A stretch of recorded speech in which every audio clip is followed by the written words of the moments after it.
What's up, guys? Today we'll code something really exciting. We're gonna be creating a tool called Toralizer. It's a command line client for connecting to the Tor privacy network. When you run a CLI command for doing a network call, for example curl, the following thing happens. The connect function is invoked and the program establishes a TCP connection to the remote server. And then the communication begins. But with this tool, you'll be able to put the word Toralize in front of any command which does a network call. Toralize will intercept any calls to the connect function and execute our function instead. The traffic will be redirected to a local proxy server, which is a part of the Tor software. It will connect to the Tor network and then to the destination server, effectively masking your identity and helping you to stay private on the internet. And the best thing is, coding this is easier than you might think. Let's get on with it. Okay guys, welcome to this episode. The first thing we need to do today is we're gonna create our own proxy server client. So this proxies, it uses a protocol named SOCKS, S-O-C-K-S. And there are two different protocol versions, version 4 and version 5. And the Tor network and the software supports both these versions. Version 5 is a little bit more complicated, but version 4 should be very easy to implement. And it will be perfect to do it in C. So that's the task of today, creating our own client for that SOCKS proxy and use it to connect to the Tor network. So how do we start? I'm gonna start by logging into my CodePlanet server like this and prepare my screen as I usually do. Today I'm not gonna be coding in Nano or VI like I usually do. This is a little bigger project, a little bit more ambitious. Could do it in VI, even though it's a big project, but I'm gonna be using VS Code today actually.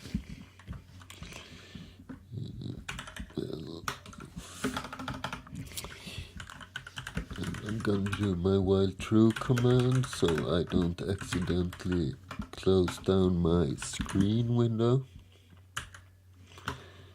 like this. And since I am using a remote server, I need to somehow either upload my C files and stuff to that server or code remotely in VS Code somehow. And I'm gonna be using a tool which is called the Sociopath SCP client. Like this. If you want to download Sociopath SCP client. It's a tool that uses the SCP protocol, which is basically installed on every server, to upload and download files and subdirectories. And there's also a remote file editing feature that we're going to use today. Okay, so let's begin there.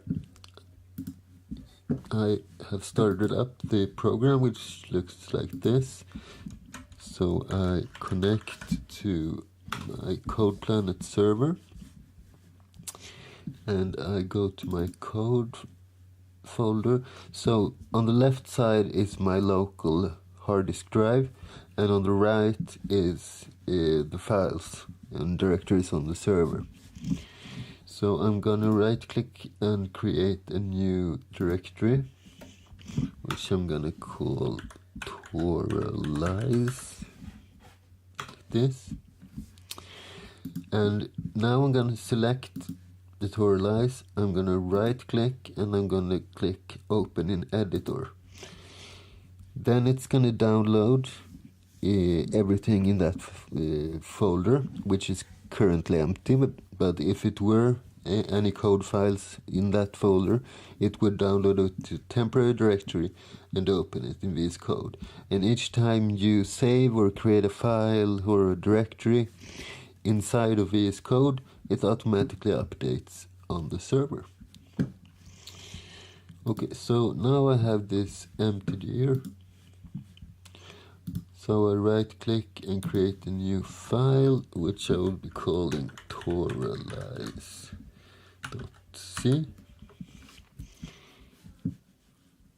And I will also create a Toralize.h, like this.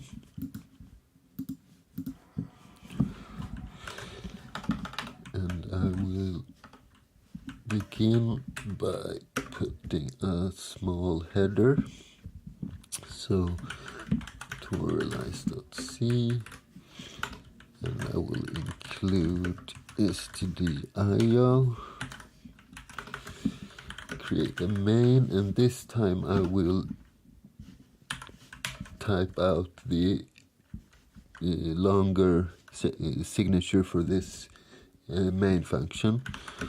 That is the argument counter and the actual argument pointer,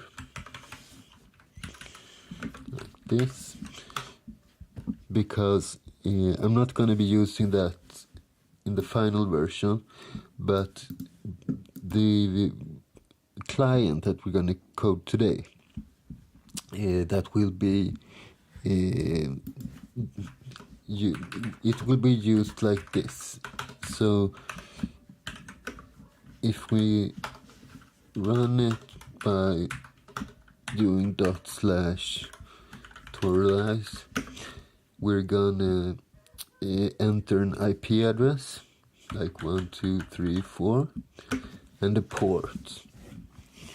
So this tool will connect to a predefined proxy server. We're gonna put that in our H file. Let's do it right away. Toralize.h, and let's put the include in here instead.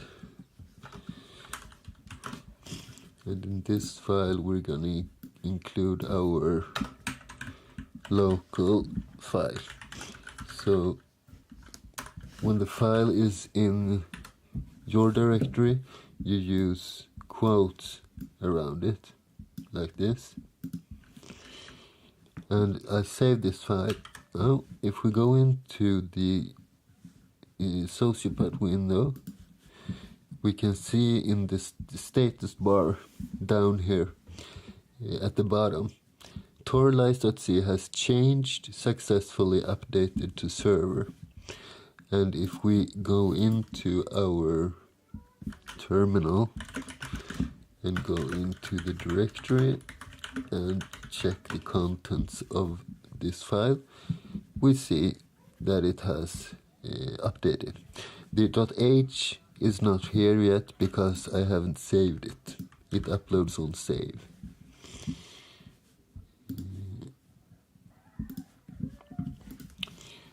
So let's do that. And with regard to the proxy server, I will be using the default values for the Tor package, and that will be using the IP address of 127.0.0.1. That's the IP address of localhost. And let's call this proxy. And I will also make a constant definition for the proxy port, which is 9050 as a default setting. Save. And just to verify, now we should have both of these files here. Right. So both the C file and the H file. Great. So let's just create the most basic things first. I will create a char pointer for the host name. That is the host name that we want to connect to at the end, so to speak, the server that we want to connect to. And we also need to have the port number. Let's just do an int for that. Yes. Okay, so first I will just check that argc, if that is less than 3, which means that we don't have 2 arguments specified on the command line. Then I want to print to a file descriptor which is called standard error, which is used for error messages. It's like printing to the screen, basically. And then we want to do like this: usage host port, like that. And as an argument, we're gonna give argv0. So argv0, if we on the command line specify /toralize 1234 port 80, then this is argv0, this is argv1, and this is argv2. And this is an error, so we'll return -1. And if we have our arguments, we will point the host towards argv1, and we're gonna set the port to, and we can't just do it like this, because the port is an int and this is a string. So we need to use a function which converts a number in a string format to a regular number, a to I. Let me just check if that requires an include file, and we do that by doing man 3 a to I, and we need stdlib.h,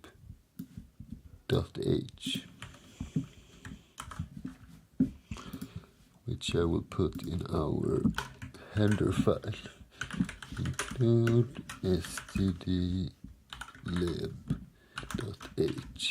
and I will also put in string.h and uni.std.h. These are the 4 that I always put in every C program that I do. Let's line up this a little bit better, like this. Okay, So how will this work?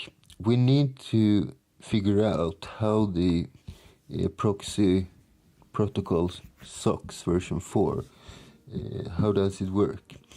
So let's go to Google.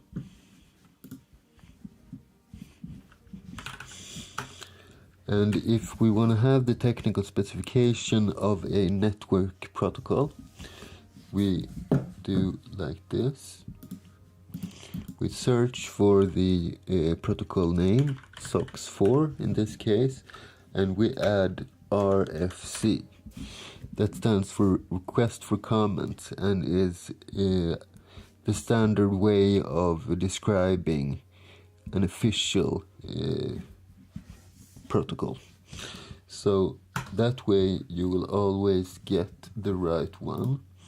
And I'll take the first one here and increase the font size a little bit. This is not a huge file. Some of these RFCs are very big, but it is quite a simple protocol. So there's a two-step process. First, you make a TCP connection towards the proxy server, like any other server, like exactly as you did in my web server video and in the TCP client video. Then when we are connected, we need to create a network packet which looks like this. So from left to right, there is a 1 byte field that is 8 bits for the VN number. And as we can read here, that's a SOX protocol version number, and it should be 4. Then we have something called CD, and CD is the SOX command. It's the code for the command and should be 1 for connect. So there are two different types of operations that you can do through SOX4. It's a connect operation and a bind operation. So basically a connect operation is when you connect outwards, and a bind is when you prepare for an inbound connection towards you. We are going to do a connect, so we will put a 1 in that field. Then we put the destination port number, and we need to format that port number in network byte order, which is basically that we switch, we cut up the 16 bytes in 2 parts, and we swap them.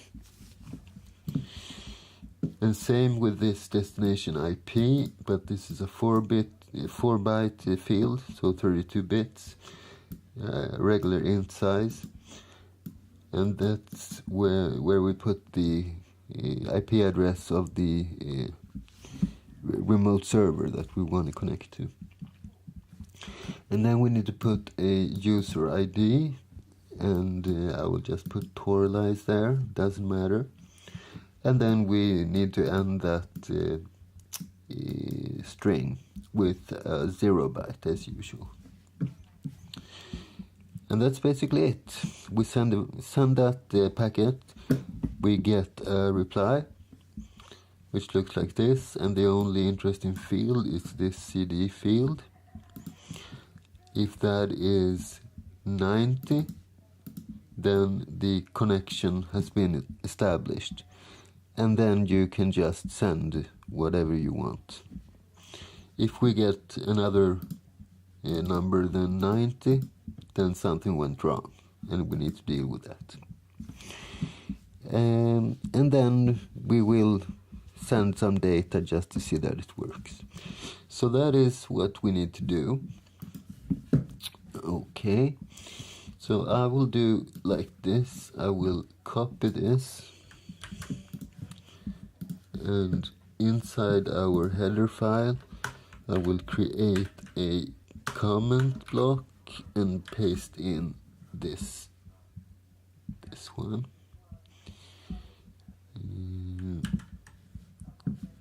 I want the last line as well, so I see the number of bytes. I think I need to change the size here.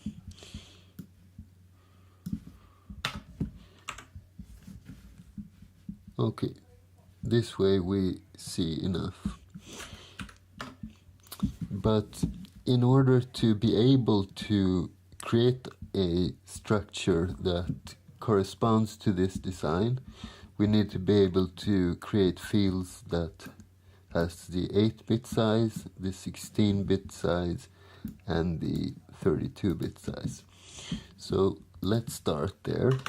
We will use the typedef command to create our own variable types, which will be called int8, int16, and so on. So if we begin with the int8, that's basically an unsigned char in C. That's 8-bit size. So we'll type typedef unsigned char and then our name for it, int8. Then we need the 16-bit size, and that is an unsigned short int. We'll call it int16.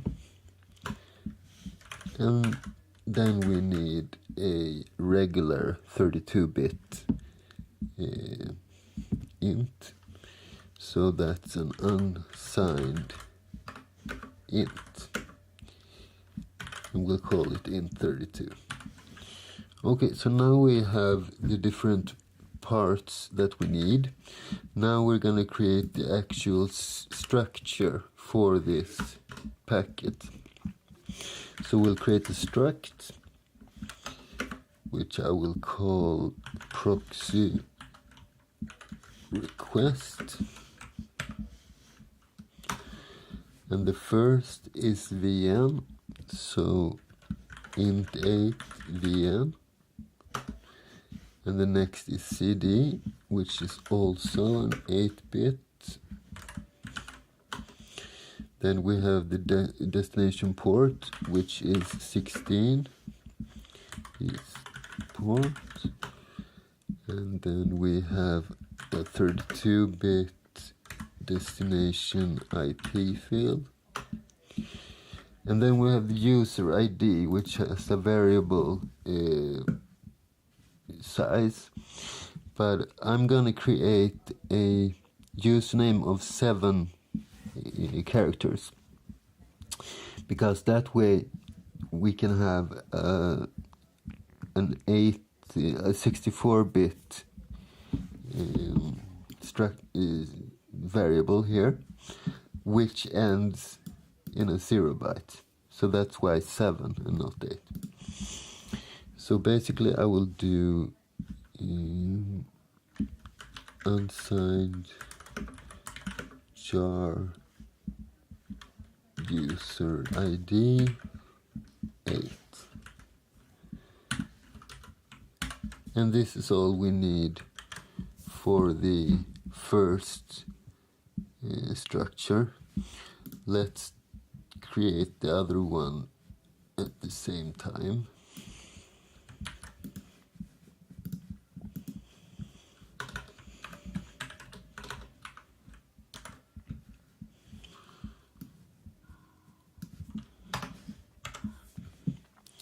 This one is a little bit smaller, so struct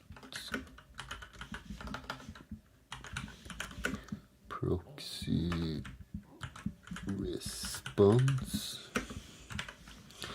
And we're not going to be using all these fields. So if we look at this one, the VN is always 0. And the CD will have the code. So the CD is the only interesting field here, because the remaining fields are ignored. So destination port and destination IP are ignored, but we still need to have them defined because we need to have the right size of this packet. So I will do it like this. I will start by creating an 8-bit integer for the VN and an 8-bit CD. Then I will just do int 16 and an underscore character, and then int 32 and 2 underscore characters. We could name these according to this, but I think this clearly shows that they are not important. Okay, so now we have our two structures. We can remove those comments.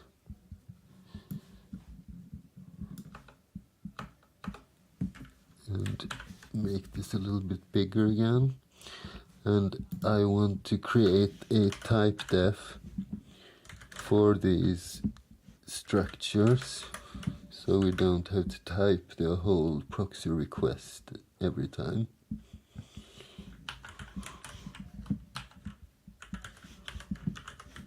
And I will just call this rec with a big R. And same here, type def struct proxy response, and this will be res with a big R. Okay, so now we have prepared everything we need basically in this file. And we do need a couple of includes though, because we are going to use the following functions. We will have a socket to initialize the socket. We're gonna have connect, and we also need close, h-ton-s, and inet address. So remember what I told you about the network byte order.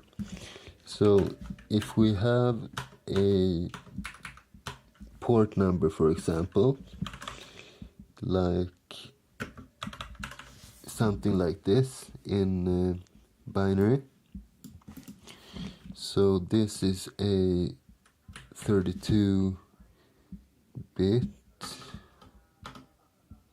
no, sorry, 48.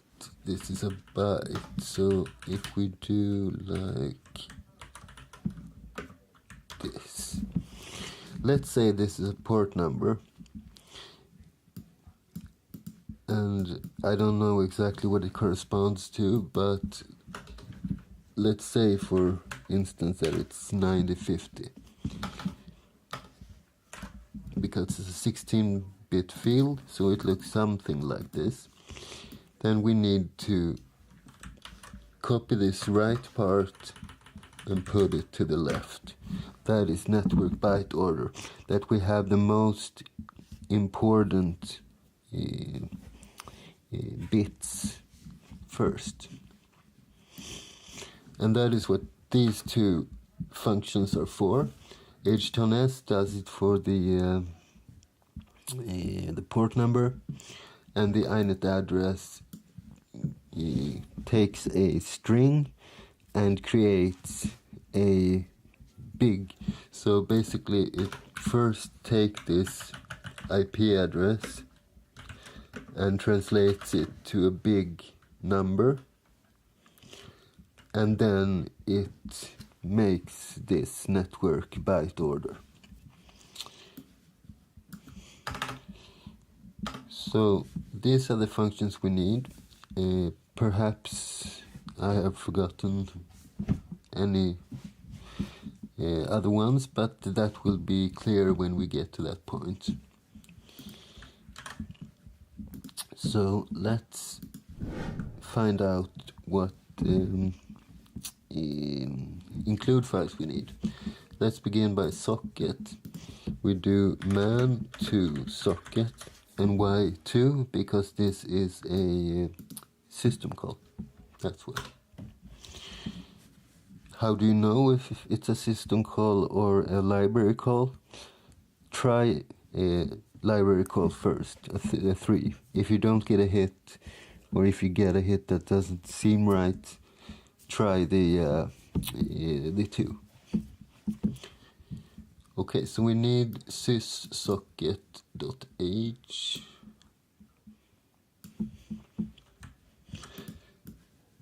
I'll just copy it right on.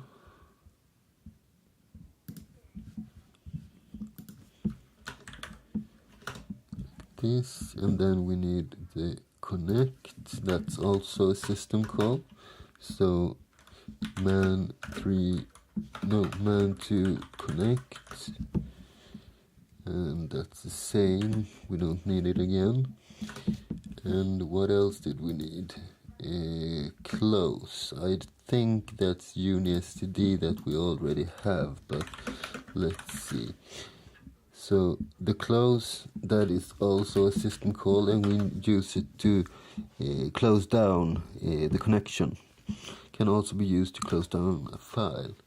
Yeah, UniSTD, we had that already. And then we need the hton_s and inet address. So man, this is a 3, so hton_s. This one.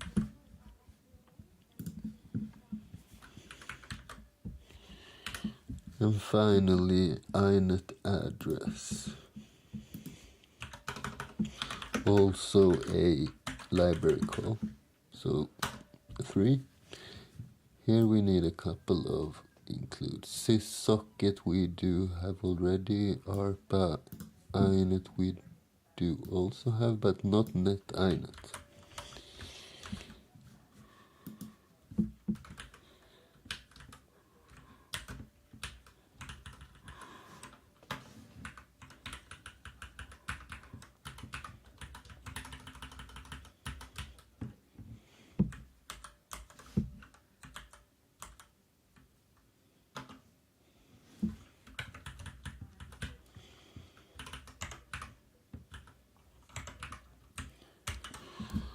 Okay, so let's see if this compiles. Since we are using a couple of files, I think I'm gonna create a make file as well.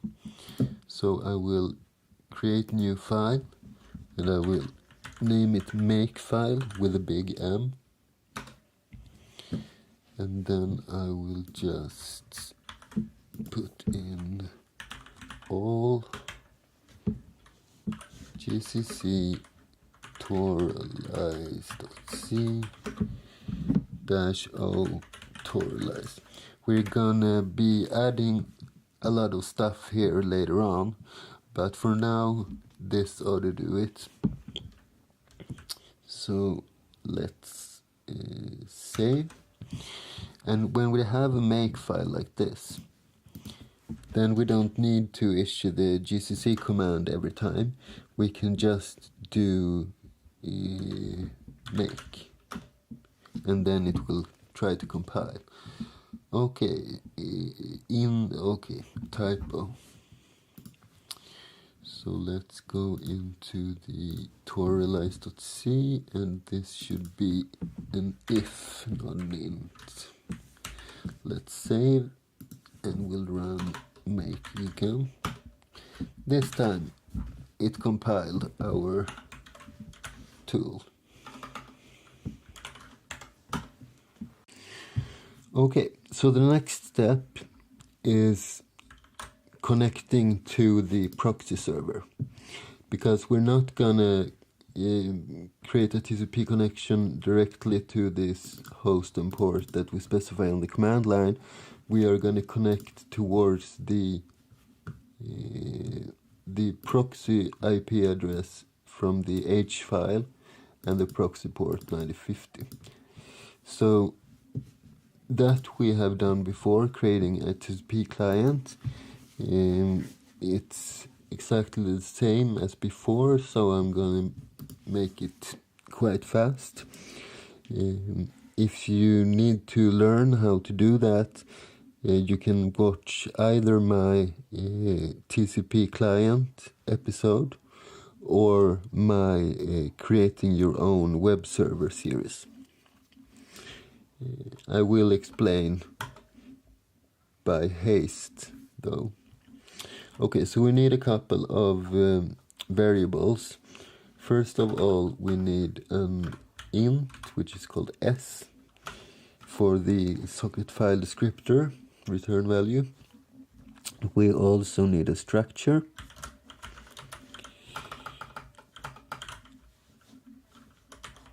which is called sock address in, and I'll call this sock. That's where we specify all the IP addresses and stuff.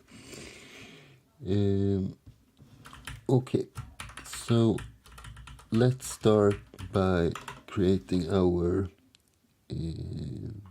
socket. So s equals socket, and this is pretty standardized.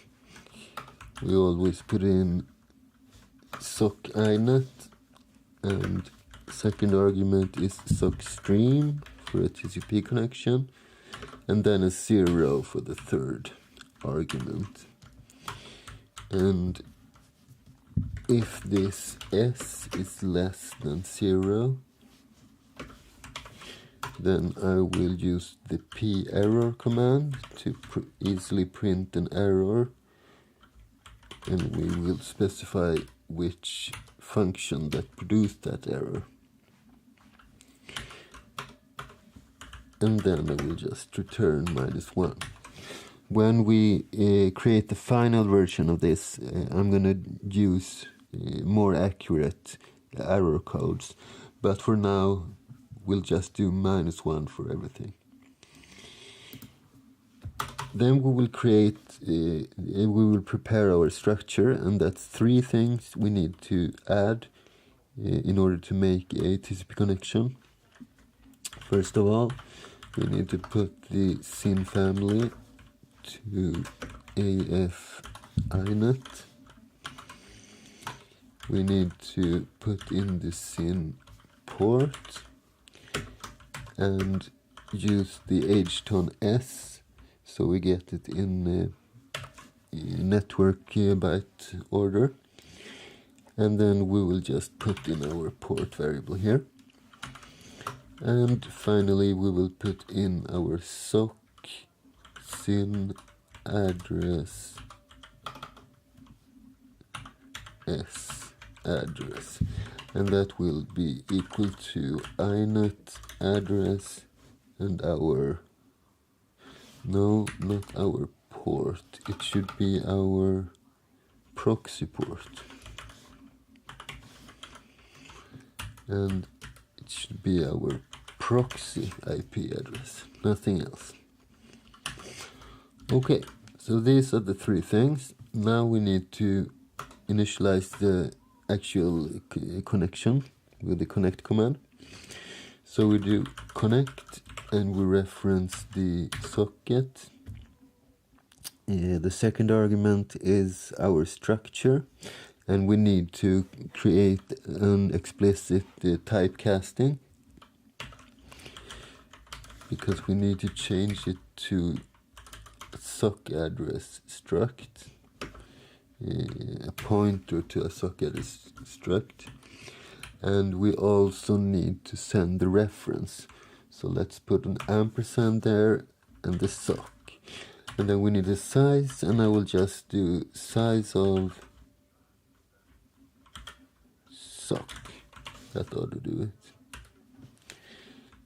Okay, so this line will connect to the server, but I will also need to do an if statement so we see if it succeeded.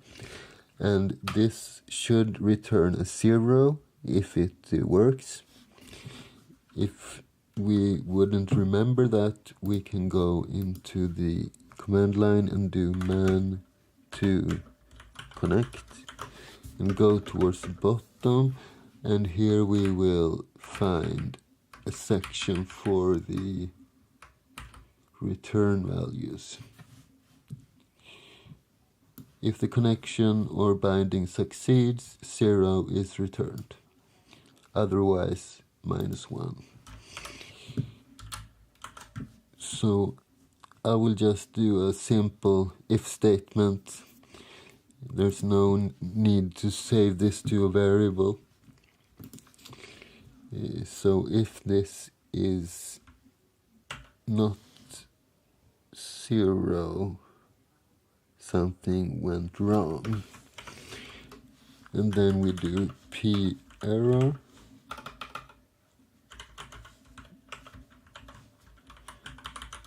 Connect.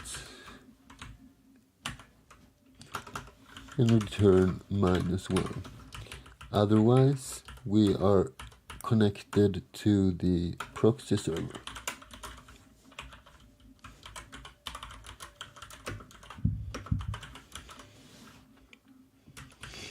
So I will just echo that to the screen so we know what's happening.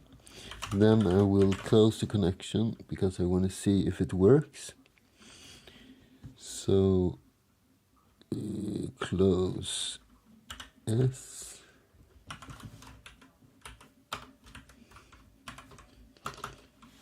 Return 0.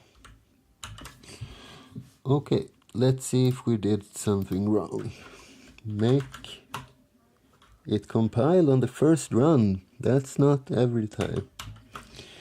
And let's run it and see what happens.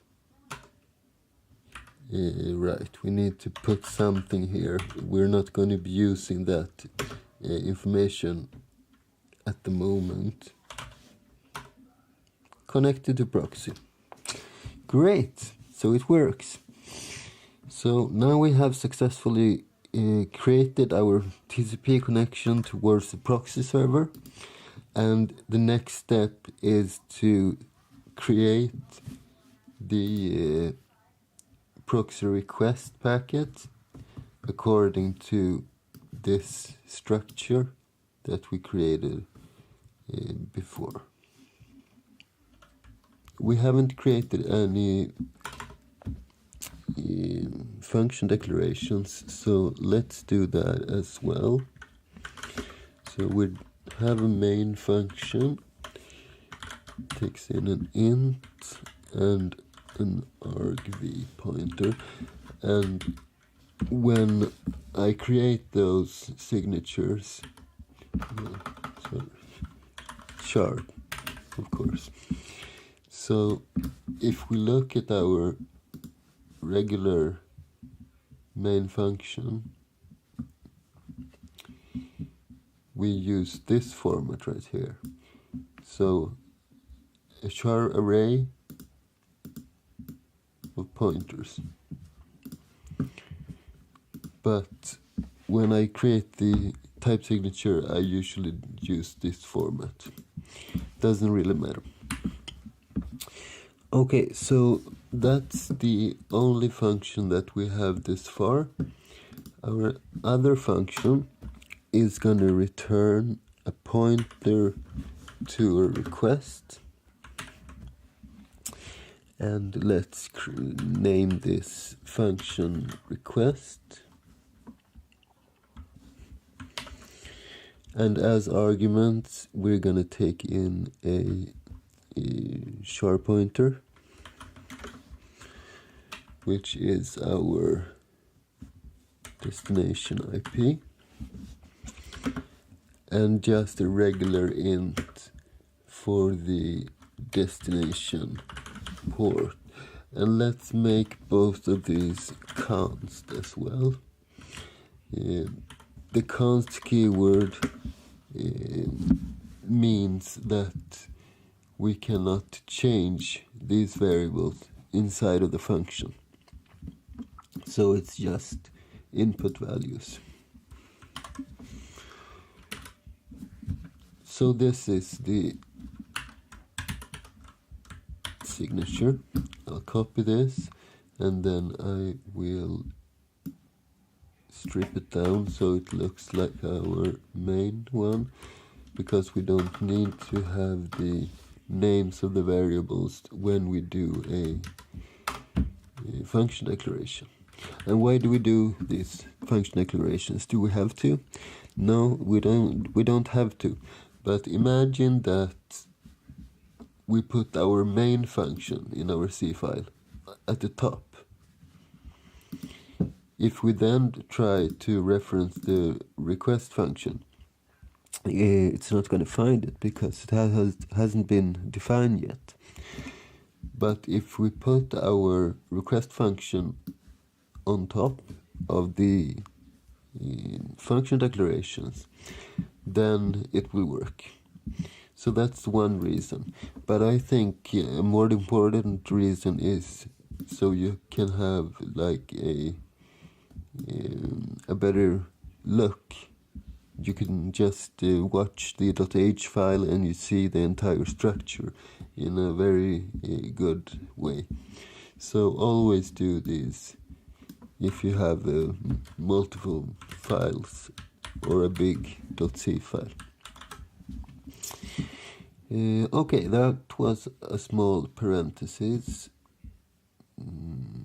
Sorry, I copied over this one.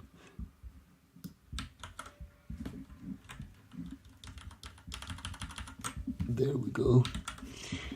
And then we go into here and we will create this request.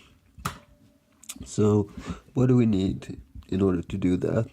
Well, we need to allocate the memory for this request structure that we're gonna return, and we are gonna reference the length of the structure a lot of times. So I'm gonna create an alias for that, or a macro, and you do that using the define, and then you give it a name. I will call this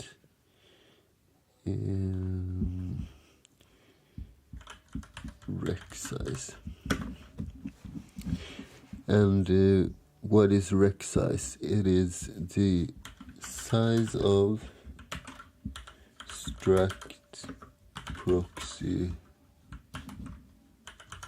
request. And let's create one for the other one as well then. Define a res size, response size, and that is size of struct proxy response. In that way we don't have to manually type out this as soon as we need to reference the size of the structure. And now semicolon at the end. Oh, I misspelled. There we go. Okay, so back to the .c file again. And I'm gonna create a request pointer. I'll just call it rec. Sorry. And I'm gonna start by allocating the memory for this structure. So request equals malloc rec size, like this. And now we're gonna fill this structure with the correct data. So let's bring up the RFC again. So the first thing is the VN, and the VN should be 4.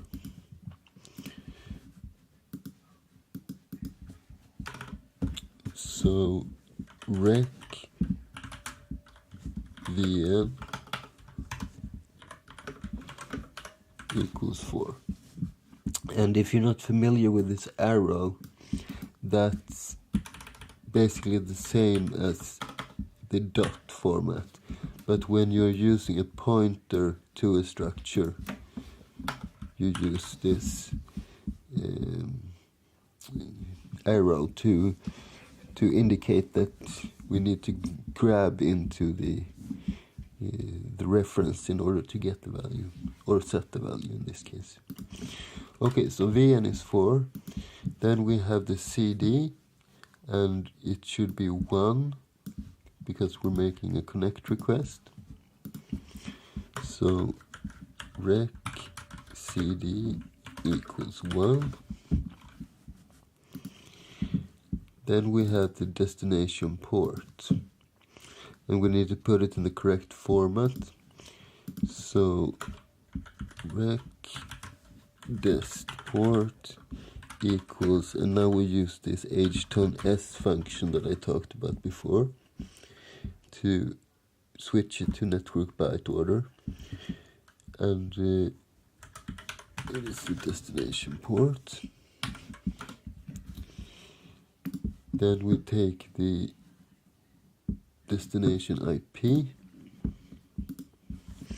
so rec destination IP equals inet address destination IP.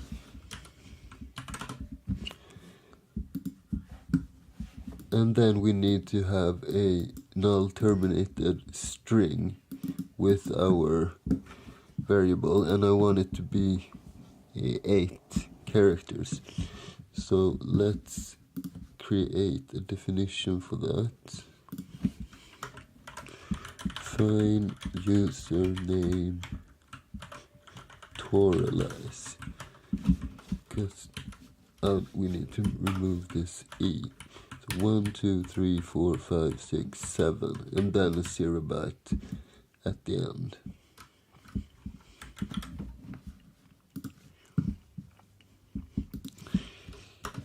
So I will use string copy to copy into the rec username the username, and the maximum size is 7, and then it will add the 0 byte. Let's do 8. Okay, so now we have prepared this structure.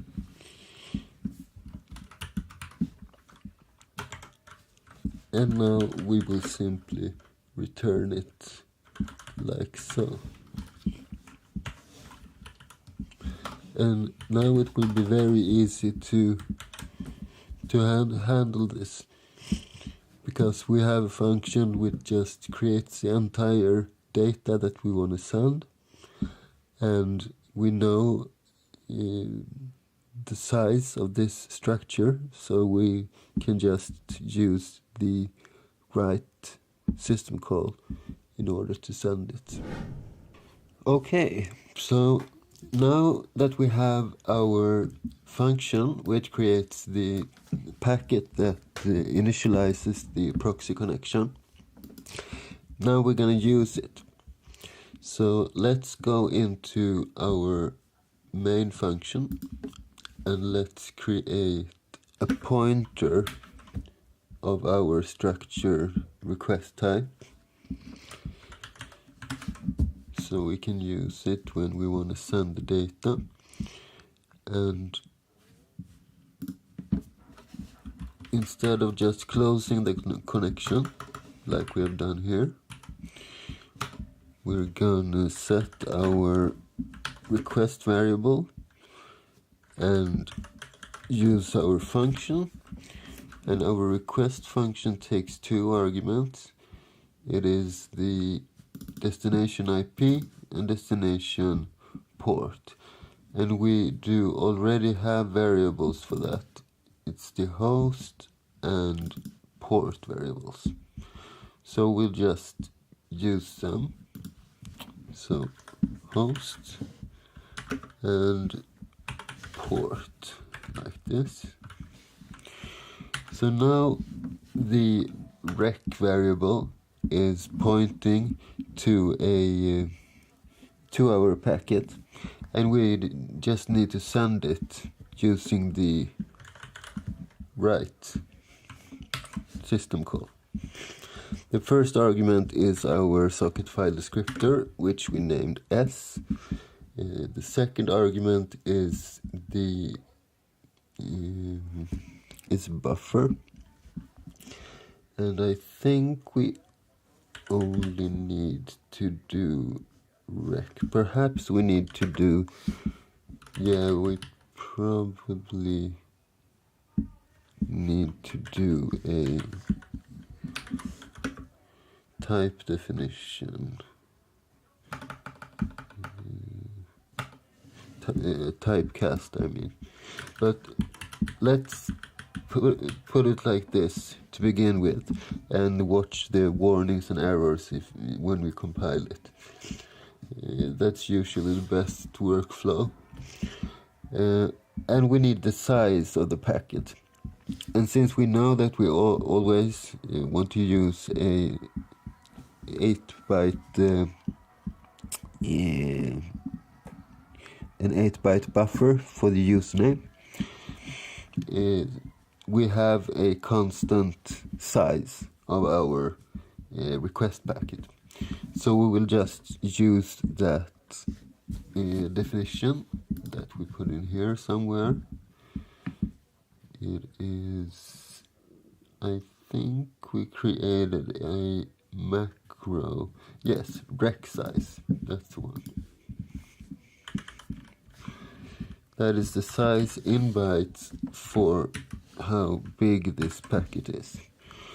So now we send that packet, and the next step in the process, if we look at our RFC,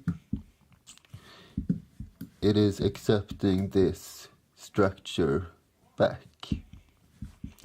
So we can look inside of the CD property and look for the 90 code. So how do we receive this one? Well, we did use write in order to send the data, and we will use read to receive the data. And for that we need a buffer. So I think the easiest way will be to just create a variable on the stack for that. So buff, and then we'll put the response size as the number of bytes. And before I use read, I always want to make sure that the buffer is empty. So I will memset the buffer with zeros and use the res size, number of zeros. So now we have a clean buffer that we can read data into. Yes, so let's do read, and the first argument is the socket file descriptor, second argument is the buffer, and the third is the size, like this. And if this read operation returns something less than 1, because the number of bytes should be returned, then we know the operation has failed, and we need to show an error.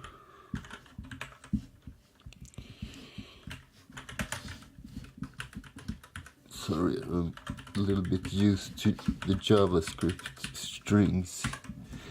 There we go. And let's free the buffer. No, not the buffer. Free the request packet, so we don't have things lying around on the heap. And let's close down the socket file descriptor and return -1 for now. So this is if the read operation fails. If it has succeeded, we should have a packet that looks like this in our buffer,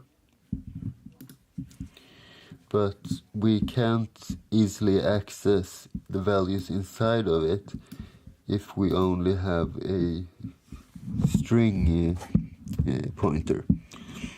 So we need to create another pointer of the correct type, which is our structure for the proxy response.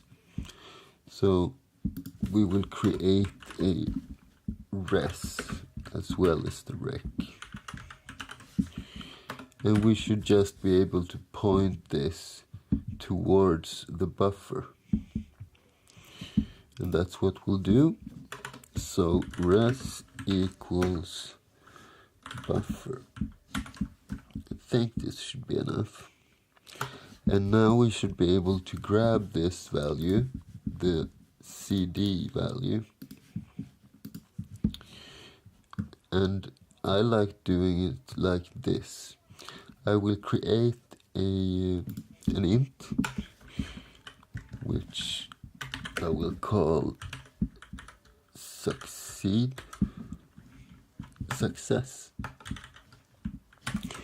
and this will be a Boolean variable. But as you know, we use ints as booleans. We can use char and other types as well, but usually it's int. And this will be used as a predicate. I'm not sure if you are familiar with the term, but a predicate is basically a function or an operation that returns true or false.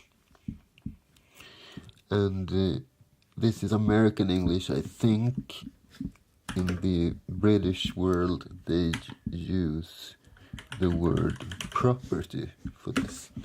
But since we already use the property term when we describe other things, I think the predicate is a better term. Anyhow, then we can do something like this. So we set success equal, and we go into this structure and we check for this CD value. Now we'll put this in parentheses, and we do like this. So what does this mean? This means that if the CD is equal to 90, then success will be equal to true. If it's not 90, success will be false. Which means we can do like this to see if it has worked or not. And then I want to print out an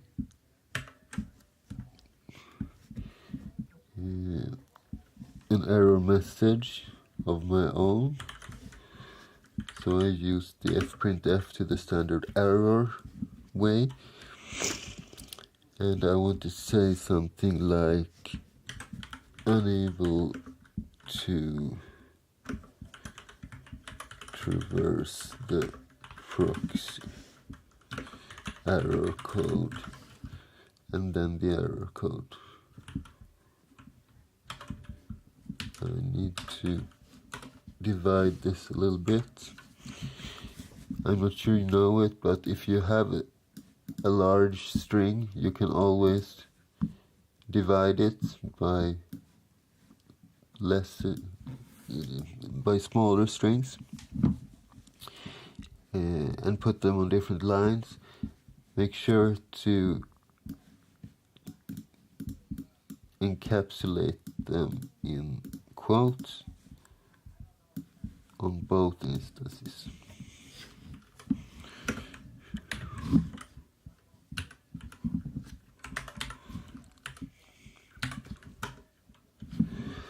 And then we will show the res to cd value like this.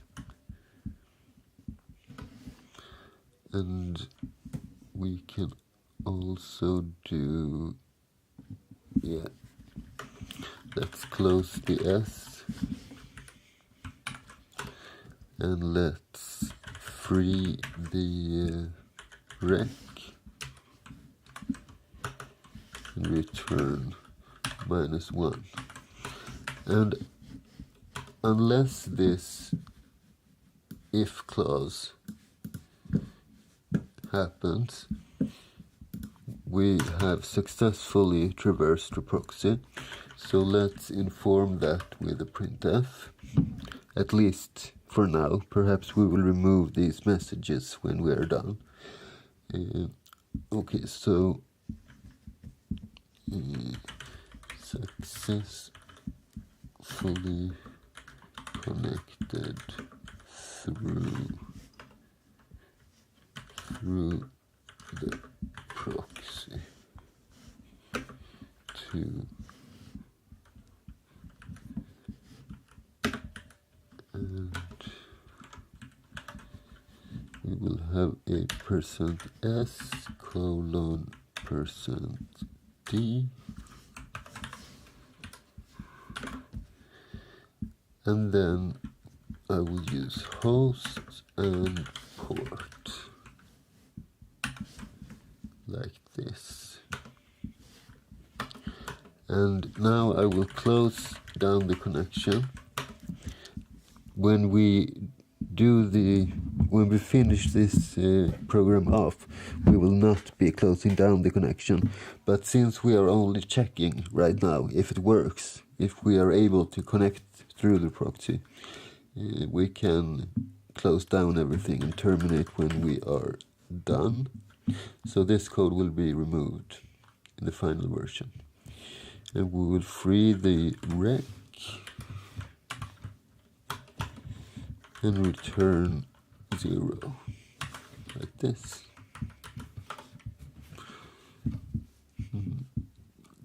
The indentation seems to be a little bit off. Well, we'll see if we get an error. Okay, so let's compile this and see what happens.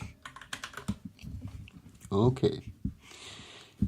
And when we are troubleshooting code, especially when we have coded quite a lot of lines of code since we last compiled, always look at the first error, because sometimes if you fix the first error, all the other errors goes away. So don't get discouraged when you see a full screen of error messages like this. Just focus on the one at the top. So what does it say? Rec has no member named username. Interesting. So let's go into our H file and see what we've got. User ID. Okay. Yes, of course. So where was that? That's probably inside our request function, right? Yes, here it is. So user ID. Like this, okay. And before I run make again, I press enter a couple of times. So we get a barrier. That way it is much easier to see where the last couple of error messages stops and the new batch starts. Okay, so assignment to res star from incompatible pointer type. Res equals buff. Okay, that's the one I was a little bit unsure about, remember? And I said, let's compile this and see what it says. Because in some of these cases, the C compiler will perform an implicit typecast in this case and work it out anyway.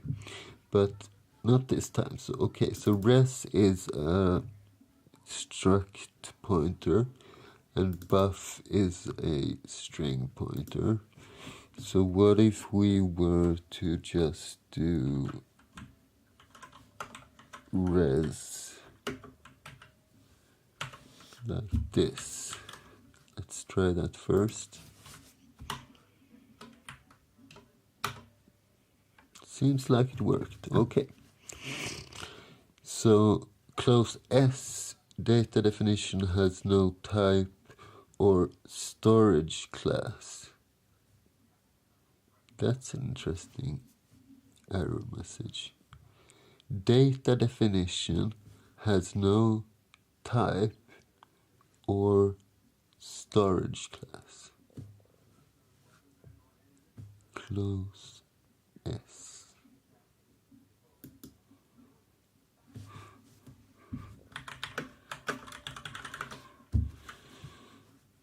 Int close int fd uni std. Do we have all our include files? I have never seen that error message before. Uni std, yes. Didn't I call that variable s? Yes, and that's an int.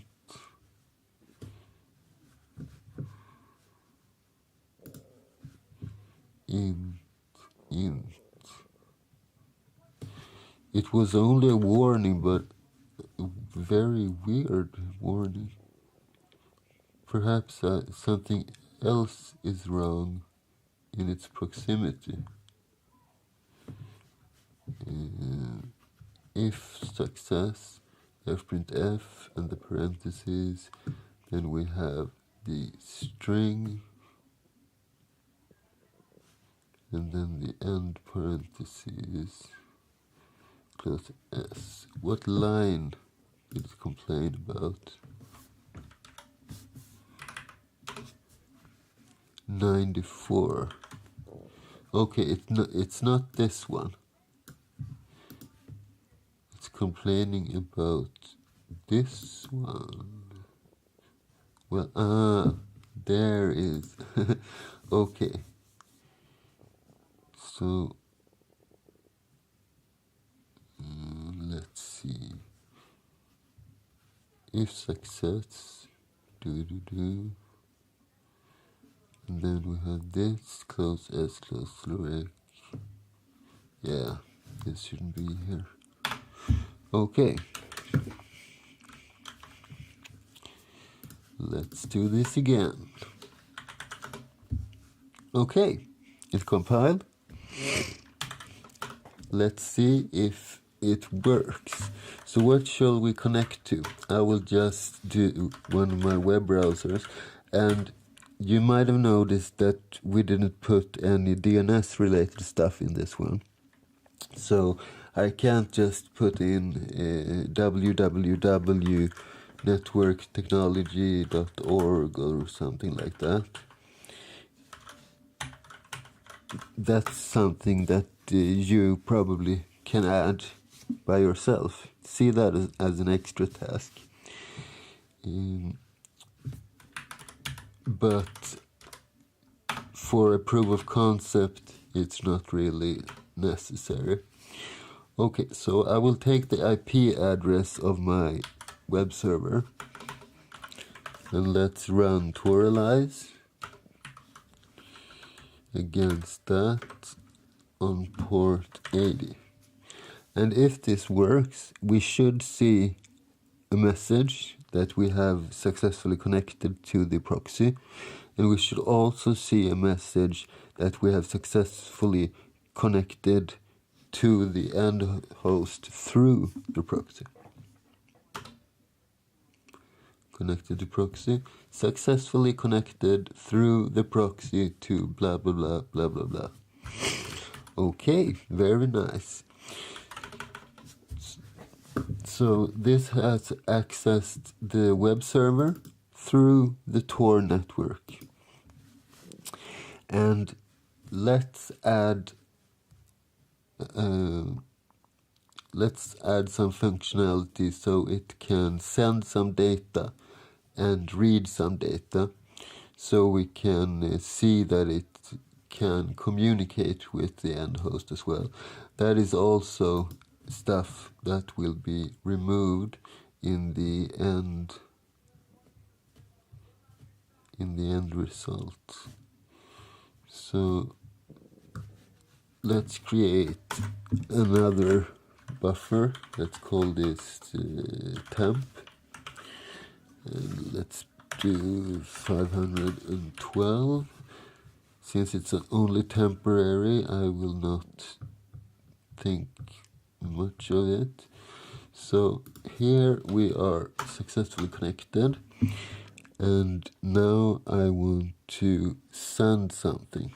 So since I'm connecting to a web server, I can use the head command just to grab the information about the web server versions and stuff like that. That's quite easy to do.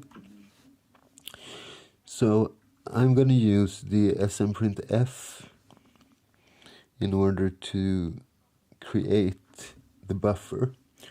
But first I want to use the memset in order to zero the entire buffer.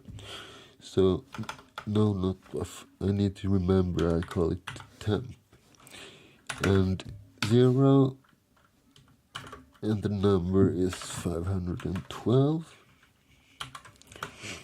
And then I will do snprintf, and we are gonna put the result into the string variable, the buffer, that we call temp.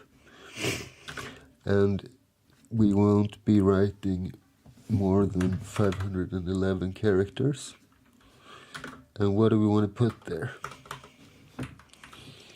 So let's do head HTTP like this, and we'll end by RN. And on the next line I will put in host network technology.org.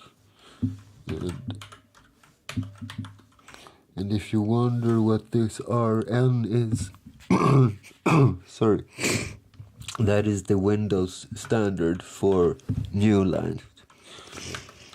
So this R thing is a carriage return, which jumps down and goes to the left, or it goes all the way to the left. And the N is, as usual, the line feed. Okay, so now the buffer contains this data.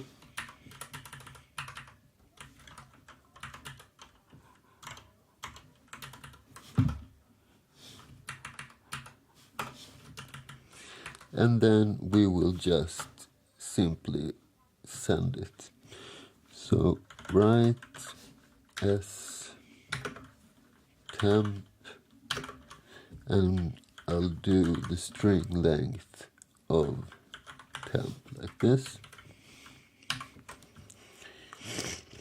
And then I want to zero out the buffer again, or not the buffer, the temp.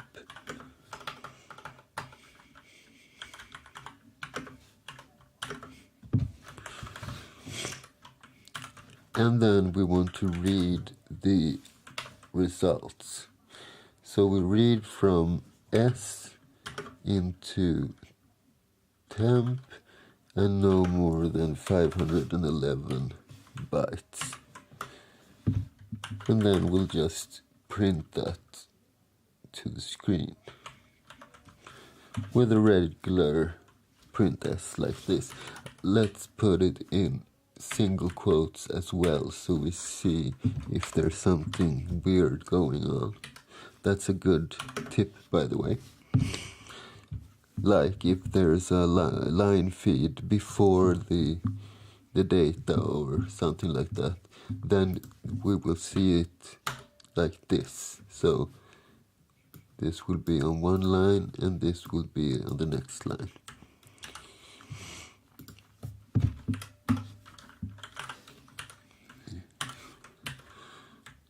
Okay, save, and now we will compile,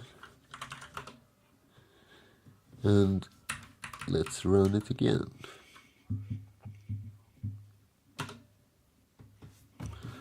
And this is the response from the web server. As you can see, it works. We are able to communicate through the Tor network, and if I connect to my web server, we should be able to check the logs and see what IP address the requests came from. Var log Apache. Here we are. And let's do tail-3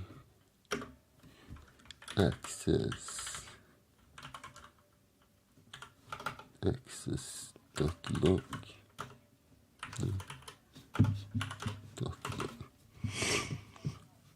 Okay, so here is our head, and if we grab this IP address,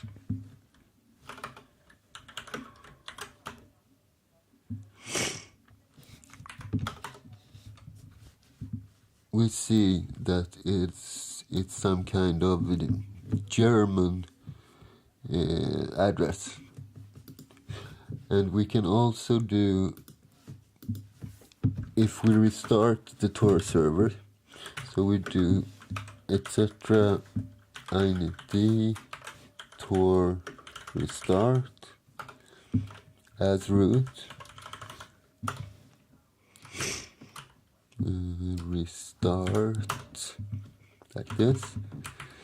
Then we issue the same command again. We did get the output like before. And if I check the logs once again,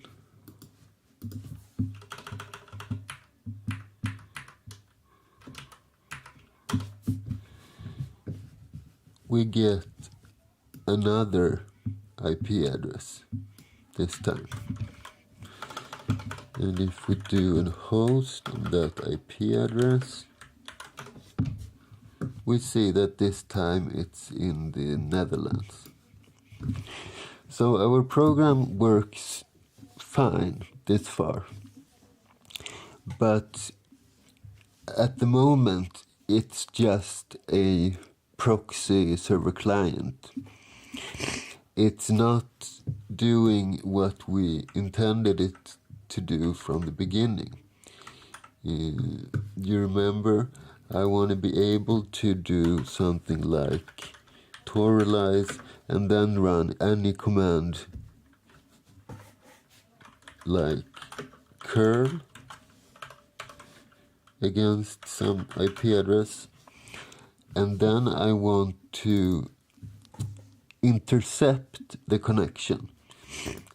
I want to run this command as is, but I want to intercept the connection that the actual program does and run my code instead. So it tunnels through the Tor network any program that we want to run. So we can do Toralize and put anything here. We could do like, if we have Firefox installed in the same directory, we could start Firefox with Toralize, and then it will be tunneling through the Tor network. And we could do Telnet or SSH. That is what I want to do. And that is the next step in this process. It seems really advanced, but you will see that it's quite a bit easier than one might think. So what have we learned today? Today you have learned how to create a SOX version 4 client and use it in order to connect to the Tor network. And next time you're gonna learn how to create this nifty little tool that I call Toralize. If you like this episode and want to see the continuation or other stuff in this channel, please subscribe to this channel and hit the like button if you think I deserve it. And thanks for watching, and thanks for today.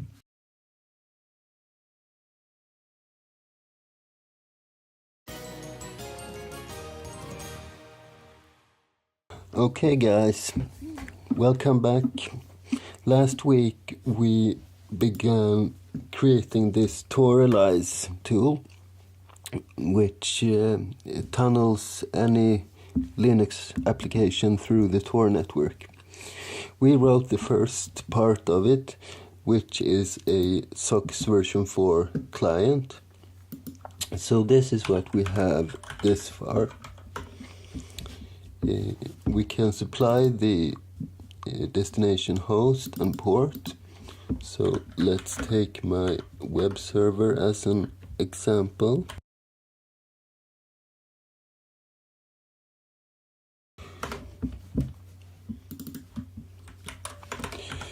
So we run Toralize, and let's do this IP with a port of 80. And we connect to the proxy.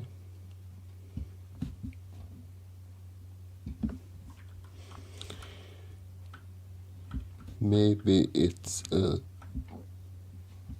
okay, there we go. Sometimes when you use the Tor network, it's quite slow, but more often than not it's quite fast. But as you can see, we connected to the proxy.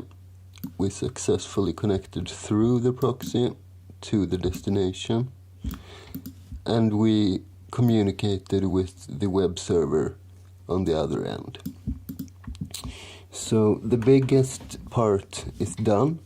What we need to do now is the following.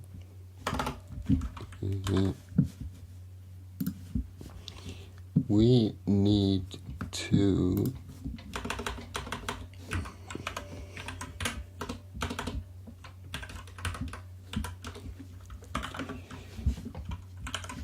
turn the client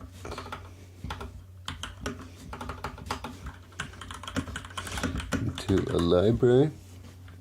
So instead of using it as an application, we want to have it as a library, and that is a shared library, to be specific, .so files. When we have done that, we're gonna turn main into our own connect, replace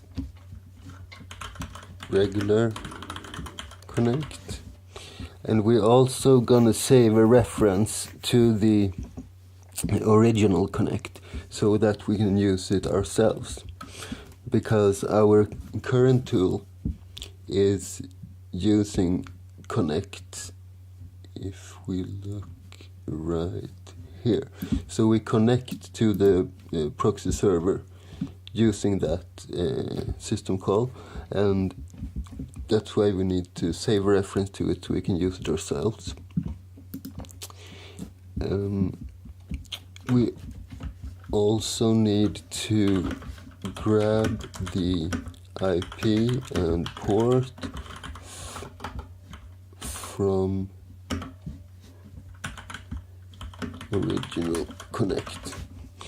So we will take care of the arguments that the application sends to its connect, and we need to take the IP and port from there instead of reading it from the command line arguments like we do now, and then we can proceed by doing what we do now. And then we will just leave it to the original application to take care of the rest of the communication. So we do our thing, and then we exit our function and let the program take over. Okay, so how does this technique work? Well, when you compile your code, you have two options. You can compile it statically, so it's statically linked, and that means that if you use any library calls, or system calls too for that matter, like Printf or anything, that code, the Printf code, will be saved in your program's executable file. But that's not very optimized, because if every tool on the whole drive would be statically linked, then there will be a lot of duplications, because almost every application uses some form of library calls or system calls. So that's why we have the shared libraries. So instead of, and that's what's usually in use. So we have like a database with a lot of, with a printf code and with a scanf code, and even wrappers for system calls like connect. And when an end application needs to use any of that code, it will collect it from the central repository on the disk. So that's how it works. The thing is, there is a kind of prioritization order, so which we can influence. So if there are two functions with the same name, which one that's gonna execute is decided by a list, basically, and a prioritization order. So if we name our own function connect, and we have compiled this as a shared library, then we can make any application use our code as priority 1. And in that way we can intercept and hijack the library call and system call,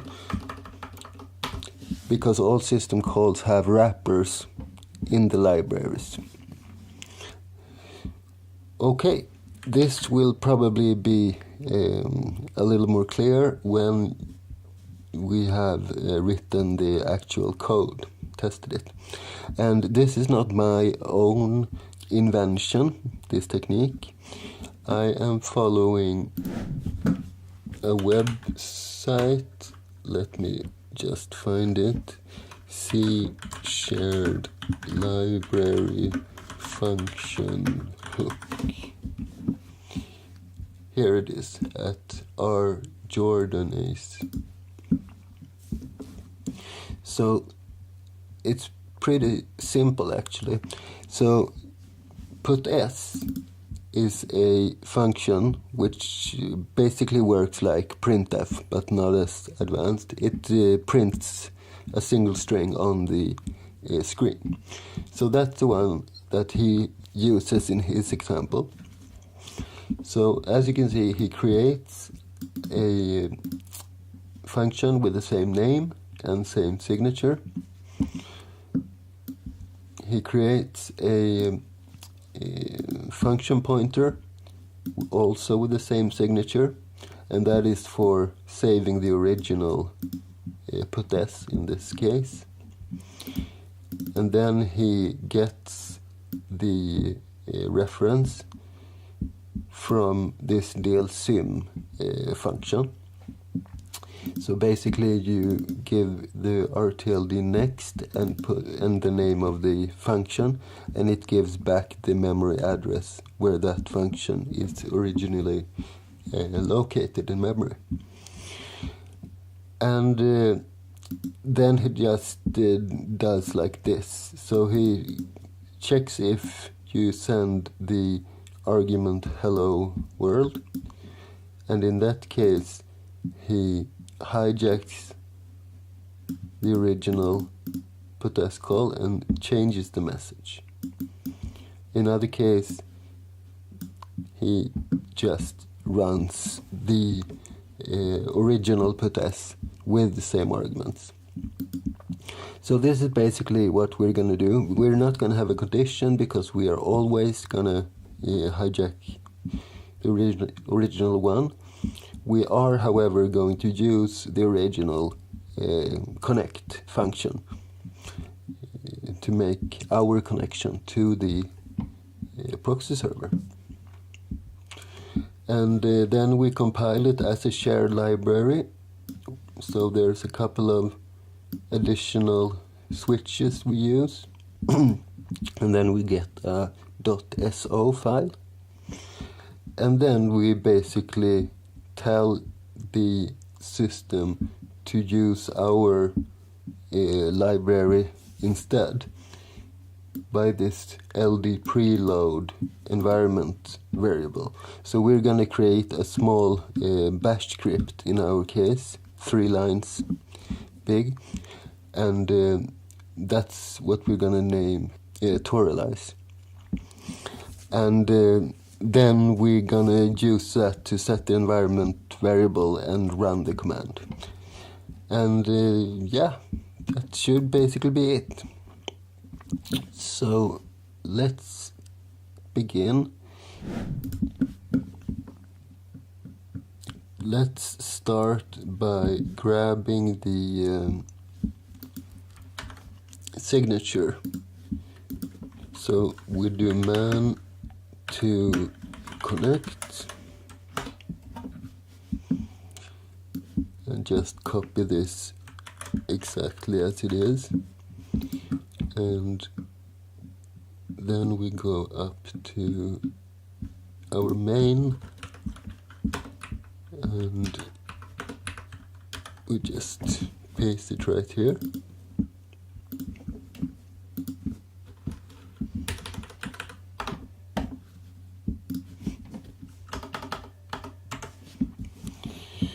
Like so. and sockfd address len t, and we remove this, and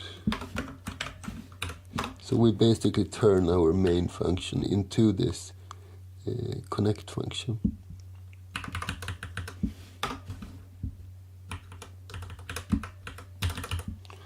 Like so, and we create a function pointer. And if you have watched my episode about function pointers, you know that that is done like this. I will paste the signature for this original function once again, and instead of connect I will just name this p for pointer. I'll put it inside parentheses and add the star, and then we remove this part, so it should be basically like a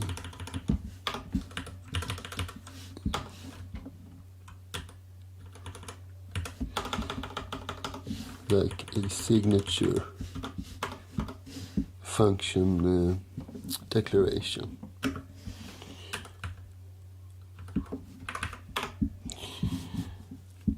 And we use this to point to this dl_sims function. And let me just see where it's located. So man3 dl_sims, and if we don't find it in page 3, we do page 2. dl_sim, perhaps it's without the s, yeah. Okay, so it's inside of this dl_fcn.h.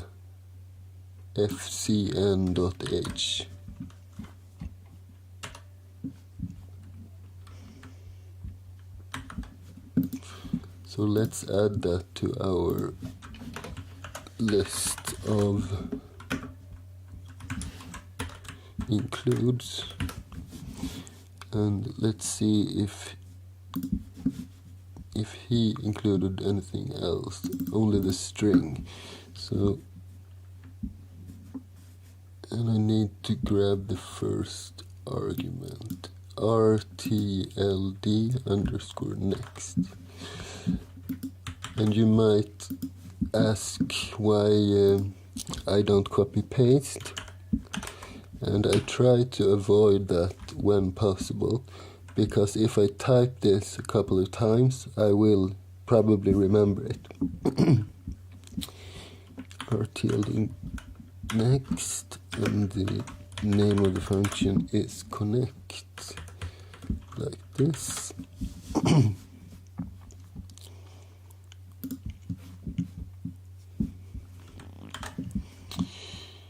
And we initialize the socket, but we don't really, or let's do it like this, by the way. The curl application, or whichever we use, have already initialized their socket, but I think it will be easier just to pipe those two sockets together. Okay, so let me update the signature here as well, so I don't forget that, by the way.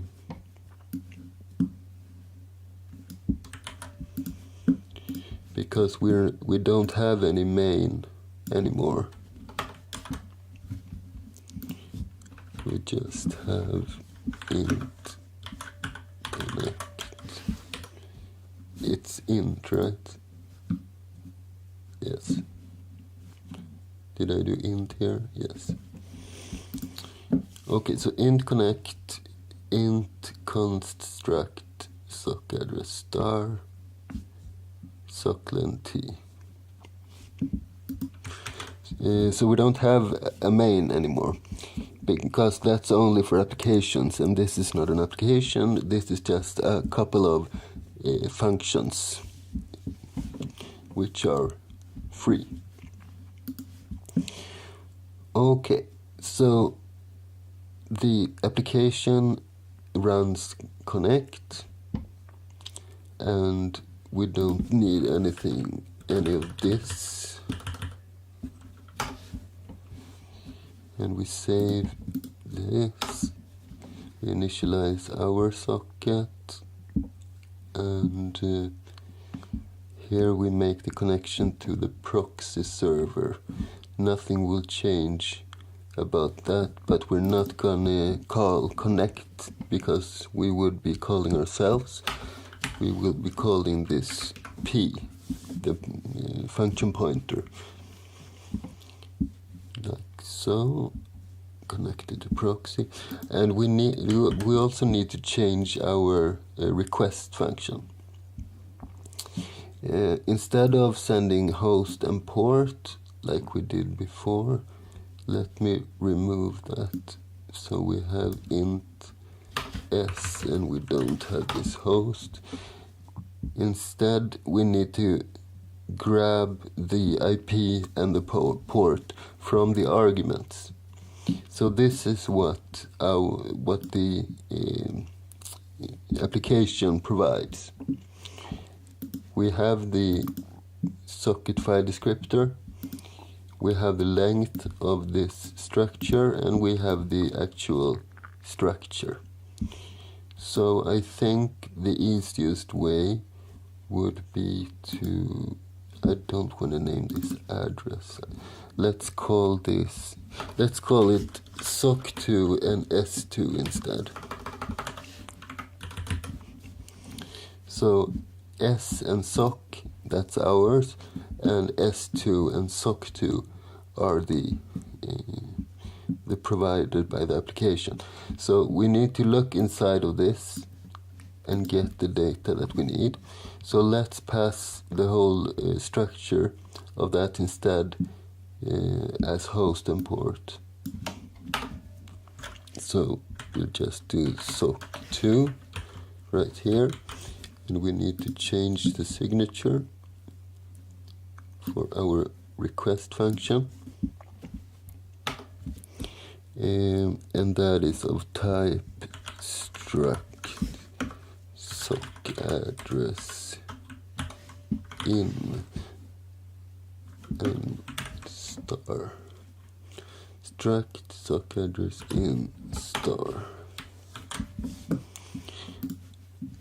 And I think we need to do a typecast and send the reference. So where were we? Right here. So struct soc address. Struct soc address in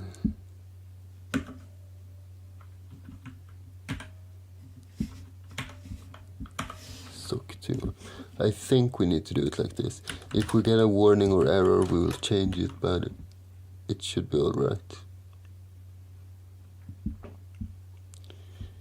Struct soc address in soc2.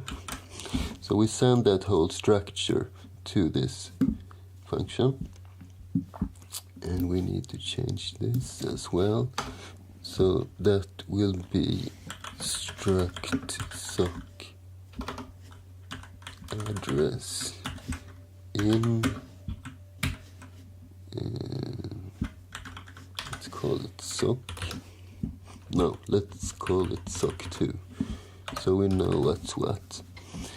Okay, so the destination port, we don't need to do hton s and inet address because it's already in the network byte order. So the only thing we need to do is reference soc2 syn port, and for the destination IP, soc2 SYN address source address, like so. Perhaps we need to do some typecasting, but I don't think so in this case.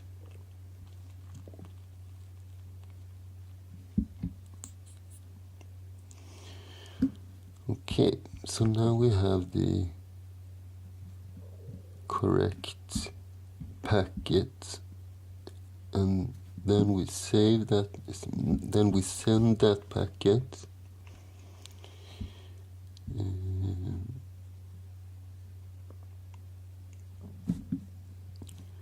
Unable to traverse the proxy. We can keep this for now. Successfully connected through, and this we will not have though. So as soon as we are connected, we are basically done. We don't want to close the socket. We do, however, want to pipe our socket with the end applications socket. So what does it mean, piping? Well, we need to do so everything that's being sent to S will also be sent to S2, and everything that's being sent to S2 is being sent to S, and same with the receives. So we basically become the man in the middle.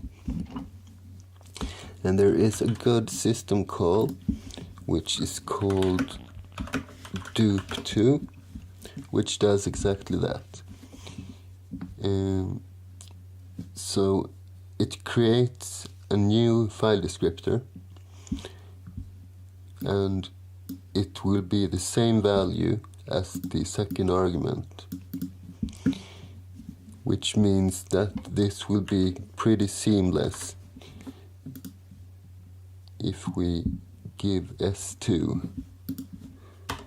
So dupe to S2,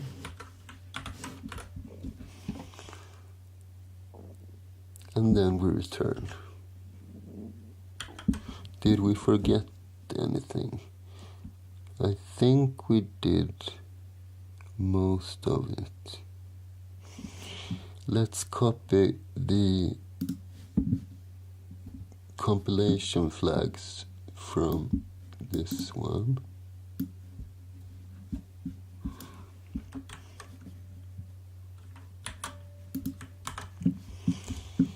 So we'll go into our make file, and this will be toralize.so fpic shared lel. Okay, and I will begin by removing the Toralize binary executable because that won't be necessary. Okay, let's see what it says if we try to compile this one.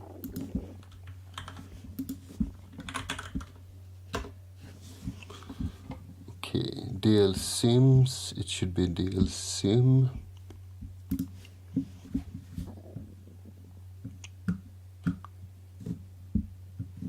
Right here. And I enter down a little bit, and run make again, and host undeclared. Okay, that's the message.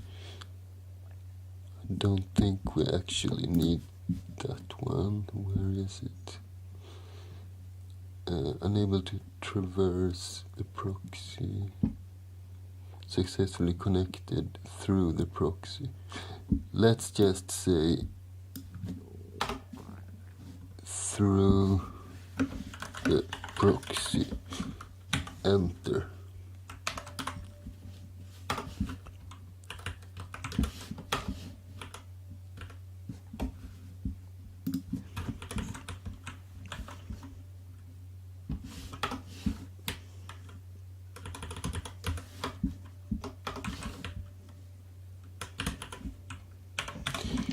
Otherwise we need to convert between network byte order and stuff like that. Perhaps we can change this later on instead, if we want to. Okay, it compiled.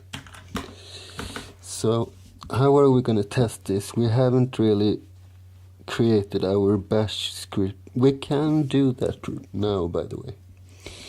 Let's begin by checking what directory we're in and the name of this. So I'll just do a copy paste of this directory, and I will add this SO file to it. So this is the whole path to our library.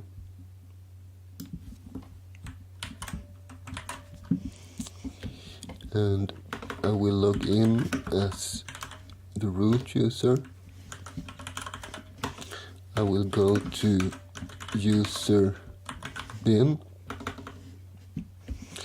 and I will open up Toralizer, and this will be a bash file. So we need to have this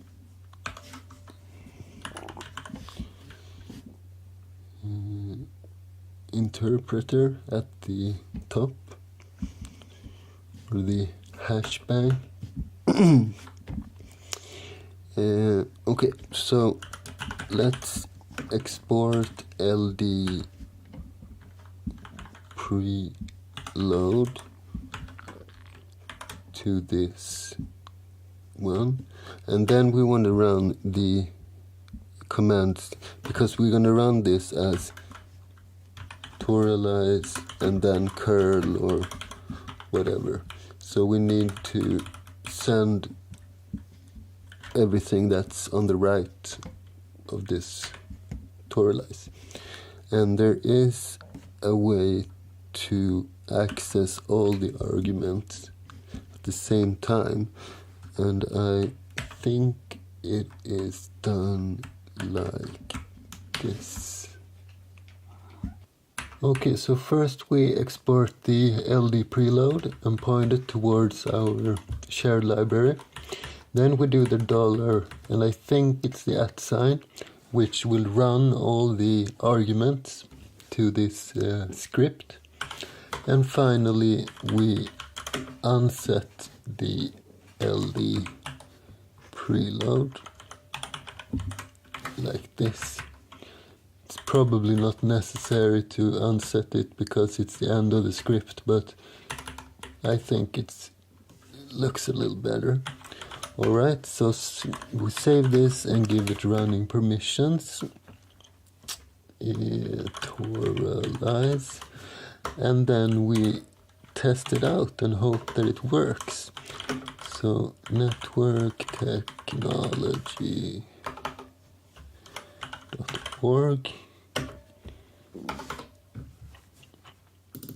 We will try to do Toralizer, curl, and an HTTP request against this IP address. Connected to proxy. Couldn't connect to server. Let's try restarting the Tor. Perhaps it's a bad connection. That happens sometimes. So Tor restart. Okay. And then we try it again.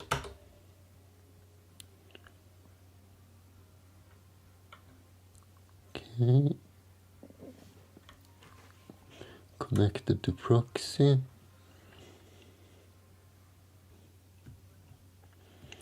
This time it didn't even give an error message.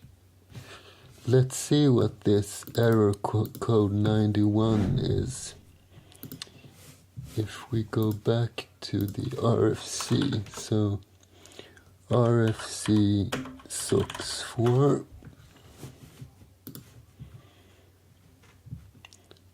And we go down here. Request rejected or failed. I will try once again to restart the service. Perhaps we are unlucky with the connection.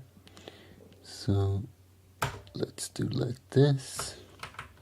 And then we run Toralizer again. At least it's able to intercept the connect function, as we can see by this connected to proxy. But it doesn't really succeed in connecting. Let's just see that this one is up and running. Yes, and it's listening on port 80, right? Let's do just like this. Okay, I don't have telnet here. Let's run it from this instead. So enable telnet this port 80. Okay, it's the server that's not responding. That's weird. Host. Let's try something else. Let's do, I think we should be able to do a regular host name. This is a Swedish site that shows the IP.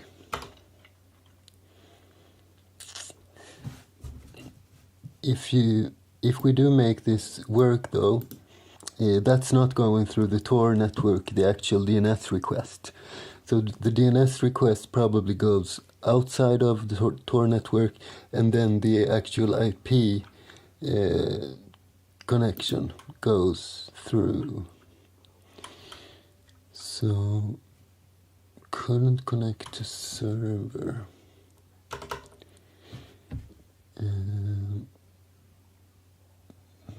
Weird. Does anything work? Google SC. Yeah, there's nothing wrong with the routing. But we need to try something else. What if we do a host on this site?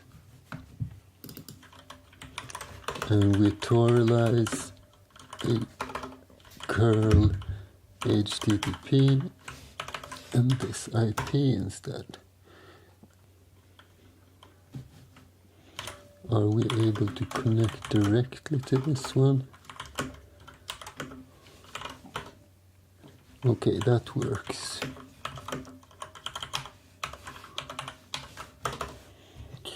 Let's look through the code. Perhaps we did miss something.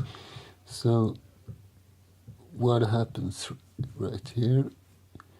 We set this to the regular connect function. We initialize a new socket and we connect to the proxy with a proxy port using this the regular connect function, and we manage to get connected to the proxy. Everything is fine this far. Perhaps there's some problem with when we grab the IP address. So rec equals request struct sock address in. Perhaps we should not send the reference. What if we were to do like this instead?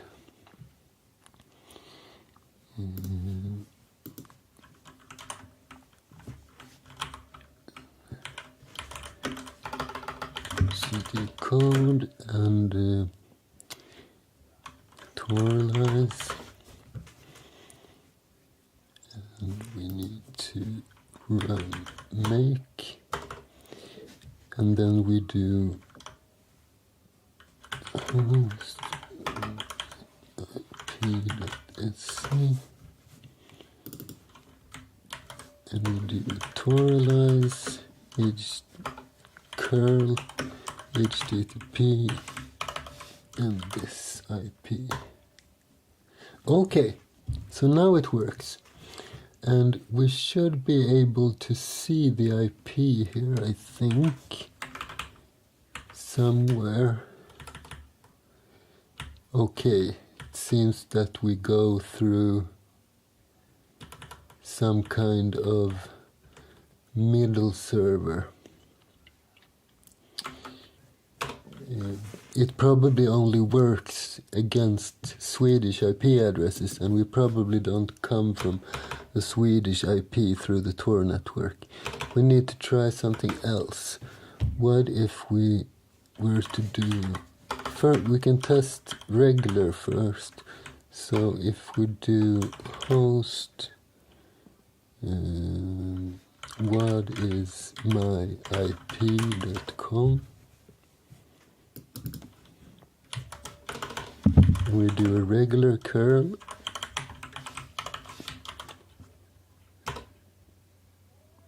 and we get an error code. Okay, we need to send the host name, and I don't think that'll work, but let's try it again. So curl, or it will work when you do it right here, but I don't think we will get a response. No. Let's just do Google then.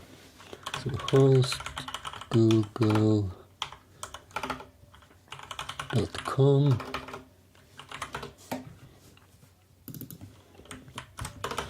and we do Toralize curl http and this IP. Okay, that works. What if we do a host name? Does it even try to resolve that? Yeah, it works. But as I said, be careful by doing that, because only the IP connection will be private, not the DNS request. But as you can see, we are able to traverse the proxy, and we are able to Toralize any command using this tool. So that's the end of this series. I hope you want to subscribe and like if you think it deserves it. And there will be more interesting videos in the future. Thanks for watching, and thanks for today.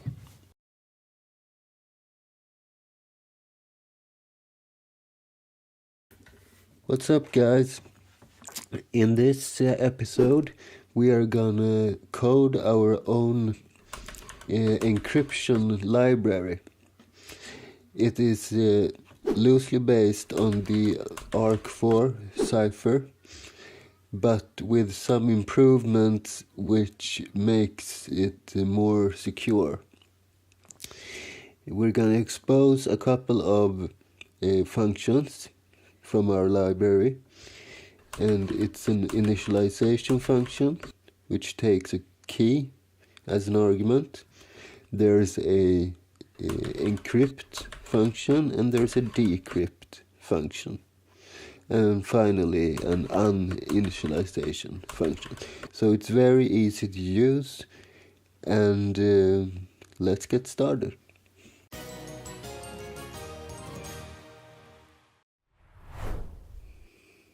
Hello everyone, and welcome to today's show. Today we're going to code our very own encryption library using the ARC4 algorithm. When talking about encryption, that is one of the more easy encryption ciphers to implement. But it's a little bit bigger project than we usually do, so I will not be coding inside of the terminal today. I will do most of the work through VS Code. So let's begin by launching the Sociopath SCP client. So we will be able to code live against the server. I will just go into I will put it in my temporary directory, and I will create a new directory, and I will call this arc4, spelled like this. So the algorithm is written like this, RC4, but it's pronounced arc4, so I think that's a good name for the library. So I will simply create an empty folder, and I'll right click and open an editor. Then I will have access to the entire folder inside of VS Code, like so, and I will minimize my Sociopath and close down this. And I will also log into my server and attach to my screen, or I will create a new screen instead. And I will configure it, and as you run command VBEL off, and as usual I will write a simple bash script like this, just so I don't accidentally close down this window and terminate the screen. So let's go into my temp directory and go into my arc4, and here we are, an empty folder. So what do we need? I will create two files, or three actually. First I will have the actual code, the arc4.c, like so.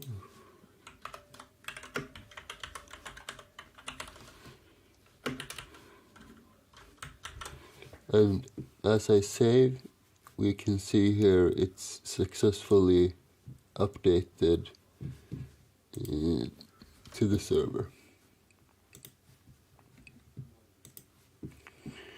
And we will also need a arc4.h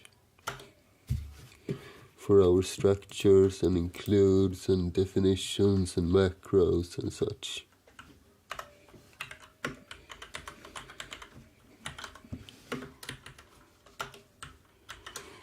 And to make our life a little bit easier, I will also create a make file, which is going to compile the whole thing.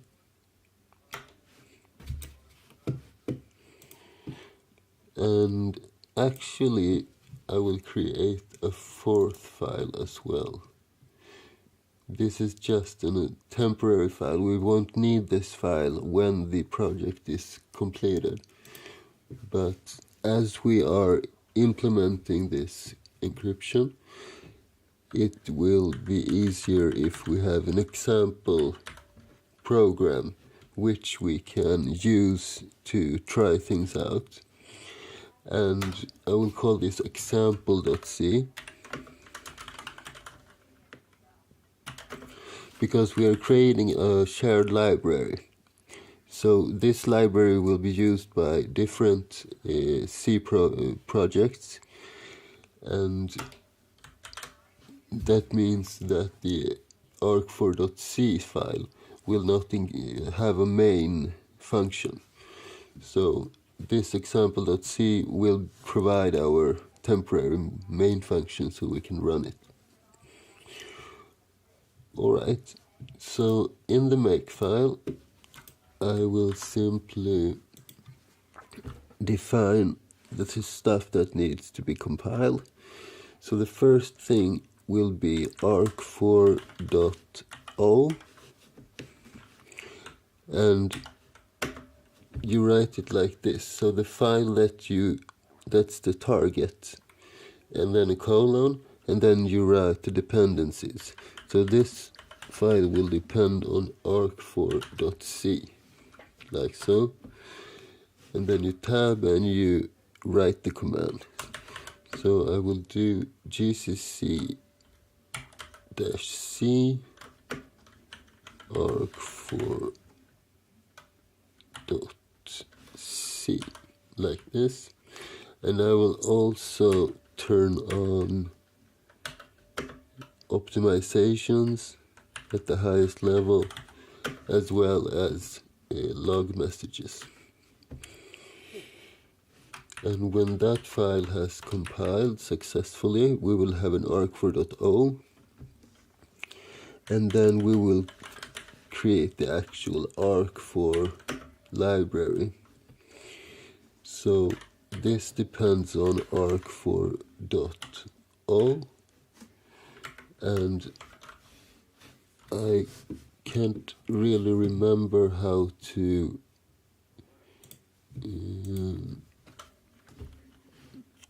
let's see,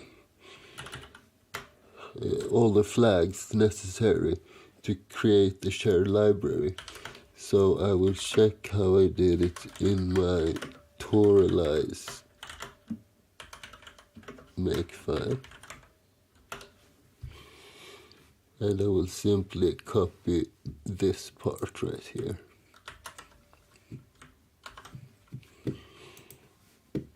So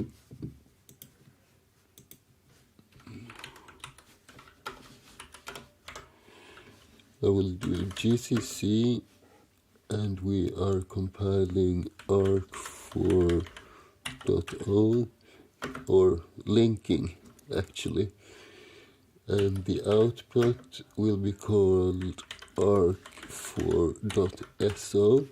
That's the extension for a shared library, and we want the optimizations and the login, and then this additional flags necessary for a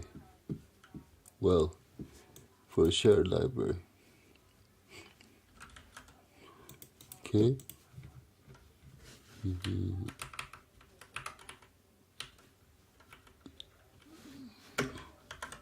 There we go. So after those two steps, our library is compiled, but I will also have the example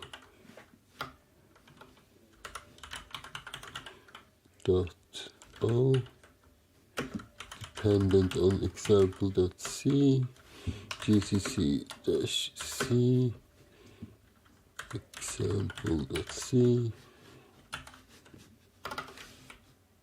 and I will turn on optimizations and wall.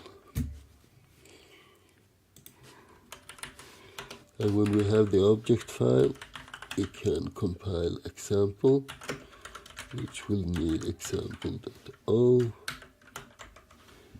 and then we simply do gcc example.o -o example wall 02. And I would also create a clean, which simply removes everything besides the source files. So all O files, all SO files, as well as the example binary executable. And then I will just tell the makefile what we should do as a default when we run the command. And I want to compile arc4 and example. So this is our makefile. If I didn't miss anything, I think we should be able to let's just go into the temp and the arc4, and I will set this to my home so the prompt won't be so big, like this.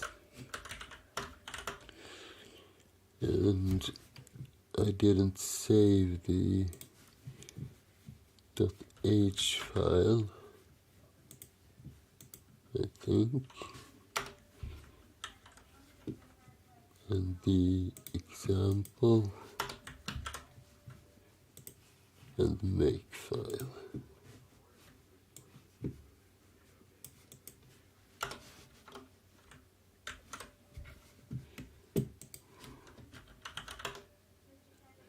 There we go, arc4, make file, arc4.h and example. So I should be able to run the make now, and we get a reference error for the main, but the .o file should have been created. Yes, they did. So everything seems to be working. Even the SO file did be created, even though everything is just empty source files. And if we do make clean, we're back to where we started. Okay, that's a little bit of administrative work, but it will pay off when we need to recompile and debug our code. I'll close down the make file because we don't need to do much with that. And I will actually start with the example file because if we create the example first, then we have a kind of a roadmap to the different functions that we need to create later on. So I think that's a rather good way to start. I'm gonna include the arc4.h,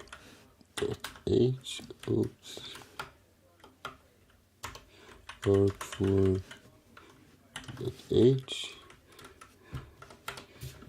and inside that I will have my regular definitions. So I usually start by putting in the stdio. That will be removed later on because we're not going to use any of these libraries, but during development I think it's easier to have all the usual standard libraries ready to go.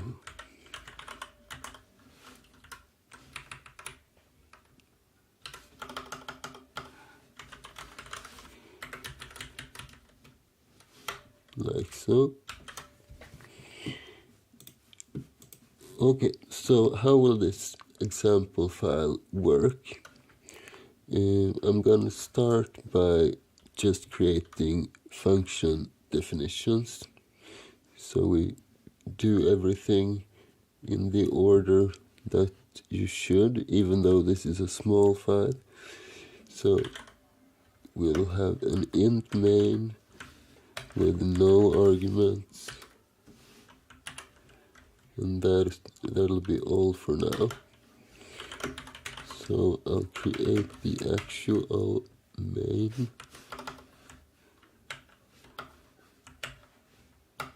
and I never seem to learn where to find my curly braces on my Mac. Alright, here they are. So I will make this file a little sloppy and easy to work with, because this will not be a part of our production code, so to speak. So I will just do it as easy as it can be for myself. So I'm going to create a couple of pointers. I will have one for the key, and I'll have one for the source text that we want to encrypt. I will have one for the destination text, and I will have one additional pointer for when we decrypt the encrypted text. So let's call this encrypted instead, and this decrypted. That's a little bit more obvious. And I think I need to make this a little bit smaller. I hope that won't be a problem for you. Okay, and I will just define this statically. So I will set the key to, let's see,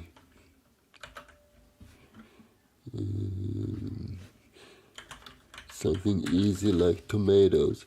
When you run this code for real, you should always create a real encryption key.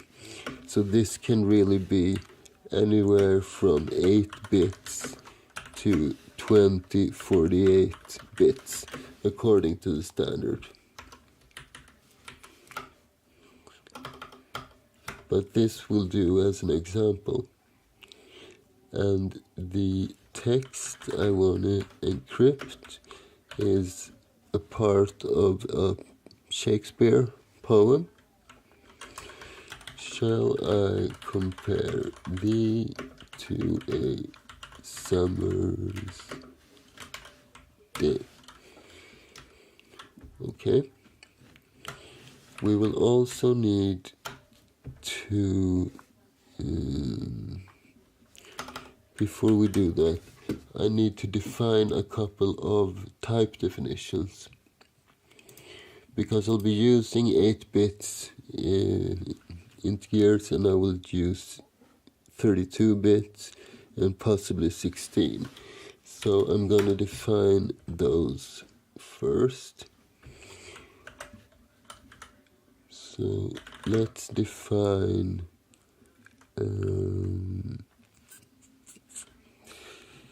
we will do unsigned char, that is an 8-bit value, and I will call this int 8. Not defined, by the way. This should be a type definition. So a type definition is when you create your own type. Everything you write is what the source name is, and the last one is the destination. Okay, so the next type definition will be a 16-bit int, and that is defined in C as an unsigned short int. And I will call it int60. And finally, we need an 8-bit variable as well, and I will type this as an unsigned char int 8. Oh, sorry, I have done that already. The only thing we have left is a regular 32-bit integer, and that will be a regular unsigned int like this. Okay, so now we have our type definitions, and let's continue with the example main function. So we have the string that we want to encrypt, we have the key, we will also have a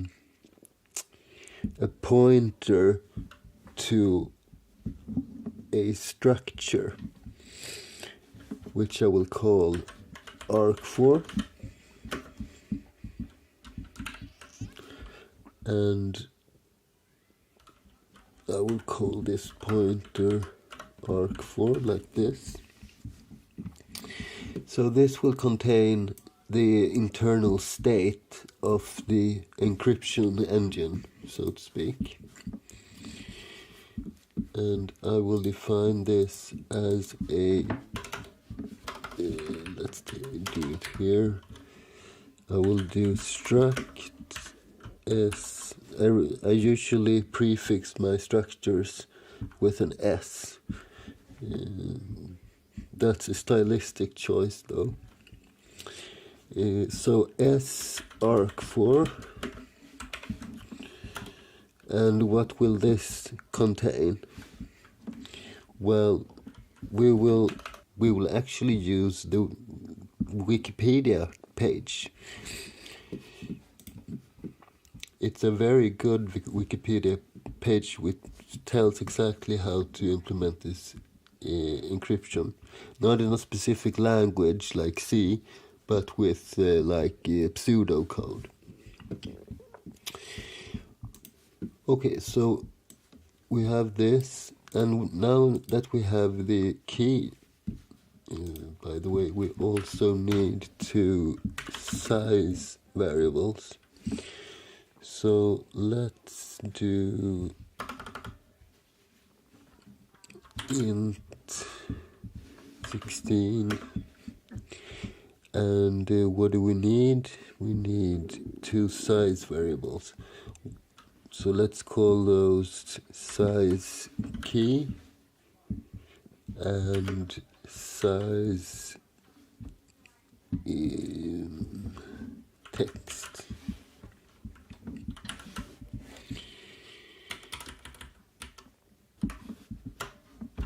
And I will just use this string length to define those.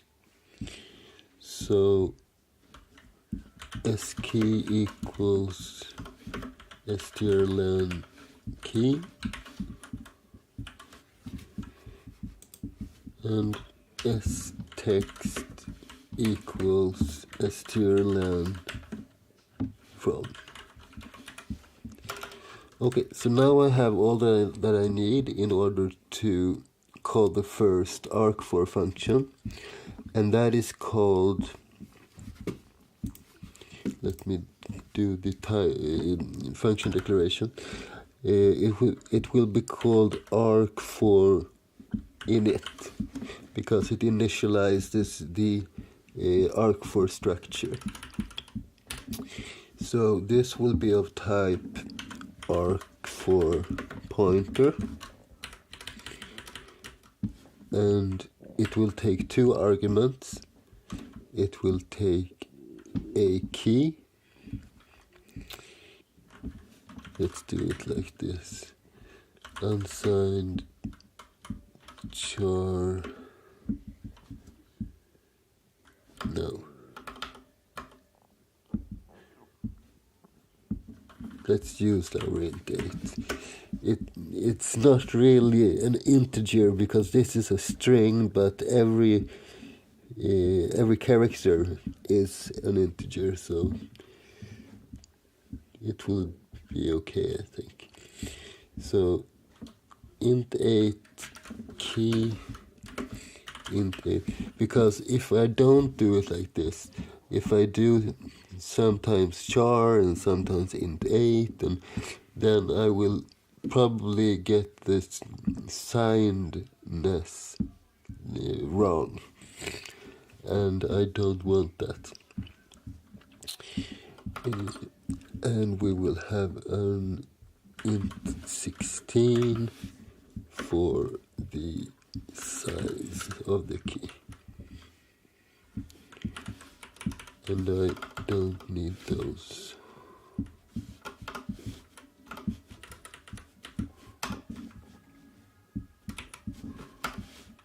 Int 8 pointer, int 16, right?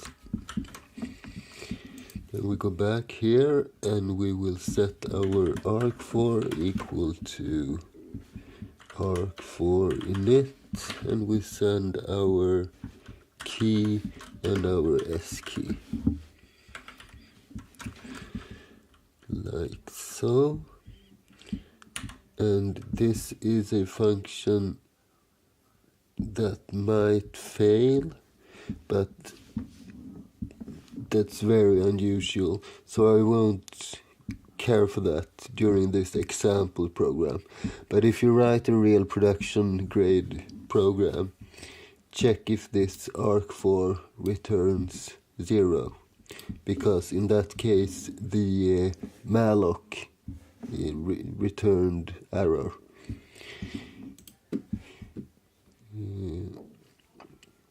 Otherwise we will get one of these structures back and then we are ready to encrypt. Let's add some prints as well. So initializing encryption.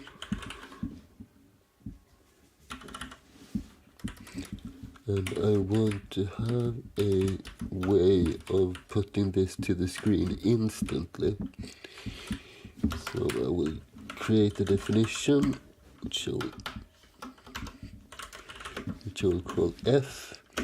And I'm not putting this into the arc4.h because this is not something I need in the actual end result in code. This is just for convenience.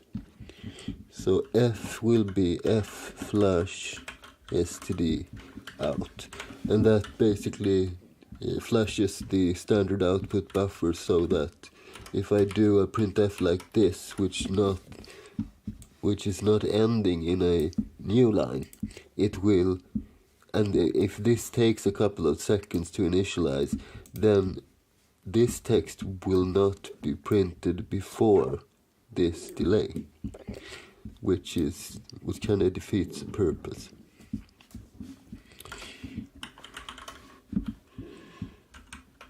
So I will put the F right after, like this, and then down new line. Okay. And then let's print out the input first. So I will put it in single quotes. And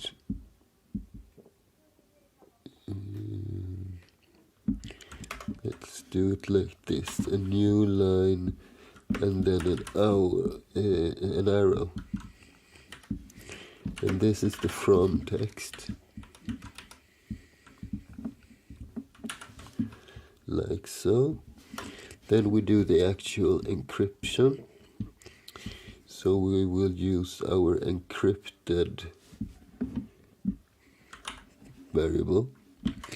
So encrypted equals arc4. Let's define this first. So this will return a string pointer.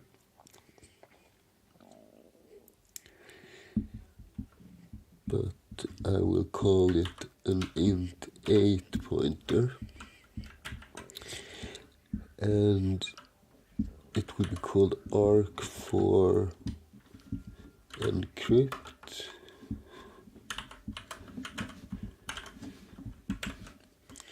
And it will take two arguments, one which will be an int8 pointer, so the string that we want to encrypt, and a size in the form of a 16-bit integer, like so. Pretty similar to the initialize function. And the arc4 encryption works like this. You don't need a specific decryption function, because if you try to encrypt the encrypted text, it will be decrypted. So then it goes backwards. So with that in mind, we can just create a macro which will be called arg for decrypt with two arguments, x and y.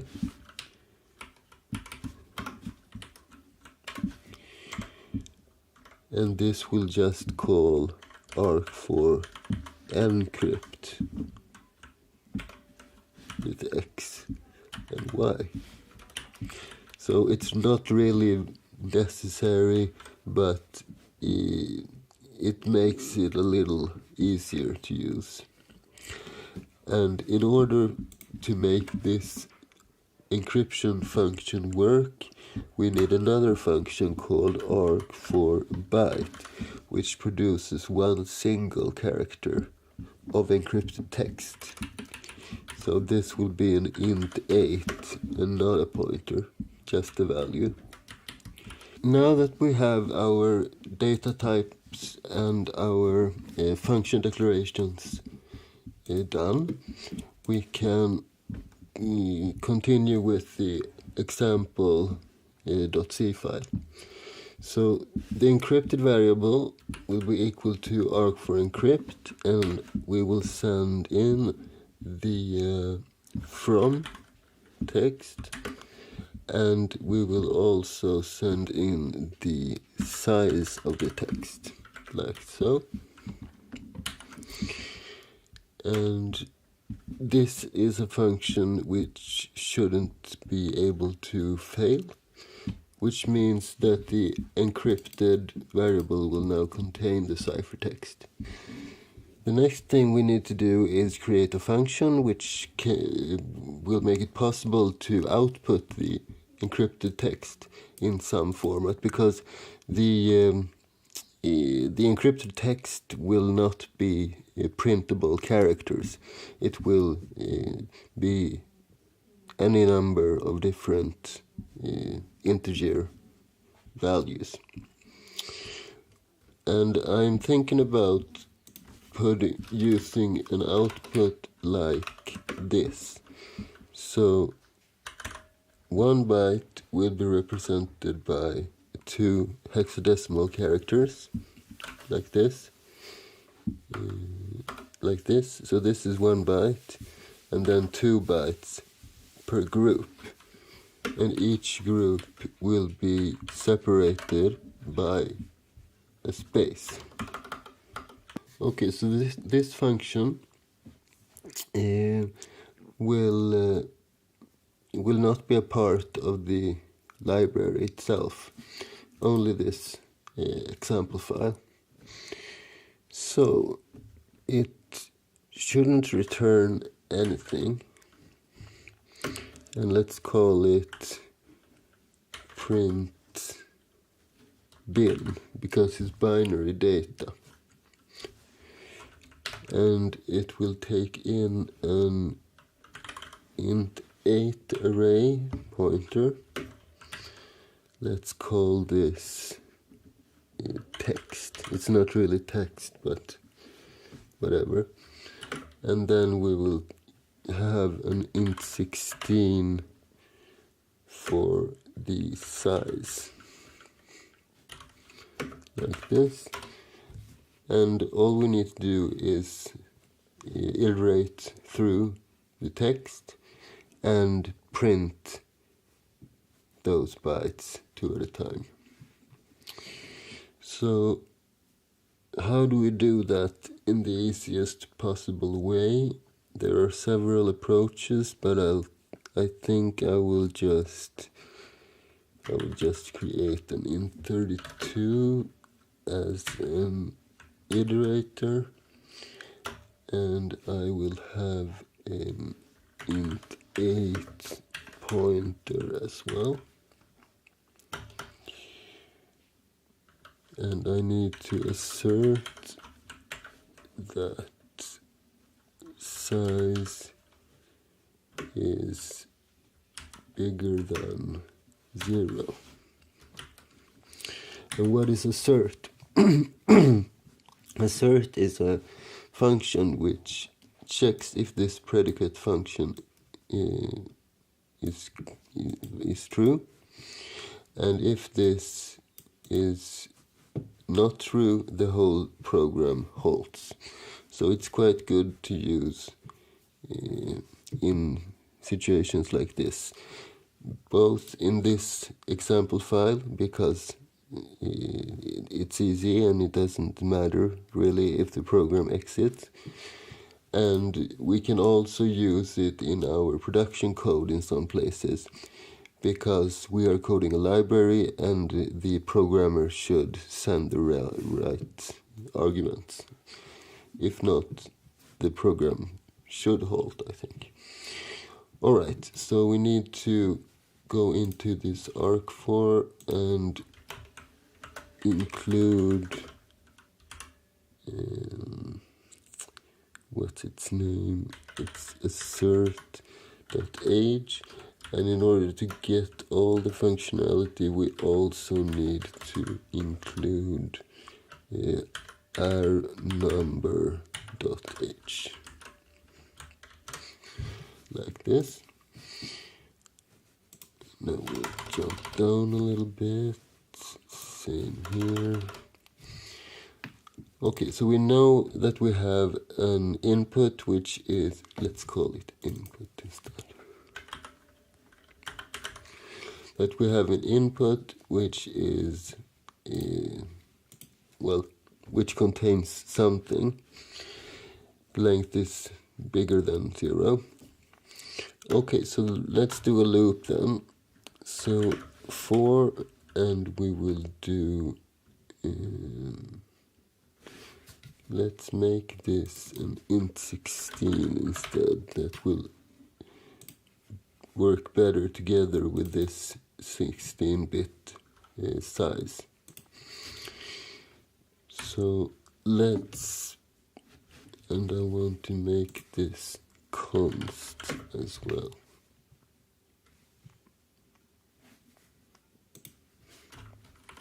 Same here. No. Okay, so let's set I to size and P to input. We're gonna continue the loop as long as I is positive. So I'll just put I here, because it will decrease every iteration, and it will, after a while, go down to 0 and the loop ends. And the P pointer will instead increase every iteration. Okay, so if, let's see, I need to check something out. So the first iteration, then let's say we have a string which is 32 bytes. So I will be equal to 32, and we will output to 1 byte of data. Then it will be equal to 31, and we will output 2 more. So let's see.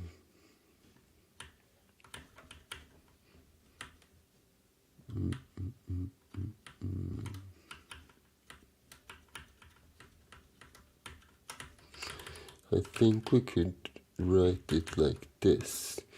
So if I plus 1,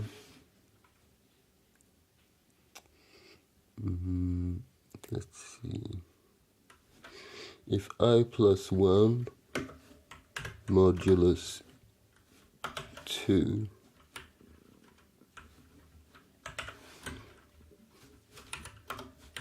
If that statement is negative, so it's equal to 0, in that case I want to printf space,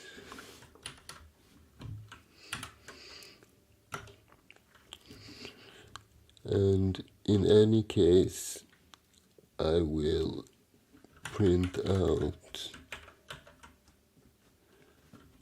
a hexadecimal value with two digits, and this is what we want to print out. I think this will be correct.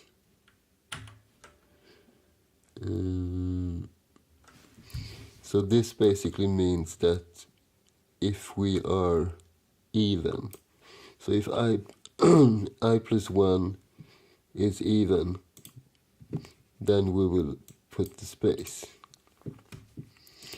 And we will also use our macro f, so it will print this. No, we don't need that, by the way,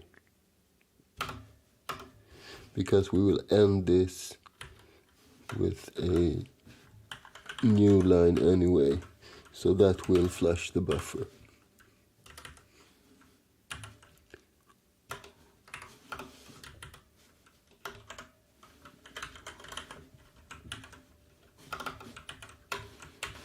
This should be all, I think, unless I have forgotten something, but let's try it out. So what can we try it out on? We don't have all these functions yet. So let's comment this out, and this as well, and this is okay. And what shall we print as an example? We can print the key. So print bin, that's actually not binary data, but it will work the same. So we will print the key, and S key is the size. Return 0. Something like that. Let's see if this compiles, or if we need to remove something else. Make a lot of warnings.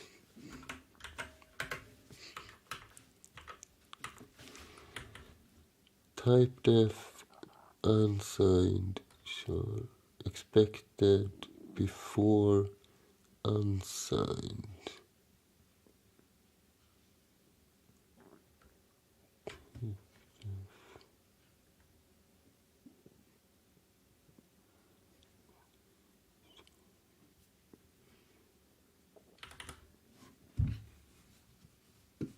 Before unsigned.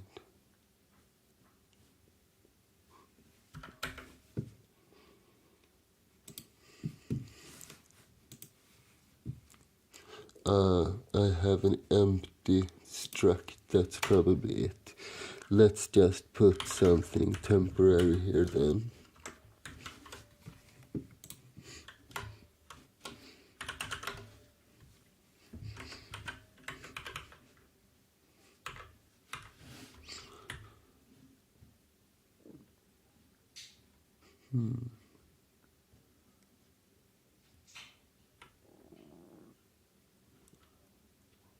Type def unsigned. Maybe it is because of the position. Sometimes you need to do one thing before the other, etc. Type def. Ah,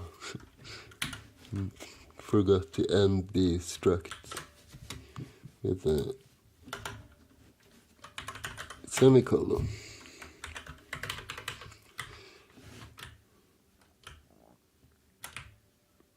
Is it still complaining? Type def unsigned char int 8.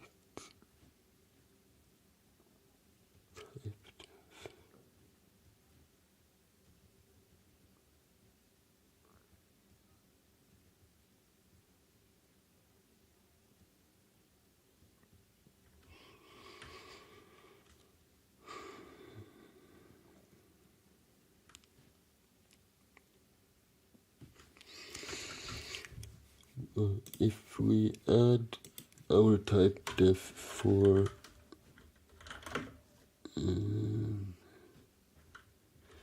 our struct, does that error as well? Type def struct is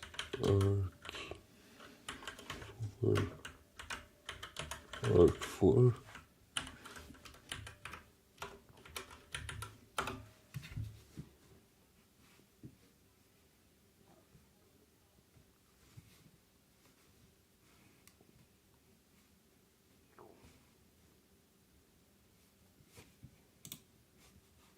It's not uploading. Okay, I got disconnected. One good thing with the sociopath is that if you reconnect like this, you don't have to do anything else. It remembers and continues to serve all of your files. So that's good. Okay, let's say this again. And this one. And let's jump down a bit, clear the screen, and let's make it again. Okay, finally. Pointer targets in passing, argument 1 of print bin, differ in signedness. Okay.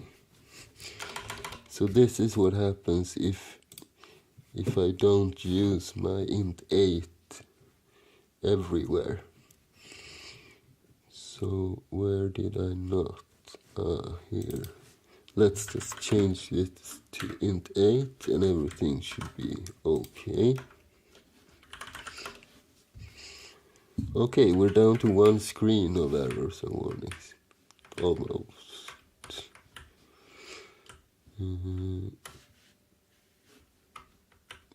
Does it still?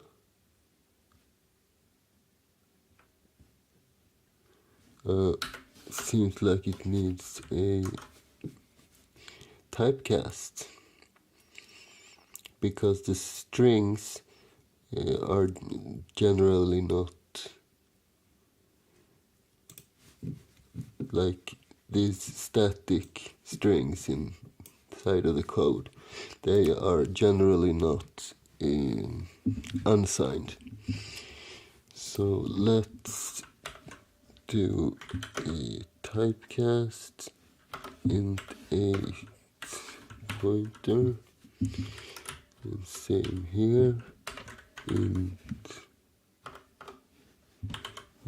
8 pointer.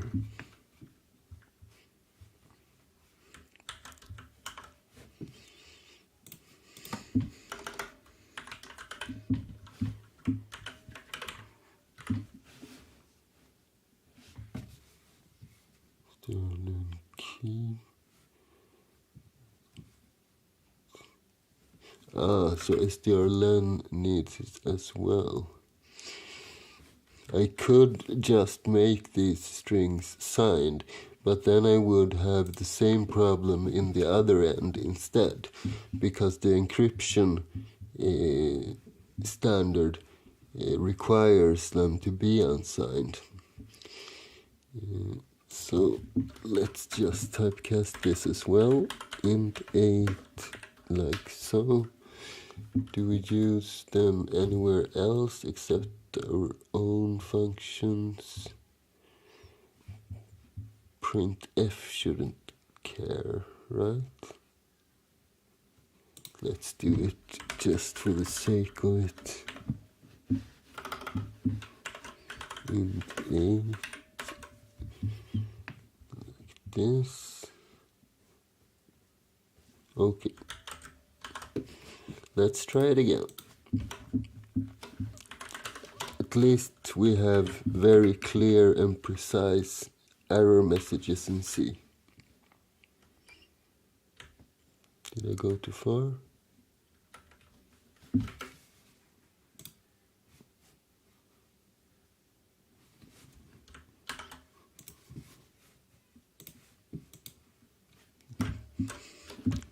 Make, clean, make.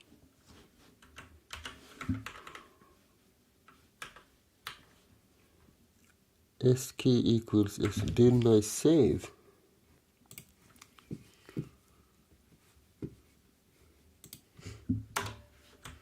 Save.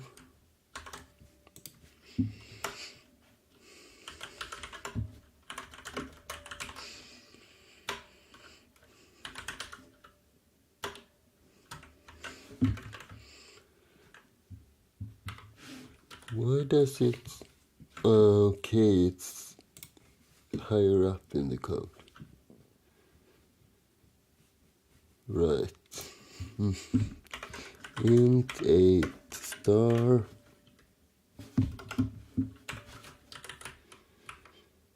And there we have it. Okay. That should be all right. Make clean, jump down, make.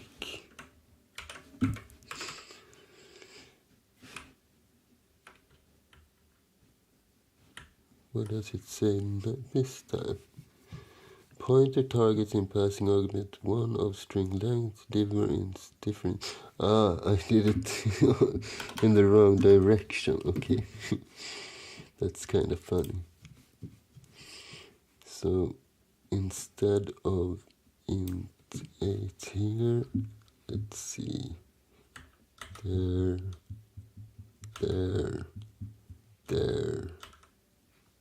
and there. We should just have char, because we have them as int 8, but the functions we're calling requires them to be regular strings. So assign char pointer. Okay, this time it should look a little bit better, I think. Make clean, jump down a bit and make.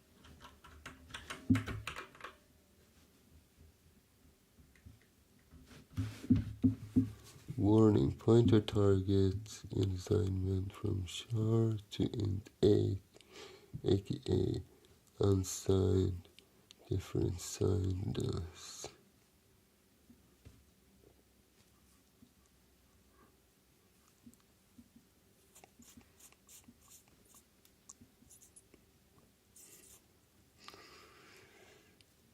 So it doesn't seem to be enough by doing it this way.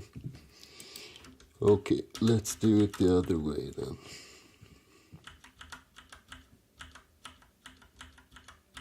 I will undo until I see this change, like so.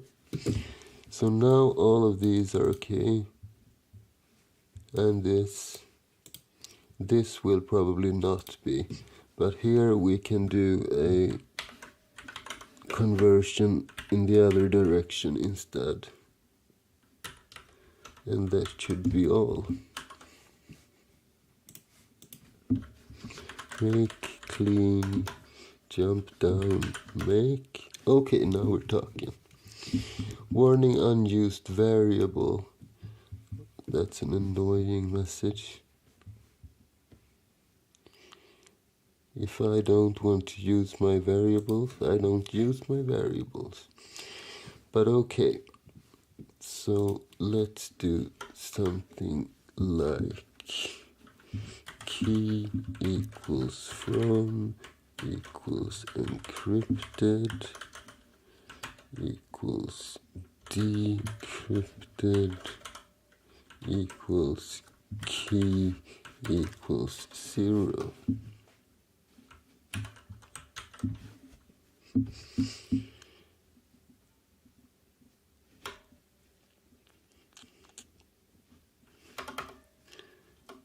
Is that enough?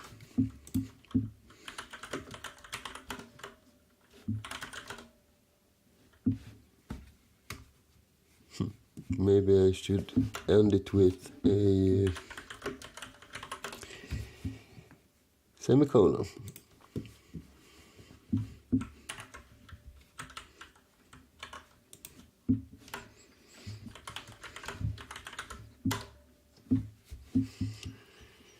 Operation on key may be undefined.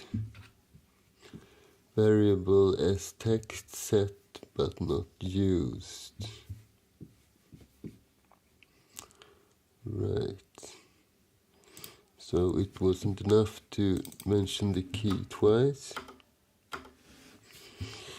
This is only set and all of these are used. So we need a key.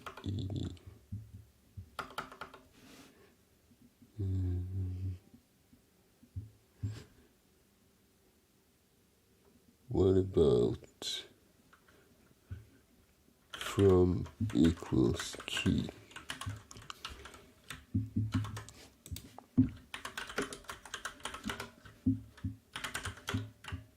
Okay, now what?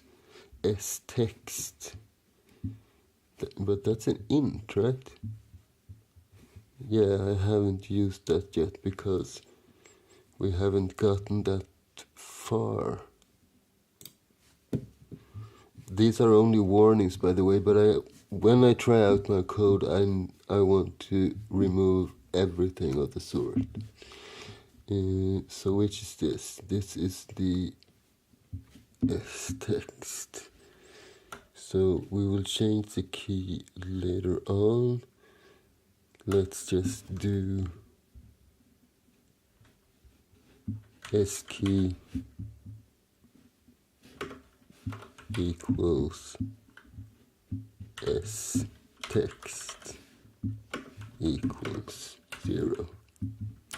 Now it should be completely warning free, I believe. No, one more. Warning unused variable arg4. Okay, I haven't used that. I can just comment that out for now.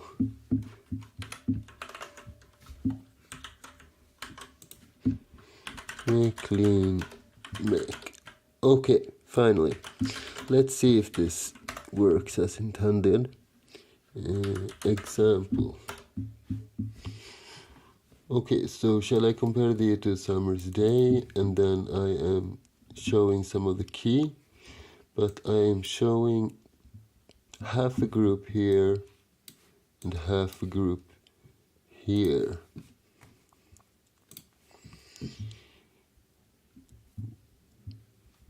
What will happen if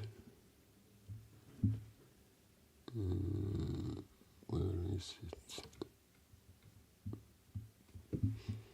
If I just do I here.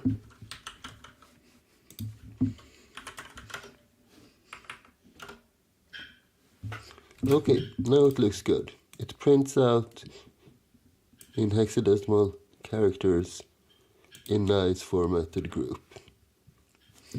Very nice. That means we can begin with the actual encryption code now. Finally. So let's go over to the arg4.h and begin working on our structure. This will contain the internal state of the encryption engine, so to speak. So let's go to that wonderful Wikipedia article. So arc for wiki, and I want the English speaking Wikipedia. And let's hide this and make it a little bit bigger for you guys.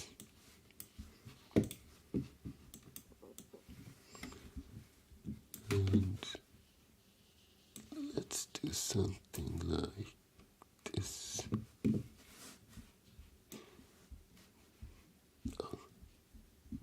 Let's use the whole screen. I will probably be looking at this anyway. So there's a lot of text here, and some of it are warnings that this encryption standard isn't secure. But I have read through all of that, and I'm not sure if I agree, actually. Well, the thing is, they claim that the output of the encryption is distinguishable when compared to purely random bytes of data. And that could be potentially be used to backtrack and crack the encryption. And it has indeed been used. For example, the Wi-Fi encryption standard WEP used exactly this encryption with very small keys and a special kind of seeding algorithm, which they were able to crack it in the wild in a couple of seconds. But that's only in combination with the WEP technology. And there has been some talk that in combination with the TLS, the encryption standard on the web, it's also not safe, and it's not safe the first couple of bytes which it produces is not safe. So, since we are using this encryption firsthand in our own code, not together with anything else, and I will also create a mechanism which will disregard the first 500 million output bytes, which will stop all the other cracking techniques.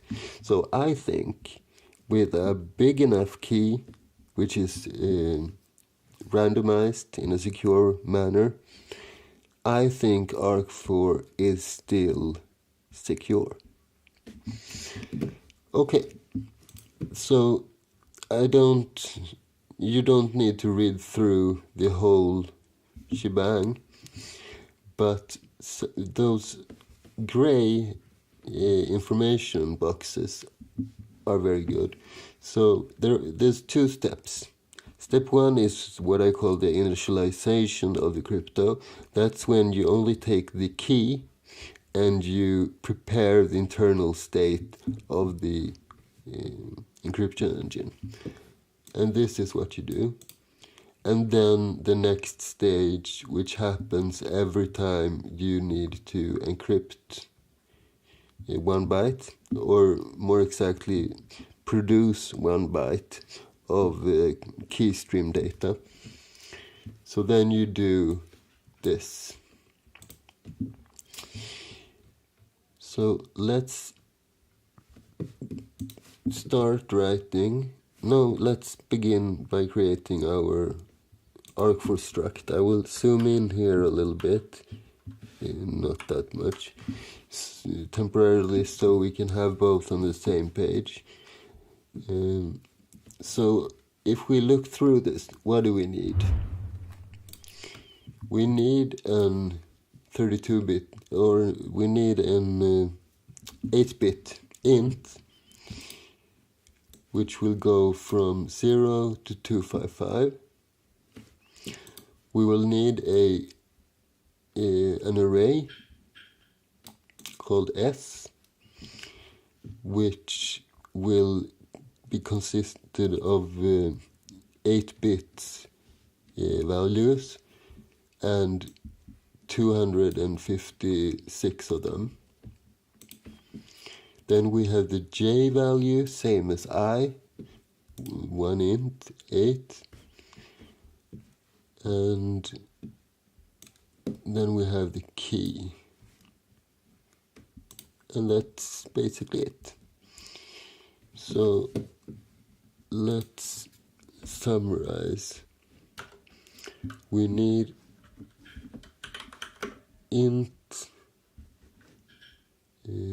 I, int 8, I, j, and later on we will need a k, so I'll put it here.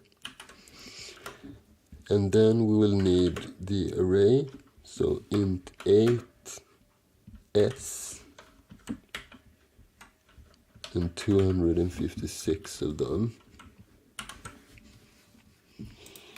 So we have I, we have j, we have the k, and we have the s.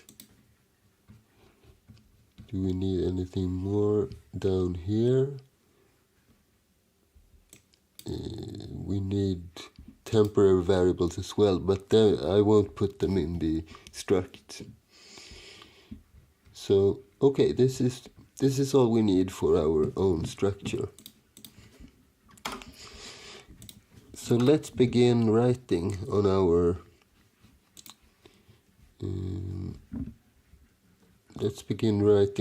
initialization function, and this will let's copy this whole thing. And let's include our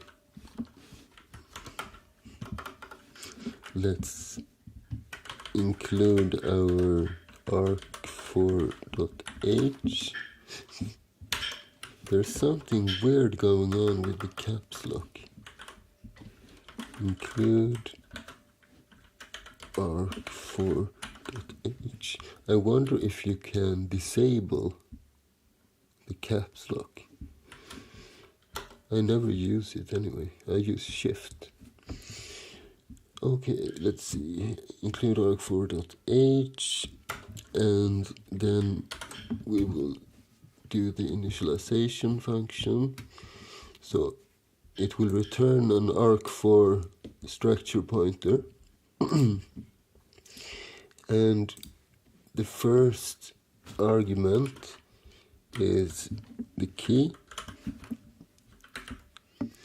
The second is the size of the key, like so.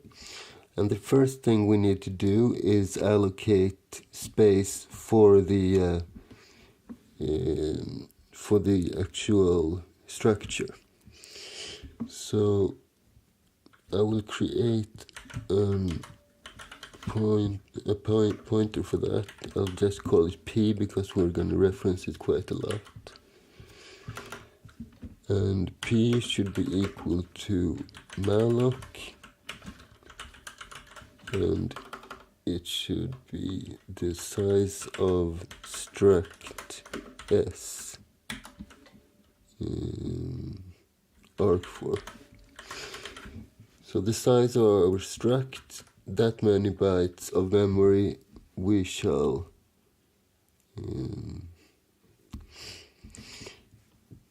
allocate. And here I will do an if clause.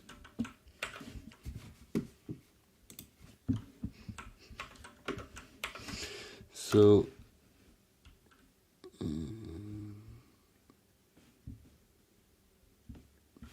let me just check the return values for Malloc. Man2, no, man3 Malloc. So I know it returns the memory address, but if it fails,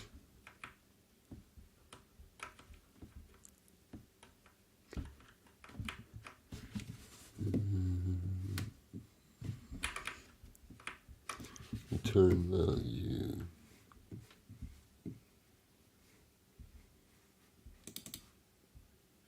They return null and they set error none.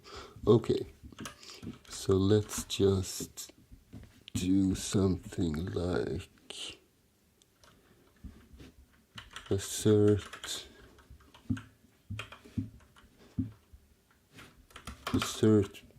p error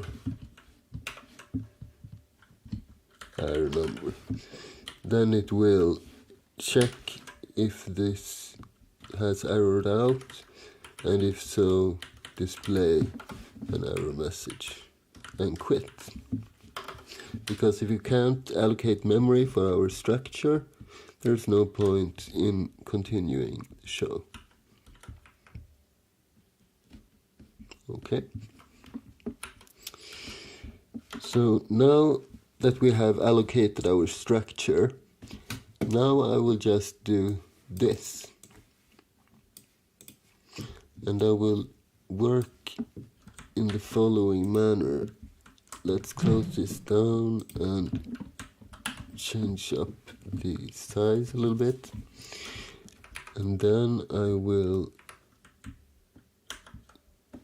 paste this in and make block comments out of it. I think it's command this or control this.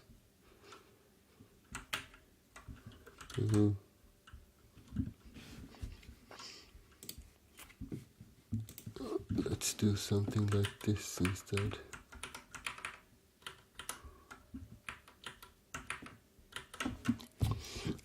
Annoying. I never seem to learn VS Code for Mac. I know all of these different things on my PC, but it's not the same on my Mac. Well, this works too.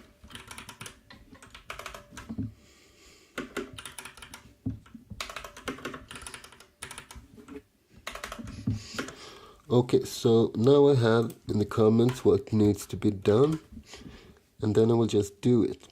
But before we begin, I want to zero out all the state variables. So let's do something like no, let's just do a simple thing. Int 8 x and 4 x equals 0, x less than 256, x plus plus, and we want to take the PS, so that is the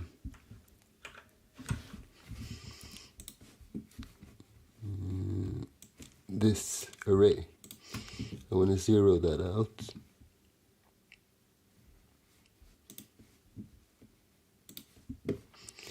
So PS of x equals 0, and then I'll just do PI equals PJ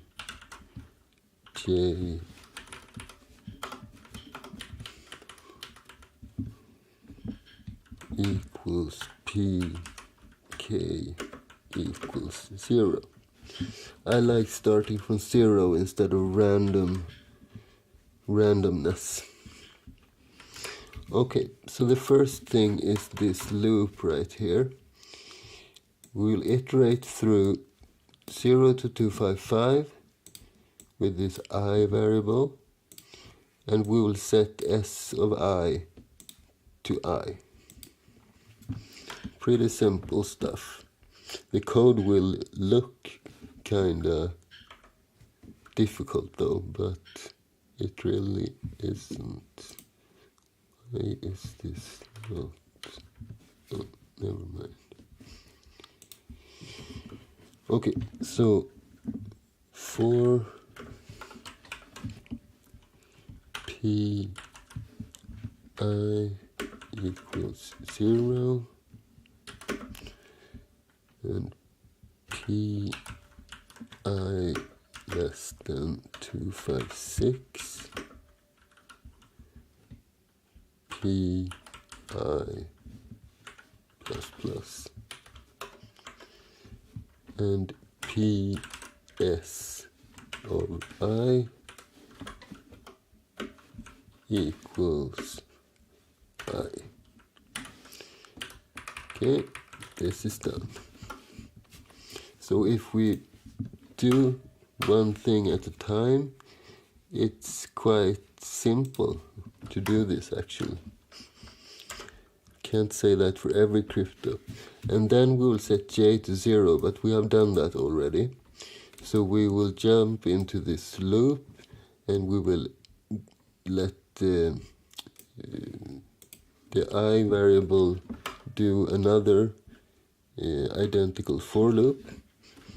So let's just copy this line.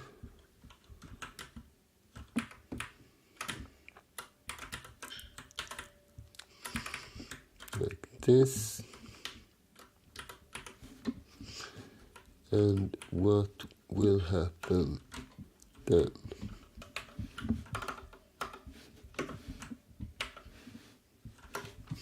We need two temporary variables as well, by the way.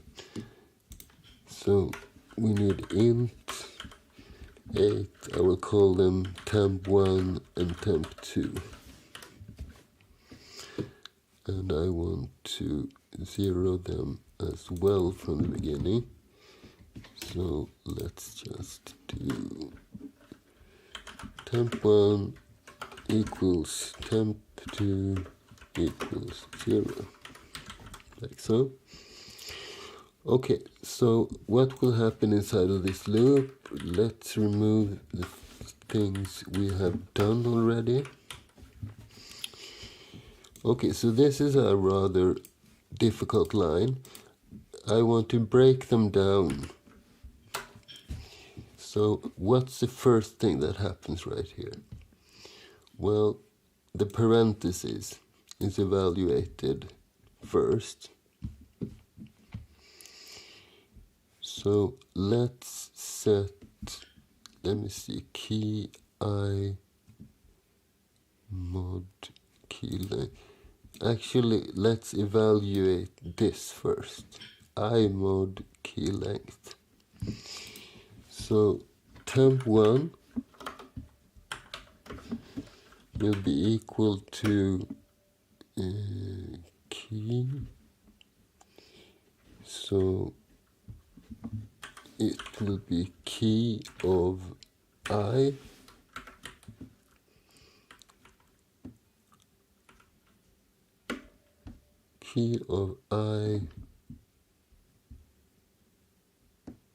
no, where am I? We are here, right? So I mod key length. So P arrow I modulus key length. So that's the size. Okay, so this part is okay. Now we can take the rest of this parentheses one at a time. So pj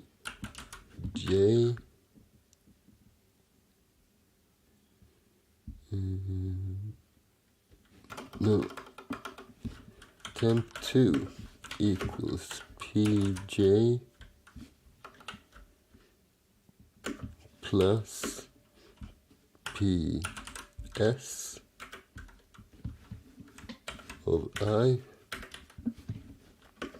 plus key of, and then the stuff we evaluated right here.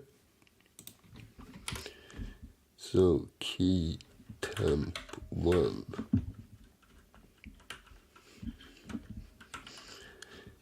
And then we will set pj.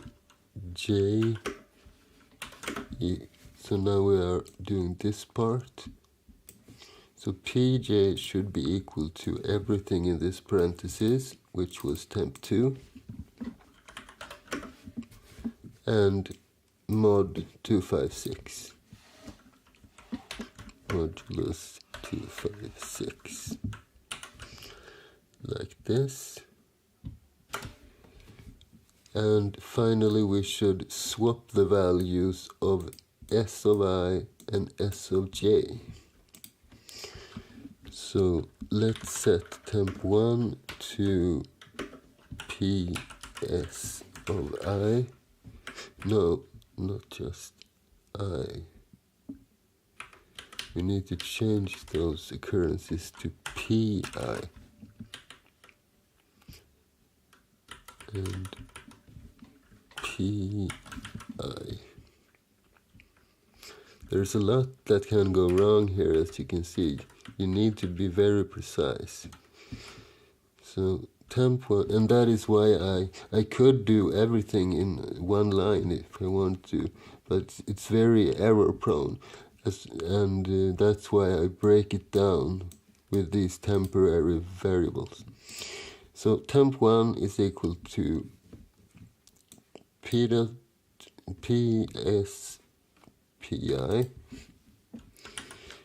and temp2 is equal to ps.pj,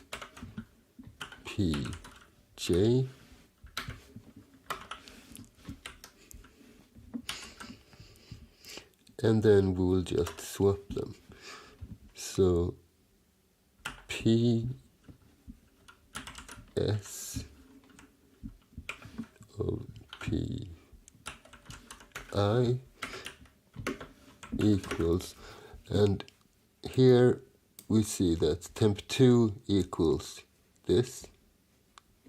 No, temp1 equals this that I'm working with now, which means it should be equal to temp2 instead.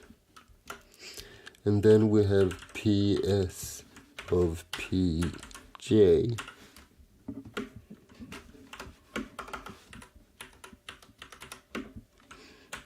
which is currently equal to temp2, and it should be equal to temp1. And that's it.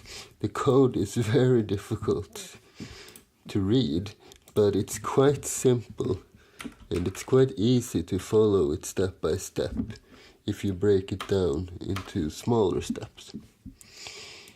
And that is basically it.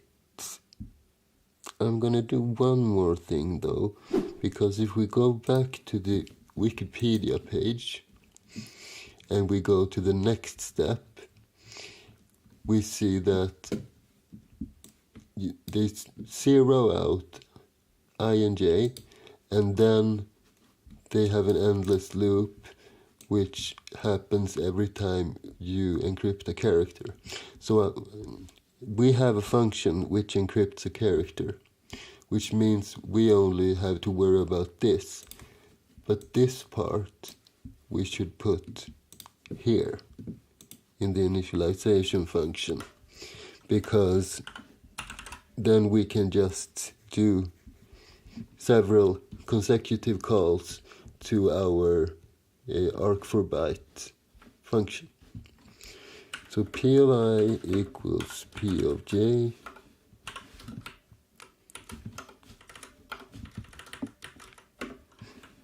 equals 0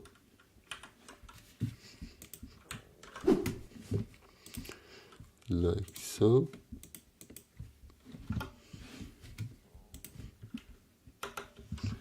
And then we just return P.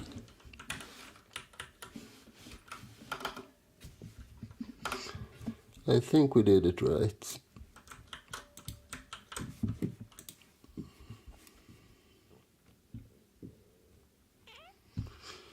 If we go back here and we remove this line and put this line back, then we can print, instead of printing the key, let's print let's print arc for S. So the initial state of the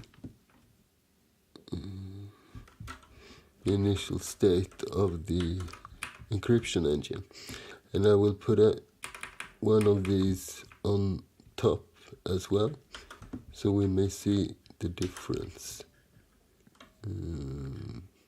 No, sorry, can't do that. We haven't initialized it yet.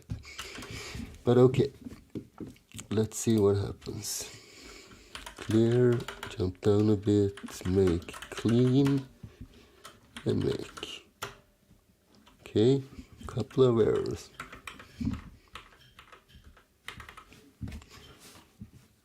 If we go to the very beginning,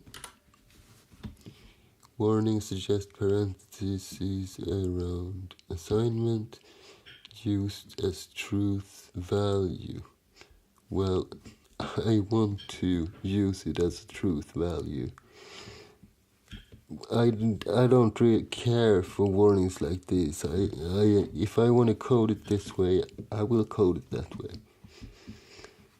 Implicit declaration of function assert p error. Okay. And here I forgot something. And arc4 has no member named S. Okay. So a couple of small typos. If we begin in the H file, I guess this is the problem. Is this a big S or small s? It is a small s, so why doesn't it have a member called S? Did I perhaps arc4 P? That's weird. Maybe it's something because of this.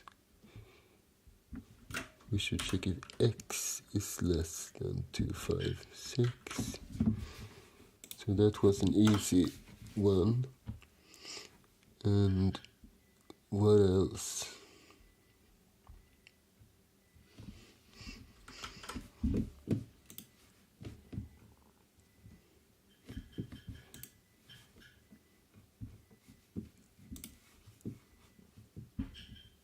Assert p error. Where is that located? Man3 assert p error. Okay, I need this GNU source thingy.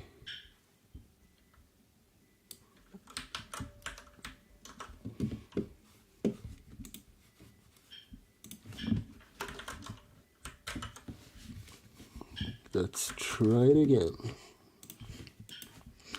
Make clean, jump down a bit, clear, and make. Boom. Okay. Int 8, IJK, unknown type name. Unknown type name, int 8. I put this before these. Let's move them.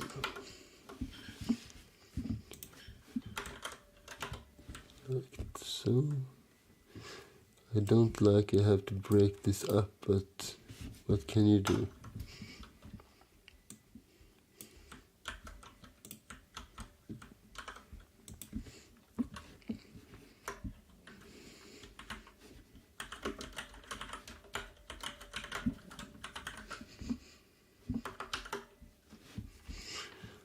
This is just a warning.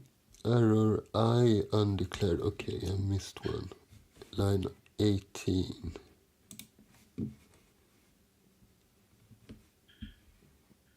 Wrong file. 18. So this should be PI, and this should also be PI. Okay.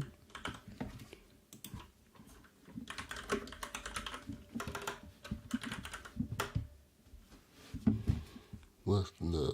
Error arc for undeclared.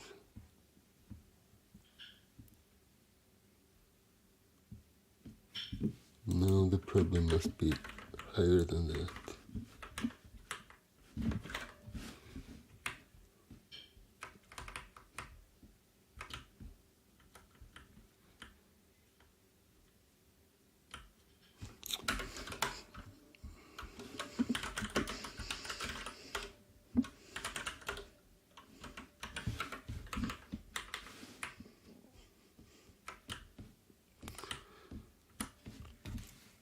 Arc for undeclared in example.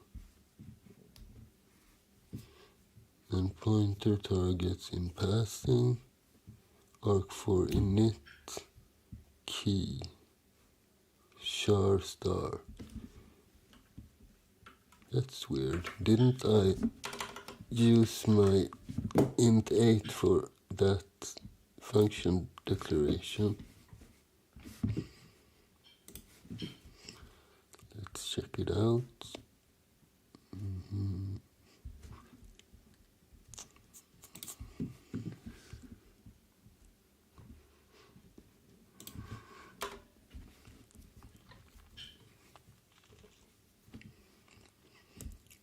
So int8 key and int8. That's weird. Let's put this back right away.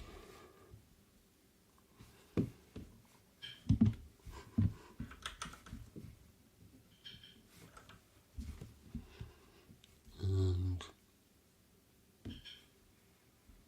okay, it's this function. int8 input.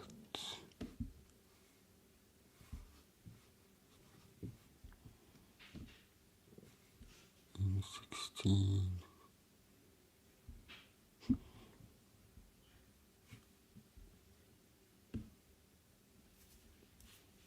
Well, where is it? Let's check it out again. So, expected int 8, arc for init key. Pointer targets in passing argument 1 of arc for init differ in signedness, because this is a char. Int 8 key. So key is a char. Okay, let's typecast it then.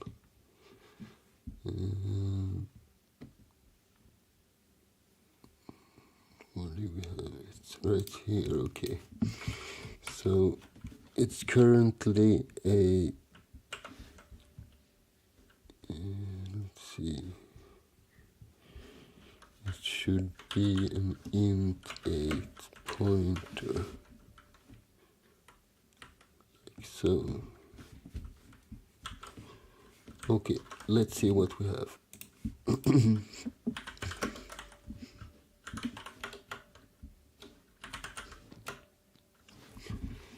Still a warning about this one, but that's nothing we can do anything about. Undefined reference to arc4 init. We need to link that one. Let's just, no. So, go into the make file, and then we will do, let's make it easy. I will just do arc4.so as one of the input arguments.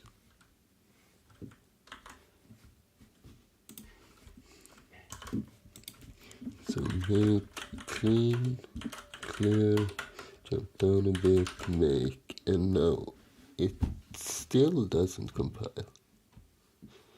Undefined reference to arc for init. What did it run?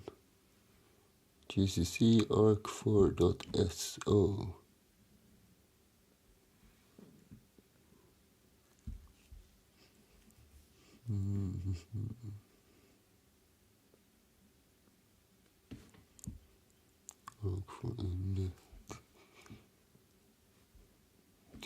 Do I include it in the header file? Include arc4.h. Include arc4.h. arc4 init.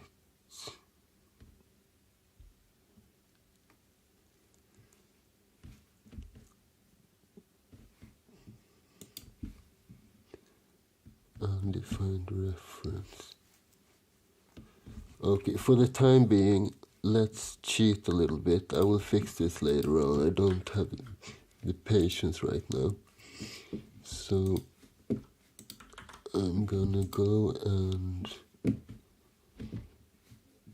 when we compile final program, we do arc4.o instead. Like so.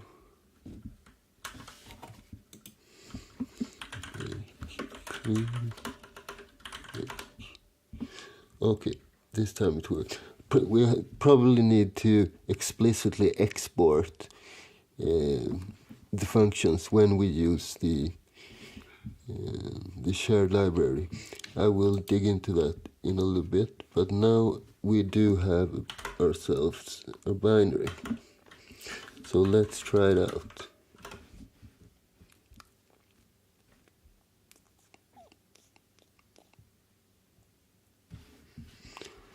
That doesn't look very good. Let's do ltrace-f Malloc arnom location.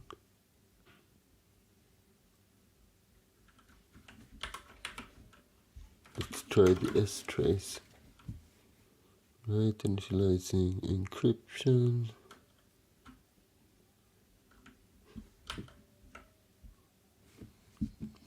How did I write that if clause, by the way? Maybe I reversed the conditions. Let's see. If p malloc. Okay, this should be the other way around. So if p. Alright. Make clean, clear make, and we run example.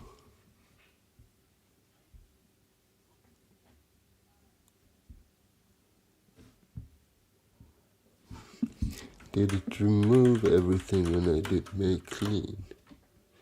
Arc for CHC. Yes. So how come it freezes there? Malloc size of struct s arc4. If that is 0, assert p error. For x equals 0, x less than 256. I think that 0 means that it's some weird number format. Make. Okay, no errors at all, no warnings even. But the same outcome. What is this? Do we have an endless loop on our hands? That's probably the only possible thing, right? So pi equals 0, while pi is less than 256.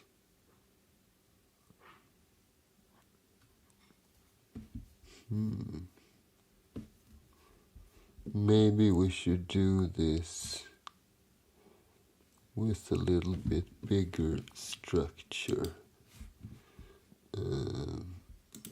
These could be int 16s instead. We're probably overflowing that 8-bit variable.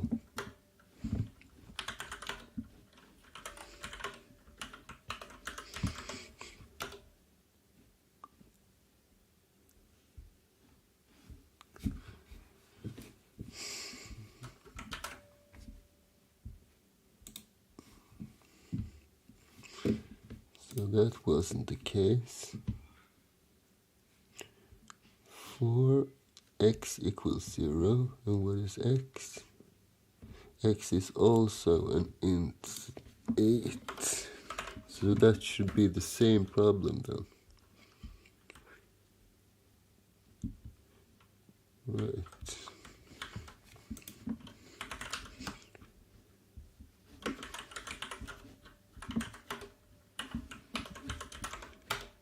There we go, finally. Okay, so this is part of the internal state of the encryption. Okay, so the next thing we need to do, that is creating the arc4byte function, which will create one single byte of the key stream. And the key stream is what we will use to encrypt and to decrypt stuff. So let's begin. I will have int 16s with temp1 and temp2, just like before.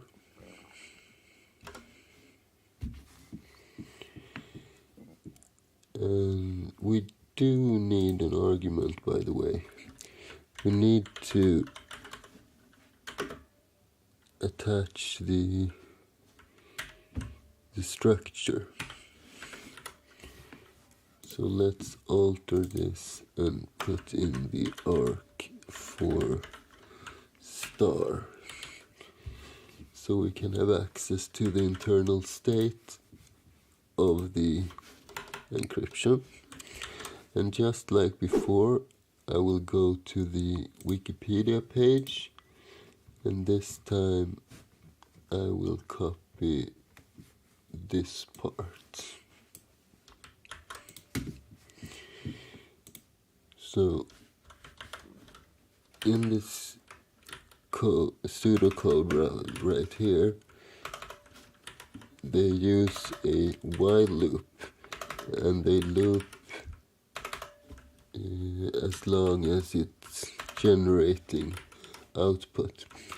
But we'll not do it like that. Instead, this function will be called each time we will produce 1 byte.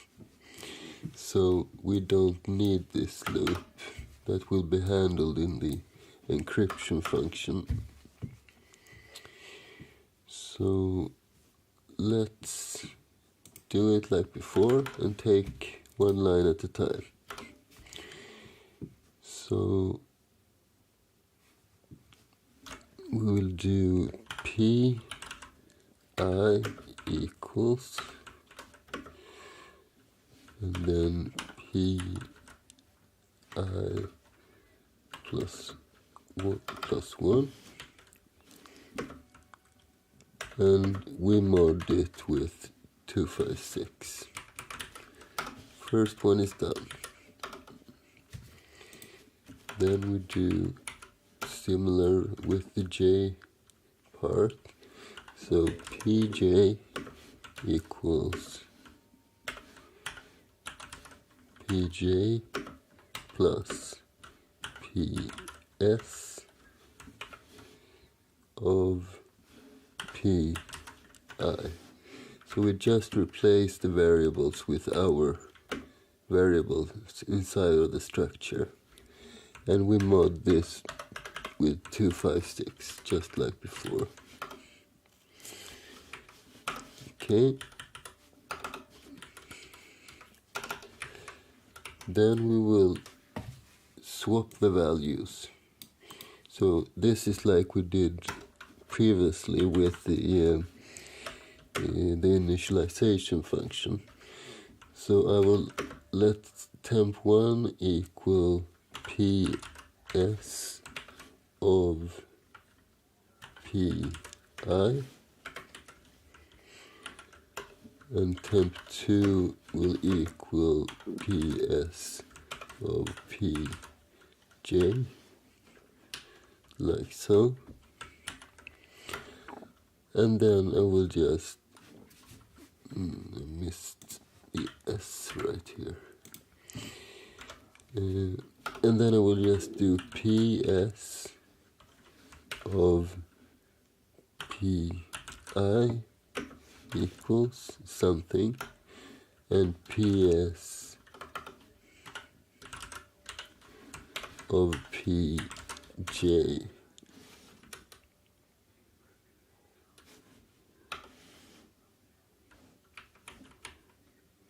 ps of ps of pj equals something. Okay, so temp2 equals the j part, which means it should equal the I part now. This equals temp2, and the pj should equal temp1, like this. And then this one is done as well. Why did it mess up the indentation? Never mind. Okay, and then we have this t variable. That is their version of our temporary variables. So we'll just continue as before. So temp1 equals, in the parentheses, ps of pi. So this is not really a spectator sport. I hope you don't find this too boring, but we're almost done. Plus ps of pj,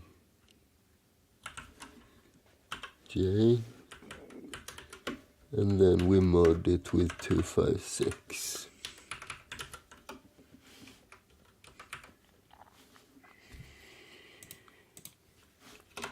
And then we use the k variable for the first time. So p.k equals p.s of temp1. And this is the final output byte, as we can see right here.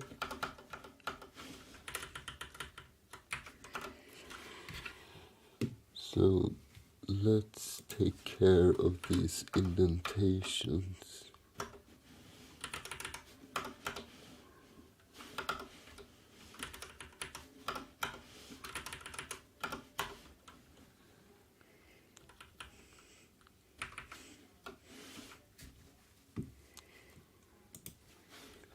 And then at the end we just return pk, like this.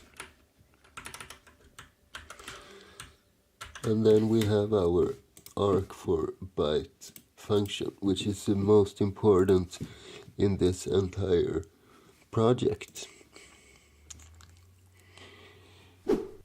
So the next step will be to implement the arc for encrypt, and this is quite straightforward to do now that we have a arg4 byte function. So let's see, we need one more argument. We need to include the arg4 structure. So, or do we? Yes, we do. arg4 star.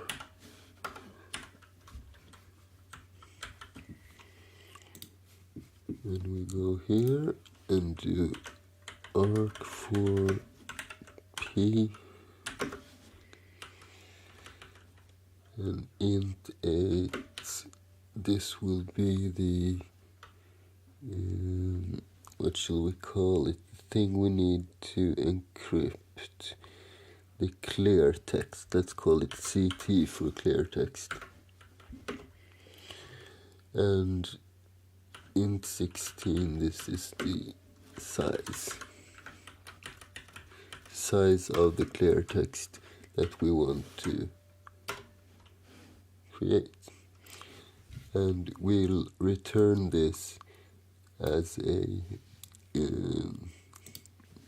as a char buffer, a regular string actually. So let's create a int 16 which will hold the amount of memory we need to allocate. So let's call this mem size. And we will need exactly as much memory as this size plus 1. Okay, so we don't really need to, because when you encrypt something, if we encrypt ABC, the resulting ciphertext will be something like this. It will be the same number of characters, which makes it quite convenient for us. We don't need this variable. Instead, we'll just do, let's create a variable first. So let's call this ciphertext.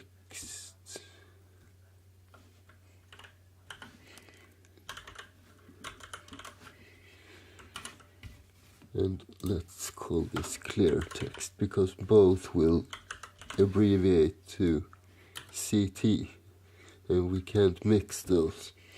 So int 8 ciphertext, and ciphertext will be equal to int 8 Malloc, and we want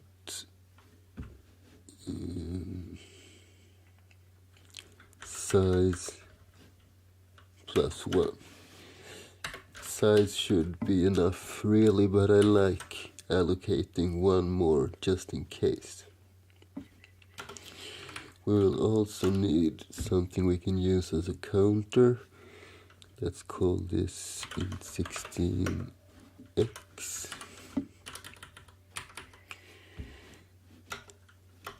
We will do a for loop where we set x equal to 0 and we're gonna loop as long as x is less than the size and x plus plus. And what are we gonna do at each iteration?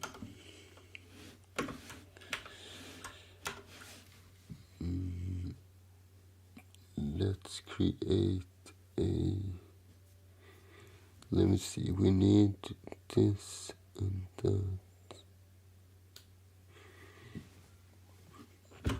Okay, let's do it like this. So the ciphertext of x will be equal to the clear text of X, and then we take this symbol, and some people usually mix this up with the power of, but this little symbol in C means XOR. So XOR is a binary function, like if you have two zeros, the result will be 0. If you have 1 0 and 1 and a 1, the result will be 1. If you have a 0 and a 1, so the other way around, it will also be 1. And finally, if you have two zeros, it will be 0. So that is what XOR is.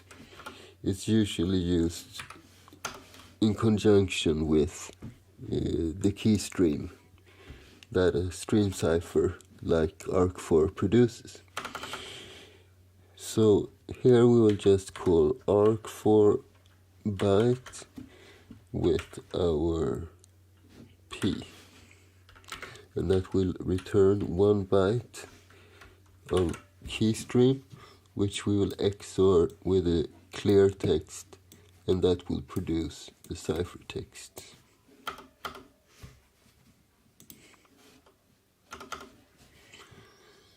And let's do an error check here as well. So if ciphertext is 0, then we want to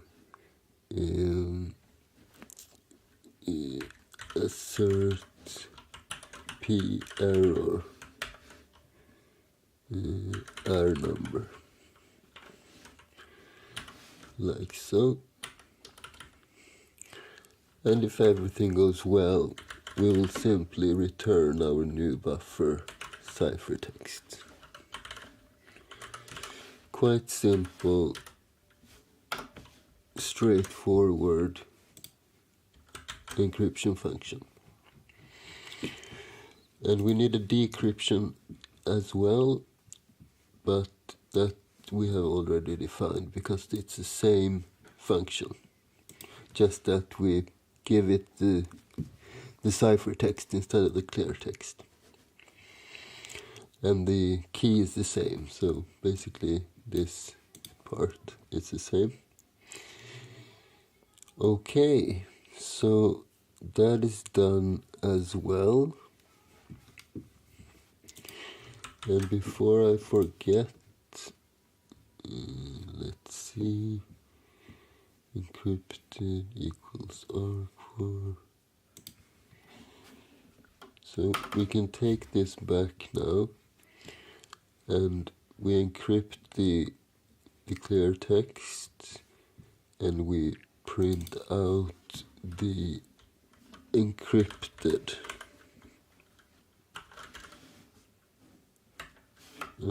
Sorry, this should be the size of the text. This should be the encrypted, because this time we don't want to check the S variable in the structure. We want to see the actual encrypted text.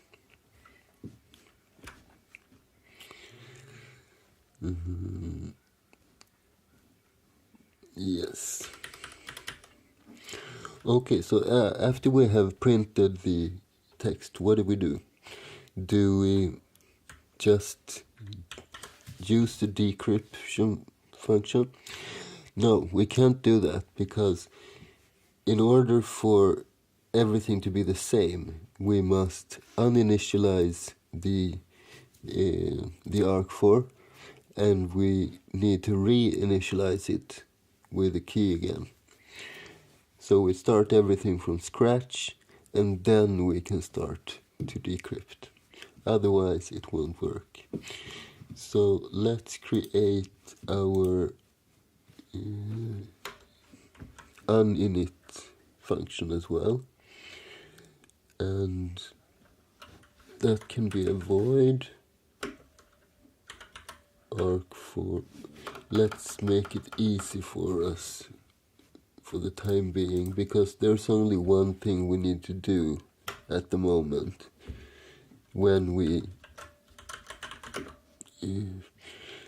uninitialize, and that is to free the memory allocation. So let's define arc4 uninit of x as free x.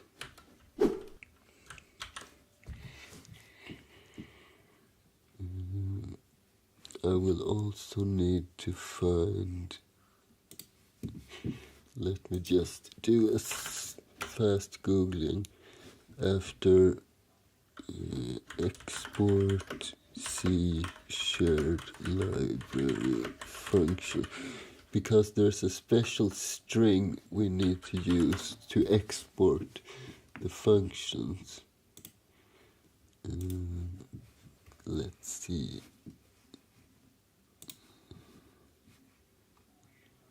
This one.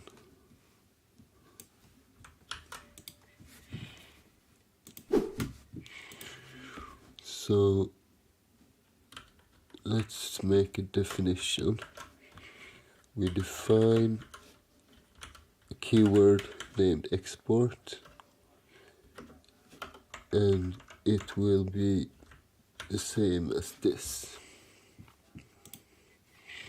So all the functions that we want to export, like the arc4byte function, we don't need to export that because the end user will only use the encrypt and decrypt functions and the init. So we put export for this and before this, save, and we need to do the same here. So export, and not this one, but this one.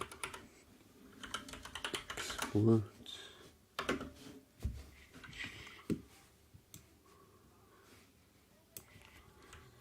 Like so.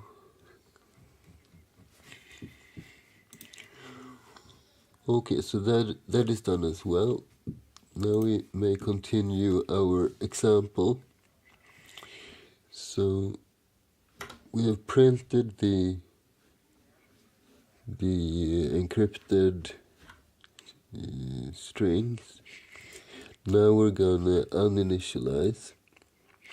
So we do arc4 uninit on the arc4 pointer. Then we repeat some of the steps like before.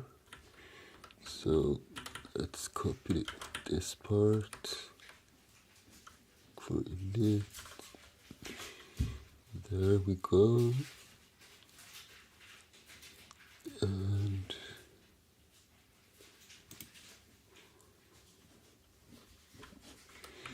let's create another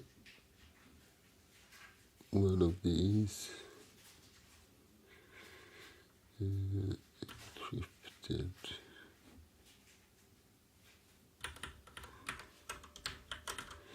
So I will copy this part. Look for init.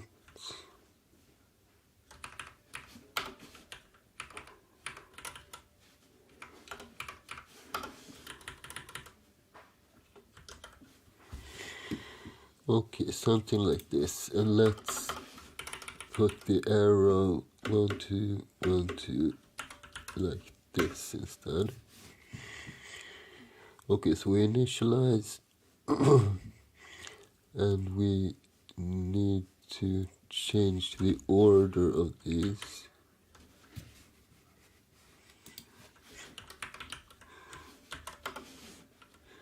because we need to decrypt this first.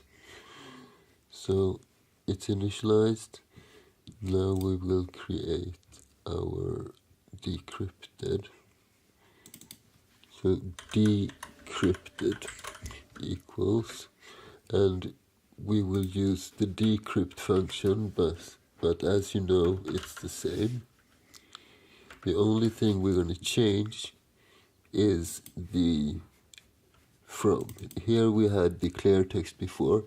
Now we will do the ciphertext, which we get from this encrypted call. So where were we? Decrypted equals, and this should be encrypted, and everything else is the same, and this should be decrypted as well. And then we don't need to print the binary. Okay, so if we have done everything correct, then the decrypted text should be exactly the same as what we had from the beginning. So we take the text, we encrypt it, and we decrypt it back to the start, so to say. Okay, let's save, and we make clean, jump down, we clear, and we do make. Okay, not a lot of errors and warnings. Let's start from the beginning. Error T undefined. Size plus T. Text 54 in arc4.c. 54 ciphertext size plus T plus 1 should be plus 1.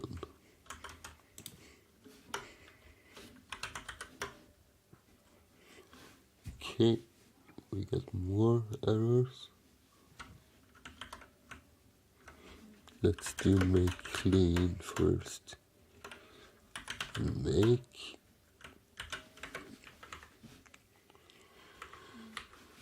Okay.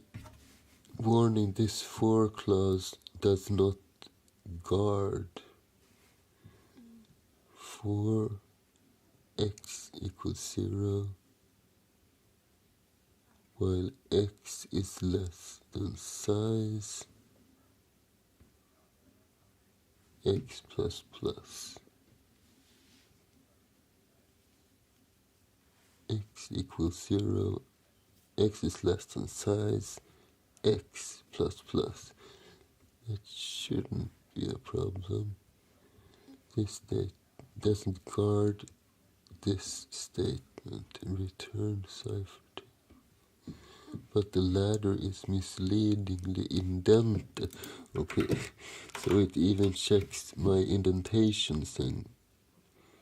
But sometimes that's good, actually. I have corrected errors in the past because of that. So let's see what it says. Okay, it's this part. Let's move it here. We make clean, we go down, and we clear, and we make again.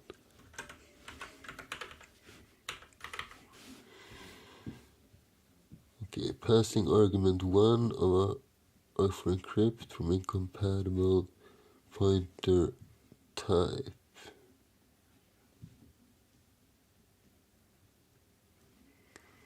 Arc for encrypt from.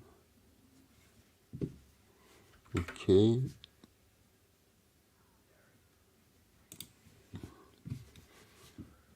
Let's see. arc4 encrypt from encrypted equals arc4 encrypt from, and from is set to this. Okay, we probably need to typecast this then, but it worked before, right? Oh, never mind. int 8 star. Let's do it like that.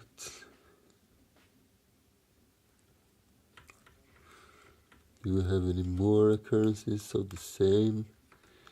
Decrypted. No. Okay, let's try again. Make clean and make.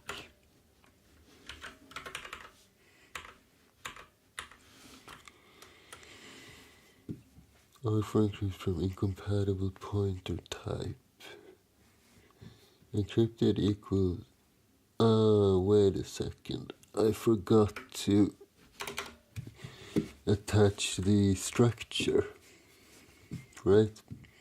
We did change the signature of that function. So where were we?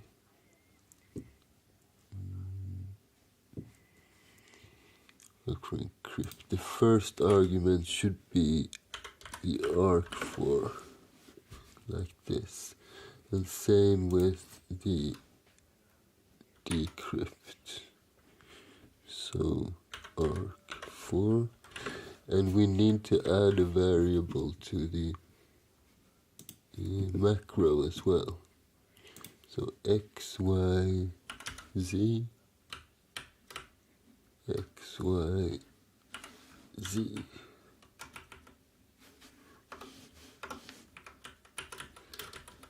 Like so. Let's try again. Make, clean, clear, and we make.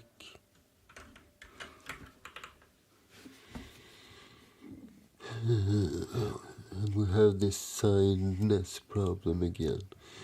So encrypted equals arc4 encrypt. arc4 encrypt.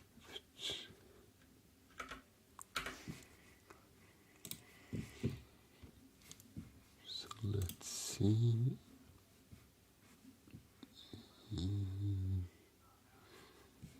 So encrypted, how did we declare encrypted?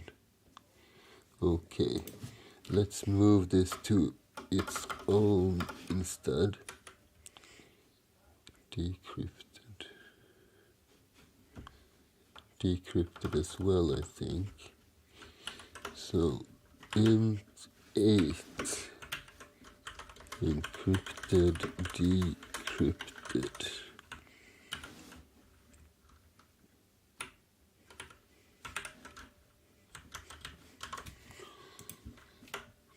And we make clean, and we clear, and we make.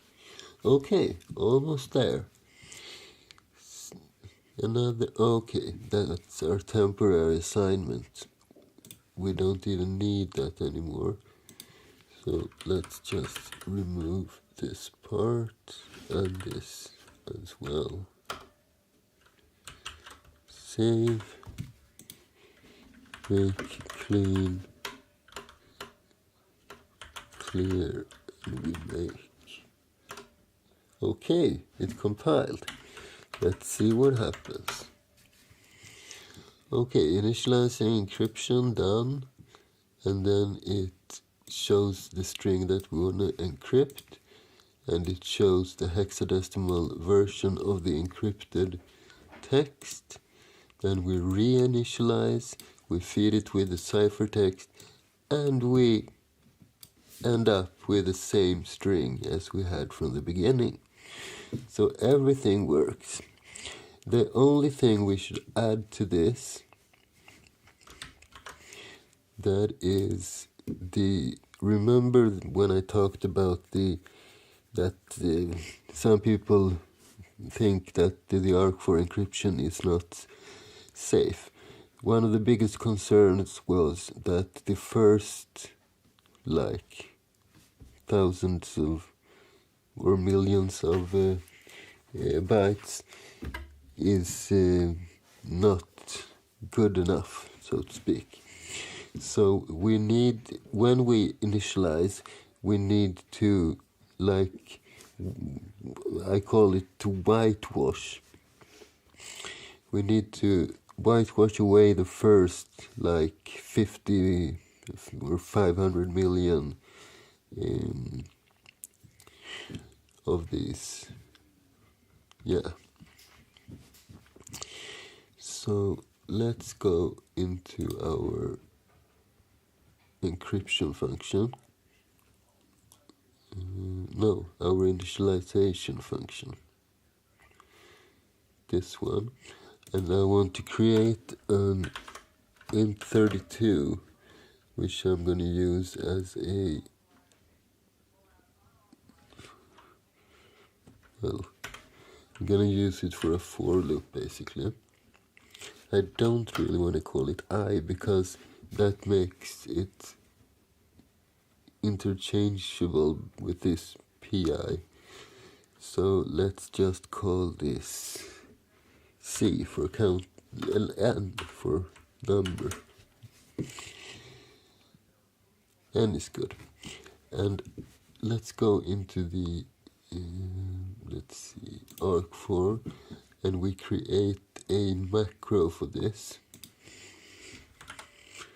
So we define arc4 whitewash, and we need a, we don't need an argument actually. And what we're gonna do, by the way, we do need an argument. Let's take the variable for the loop as an argument. So the only thing this macro will do is a for loop where we go from x equals 0 while x is less than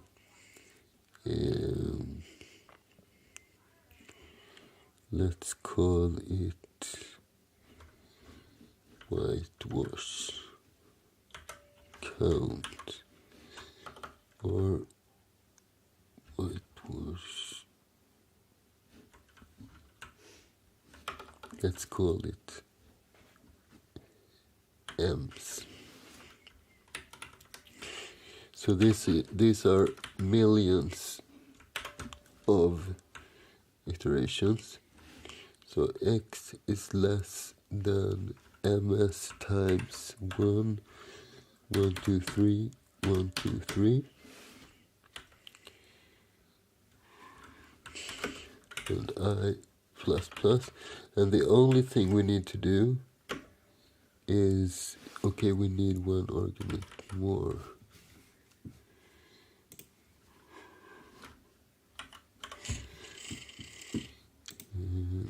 The only thing we're gonna do, let's do it on the next line.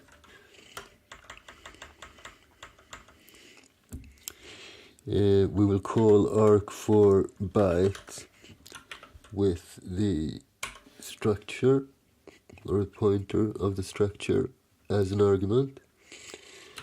So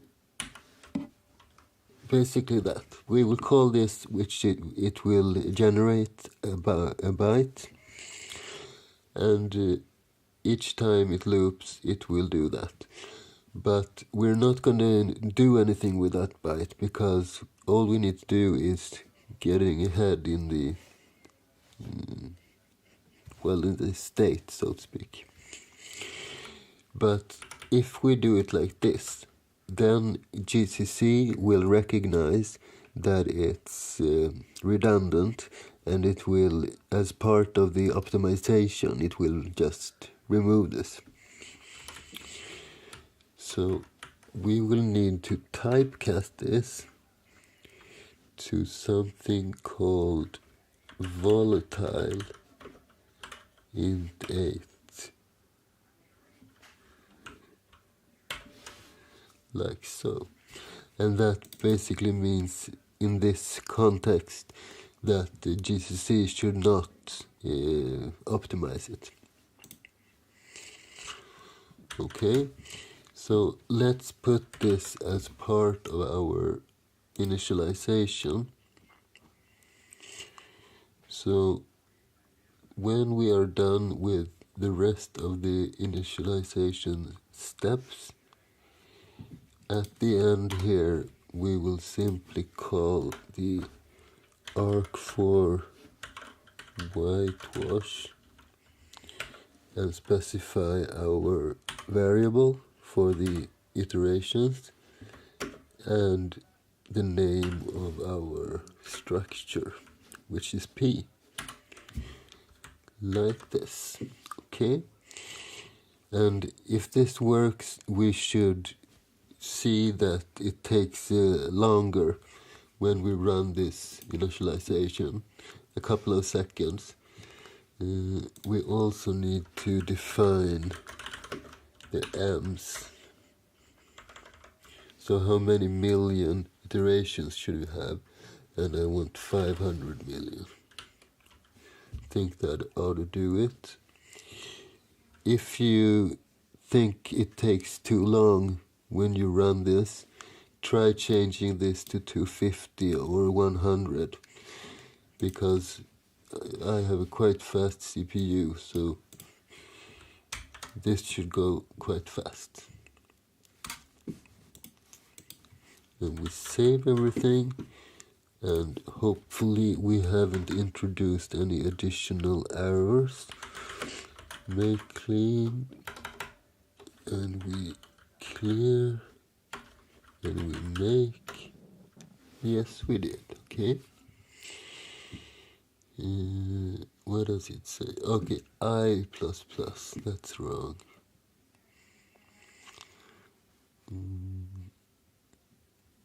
Where were we? Here.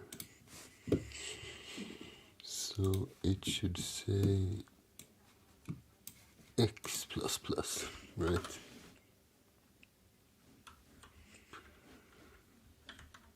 Alright, let's try it again. Make clean, go down a bit, and we clear, and we make. It compiled. Let's run it. Initializing. And as you can see, it takes a couple of steps, and then it does the same as it did before. Only this time it's probably safe. As long as we have a really good encryption key, which we don't at the moment. At the moment we only have, in this example at least, we only have the word tomatoes. We should randomize a 2048 bits key if we were to use this in the wild. But everything works exactly as we intended it to. So we have successfully implemented the arc4 crypto, and we have turned it into our very own library, which can be shared between different applications.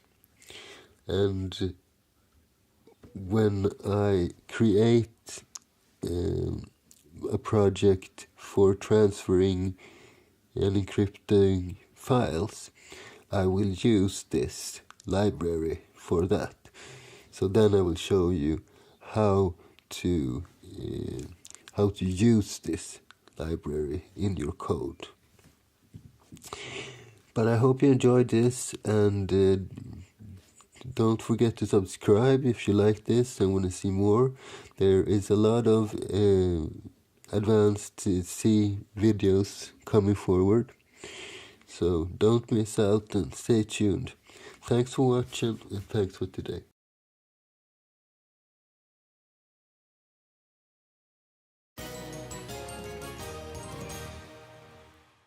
Sup guys, welcome to today's show. Today we are going to start a new project. and I will code something called FSE. And I'm gonna wait a little bit by telling you all what that stands for, because that would ruin the surprise for next week's project. But we are gonna focus on the ending E in FSE today, and this is a file encryptor. So we have two different files. We have FSE, which will encrypt a file. You just give it a from and a to. And then we have FSD, which will do the reverse. It will decrypt the file. It will ask the user for the key. And here is the thing which makes this project interesting. At least I think so. The program will be able to say wrong key. If you type the wrong key, the program will be able to detect that. And if you type in the right key, the file will be decrypted accordingly. So why is this interesting? That's kind of self-explanatory, isn't it not? Well, it's not very easy to do, because if we're using the encryption that we did a couple of lectures ago, when we wrote a project called R4.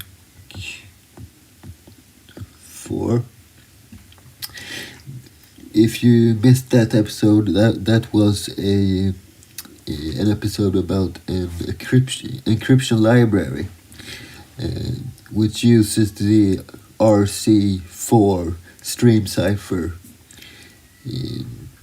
And it doesn't matter if you haven't seen that episode yet. You will still be able to code today, but you will need to link that the library when you compile. So let's say we have a program that looks pretty much like this. We give two arguments, two files, and we supply a key which is not being echoed to the terminal, and we just use the arc4 to decrypt the file. Then it will not fail if the key is incorrect. The only thing is it will produce the wrong output. So the output file will be a lot of random garbage, basically. And if you provide the correct key, it will be the right file. And that makes it very difficult for checking if the key is correct, because the program does not know what kind of a file this should be. It could be a regular ASCII text file, like in this case, but it could also be any type of binary data, like a MySQL database file or anything really. So it's impossible for the program to use the output file to see if it has worked. You could do some form of analysis and have some kind of fingerprint database for different file types. I think there is something with relate to MIME you could use, or there is also a Linux command which is I think it's just you type file and the name of the file. I think that is it. But that is not 100%. It doesn't know every format out there. And even if it correctly identifies the format, there is nothing that says it can't be two different files with two different keys with different contents of the file but the same format. So that is doomed to fail. The only way to be able to do this will be to include the key somehow in the input file. Okay? But there are a lot of pitfalls when you try to do something like this. Because if you make one wrong move, you will either make the encryption very easy to crack, or it will be worthless. Okay, so how can we go about this? Well, one way would be to, let's say this is the file contents, the clear text file contents, and let's the thing on the right be the ciphertext. So CLCI. And this is not even relevant for us right now, because the decryption tool will only be dealing with the ciphertext file. So let's focus on this one instead. So what can we do? Well, we can take the encryption key and put it in the beginning of this file in the clear text. So let's say if the key is tomatoes, then we put the regular ASCII string tomatoes at the beginning of the file. And then we either have some kind of separator. Let's say we have a double pipe sign, and then the actual file contents start. That's one way. But we are talking about the ciphertext. This is an encrypted file. So if we have the key in clear text inside of there, it would be a problem, obviously. We could, however, still keep the key right there, but we encrypt it. So basically we just add the key in clear text to the source file at the beginning, and then we encrypt this, and then we continue on encrypting the rest. And of course this is more secure than the first option, and this might be kind of tricky to crack, but we will most definitely open it up for making the security less than if we didn't have the key right there. And we don't want it. The task is to make this possible, but without in any way making the encryption less safe and easier to crack. So, and why is this decreasing the security? Well, when you try to crack something in encryption, you want to have small pieces of information. well, actually you want a big part of information if you can get it, but basically cracking depends on you looking for weaknesses, looking for patterns in the algorithm, in the output, in the way the key is generated, in the way you do random bytes, etc., etc. And if the coder does something wrong, it gives the cracker information, and every zero or every one of information that they obtain will make it easier to crack. It will lower the possibilities, because a cracker usually it makes a computer test every possibility according to some scheme. And if you have parts of information, then you don't need to crack every combination. You can leave something out. And this can also lead to more information because of other small bugs, etc., etc.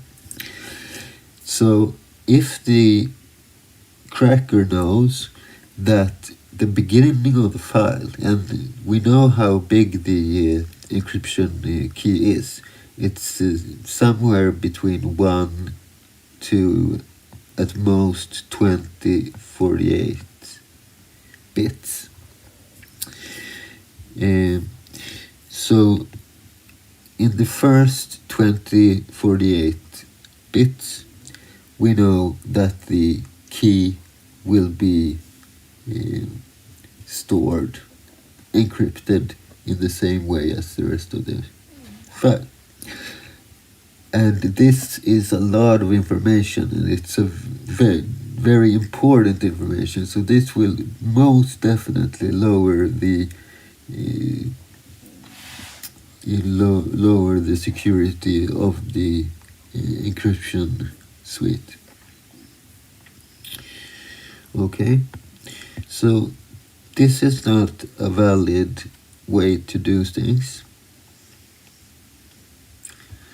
Let me just clean this up a little bit. Okay, so what else can we do? Well, we can take this. Usually you don't store passwords in clear text, not even in an encrypted file. What do you do with them? Yes, you create a hash. A hash is a one-way encryption between quotes, because it's not really encryption. It's hashing, but you can describe it in one sense as a one-way encryption. So if we take our key, for example, we can turn it into a string of bits. And no matter if you obtain this string of bits, you cannot go in the opposite direction and reobtain the key. The only thing you can do is, if you try out a password, for example, then you can encrypt it the same way, and then you can look at both results and see if it's the same hash. That's the only way that you can use a hash. So let's do that. Let's select a hashing protocol.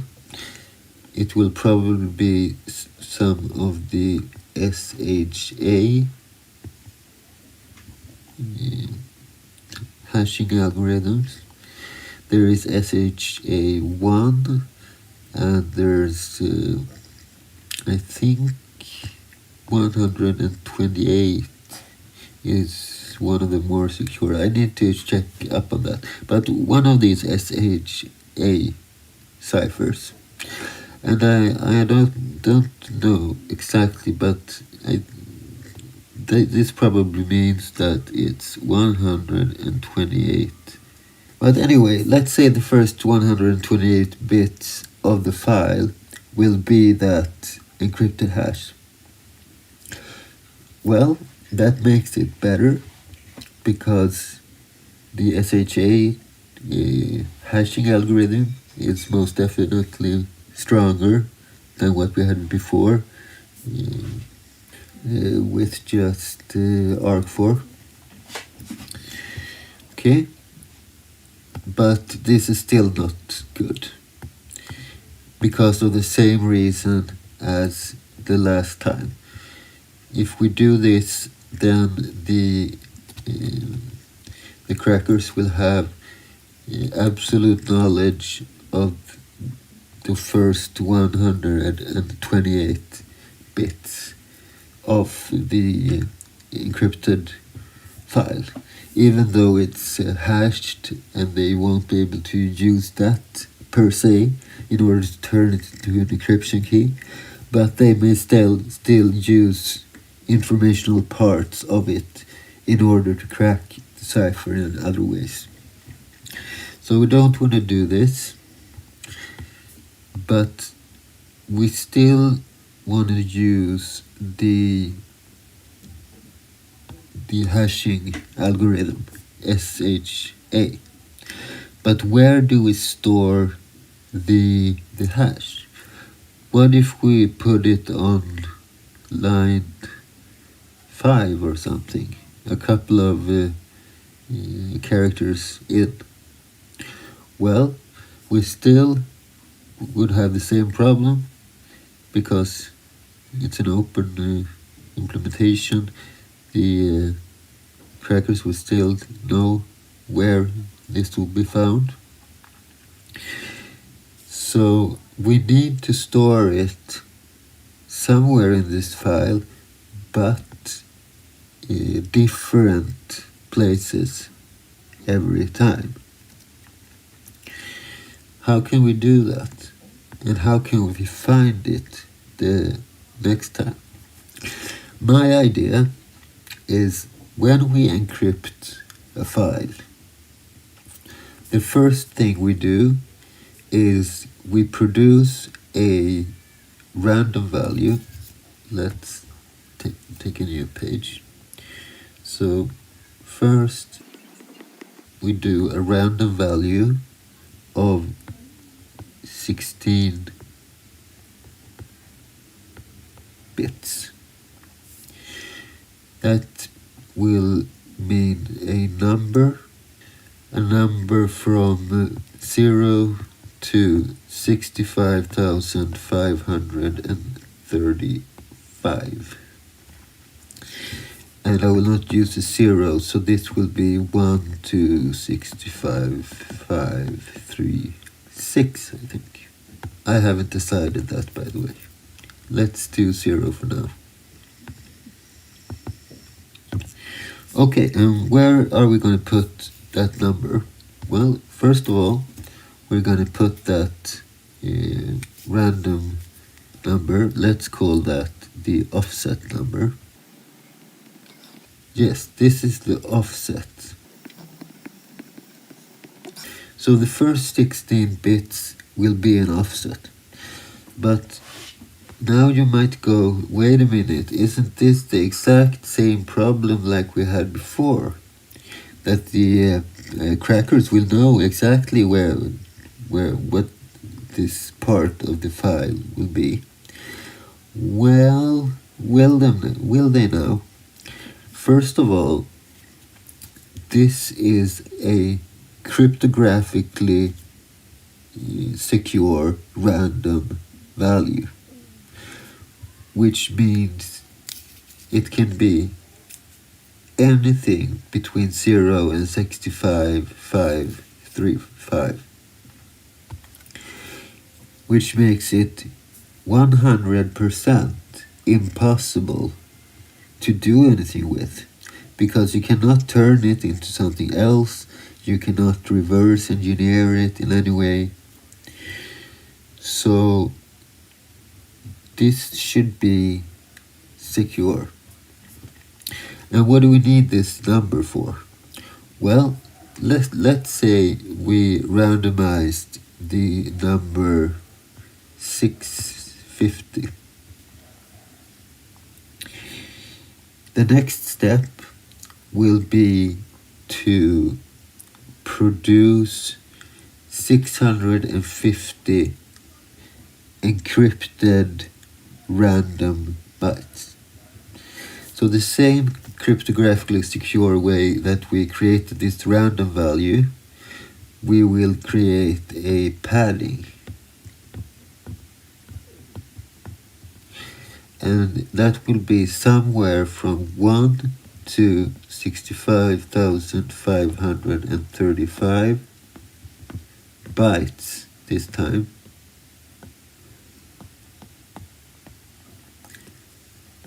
Of random data. Which means that this offset will be exactly as secure as this offset thingy.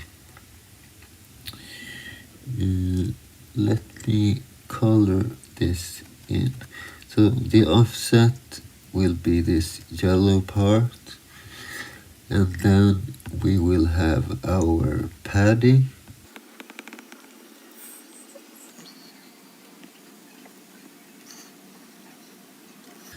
Like so. That's the padding. Okay, and what comes next? You guessed it. The hash.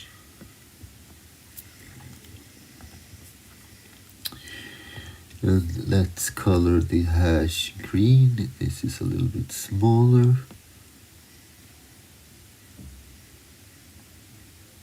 Maybe like so. And the rest, let's make that this color. This will be the actual data. And in this example, this looks like the data part is very small in comparison with the other, and it might be if it's a very small file, but more probable is that the next like couple of pages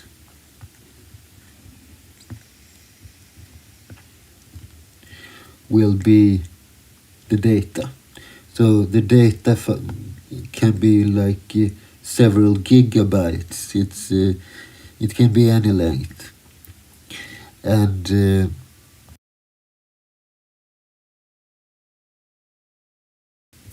then we will encrypt everything. So let's do something like this.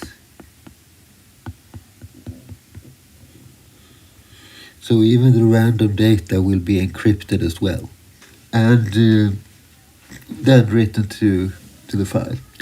When we go the other direction, when we want to decrypt this file, well, then the program will ask us for the key.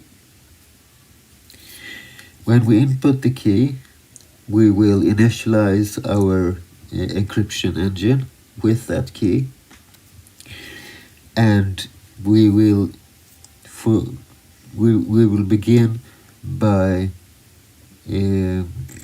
decrypting the first 2 bytes of the file containing the offset. And now there's 2 possibilities. Either we have the correct key and we get the correct offset value, or we have the wrong key and we get any random number between 0 and 65,535. Oh, and let's say we did get it wrong, the wrong encryption key, and this number is, let's say, 30,000 or something. What we'll do is we will skip the next 30,000 bytes, but as we pass through it, we will decrypt this data as well. And that is so the internal state of the encryption engine will be correct when we will start decrypting the real data. And then we are at place 30,000, where we believe that the hash is located. We can't really see if there's really a hash there, because the hash won't be in any ASCII format. It will be in a binary format, taking up like 128 bits in this case. So we will read that data, we will read the wrong hash and compare that to our wrong password, which will not work. And then we can say wrong key. For it, in order to, and then the program terminates. For it to really work, we will have to do this again with a real password, the real key. So let's say we have the real key this time. We will decrypt the first 2 bytes and we will get the correct offset of 650. We will jump past these 650 bytes, but we will decrypt them one by one as we pass them by. Then we will take the next 128 bits, which we think is the hash, but maybe not. Then we will encrypt our key with, we will hash our key, and we will get a hash back. And this hash we will compare to this hash. And this time we will succeed. So we can tell the user correct key decrypting. And then we will decrypt the rest of the file 1 byte at a time, all the way through, and we will write only this blue part to the file, discarding the offset, the padding, the hash, and only writing this blue, which will be clear text data. So this is my idea, and I think it's gonna work, that it's gonna be a secure way of using the ARC4 cipher. One prerequisite is that we use the whitewashed feature from the library that I showed you last week. But those two in combinations, this way of handling the files and the hashes and the keys, etc., in combination with a secure way of creating keys. That would be the third. But most important, we will have this way of expressing if we have the right key or not, and we will have the whitewashing feature to don't be affected by most of the recent bugs, etc., which has been found in the ARC4 cipher.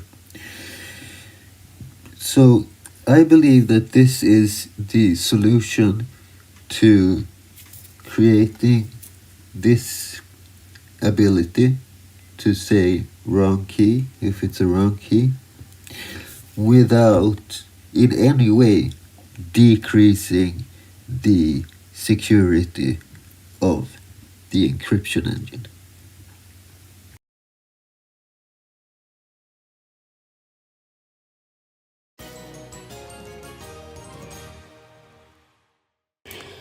Sup guys, welcome to today's show. Today we are gonna code a safe string library. And what is a safe string library and why is it needed? Well, let me show you an example. So let's say we have a main,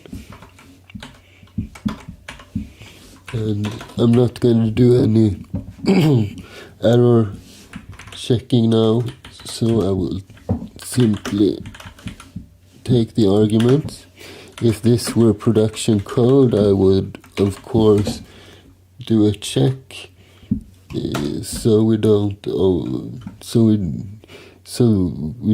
access parameters and command line argument that's not there. Let's create a string. Let's call it str and let it be 8 in size. And then we will create, let's do just a char pointer, and I will let it be equal to hello, like this, and I will include 2 files, standard IO and the string library, like so. Okay, so I want to put this p string into the str variable. So then I use string copy, and the target is str and the source is p. So this will copy the contents of p, i.e. this hello, and put it into our str. And then I will simply printf this str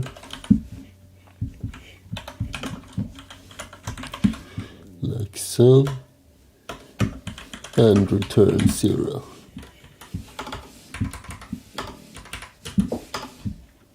Okay, let's compile this.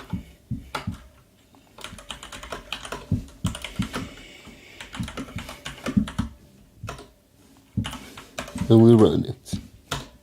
No problem there, right?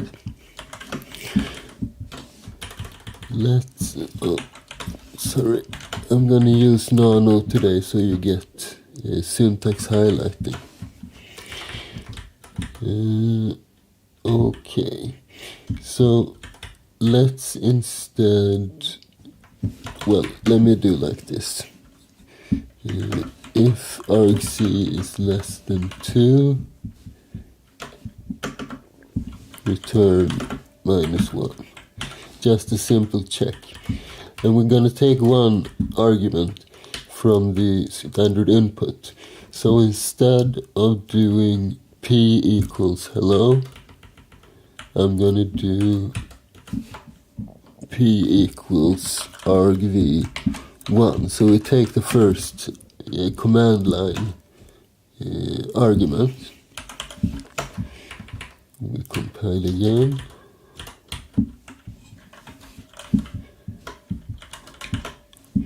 And if we run it without any arguments, nothing happens. What if we were to do the hello string again? Then it shows. But what if we were to do something bigger than 8? Like this. Segmentation fault. The program crashes. Why does this happen? Well, these variables are placed on a stack. If we only have room for 8 characters in this variable. So if we copy a lot of those with the string copy, it will start to overflow the stack. So basically it may overwrite variables. In this case though, the str is on the top of the stack, so it will start overwriting other things like return addresses and saved stack pointers and other important stuff, which basically means that the program will not know how to return from this function, and it will jump into some memory address which is not right, and it will crash. So when you're dealing with strings, a lot of the work is to make sure this doesn't happen.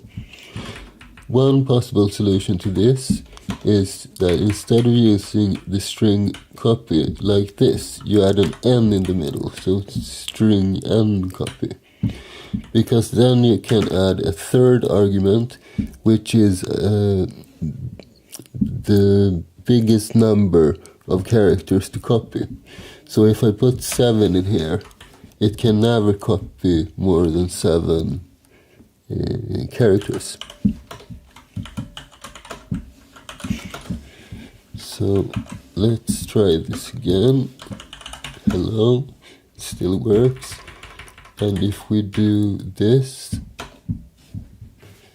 now it will only do the first couple of characters and then exit without an arrow.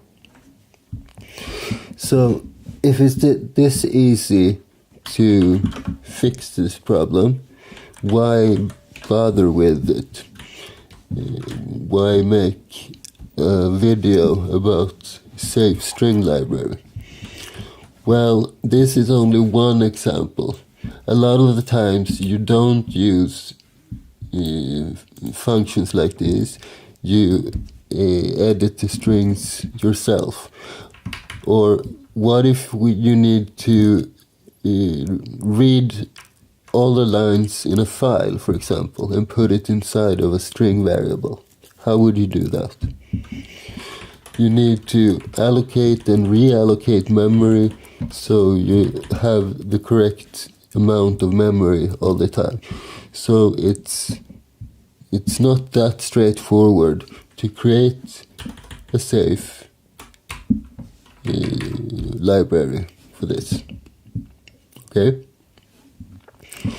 So my plan is to make something that will work like this. So let's remove stuff in here. So I want to do something like this. I want to create a string. So this is my own variable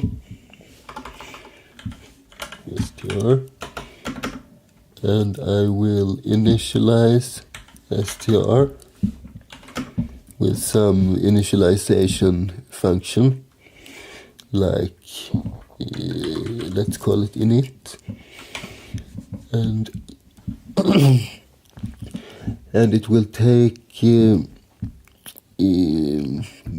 what will it take? It will take a string to begin with. So the first string to put inside of this str variable, let's say hello, like so, and I will not use any numbers, so nothing like this, that we only need 5 characters, etc. I want to make this library as easy to use as possible. And what if we wanted to add like hello, the word there, so it's hello there? Then we can use a concatenation function. So we just provide the string a variable name, and then what we want to add to that string. So let's say there. And then it will automatically take care of allocating the memory necessary in order to add this to the string.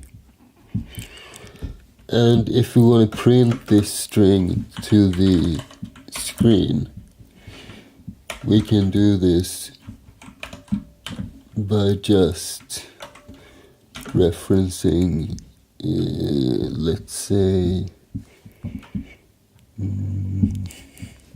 well, let's call it fold, and then we just give str, and it will print the contents to the screen. And then we only need some kind of uninitialization function. So let's say uninit str. So we can easily use this concat inside of a loop and read an entire file. It can be a very big file, gigabytes or even larger, and it will put it inside of this string construction. That is the plan, anyhow. Let's see if we manage to do this. I'm going to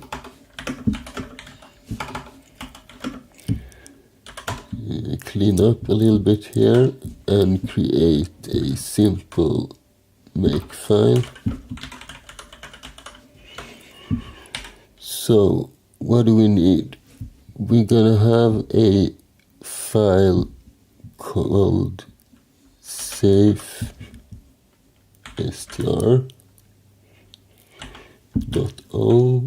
which depends on safestr.c, and we want to compile it using let's see, $roof or caret, or I'm not sure how to pronounce it. This means the source, the C file in this case,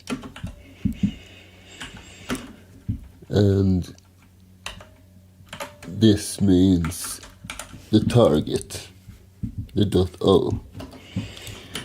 And we're going to do -c, and yeah, let's not overcomplicate stuff. That's good. and then we will have the safe string SO, which depends on safe string dot O, and then we will run cc and the source -o, and this will be the target. And now we need a couple of options, and I don't have them in my head right now, so I will use a variable which I call options, which I will put some content into later on. And when we do all, I want to first clean and then make a safe str.so. And finally I will put in the clean, which will remove all the .o files and the .so files.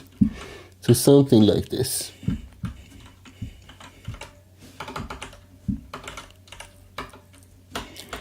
So if I just do touch and let's see, safe str.c, I should be able to do make, and it creates the .o file. We do get an error here, but that's only because we have empty files. This for make clean, and it's gone. We also need a safe str.h, and I'm gonna create a new window. I'm gonna go into code and safe string. I'm gonna set my home directory to this directory, and in here I'm gonna open the .h file and .env, safe str.h, safe str.h,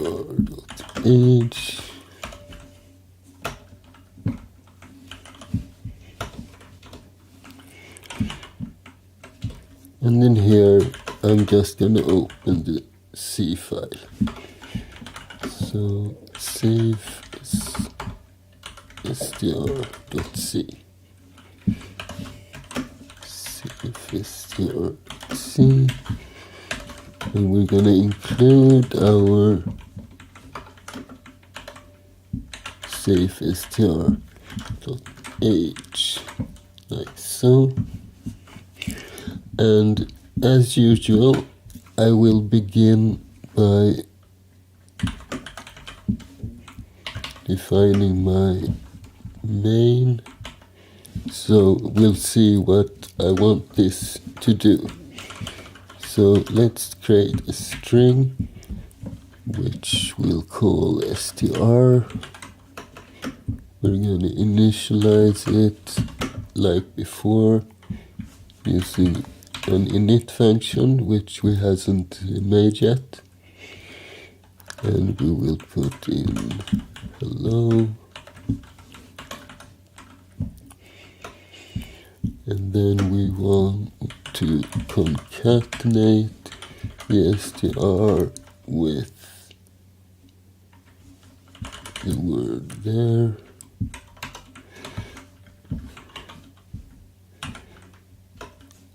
And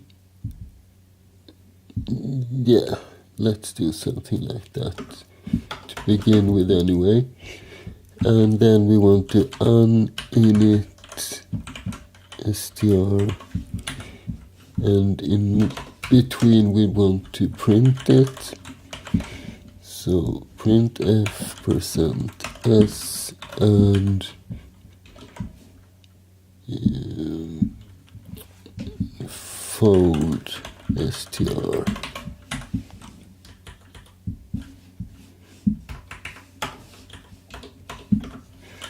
Return 0. Okay, so this is basically what we want to achieve. Okay. The first thing I'm going to do is include a couple of libraries, just the standard ones. So ug std.h and stdlib.h include stdbool.h. This is quite new, by the way. You might have to install the latest part of GCC if you want this. So this adds native support for booleans. stdbool.h, and I usually include string.h, but I'm gonna wait a little bit. My hope is that I don't need that, and I can write my own functions for that instead. However, I do need assert, because I don't want to worry too much with error handling when I'm doing a video. And I also need to do a definition for GNU source, and that is so I get the function assert p error. So basically this function is inside of this file, but it won't be defined unless you define this one.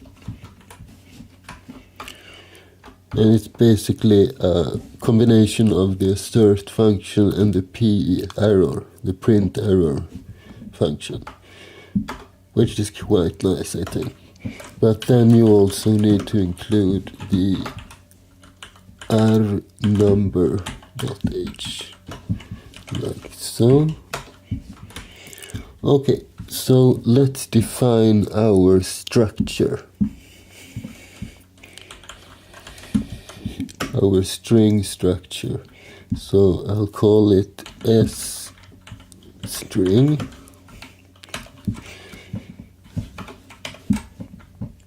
And what do we need inside of this? Well, we need some kind of a counter so we know how many bytes of contents we have in our structure. So let's make this an unsigned int, and we can call it count. And we do also need the buffer, the actual string, and this can be done a couple of different ways. I could define it as a char pointer like this, and then I allocate memory to this one. But an even cooler way, I think, is to use a new function in later C versions that you can create a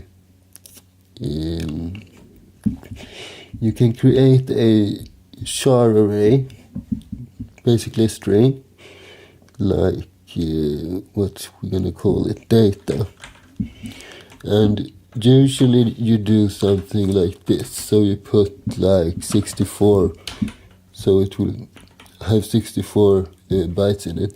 But if you put a 0 in there, then you define the variable, but you don't create any space for it, which means that you can only do this at the end of the structure.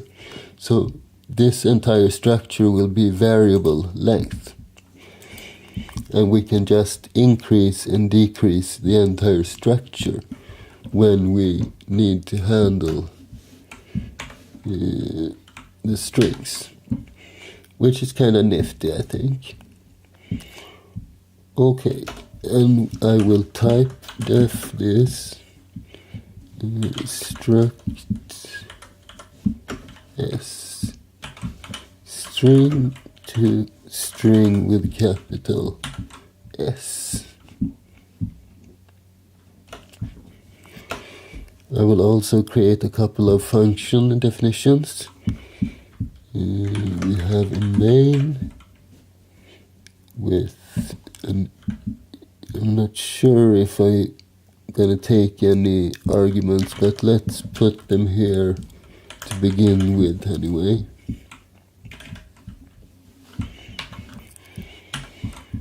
And what else did we say? We want an init function,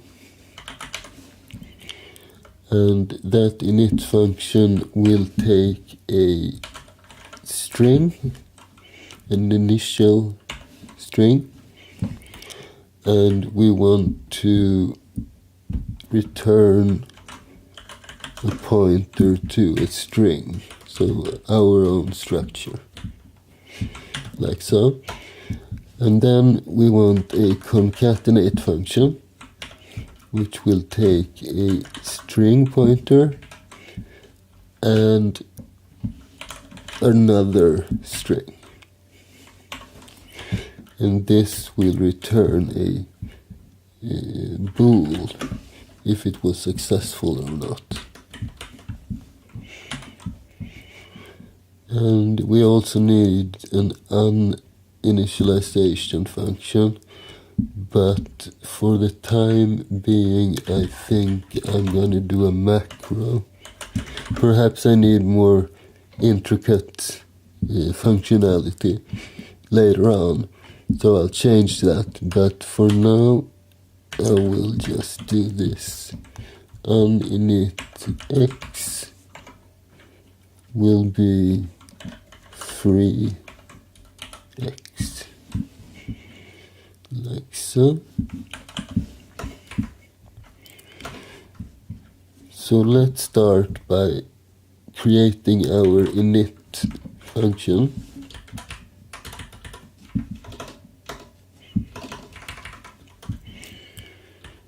So it will return a string pointer, and it's called init, and it takes a initial string, like so. And we need a size variable, unsigned int size,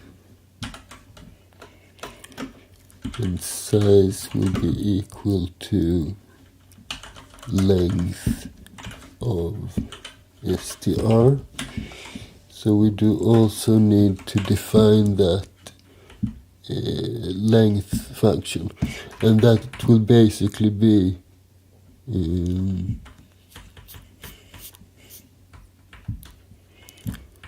let's see,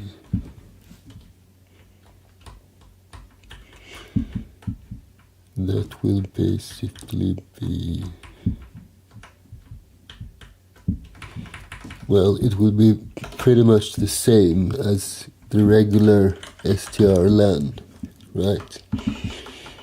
So unsigned int length, and it takes a char array. We need an n and a pointer. Let's do the const right here. And we'll create a pointer for n is equal to 0 and p is equal to str. We're gonna loop as long as, let's see, as long as the thing that p points to is not 0. And in each iteration we're gonna increase p and we're gonna increase n. And we don't need anything else, no body of this one, so I'll add a semicolon at the end, and then I'll just return n.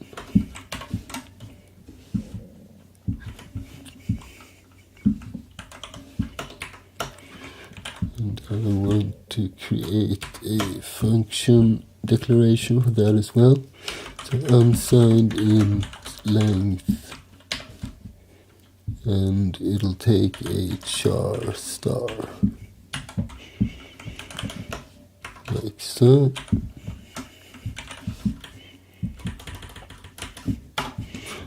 Okay, so now we have the length of the string.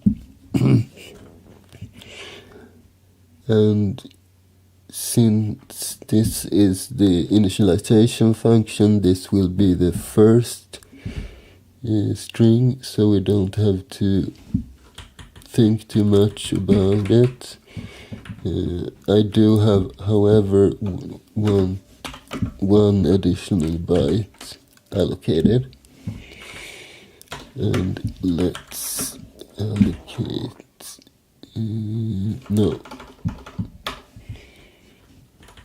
So it will be, this is how much we need for our string, but then we also need the size of our structure, which will be struct, what did I name it? S something, S string.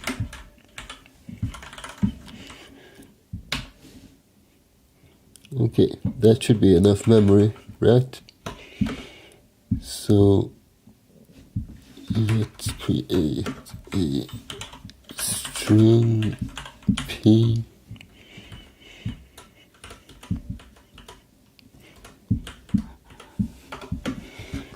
will be equal to string malloc size, like so. And we do also need to zero this structure.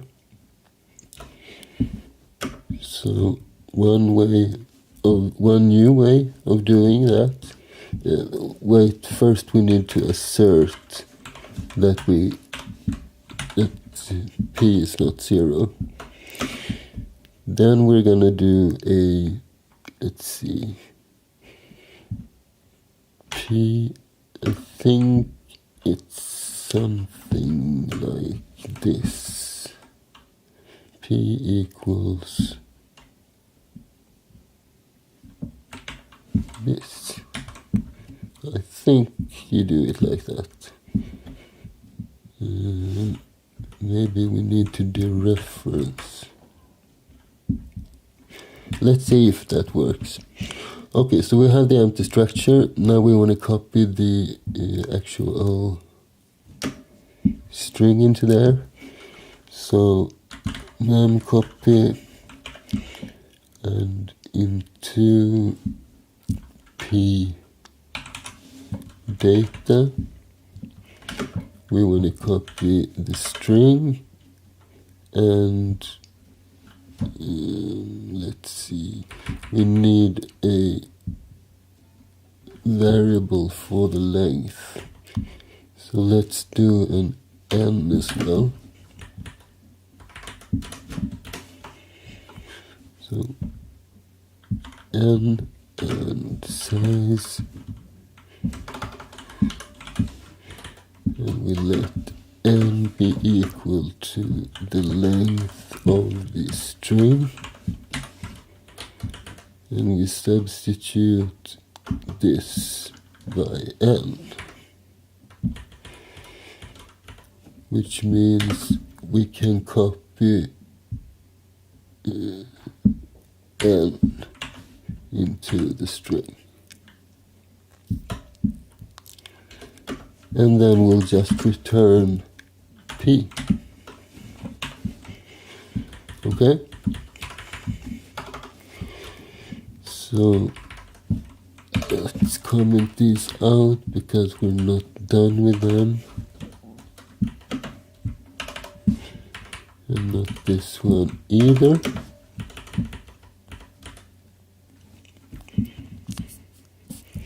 But the initialization should be okay, and let's do a printf so we see that it's working. So %s and this will be str data, like so. Okay, let's see what happens. Oh, assignment discards const qualifier. Okay.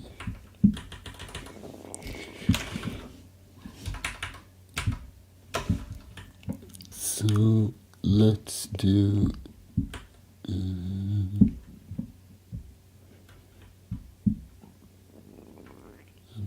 length. I think it should be okay to add the const right here. Did I have the const here? No, I didn't. Init. We need a const there as well. So const basically means that we cannot write to that argument. Same here.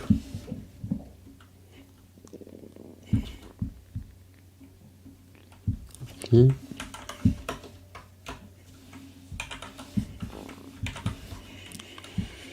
So const, and maybe we don't need it there.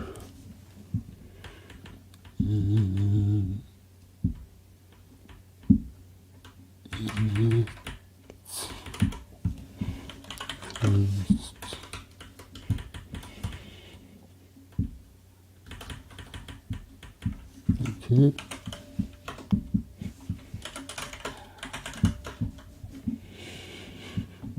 Assignment discards const qualifier p equals str.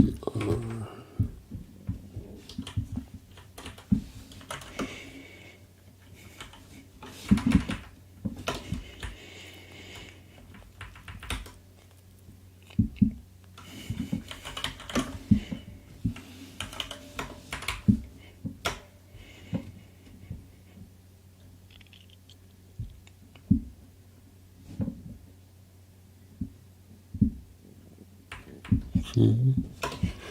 We have a typo in the header file. Let's see. Main. That should be just int.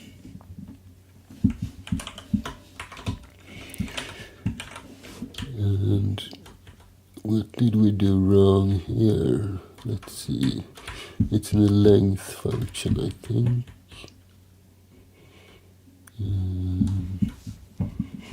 N equals 0, p equals str. P, P++, N++, return N. Let's see what it's. Let's see what it said.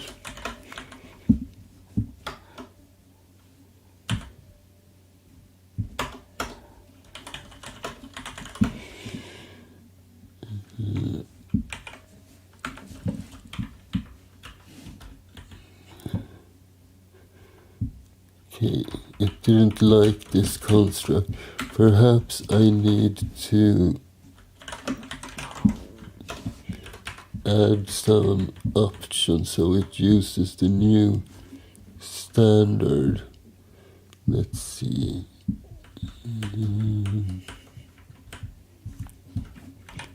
If we add dash std equals let me see, C2x,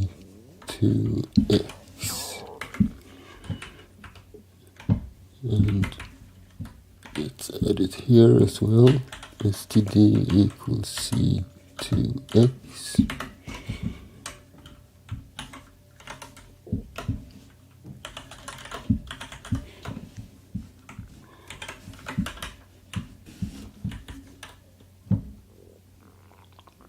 Still doesn't like it. Perhaps it needs the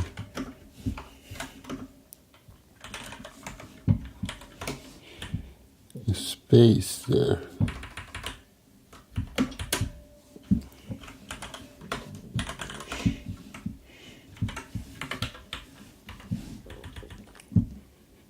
Expected expression plus P. What if we do the slightly older standard and put a 0 in there?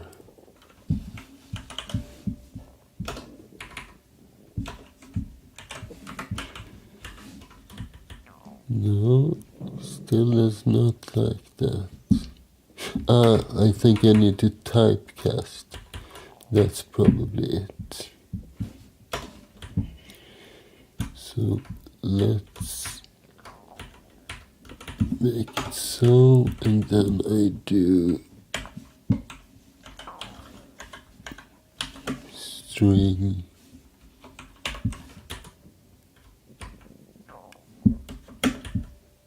like so.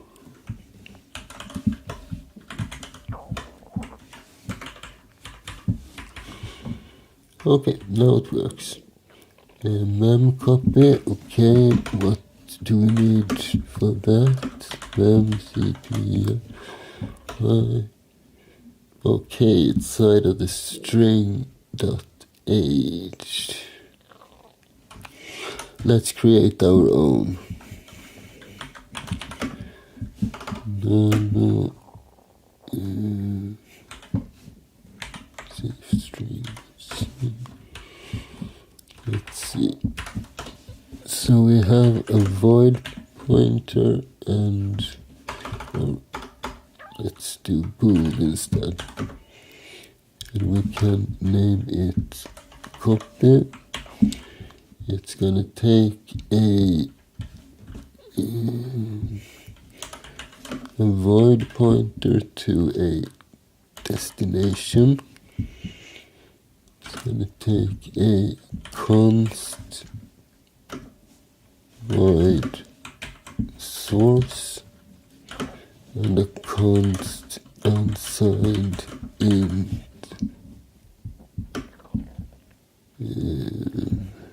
n. And this function will basically be like this, but not exactly.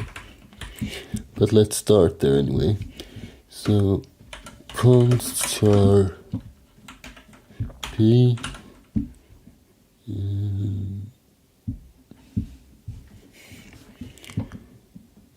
let's do like this. So const char p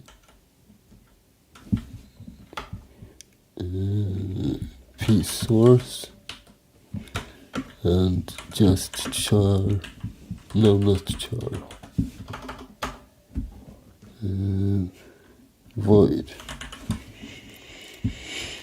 And right here we just do void p destination.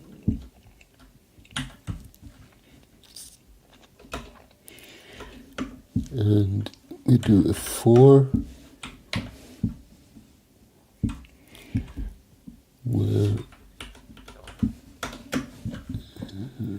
unsigned x.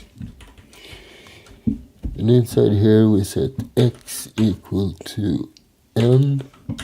We set p source equal to source. P destination equal to destination.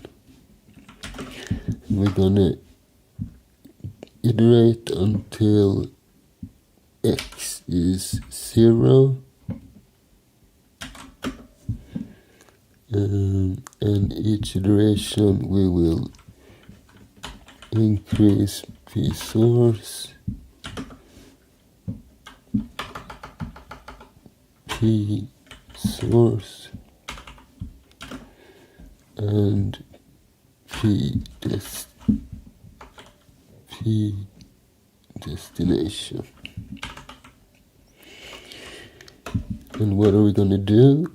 We're going to take whatever p destination points to and set it to what p source points to.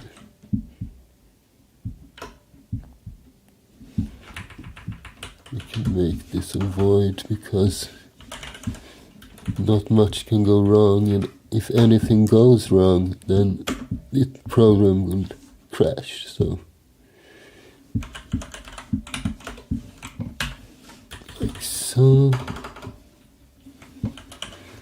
Save, and we need a function declaration.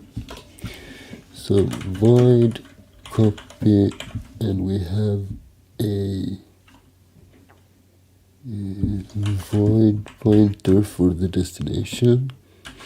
We have a const void pointer for the source, and we have a const unsigned int, like so.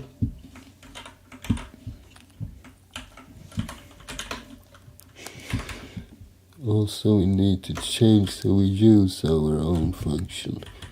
Where is our mem copy? Right here. So let's just do copy.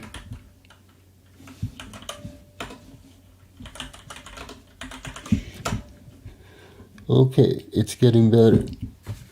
Dereferencing, okay, it doesn't like dereferencing void. That's right. Okay, so let's go into that file again, and let's change those pointers to char instead.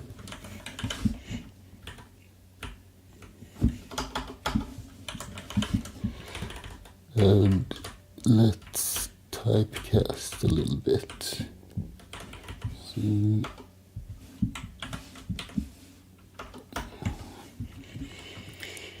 So P C is equal to the char version,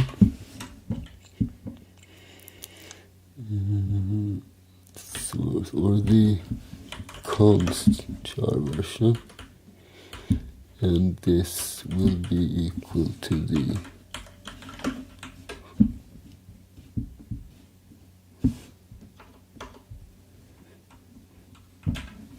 char version of pdest. No.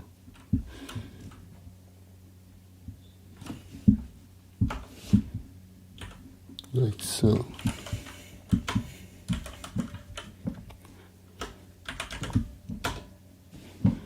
Okay, int main, conflicting types, that's right. We need to add our arguments. Int argc char argv, like so. And it compiles. It does, however, compile into a library, which is a little bit difficult to debug or to try out. So let's alter our make file a little bit, and let's change this.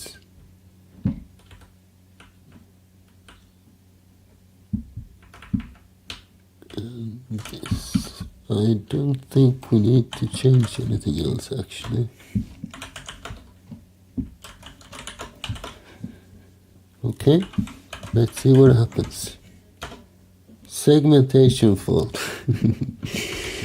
Okay. Let's trace syntax F. Didn't say much.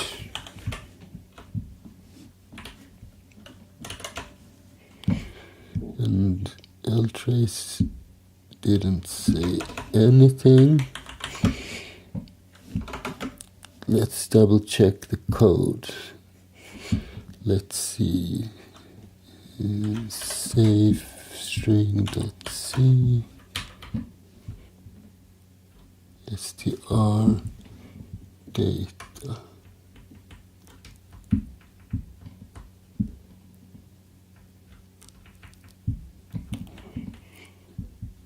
So n equals length of the string. I think we need to try out our two utility functions so we know that they work.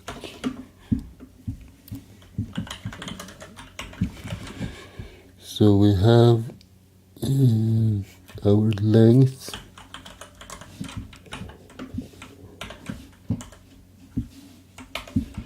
and we have our memcopy. Let's start with the length. We'll check the length of A, B, C, D, E. That should be 5, right?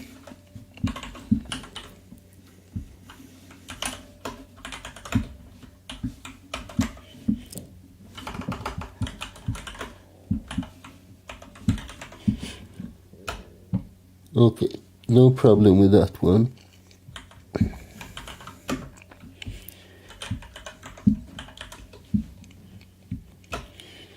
So how do we check our memcopy in an easy enough way? Let's create two char buffers. So buff1 16 and buff2 16, and I'm gonna string copy into buff1 low u.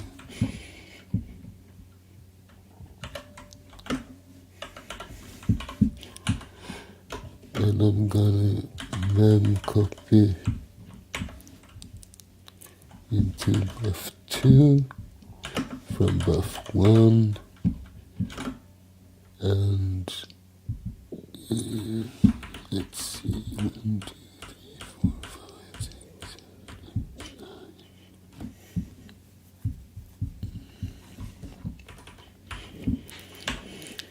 8, 9. And then I'm gonna print the contents.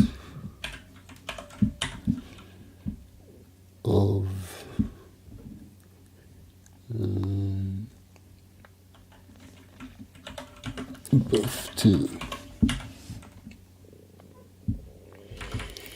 I'm also gonna memset both of them to zero them out.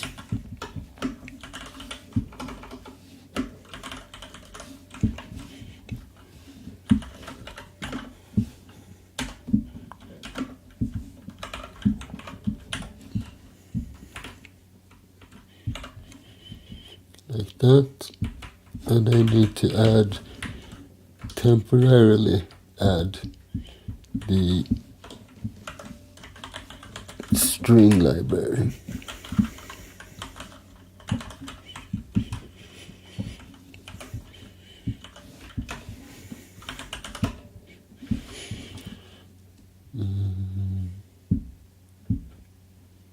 Memset. Oh, yeah.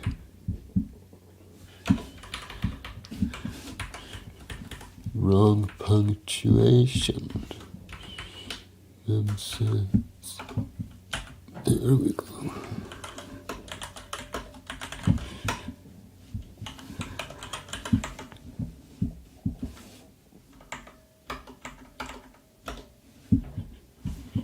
Hello, you.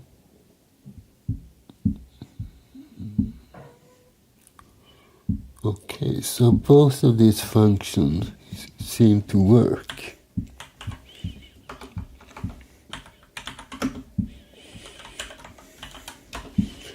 So how come my stuff doesn't?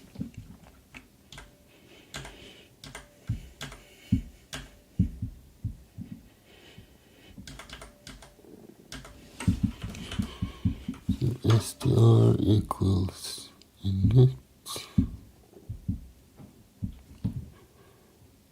and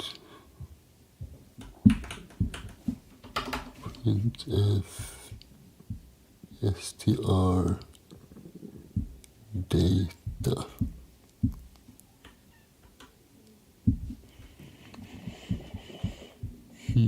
Perhaps it's about null termination.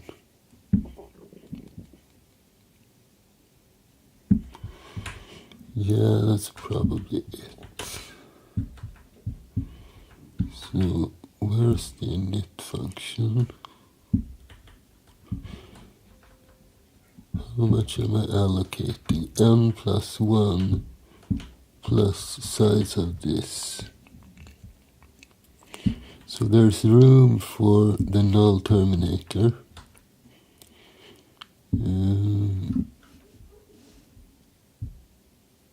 Let's see. If I create a regular char pointer, and char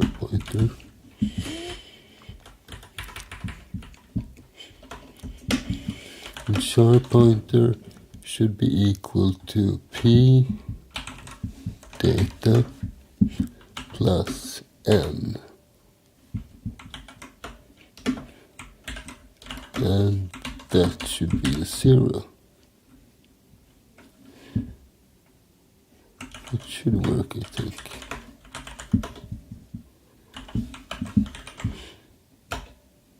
Still segfault.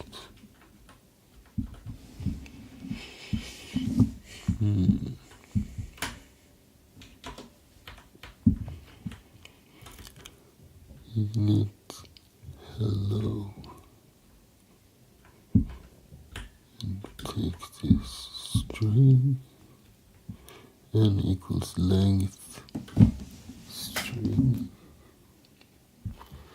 Size equals n plus 1 plus the size of this.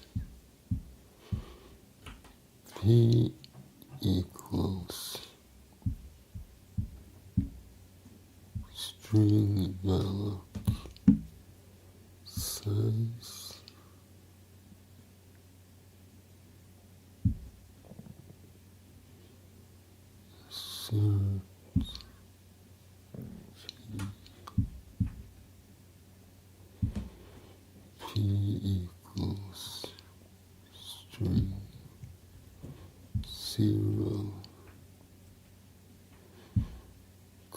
TCP data string and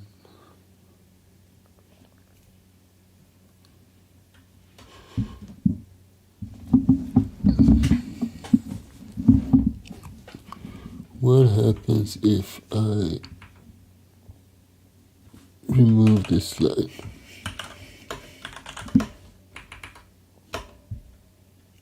Okay, so that's where it seg faults down.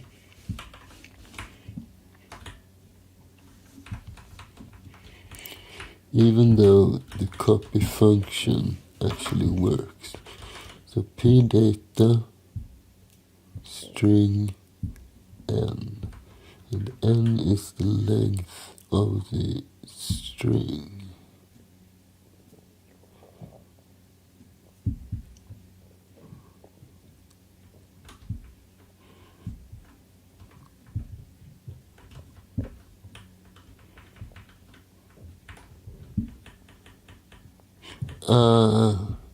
Okay, I forgot to, I set the x to n, and my idea was to decrease it, and when it reaches 0, we're done. But I only did half of that thought. So we should add x minus minus here as well. Alrighty then. Then we probably don't need this stuff, since everything already should be zeroed out.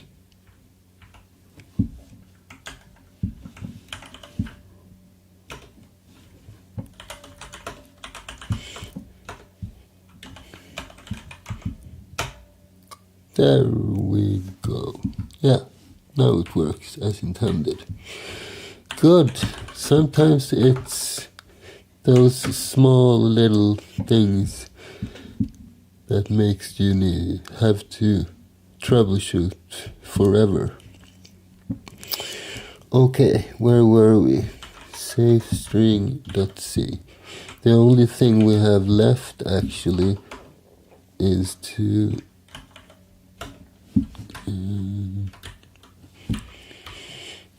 create the concatenation function, right?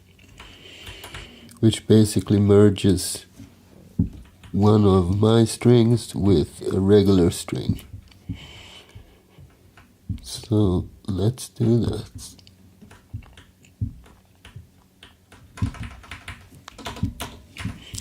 And that is a bool. And what did we call it? We called it concat.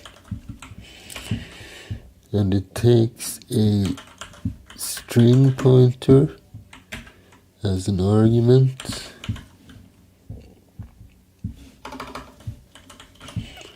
and a const char source.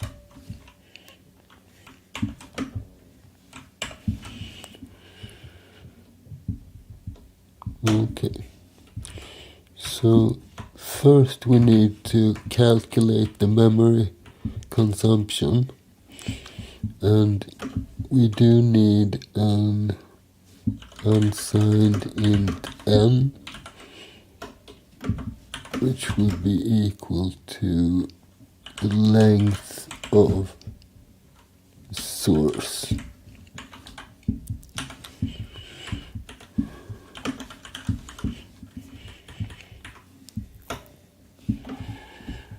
So the size, we can make it in 3 steps. Let's do a current size as well.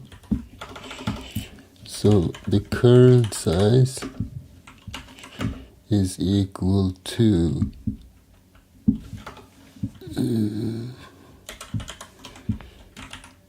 the destination strings count +1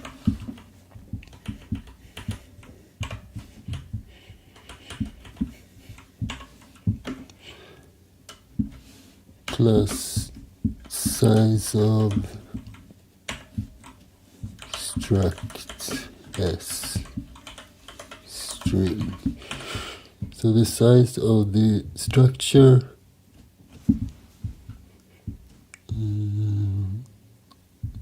and the contents, that is the current size. And the new size should be equal to the current size plus n, the number of bytes we need to concatenate. So then we have the new size. We also need a pointer, string p, and let's see.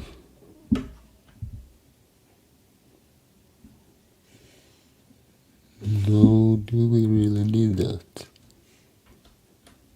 Yes, I think we do.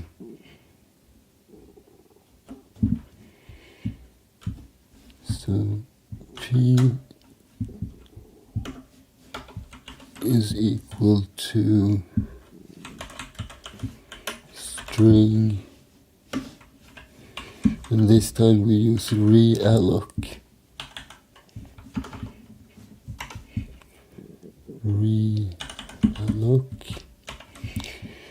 And the old memory segment is the destination. Yeah, it's a destination. And the new memory requirements is the size. That will be our P. And if P fails, we'll simply return false.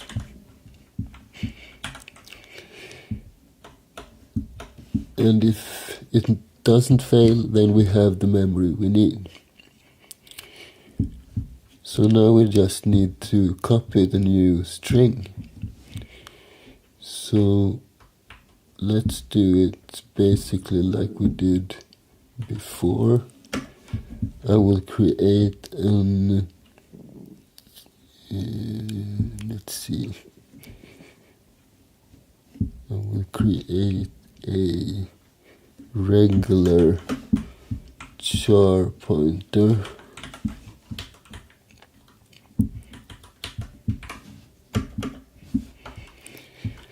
and that char pointer should be equal to p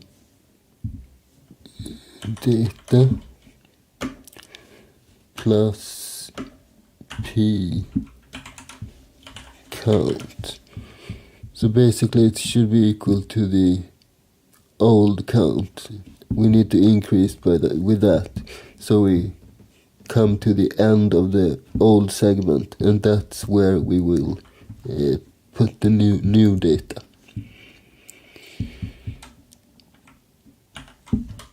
And then we will simply copy to p data, no, to cp. And what shall we copy? We should copy the source. And how much of it? It should be n. Like so. And then we will simply do p count plus equals n. So we increase the count.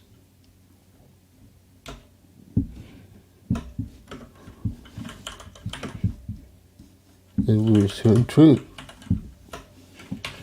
That should basically be it, right?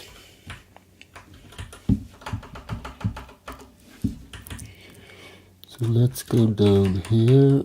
I will remove this temporary printf and we'll add back our concat. And right, we need this fold as well. The fold should simply return the value.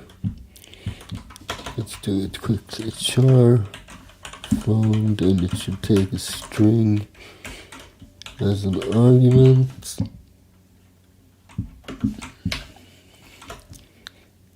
And it should simply return string data. Easy peasy. Let's create the function definition as well. So char fold string star, and we do have our uninit as well. So maybe this compiles. Let's see.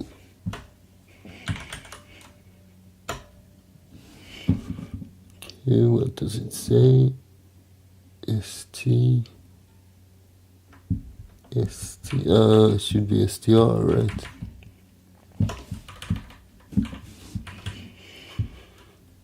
Where is it? Here, concat str. There. We should add the 0 byte at the end when we concat.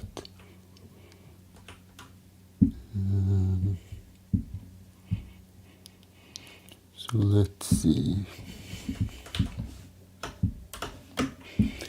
So CP should then be equal to P data plus the new P count. And let's 0 that one. Like so.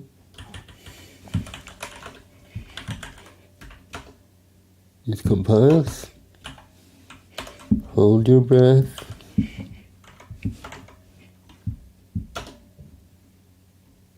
Almost. It showed the there, but it didn't. It overwrote our old data. I think I know why. If we go to the init function, we don't really increase the initial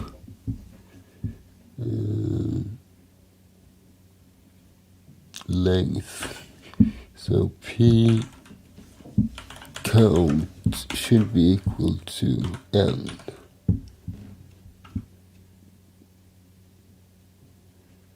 That's right. N plus 1. Yeah. Okay, let's try this again. Hello there. Okay, so what have we learned today? We have learned how to successfully create a safe string library with a concatenation feature and some other stuff. And I will leave as an exercise to you to create an equal function that you can use in order to check if two strings are equal. And it should work with our string data type and regular strings in any combination. If you like this content, please like and subscribe. There will be a lot of more C videos, both beginner level and very advanced.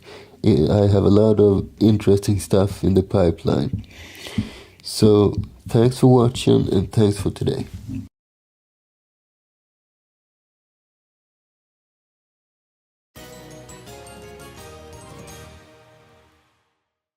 Sup guys, welcome back everyone. Today I'm gonna tackle another of these challenges, and today I'm gonna do the one which is called Get Nextline.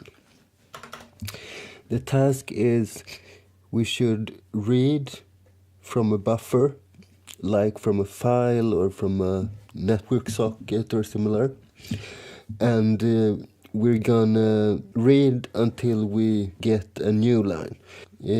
Let's make it simple. We read from standard input and we echo it out to standard output, one line at a time. It doesn't have to be more complicated than that, and I want to utilize the heap for this. Alright, so let's begin. And once again, I haven't rehearsed this, so maybe I'll fail. We will see. I am going to include stdio, at least for now, because I want this during development. And this is the gnl.c, get next line, like this. And since I'm utilizing the heap, we are gonna need the stdlib library.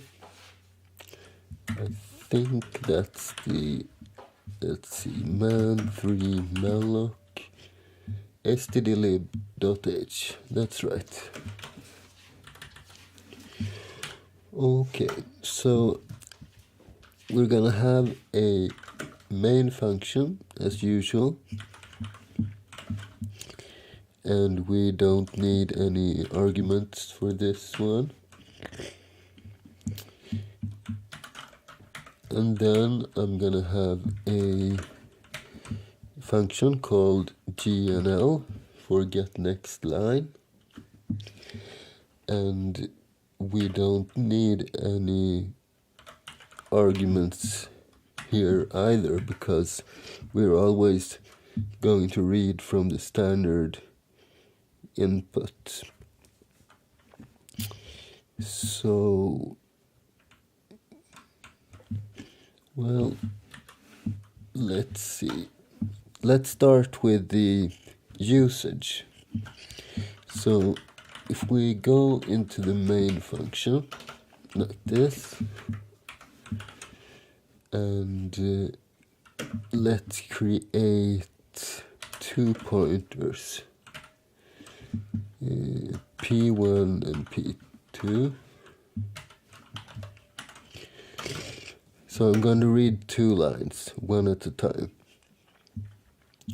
And I will just simply do P1 equals gnl, which will read the first line.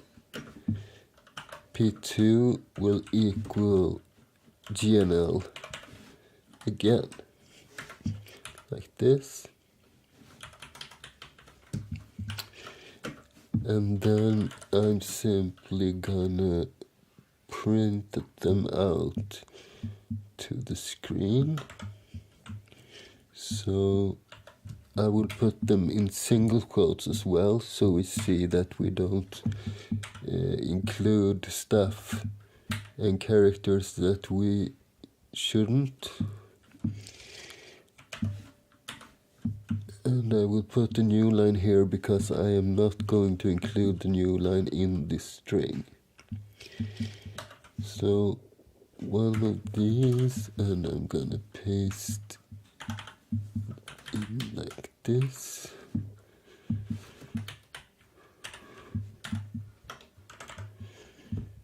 And then we'll do P1 and P2. Simple enough, and I don't need to jump all the way like this.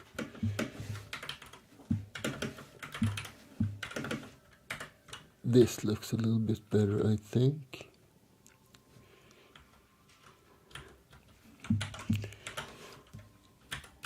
And then we will simply return 0. But before we do that, I also want to free these two pointers. Like this. Okay, so I'm not sure if I need any additional functions. I think we will see. So char GNL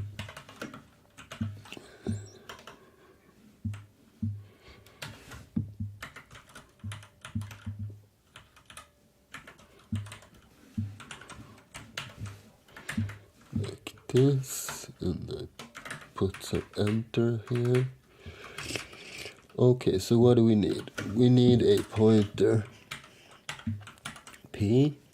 This will hold the buffer, and perhaps we should define a maximum buff size as well. Let's say 2048 bytes. And in addition to this, this heap segment that we're going to return, I think we will use the, let me think. No, let's do it like this. Okay, so let's allocate the whole thing, because we don't know beforehand how much it should be. So we allocate everything, and then I want to zero it out. So I will need another pointer. Okay, so I'm thinking about something like this. I need to log in again. Just 1 second.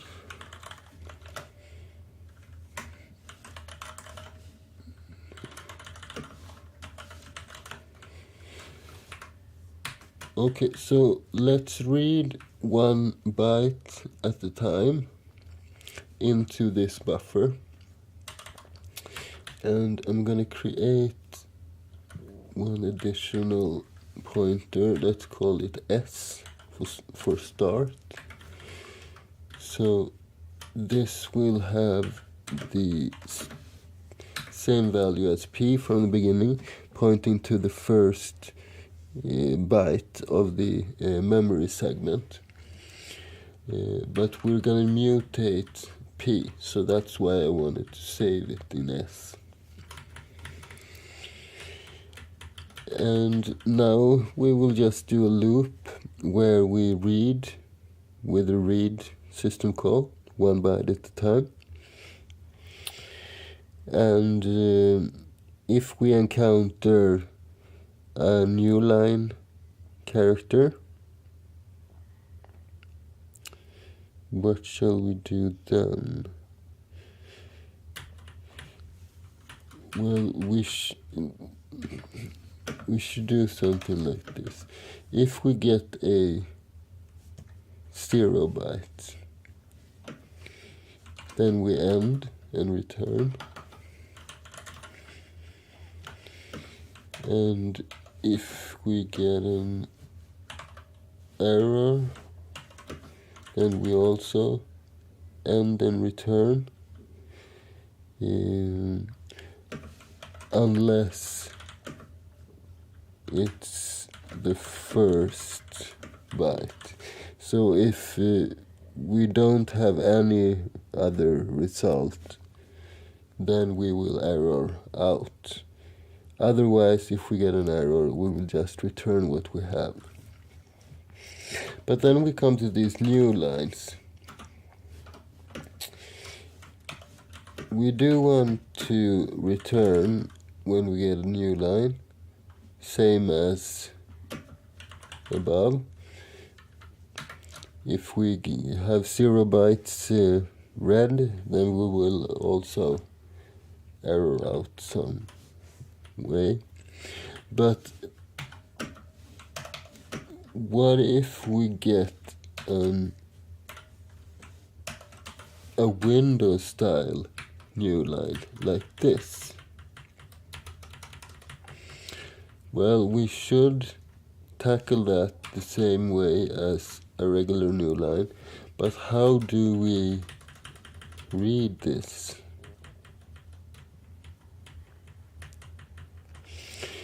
Because if we get this R, we can't really read another byte just to check if it's an N. So what do we do with that byte then?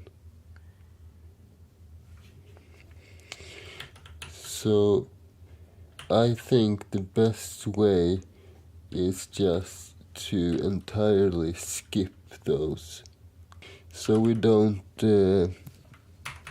use them at all. We just delete them. And I think these are all the different cases, because otherwise, if we get a regular character,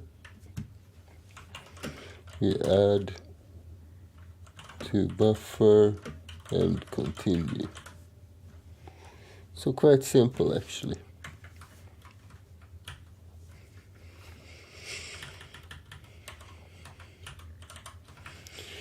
Okay, let's see. We have a P which will be pointed to the current byte, and we have the S which is the entire buffer. So let's do something like a while loop. So while, let's just do while 1. So an endless loop for now, and then we will enter some conditions later on.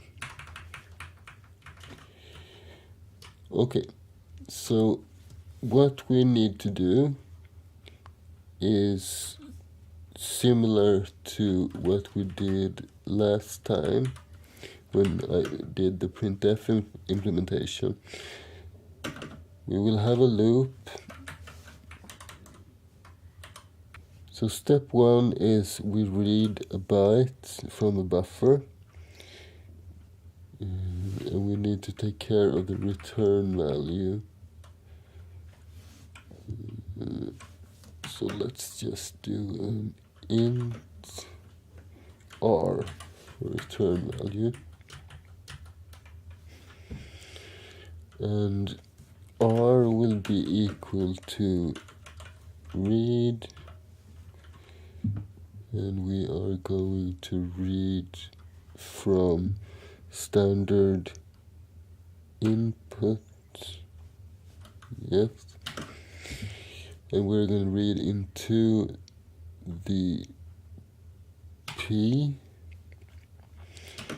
and maximum 1 byte, like so. Okay, so now we have a value. Now we can switch for that. After we have checked if we did get an error. So if r is less than 1, then either the buffer is read in its entirety, so the file is closed basically, and it can also be an error of some kind, but that doesn't really matter because we're gonna handle it the same. We also need a counter, right? I will make this an unsigned int n. And let's set n to 0, like so. Okay, so what do we need to check? We have a couple of different checks. The first is if r is less than 1.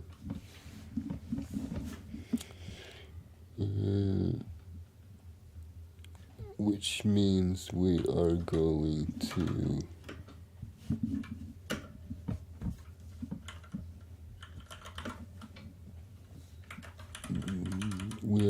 to check how big n is.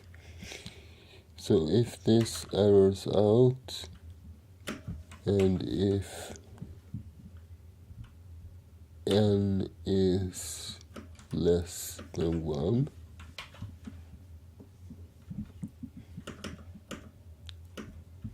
in that case we will just return 0.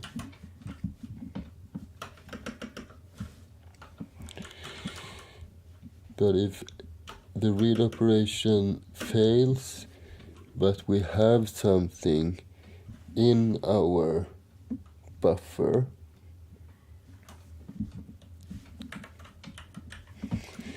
then we will just return our buffer. Simple enough. We need to have those brackets, I think.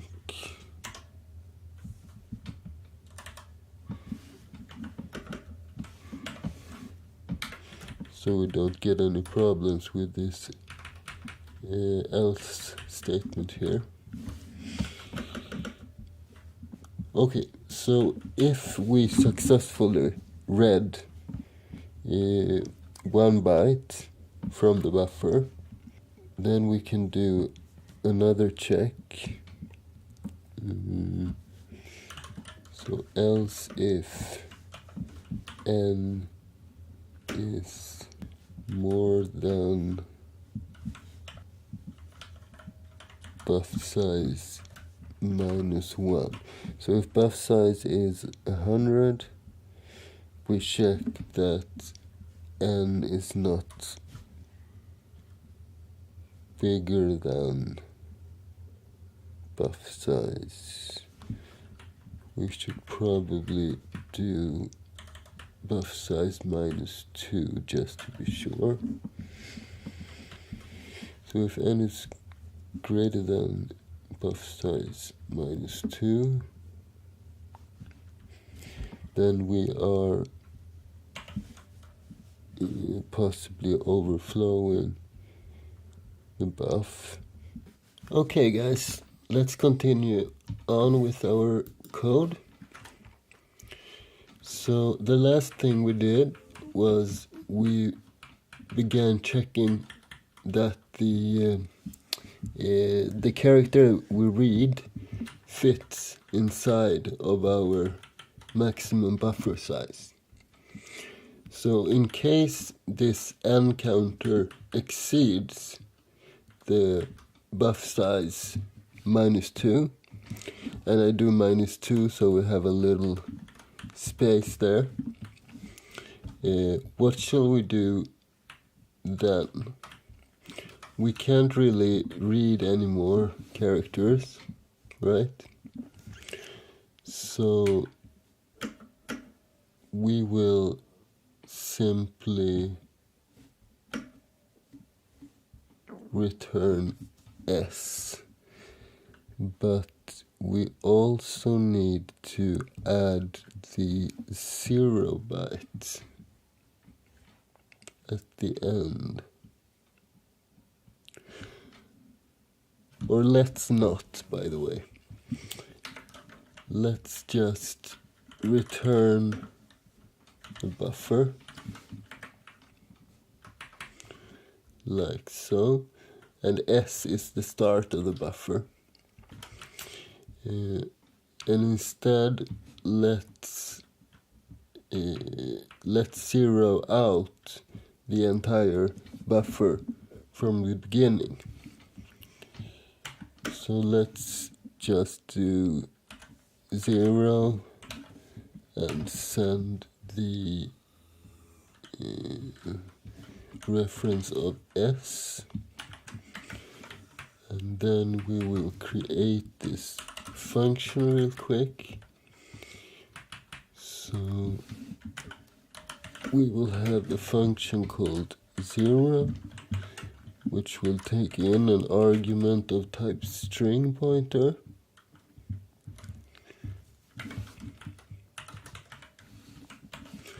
And return another, or return the same rather, string pointer. So let's just do it really easy. So char p, and we will just we will create an int counter,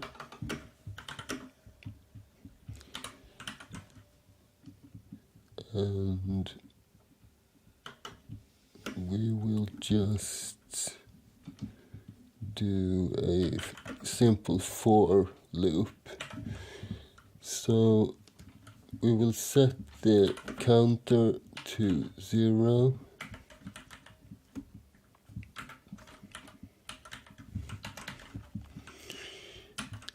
and we will loop as long as n is less than the total buff size.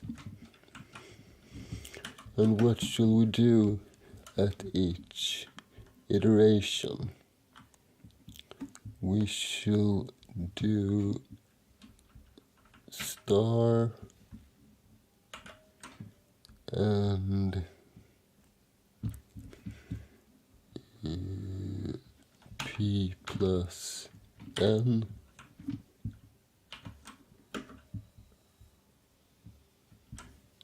Let's do like this. So p plus n plus plus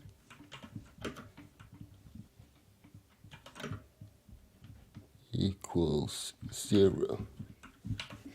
And then we don't even need a body for this one. And at the end we simply return p back to the user. And let's make this pointer a constant, because we don't really need to change it. So something like this. So now we can be sure that the buffer is zeroed out at the start, which means we can safely return S as long as we stop before we fill up the entirety of the buffer. Okay, great. So now we have a check that we don't overflow things, and we have a check if the read operation fails. So now we can code the happy path. And as I mentioned before, we will simply do a switch statement. So let's see. We will switch P.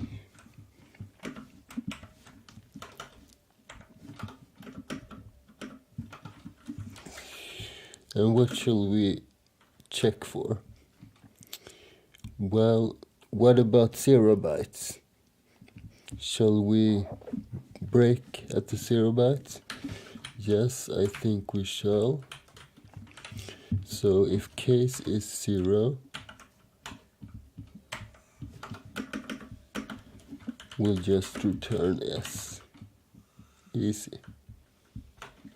And this break really doesn't make sense, but I like ending all the cases with a break. And what else? If we encounter an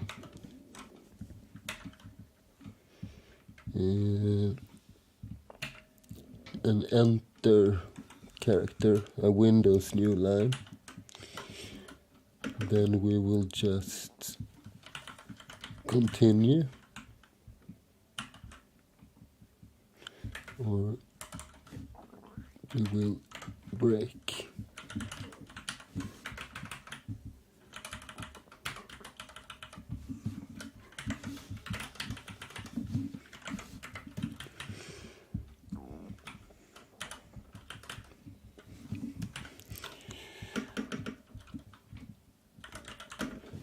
And if we see a regular new line,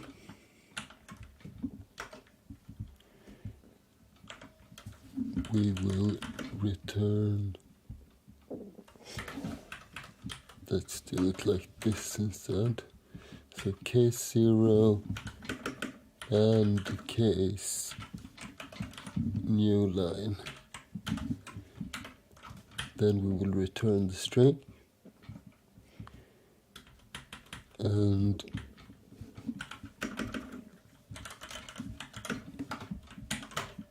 if we get a regular character, what shall we do then? We have already... Oh, wait a minute. We can't just break at this R because we have already read the character to our buffer. So what we need to do in this case is we need to reset this character in the buffer to 0.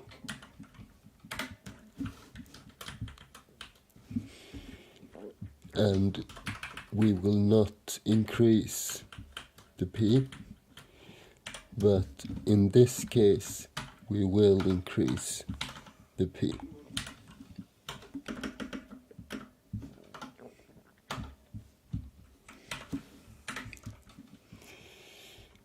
Okay, 1, 2, 3, 1, 1, 2.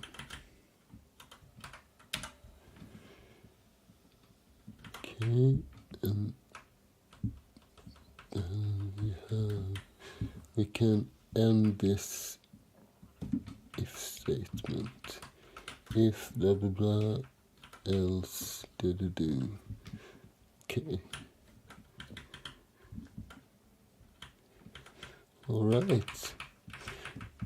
I have probably forgotten something, but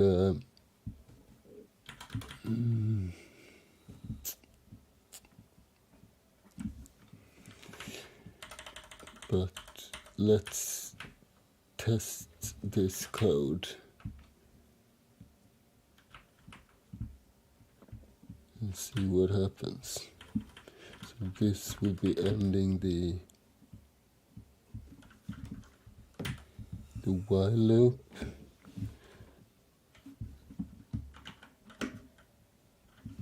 this should not be reached. Don't we all love messages like that, by the way, in the code? Because almost at the kind of Murphy's Law, you always happen to end up at this code. Anyway, so what shall we do if we reach this part? Well, let's just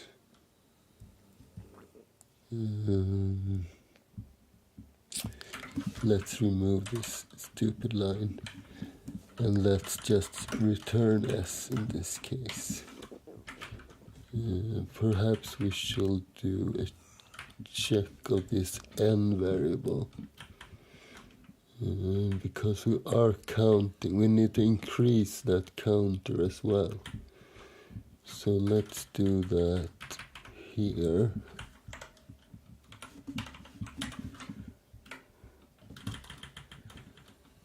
And instead of plainly return S, we can do a ternary. So if n is less than 1, so if we haven't read any characters, then we will return, let's do it like this, then we will return, do we have any error code?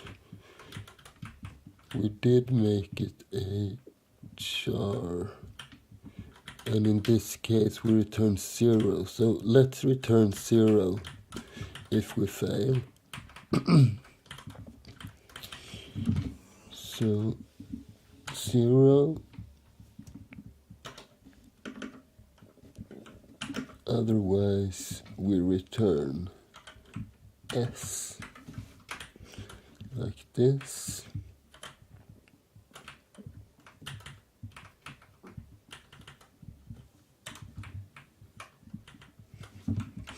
And save.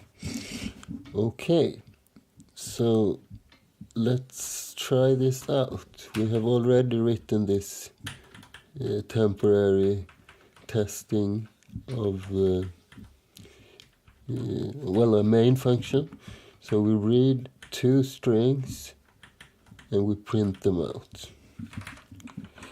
So let's see if we get any errors. We probably will. Yes.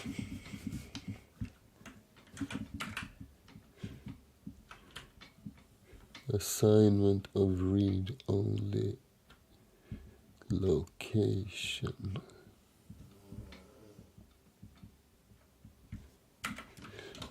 It's probably because of that const. Let's remove that. Because it shouldn't be a read-only location.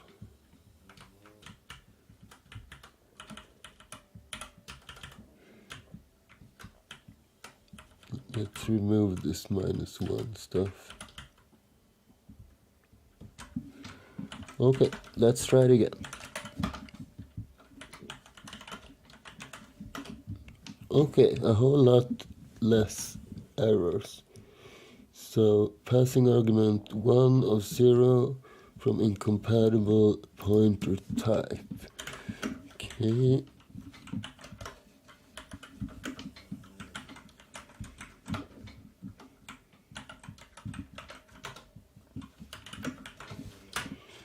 So instead of sending the reference, let's just send S. And now we only have one implicit declaration. So man to read uni std.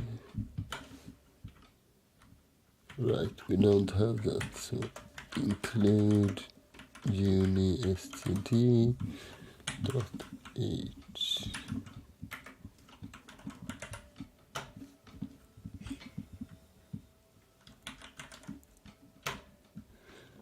Okay, it compiled. Warning, overriding recipe for target. Ignoring old recipe. Maybe that has something to do with, let's do make clean.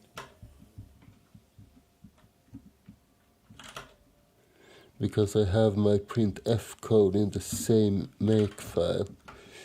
Let's just do make get next line. Okay. What happens if we do make clean and we compile this manually? So gnl.c-o gnl. And let's add wall as well. Okay, so no problem. Overriding recipe for target printf. Ignoring old recipe for target. What is that? I have never seen that before. Printf.o. Aha! I forgot to change this when I copy pasted. This should be GNL. Make clean, clear, make. Okay, that's better. Let's try this GNL. And we need to create something which puts a couple of lines of text to the standard input. So let's just create a file. That should do it. So test.txt. This is line 1. And this is 2. And let's do 3 as well. Like so. And then we run GNL and we take the input from that file test.txt. That's what this character means.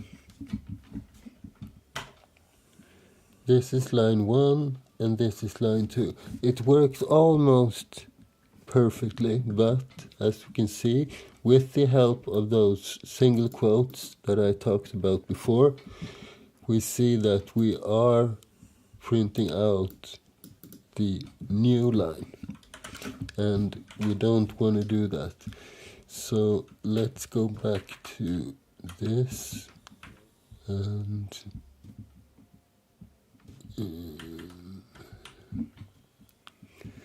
in case of new line, we just return S, but we should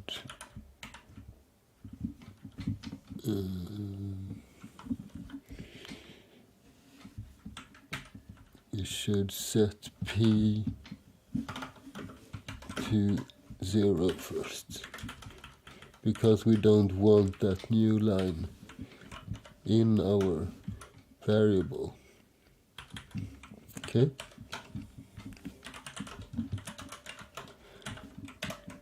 And then we can try it again using the same command.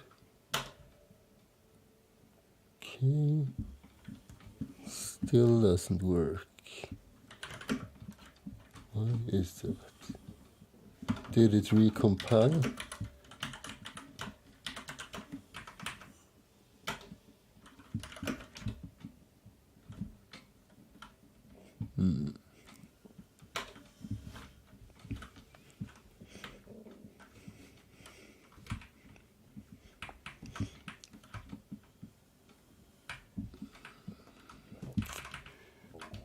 So we read it to P. What happens then? We check if 0 or if it's a new line. and then we set P to 0, and then we return S. When do we increase? We increase down here. So we shouldn't really, we should be able to overwrite that new line, I think. But we don't. Case, we are switching for P. Case N. And we are setting P to 0. Maybe we should do some kind of check. So if P not equal to S, so we should do this only if this isn't the first character.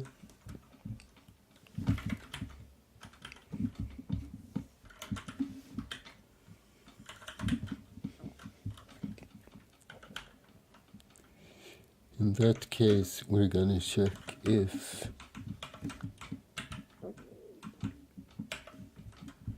P minus 1 is equal to a new line.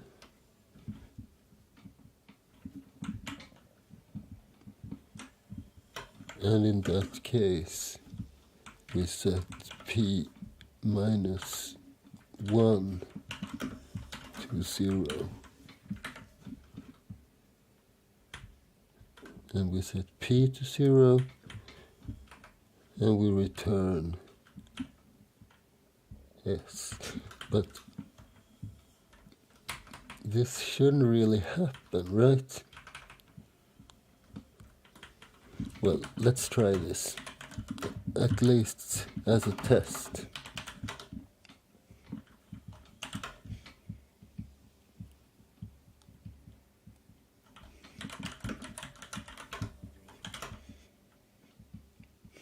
It didn't really remove everything when I did the make command. To make clean, remove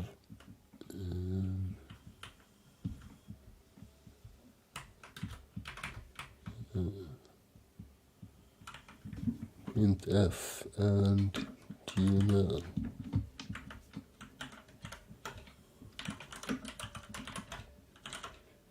Like so. And we do the make. Okay, now we get an error. Okay, at least we get an error. And we will remove this code because it's not really something that we need to do. The compiler confused me a little bit. So this ought to be enough.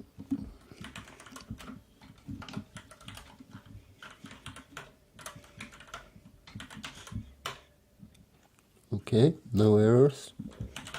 We get a fresh GNL file, and then we will just run our command.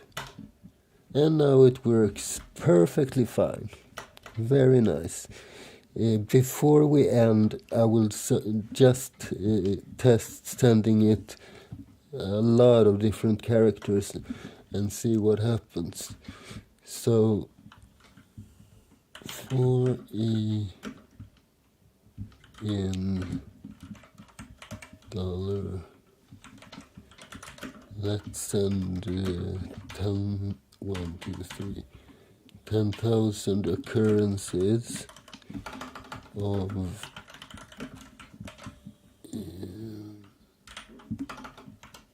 an A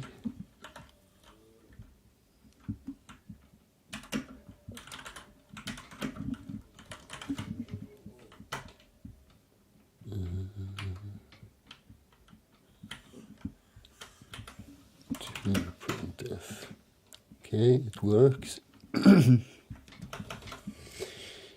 Then we will take this entire command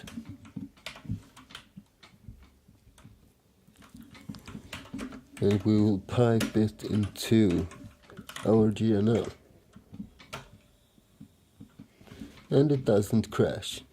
It takes the first 1,000 or so and print them to the screen. So what have we learned today? We have learned how to solve the Nextline challenge by using the heap and by using the read system call, which basically lets us read one character at a time in this case, and we check if it's a new line or if it's an error or if it ends, and we return a pointer to that heap area each time. So every time we issue the GNL command, we get one line returned.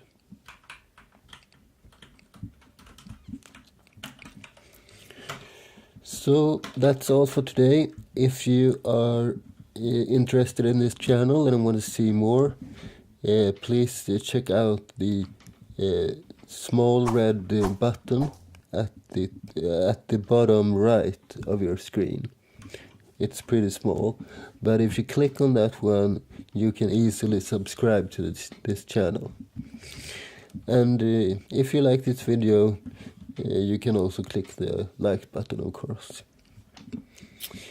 Thanks for watching, and thanks for today.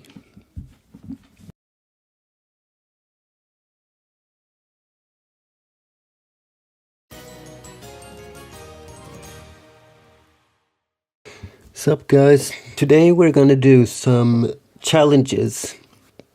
The challenge I wanna tackle today is the Printf challenge. At least I wanna start with the Printf challenge. And Printf, maybe you don't think about it, but Printf is a very, what should I say, complicated function actually. There are a lot of different parameters and switches and different percent, etc., etc. So it would take maybe a whole season of episodes to create the entire thing. That's why I'm gonna limit it a little bit. I'm gonna limit it to 3 different variable types. So I'm gonna do %s for string, %c for char, and %d for int. And I'm not gonna use any of these switches like number of zeros or stuff like that. Only these 3. But in order to make it a little more difficult, because this has been done a lot of different times before, so I want to up the ante a little bit, and I'm gonna set some limits. So I'm gonna code it without any libraries, not even the standard C library. The only thing that will be allowed are the system calls. So like read and write and stuff like that. Because if that's not allowed, I wouldn't have to create the calls myself with assembly. And we've done that already. And I want to focus on the C today.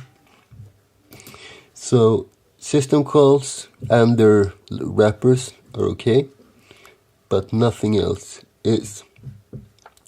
And if I get stuck, because I haven't rehearsed this, if I get stuck, no Google is allowed.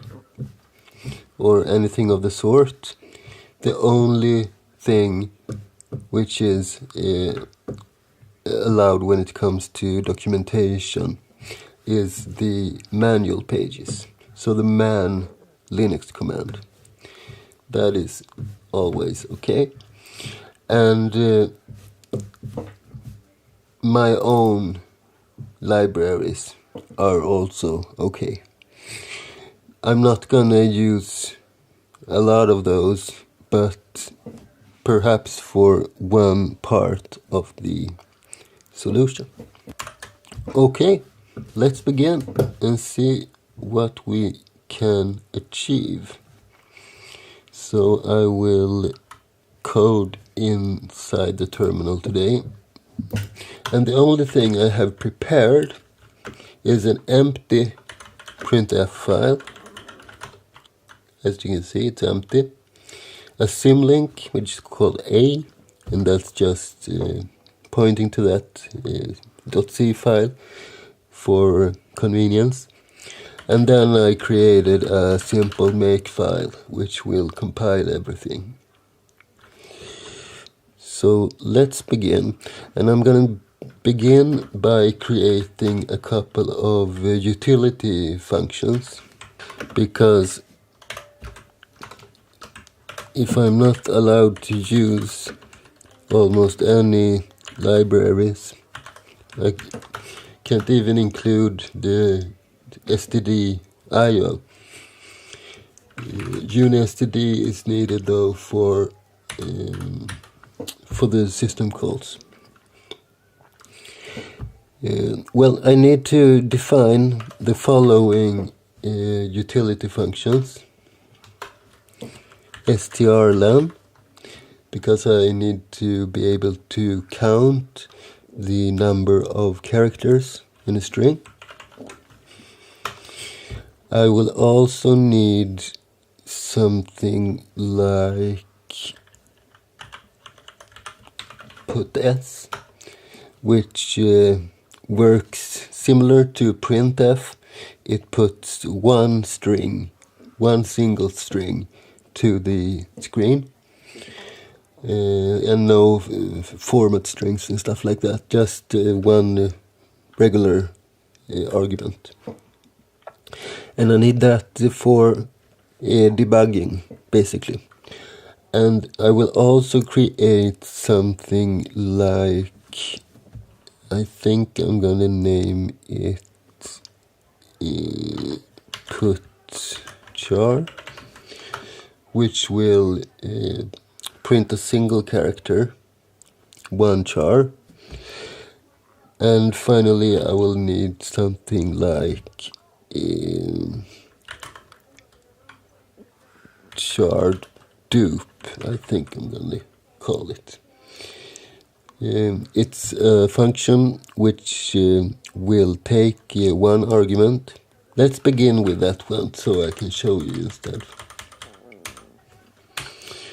So char dupe will return a string,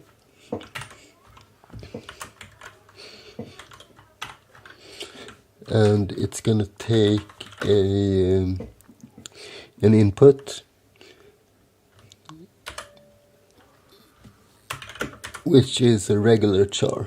So it takes a char and converts it into a string.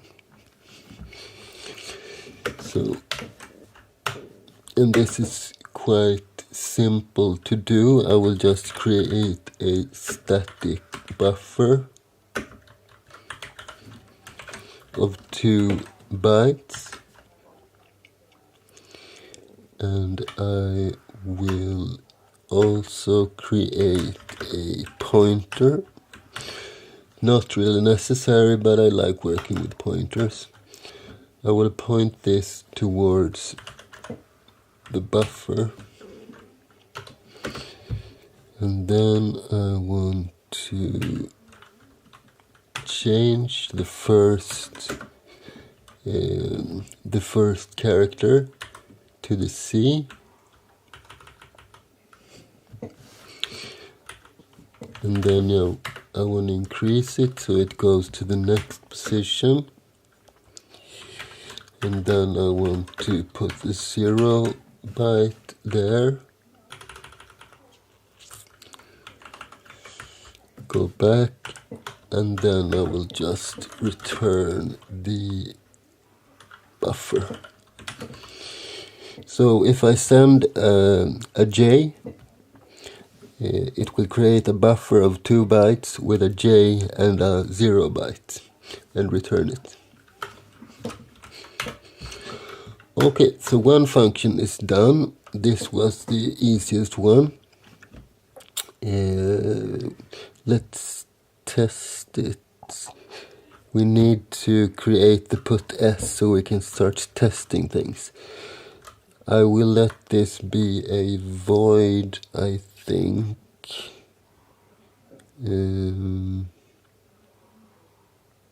Let's start there anyway. See if it makes sense to return anything.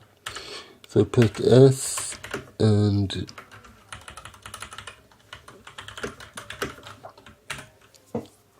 we will take a pointer as an argument. str, and what do we need for this one? It's not a lot actually. Let's see, we need to write it towards that, and we need the string length. That's right. So let's pause this one, and we will create the string length.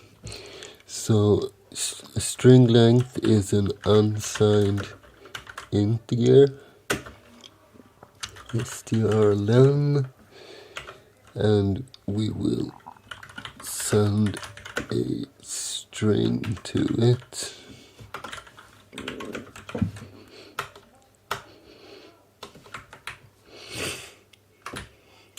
I want to create some space here. I get annoyed when I have a lot of text below the cursor when I code.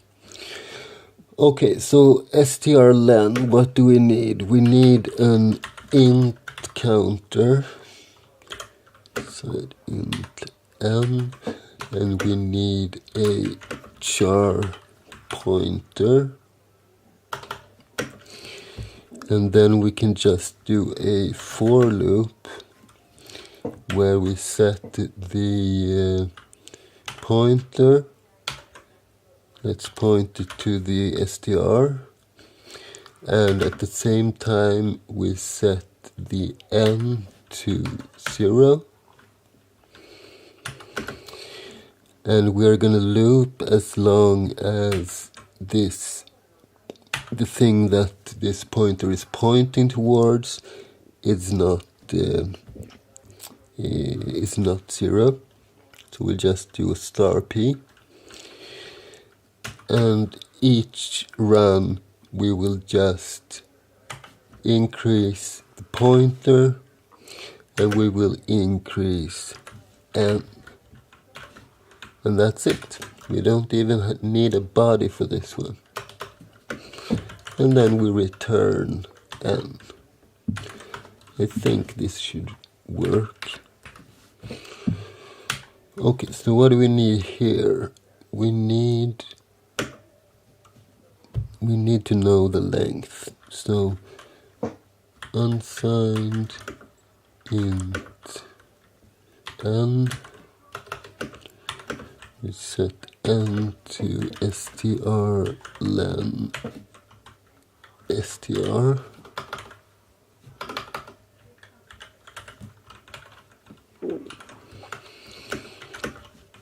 if n is less than 1, so if an error occurred, or if it's an empty string,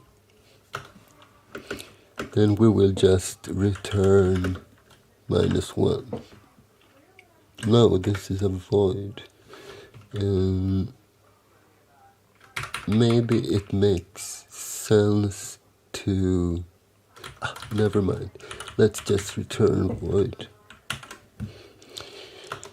In other case, we will write towards our standard output, and I have a memory rule which you might find useful, and that is 0 is the standard input, 1 is standard output, and 2 is standard error. So first you take the one that is a singleton, because we have 1 in and we have 2 out. And then you take the one that are mostly used, so standard output is used all the time, and then just standard error, which means that we will use 1 in this case, and we'll just send str and n. And let's, by the way, make this a regular int. Then we can do return -1 on this one, and we can return the value that write gives us. So if write errors out, our function will error out. Okay, so let's create a main real quick where we just test our putS function. So let's do something like hello world, like this, and return 0.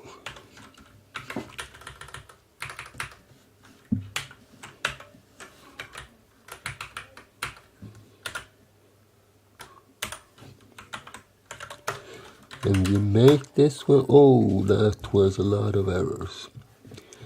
A typo on line 16. Const. That should be a T right there. By the way, const, I don't think I have explained that. Some people who code C would have omitted const in this case, so we just have char str, and then they might, instead of using a pointer in addition to the other variables, they would have used this the same.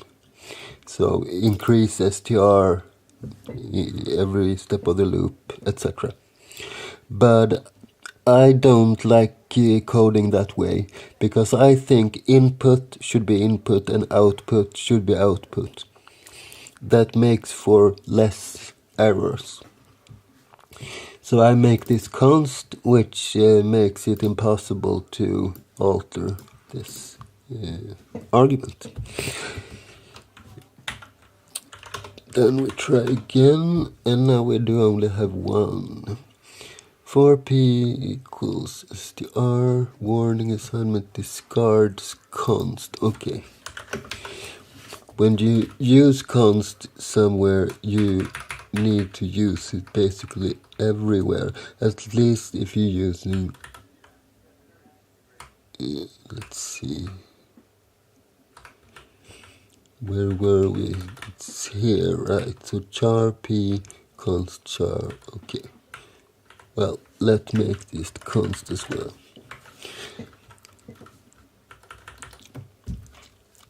And then you might think, well, we are setting this afterwards, and we are even changing this. But it works a little bit differently when they are regular variables. I think the only thing we're not allowed to do is reassign it totally to another variable. Well, we do that here, but you can only do it once. So basically like, like TypeScript. I think. I will double check this and and get back to you about it. Okay, it compiled. Hello world. We have created our own strlen, our own puts, and it works almost from the start. Great. And we can't really test. Yes, we can, by the way. Let's test the first thing as well, the char dupe. So we can just do, let's do it like this. We create a pointer and then we just do p equals char dupe and we'll send an x, and then we'll just put s p.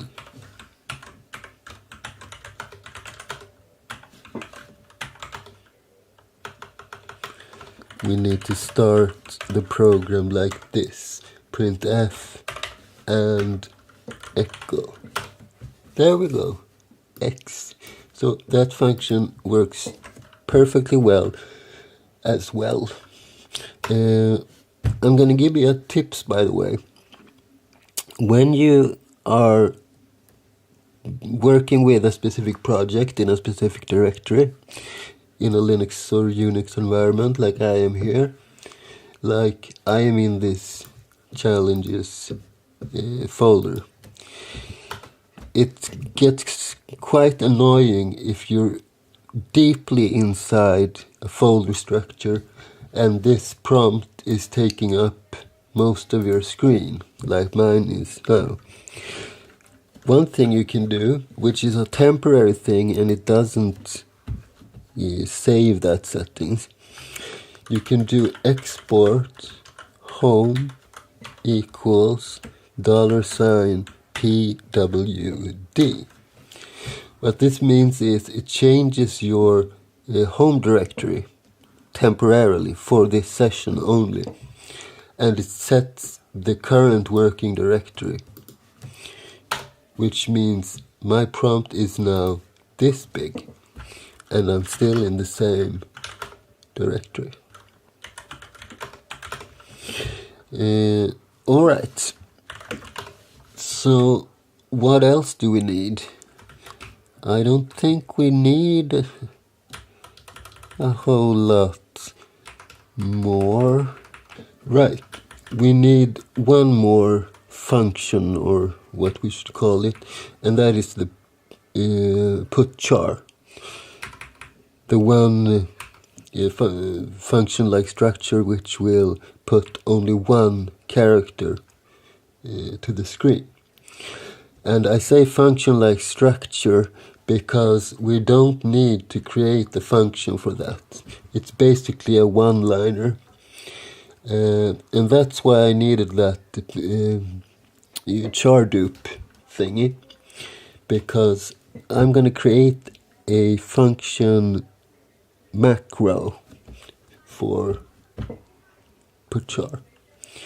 So, and if you don't know what a function macro is and how it works, please check out my new video from the day before yesterday about function macros in C. So let's define put char with one argument.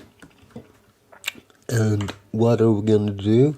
Well, the only thing we're going to do is we're going to call the write function, because we're only going to output one single character, which means if we go to the end here and we check out how our put s function looks, well, we have this check and we call this string length, but since it's only one character we're going to put out, we don't need the string length call.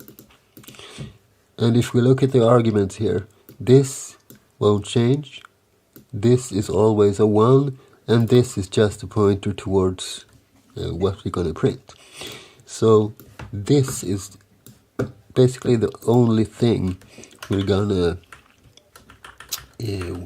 call. So let's define the macro as calling write with a 1 as a file descriptor, and then we make a call to char dupe with the character that we want to print, and we're going to print 1 single character like this. Quite elegant, huh? No extra overhead from the functions. Okay, so now we have our building blocks. Now we're gonna take on the actual function printf. And if we begin by the signature, so the signature for our printf will be int printf, and we're gonna take in an const char fmt. This is the format string, and then ... because this is a variable length argument function,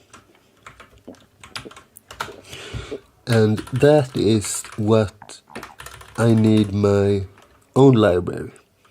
If you watched my community post today, I showed you a piece of code, and I asked you all if you could figure out what it does. And that is exactly what we're going to use now. So let's include, I called it x86 args.h, and it's only one single macro. If we open that .h file, x86 args, this is the code that I showed. The only other thing is this if def, so it checks that we don't include this header file twice. So what does this one do? Let me show you by using the code. Sometimes that is easier than explaining. So I'm gonna create an unsigned int pointer. Let's call it p, and then I'm gonna call the macro, which is args, and I'm gonna send this p like this. And let's just try to print this p, but we need to do a typecast. So unsigned char star, and then another star and the p like this, and return. No, let's do like this, and then we increase p plus equals 4. We move it 4 steps, and then we print it again. And in our main, let's clean this out.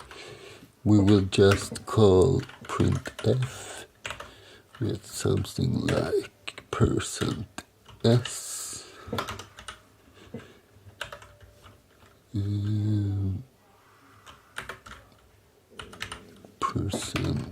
%s like this, and then something like arg2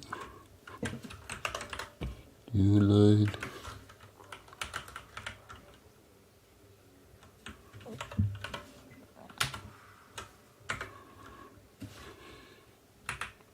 Okay.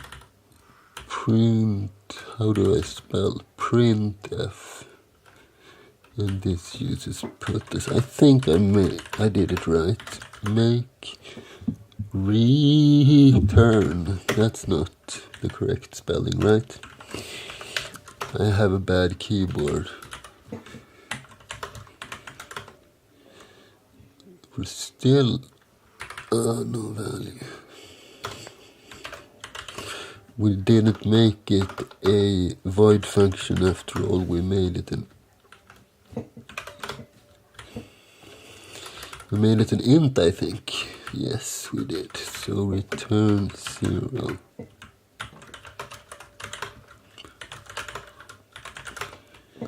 Okay, compiled without errors, and if we run it, boom! But we do only see one.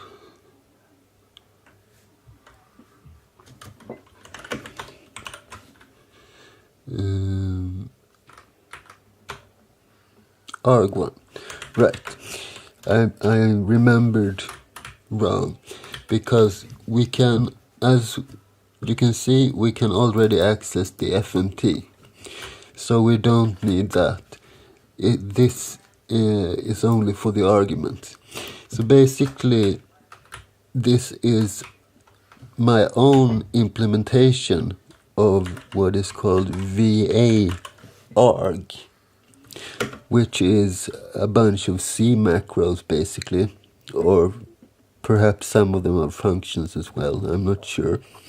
But you use these functions to handle those variable length arguments.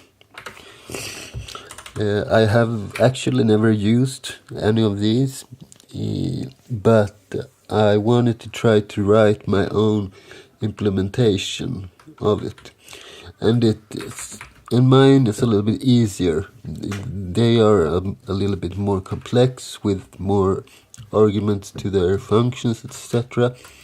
The only thing I do is I create an int pointer and I call the args with that int pointer as an argument, and then you just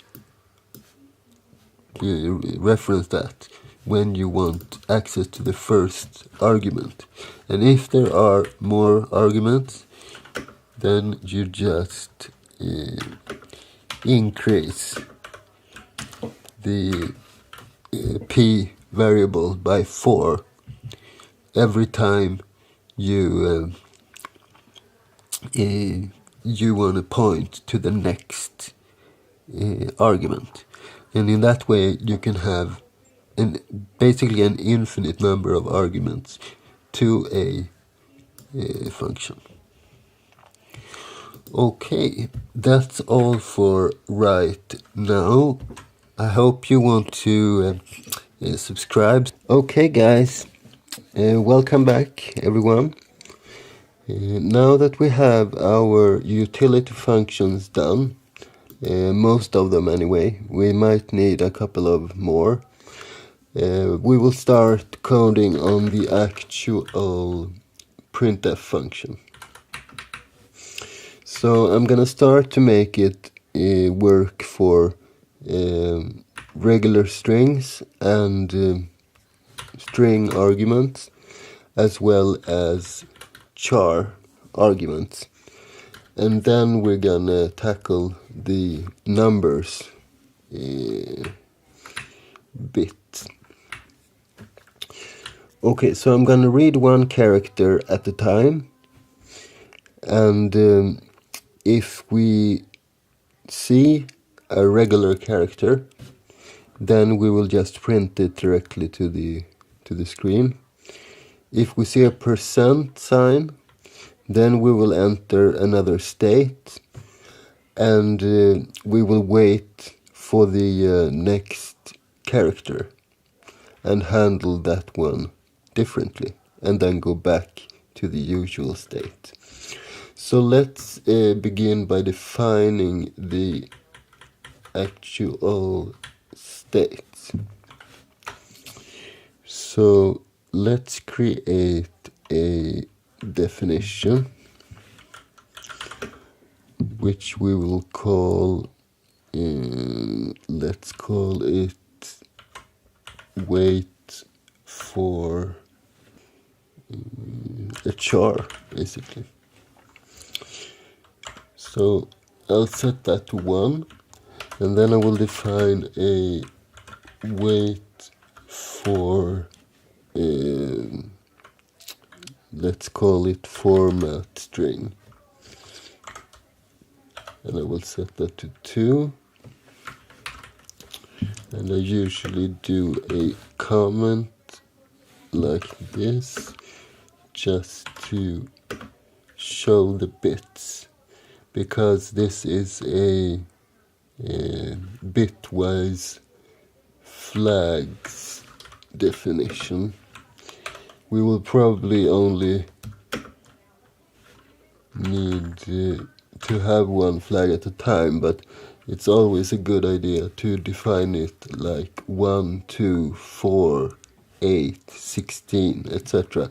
in case we would need to combine the flags, which we probably don't. In addition to this, I will create a type definition for a regular unsigned 8-bit char, which I'm going to call state.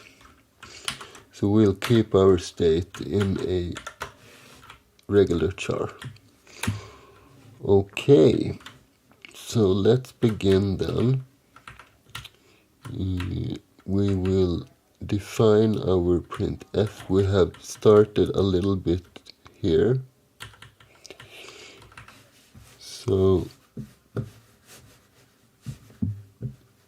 I have created a pointer which will be pointing towards the variable length arguments, and a regular parameter for the format string.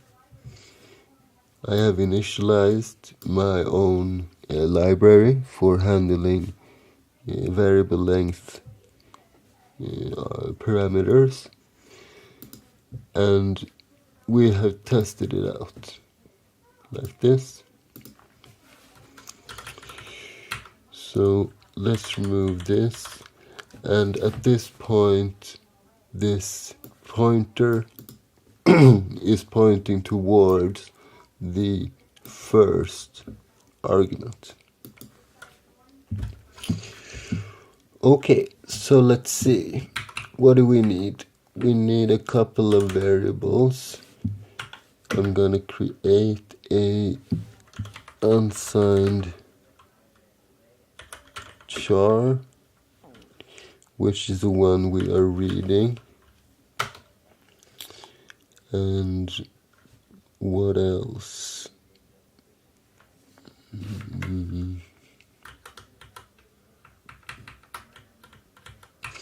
We need a state. I will just call that S.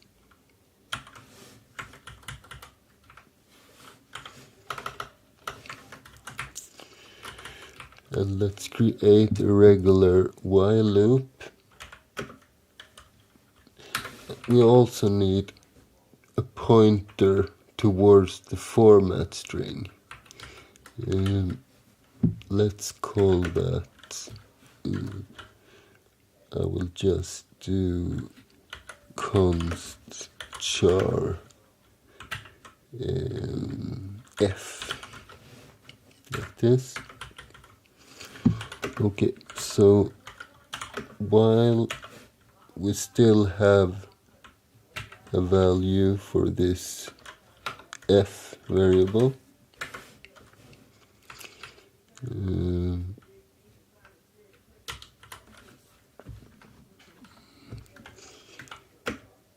we will, let's see, first we need to check what state we're in, and we need to initialize those things. What happened here?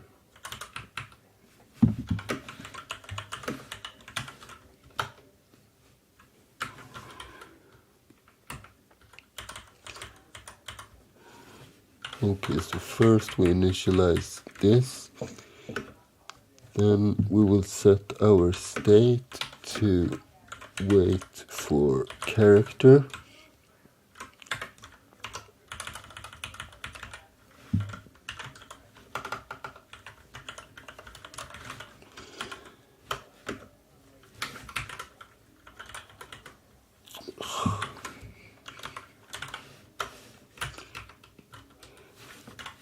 And we will point our f towards the format string, like this. Okay, so we will loop as long as we still have f, and then we will do an if statement. So if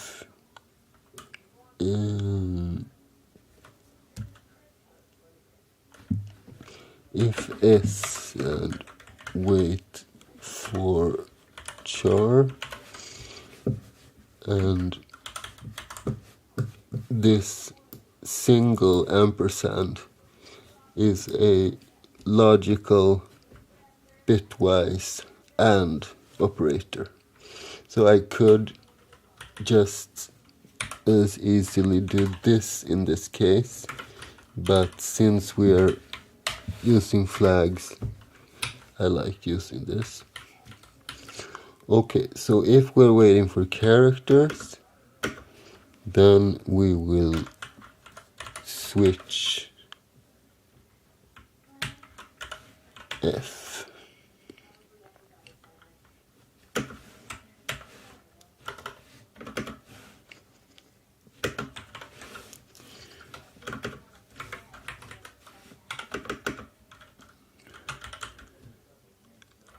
And if we are waiting for a format string thingy,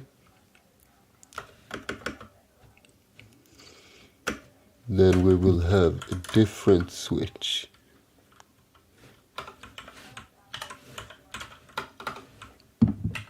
But that too will be for the f variable.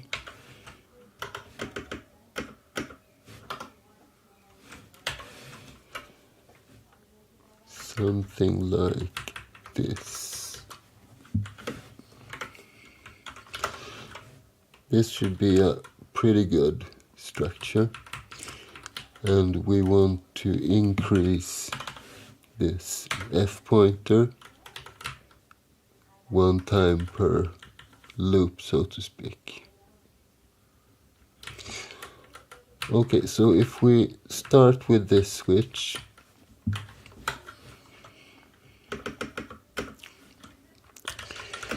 what cases do we need? Well, we need a case for the percent. So if we find a percent sign, then we want to, in the next round, we want to look for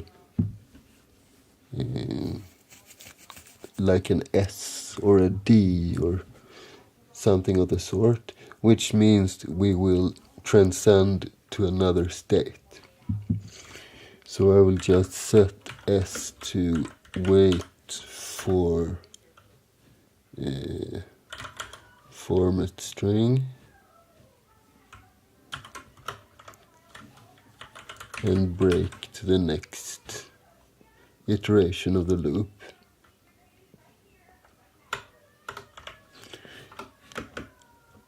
I will also have a default case. So this is when we have a regular character.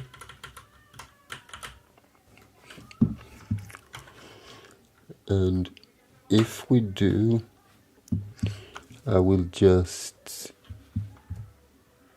put that char on the screen. So like this. It doesn't seem that we will need this C variable, so I'll remove that one.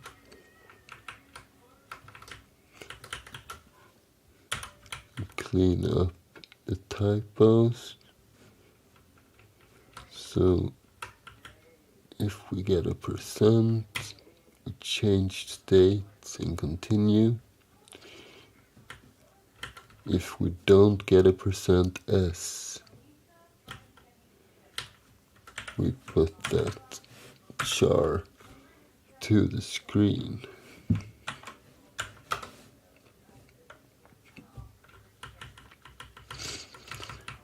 And if we are waiting for a format string,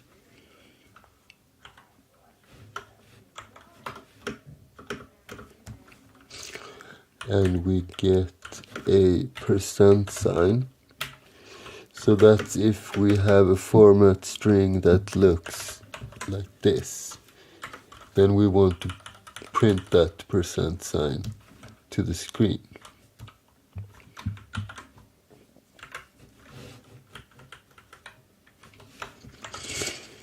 So we'll just do put char and df. And we need to go back to the regular state because we're not waiting for the format string character anymore. So we'll set the state to wait for char and we'll break.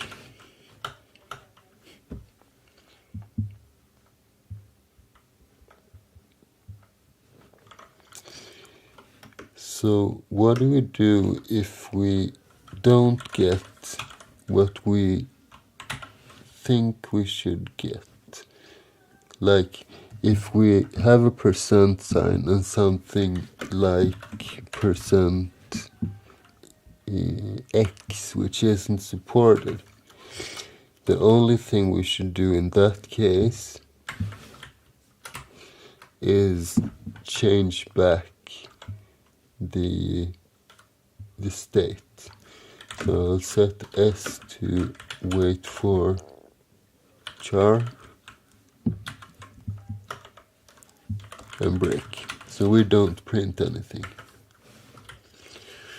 Okay, so we should have enough right now, unless I have forgotten anything, in order to make this work for regular strings without any arguments, that is. So let's just return 0 and end it. We can remove this, and we can remove a lot of these. Let's see what it says. Okay, it compiled without any errors or any warnings. So let's try it out with just a hello world thingy.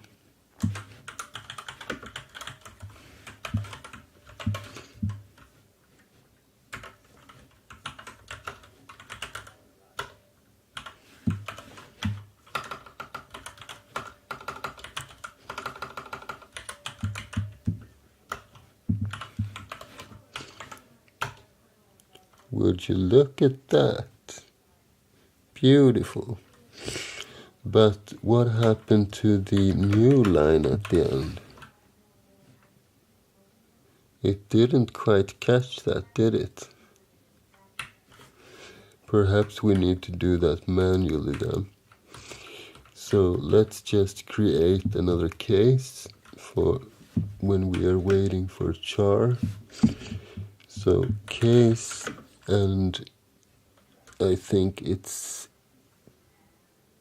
10. Let's do something like case 10 and case 13, because sometimes we use both of those. So if we get any of those, then I want to check if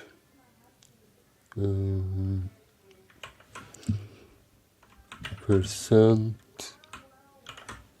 f plus 1, so the next character, if that is equal to 10, or if the next character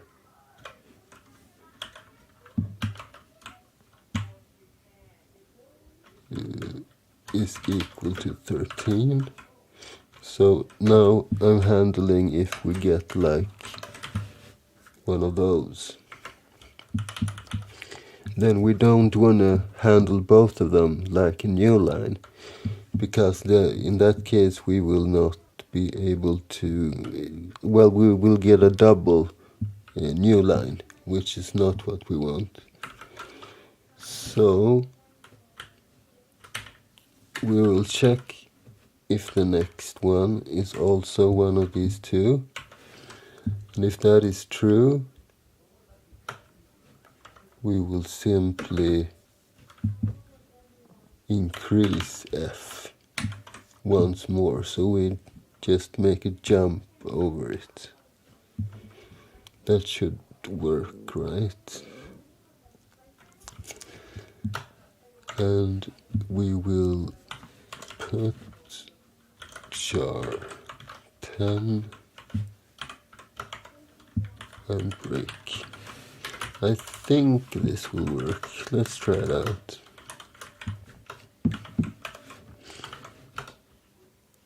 No, it did not. Why is that? What if we were to do both N and R? Should be the other way around, I think. Like this, a Windows style new line.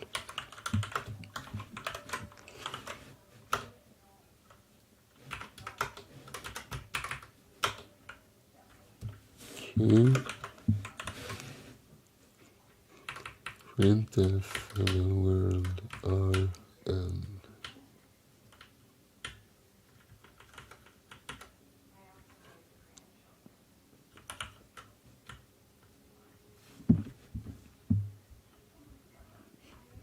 Let's compile this one and we run it, and then we try it out with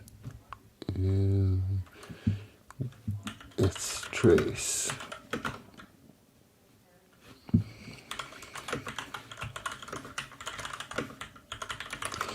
strace is a great tool for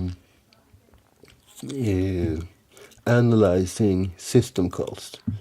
So we see all their arguments and the result of the system call. And in cases like this, it's quite nice to have something like that. Okay, so let's see what happens. We should see let's just do this. And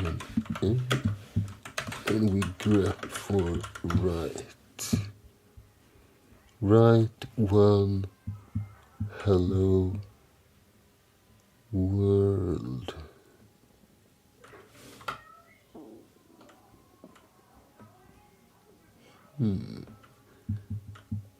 It's sends the entire string. Now that's pretty weird. But we are telling it to... Maybe it's not calling the right function. What if we were to add a 2 after each function names? So it's not colliding with the regular functions with the same names.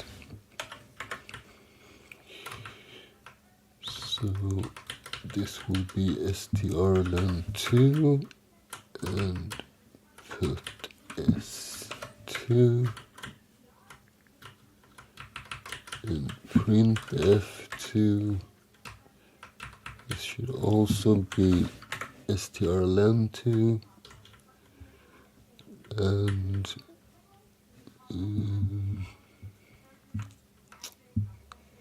wait for char.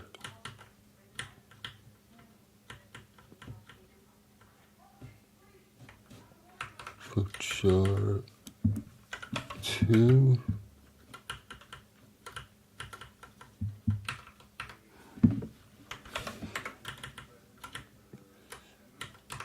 and printf2. What happens now? Did I miss anyone? Implicit declaration line 69. Put char 2. Okay, it compiled. Hello world. No, hello world. That's interesting. What if we were to do an S-trace then?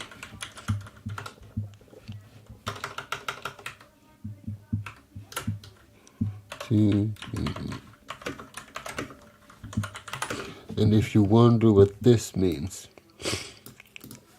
those messages that we see here on the screen, they are sent to the standard error buffer, and the regular program output is sent to the standard output. What this command does, it smashes them both together. So 2 is standard error and 1 is standard output. And this redirects standard error to standard output, which makes it possible to grep for stuff, even in this type of thing.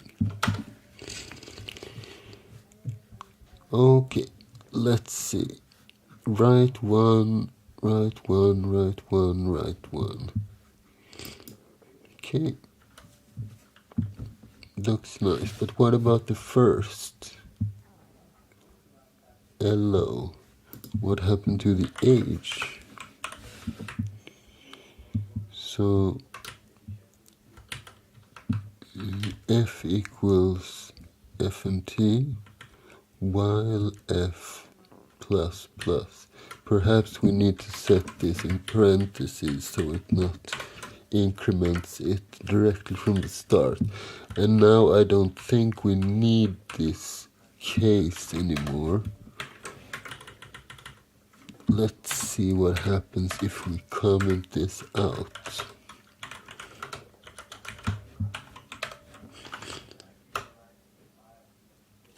Okay, the new line cell works, but we have this problem still with the first character. So let's retrace our steps.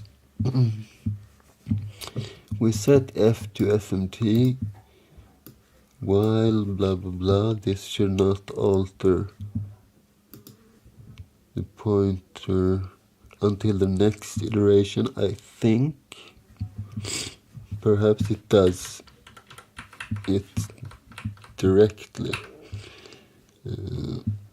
because we don't have any other thing that can disturb it, right? So case percent is not happening. The only thing is default, which does put char on the F. And then we have a little else if statement, which shouldn't happen. Okay, that's probably it. I thought the while didn't increase this pointer until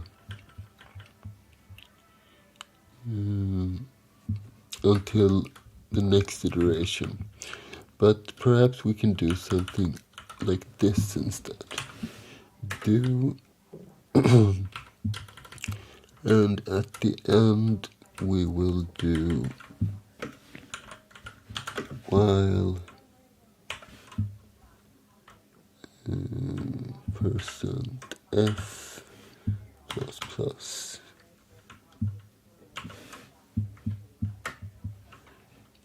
Maybe we even need to do plus plus f in this case. Let's see what happens.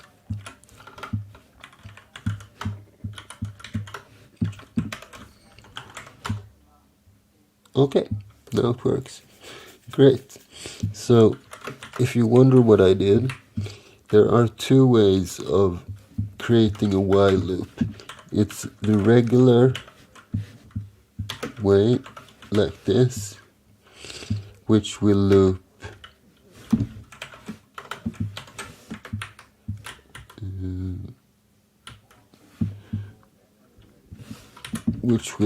all the code in here, and it will check this condition at the very beginning. So if this is not true, nothing will be evaluated in this while loop. But sometimes you don't want this conditional check to happen on the first iteration. And then you can just put do here instead. And at the end, you put the while and the condition. So this means that these lines will always happen at least once. And then at the end we check, should we continue the loop? And this was a good example of when we needed to do that. Okay, so let's see what happens if we do double %. If it works correctly, we should get, let's put some text afterwards as well. We should get 1% signs on the screen and then the ABC afterwards.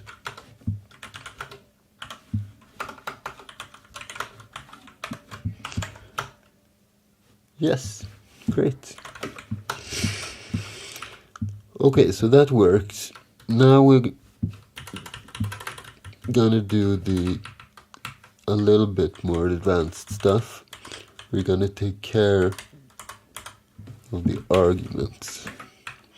So we have this p pointer, which is currently pointing to the first argument, which means we should, let's see,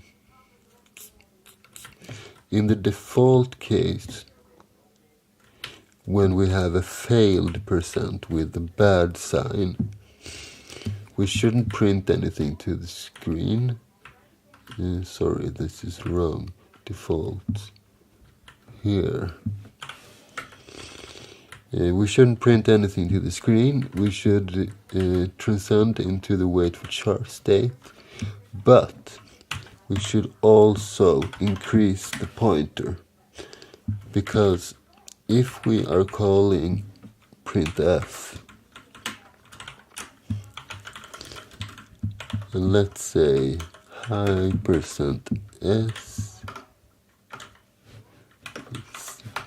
and then something %x, which is not supported, and then something else %s, which is supported. In this case, we will have 3 additional arguments. So let's say we have a string, a variable called name, and then we have some foo, and we have some bar. If we're not incrementing when we fail to print foo, this will be unsynced, because this % refers to the third, which is this, and everything will be out of order. So this should fix that problem. What else? Well, let's see, default. We would put in, let's begin with string. What shall we do if we encounter a %s? We already have the pointer p pointing towards the correct argument, so we should basically just send that to %s, and we need to do a typecast, so unsigned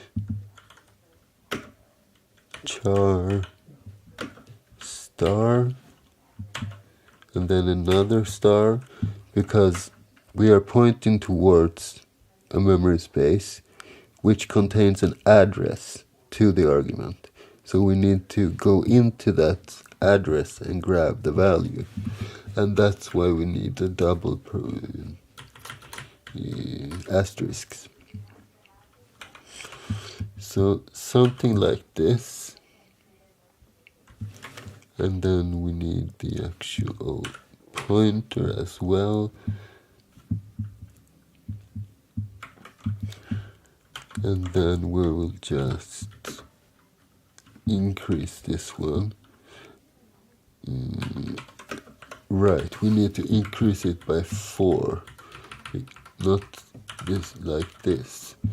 So p plus equals 4, because every memory address in my system takes up 4 bytes.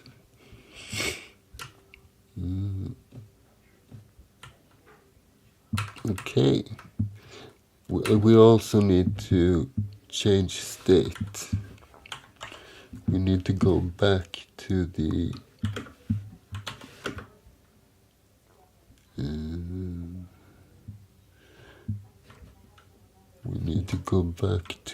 wait for char state, and finally we'll break. Okay, let's see if this works. I will just create the pointer like this and point it to something in the data segment. Let's put in my name.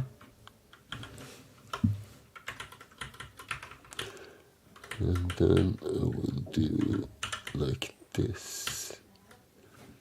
And I will send P. Okay, let's see if this, oh, what happened here? Put S, we don't have put S. We called it put S2, right?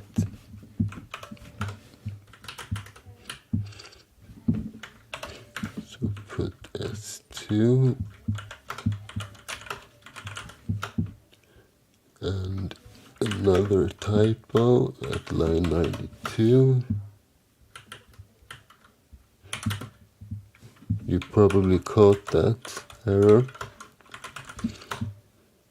and it compiles. and it kinda works. No. Hello. Hello.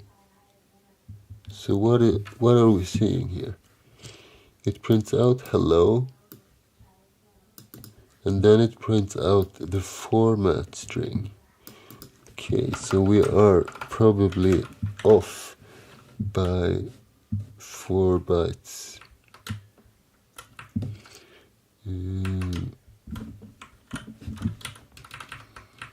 Where is it?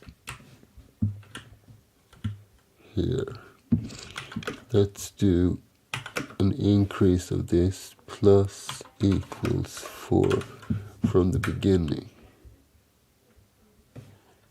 Right. Yes, let's do it like this. And we make and we run it. Okay. That's not correct either.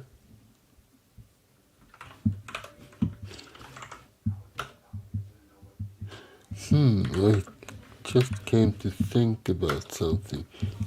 It is an int pointer, so perhaps it jumps 16 steps if I increase it by 4. Is that perhaps the case? What if we were to do just this instead? And wait for char, wait for format, and we come here, and we will just increase it like this. Let's see, we break out here, and we come down here. And we will increase in this case as well.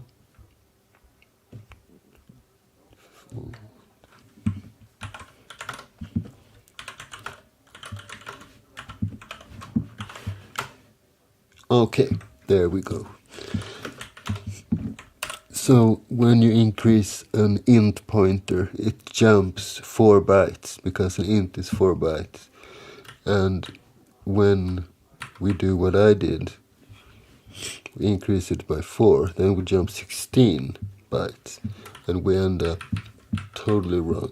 Let's see what happens if we create our first example again, when we have a variable pointing towards a string in the data segment. And we will just send the pointer like this.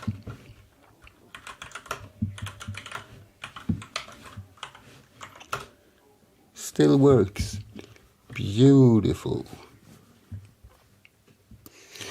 Okay, so now that we can send string arguments to the printf function, the next step should be rather straightforward.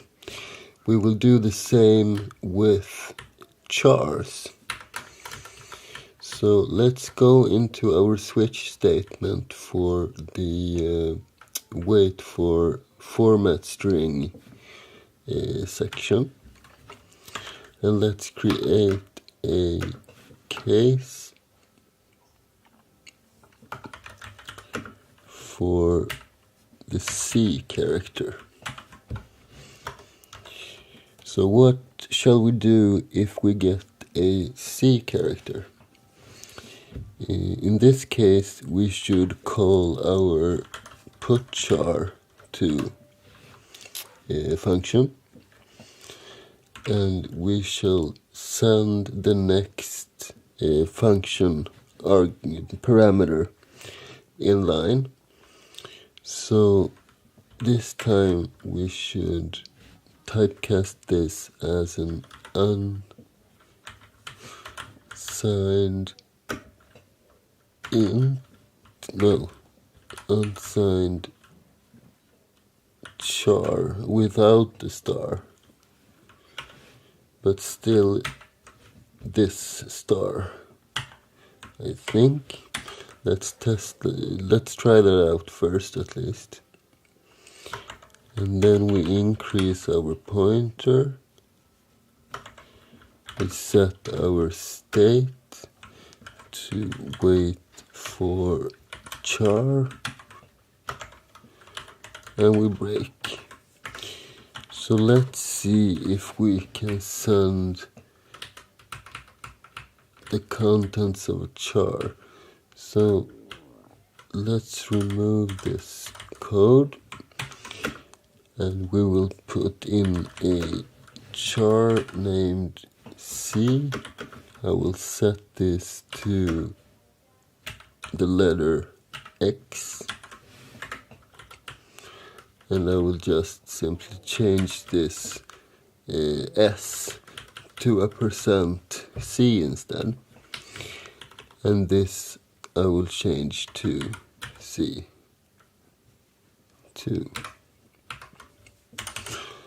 Okay, let's see what happens. It compiles. And it works. Beautiful. So let's see what happens if we use both of these. So we have two arguments. So let's put back our P pointer and let's point towards my name again. And let's just put something like this. And then we will put our P right here. So something like this. Let's see what happens.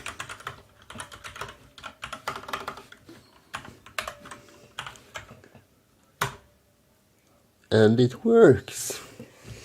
This is fantastic. Let's see what happens if we change place for these two. I want to see that it works properly with the increase, so it's not a problem that the char is 1 byte and the others are 4. So let's change this to a C and this to a S and this to a C and this to a P. So it should say hello X and Jonas ABC if it works.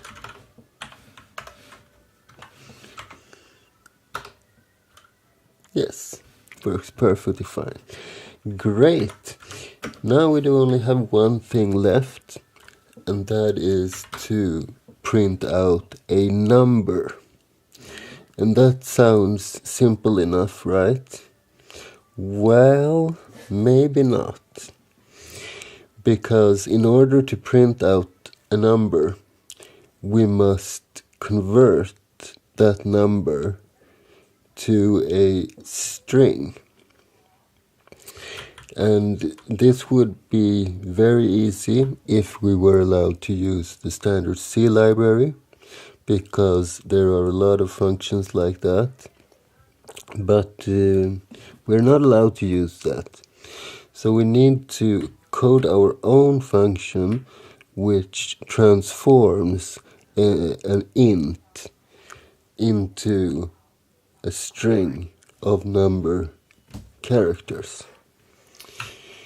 So there, in the standard C library, there is a function which works in the other direction, which is called A2I. So this takes in a string and gives out a number. So let's name our own function I2A instead, and a 2 at the end. Okay?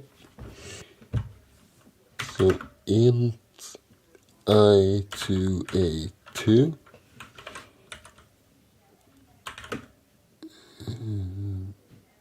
let's see. It takes in an int n and it returns a string. So something like this. So how do we do this? Let's say we have the number 1, 2, 3. If we were to divide this number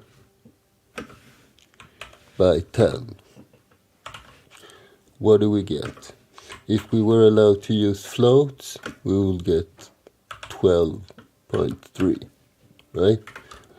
But we don't have any floats. So this will result in the number 12, and we will get a rest number, a modulus of 3. So if we take this 12 and divide it by 10, okay, this is a bad representation. Let's do something like 12, and then I will put a 3 in parentheses. And if we divide the 12 by 10, we will get 1, and then a carry of 2, right? Because the 2 is what's left after we have taken 1 times 1 times 10. Okay, and then we have the single digit left, and then we just use that. And if we were to do this, I haven't tried this before, but I have thought about it, and it seems it should work, right? Because here is the 1 and the 2 and the 3. So we would get all the numbers in reverse order this way. Okay? So let's start out there. And we have the n. I think I'll do this by unsigned to begin with. So unsigned int, and let's call this x, and then we will have a unsigned int array. So let's call this x's. And for the sake of this, now we can think like this. There is a limit how big an int can be, right?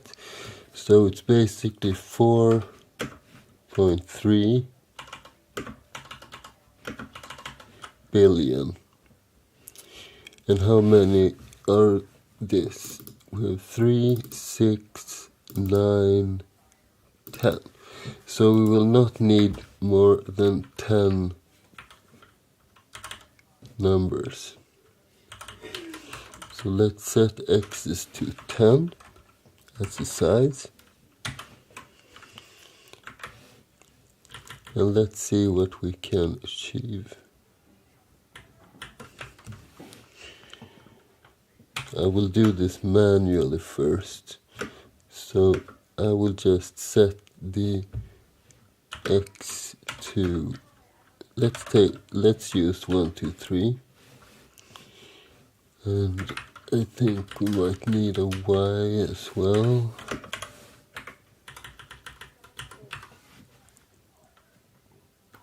So x is 1, 2, 3. Then I will set the y to x divided by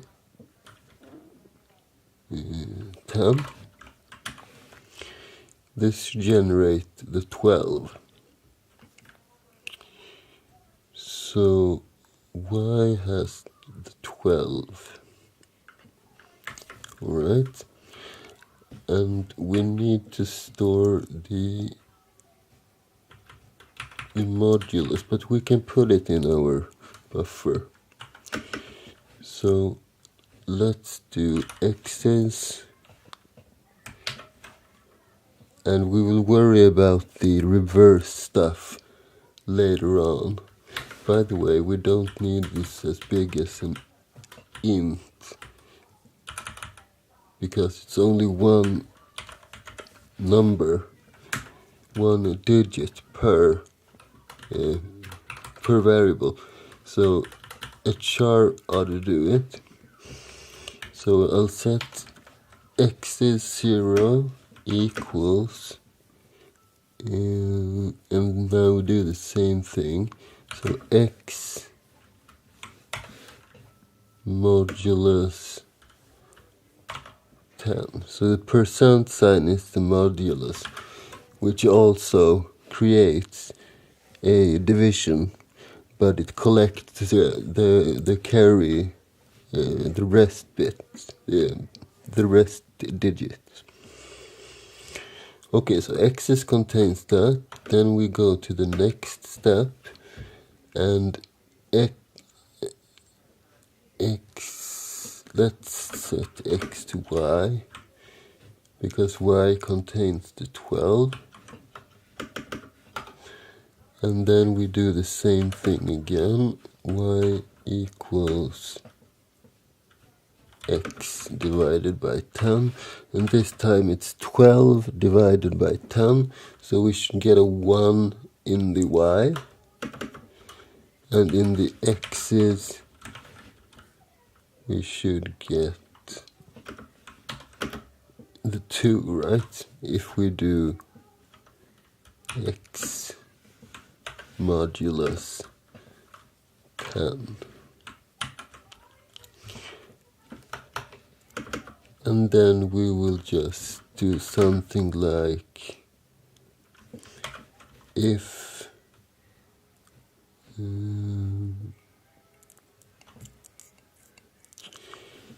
y is less than 10,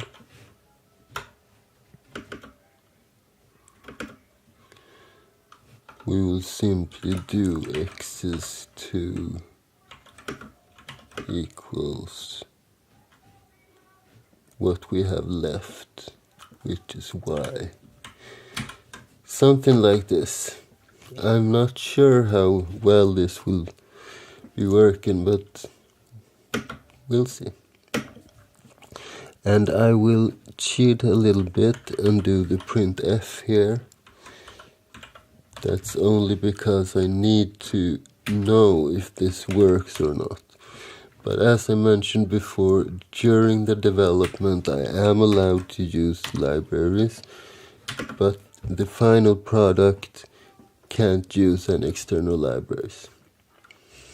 Okay, so now we print. What do we print? We should print something of the like, it will be 3% these here, right? And a new line, and then x is 2, x is 1, x is 0.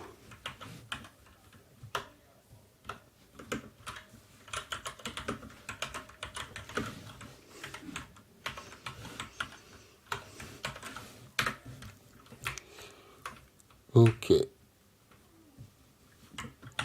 and I will temporarily include the stdio.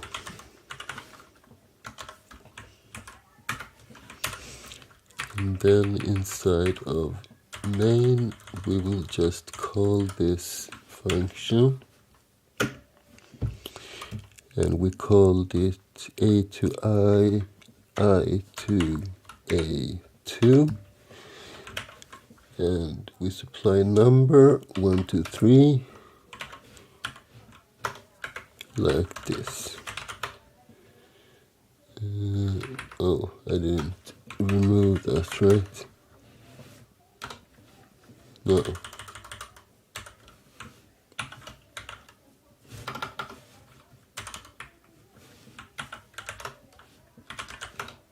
It compiles. And we get 1, 2, 3.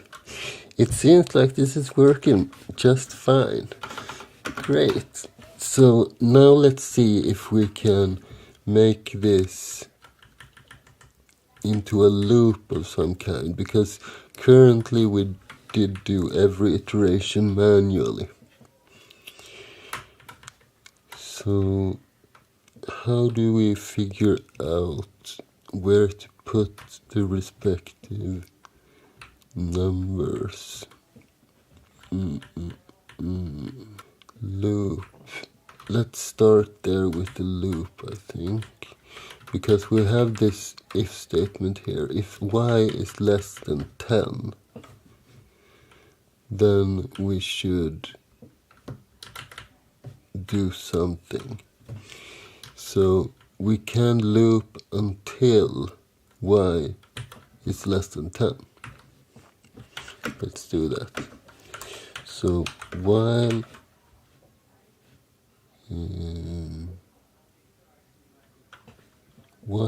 y is more than 9, then we should have this loop.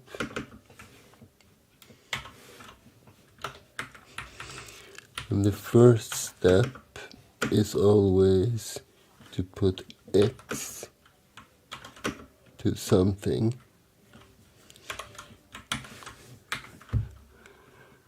And y should, from the beginning, be set to n, which is the number that we are supplying as a parameter. Okay, so far so good. And then we will do the actual calculations. So y equals x divided by 10. And how do we know in what position of x's to put it?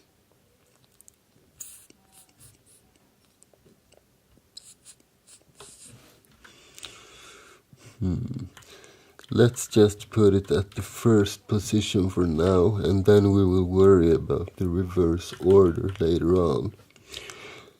Which means that we need a pointer as well.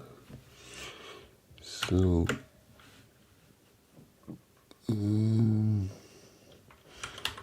unsigned int, no. Yes, it should be an int. Unsigned int p, and we will set p to x's.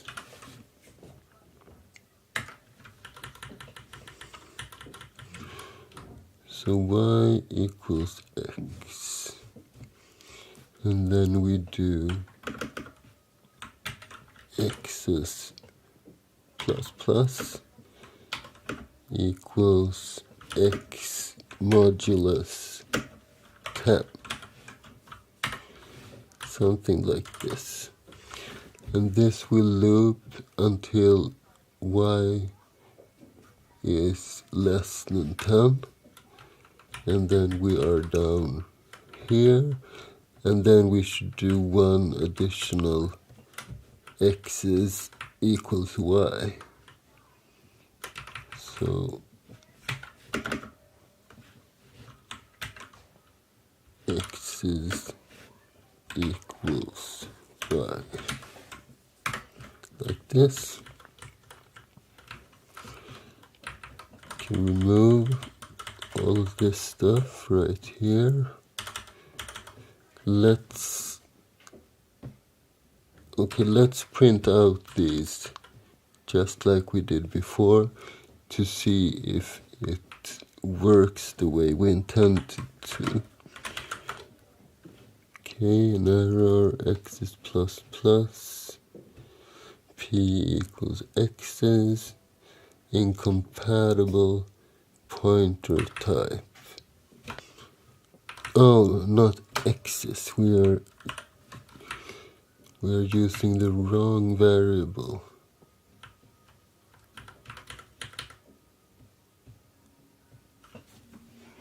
Right. I think we should use x's instead, by the way. So let's remove this one.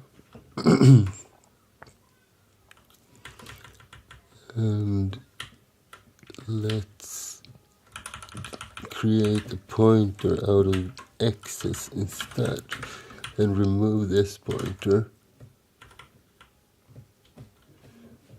And then we will set x's equals malloc 10. And we shall remember to free that one. So x is equal malloc 10, x's.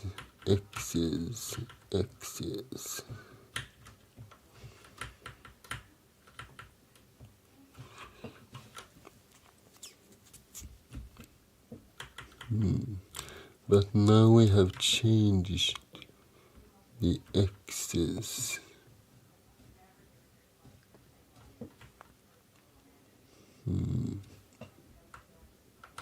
Maybe we do need that pointer after all.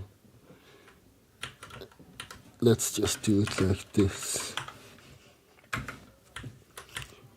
So x is equals malloc, p equals x's, and then we will replace those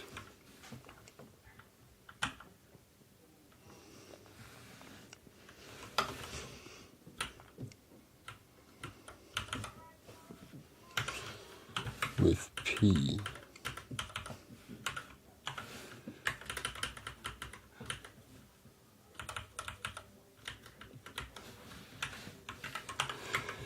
Something like this.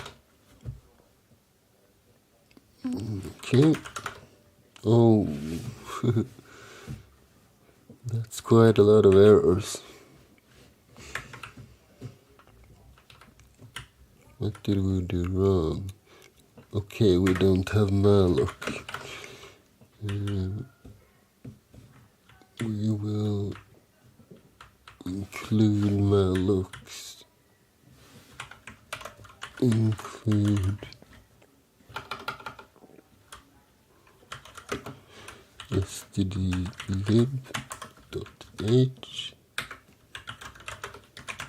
make, and now it compiles. Okay, we did get the one to, okay, we freed the wrong variable. Right, yes, we need to free p, not x's. Okay, 1, 2, 3. It works in our easy example, but it won't work for anything just quite yet.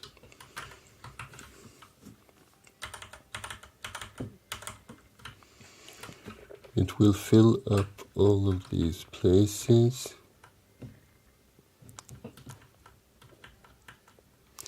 So what do we need to do now? We need to plow through this buffer in reverse order, and we need to interpret the numbers that we do have there, because what we have at each position is like 5 or 2, etc.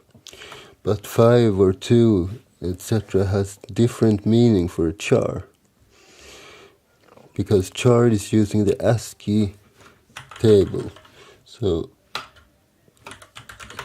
let's present it like this. So if we have, for instance,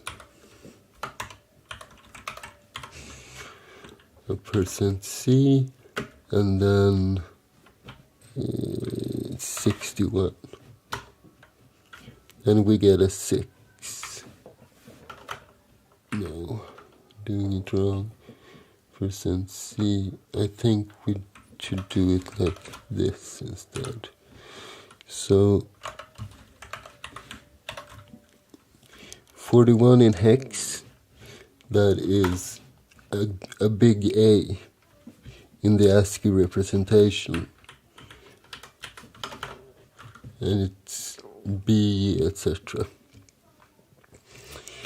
So what we have is 0, 1, 2, and we need to change that to the ASCII representation of the numbers. So can I somehow get it from this printf version? What do we need? We need a %c. And what do we get if we just do a 1? We get the 1.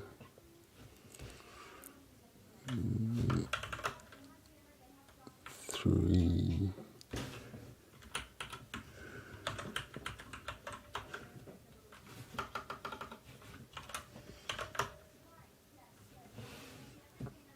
0.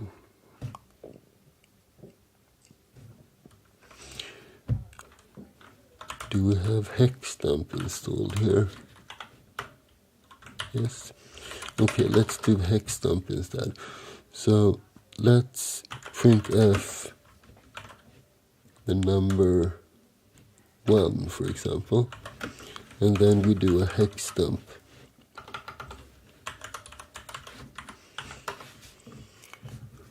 Here we can see it's 31. And if we were to do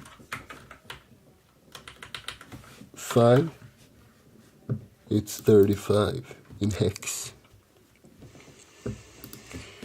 So that means we have a span from 0, which is 30, all the way to 9, which is 39.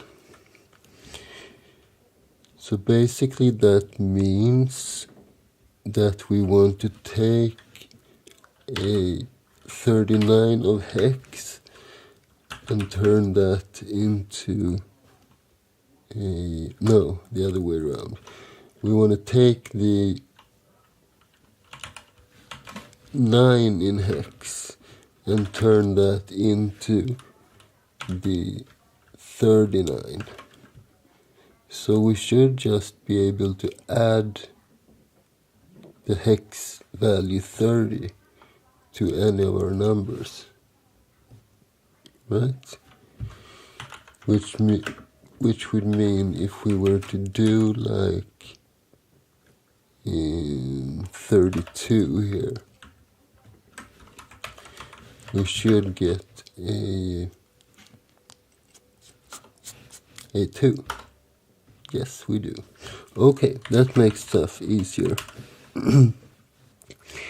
So now we just have to reverse this and alter the numbers. So let's create macro for the swap. So define swap char of x, and that should be x plus the hex value of 30, like this. Maybe we should add some parentheses too. Okay, so now we have a swap char. Now we need a reverse.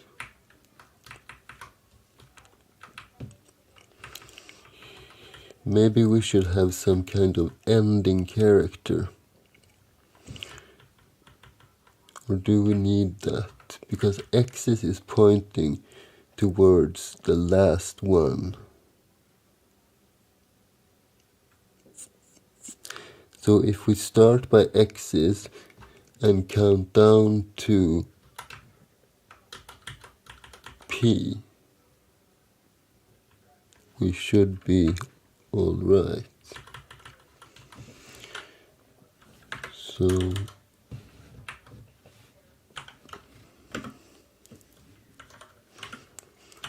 while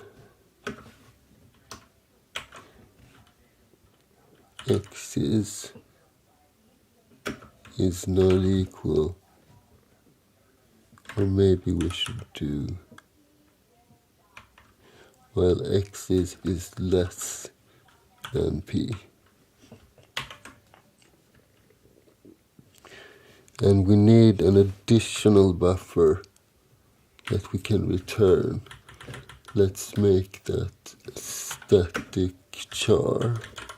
So static char return, and we'll make 10 of these. Like this. And we need a counter for them as well. X and Y is not needed anymore, so we can take them. Maybe we shouldn't use a while loop then. We will do 4, and we will set x equal to 0. We will loop as long as axis is less than P. And in each iteration, we will just increase the x. And what are we going to do? We're going to set the ret of x equal to swap char of x's. I think that should be right. And then just at the end of the loop, we will ret x. This has increased. We will set rect plus x equal to 0.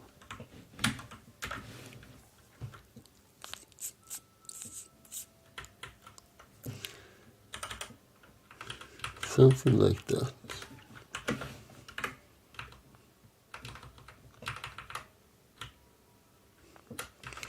And we will free that buffer,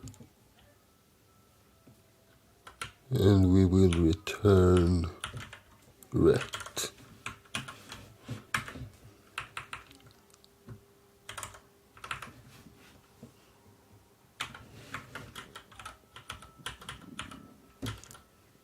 Something like that. Okay, so I2A, we need a printf here. Let's do like this. So we will cheat with the printf, and we want to output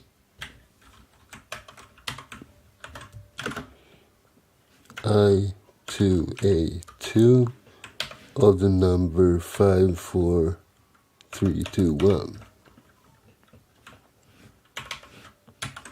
Let's see what happens.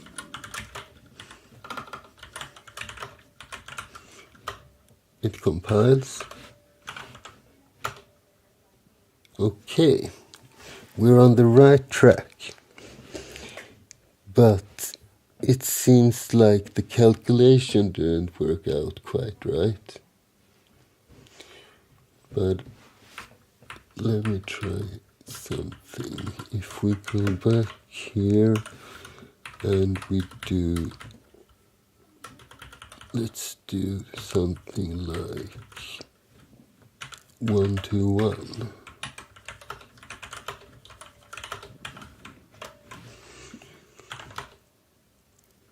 Five two two plus 7. Ah, wait, I have %d here. This returns a string. Let's try it now. So now it should say 121. Nothing.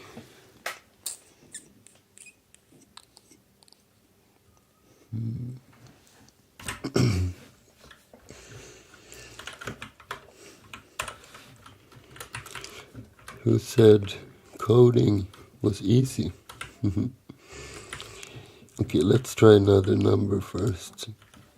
Let's do 5, 4, 3, 2, 1.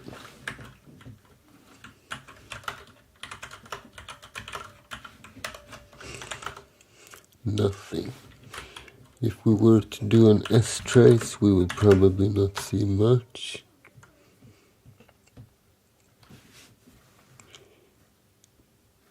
Three.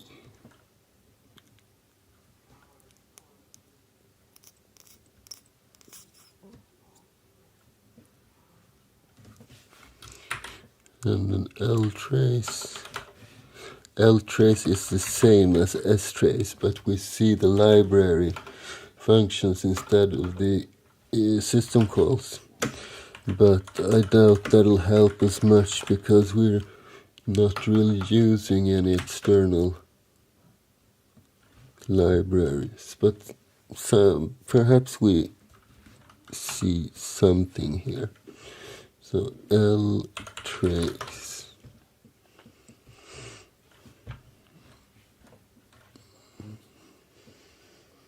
There we go. Okay, so let's check out the L trace output. That's not much. We allocate the buffer, we free the buffer, we send the printf.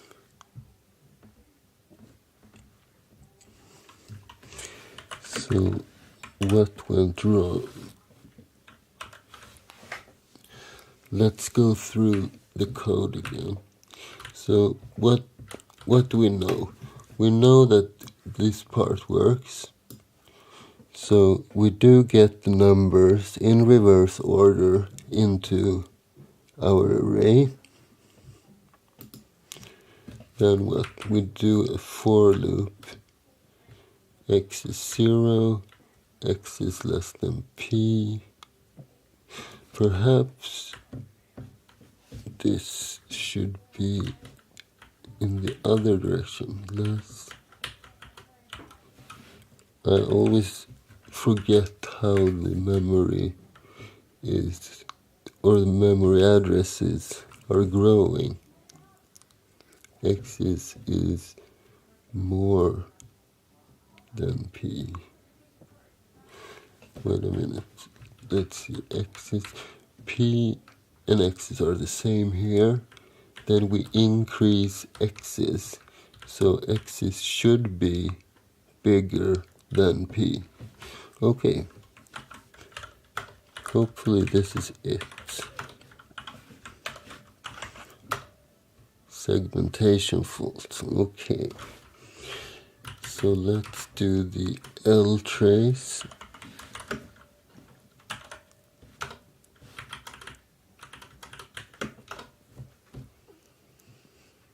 Malloc and then crash.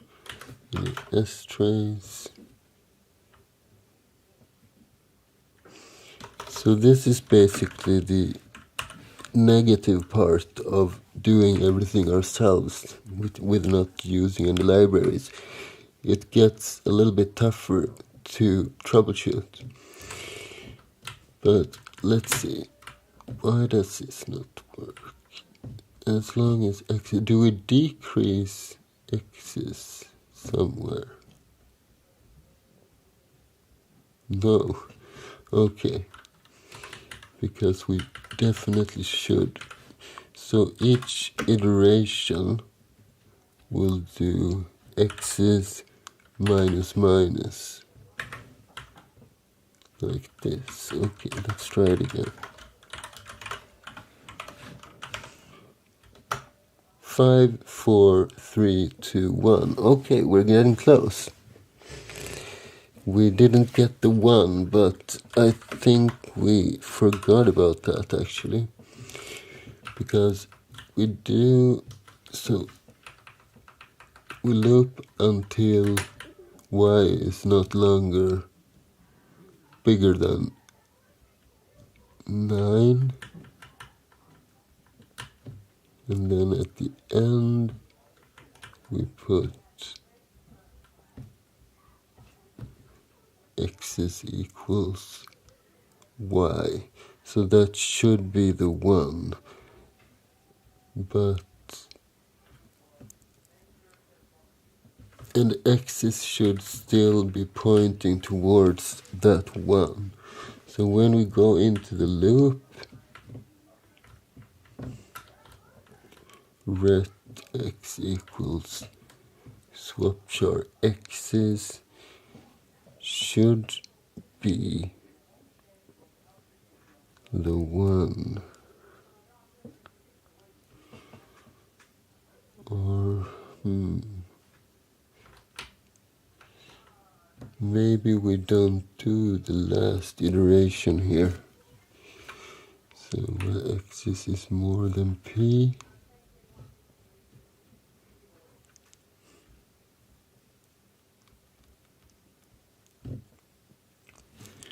What if we were to do just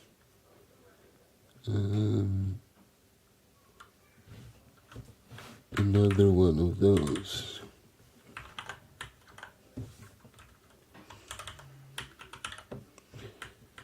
We let ret x equals swap char x's. Let's just try this. And there we go. 5, 4, 3, 2, 1. We have successfully created our own I2A function, which should make the last part of our printf quite straightforward, right? So let's go back to the printf. And let's go back to the wait for format string state. And we'll create a case for the D character. And what should we do when we encounter a D character? We should put string 2. And what should we send? We should send I to A2 of unsigned char star P. And we have that parentheses and that and that like this. We should increase P, set the state to wait for char, and we shall break.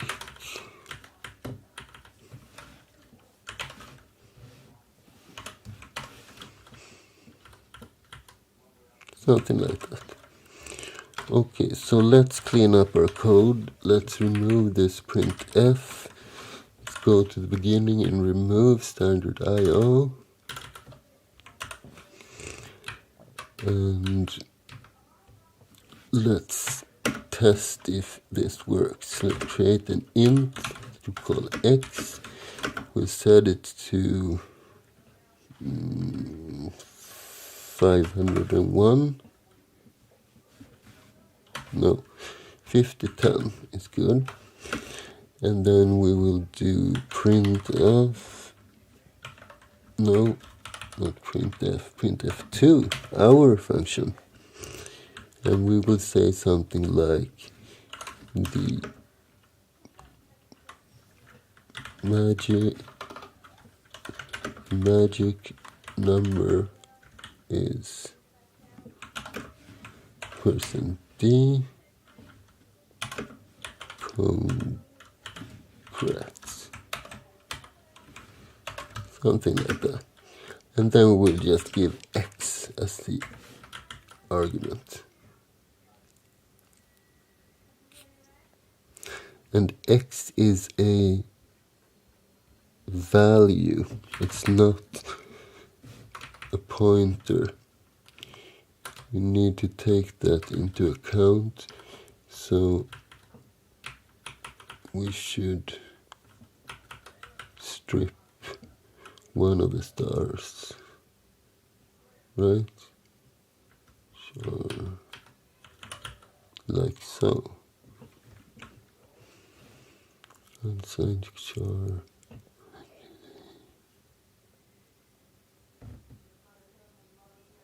Because we're going to send a number to that function, and we shouldn't even do char, we should do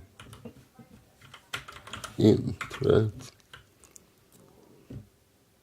Let's try this out. Oh, that's quite a lot of errors. Warning, implicit declaration of I2A2. I2A2. What did we call it then?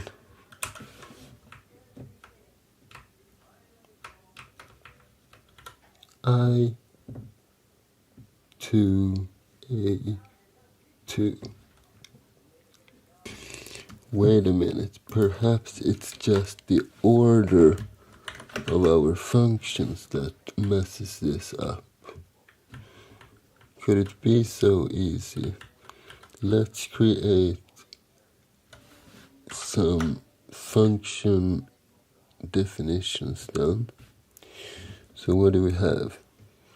We have the char dup2, which takes a const char. Then we have strlen2.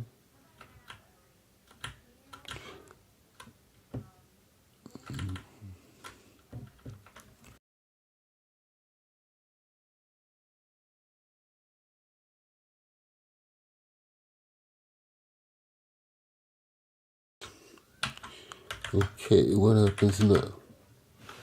Okay, we removed almost every error message. So conflicting types for printf: const char fmt, const char ...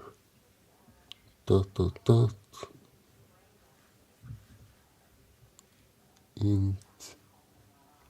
Okay, int and void.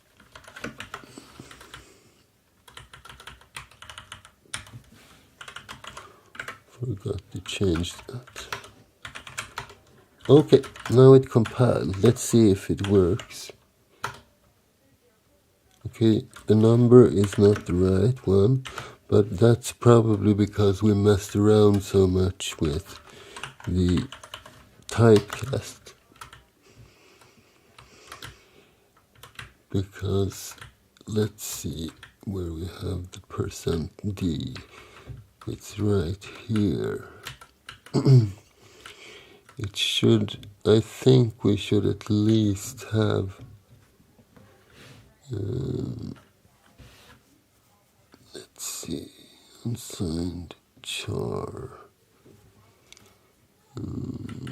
I think we should at least have one of these stars.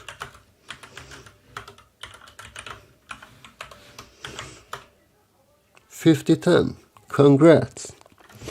So we have succeeded in creating our own Printf implementation, including an own VARG implementation for dealing with the variable length arguments, and a lot of different utility functions, so we didn't even need to use the standard C library.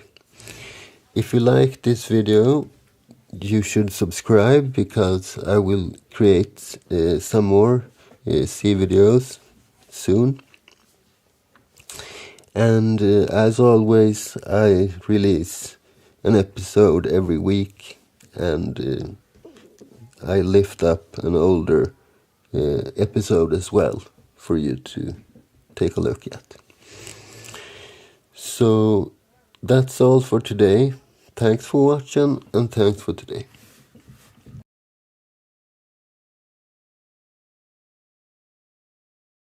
Okay, sup guys. I need to add a little thing about my Printf video. So one of my subscribers, one of you guys, mentioned that the Malloc is not a system call, it's a library call. It's included in the standard library, which means that I shouldn't have used it in my challenge with Printf. So today I'm going to try to come up with a different solution with regards to Malloc. So first I need to tell you a little bit about how Malloc works. So if we take a look at the memory of a process, this is the entire virtual memory space that gets allocated when you start a process, like a program. At the bottom here in brown, we have the data segment and the BSS segment with initialized and uninitialized data, such as constants and things like static variables and stuff like that. We also have a text segment, and that is our code. So then we have the heap, and the heap is the dynamic memory which we can control with a library called such as Malloc. And at the top here we have the stack, and the stack is growing downwards, and the heap is growing upwards, and in between here we have blank space. We have uninitialized memory, which both the stack and the heap uses. Okay, so every time you do an allocation, so let's say you use Malloc to allocate 1500 bytes, and then you make another allocation, and maybe a bigger allocation, and then a smaller again. And Malloc needs to keep track of all these different allocations. And so the heap is growing upwards when we do these allocations. And one special structure, the break. So the break is the demarcation line between the top of the heap and the uninitialized data segment. So this is moving upwards when we do these allocations. But then we will give one of these back. So we free this allocation, and then the break will be moved downwards. And if we free this allocation, whatever. So if you free this allocation, then the break will move down again. And if we allocate more memory, then it would be moving up again. But what if we give back, if we free this one? Then the break will not move, because it only moves when you give back something located on the top of the heap. So the next time you will do a memory allocation, Malloc will check if any of these holes fit.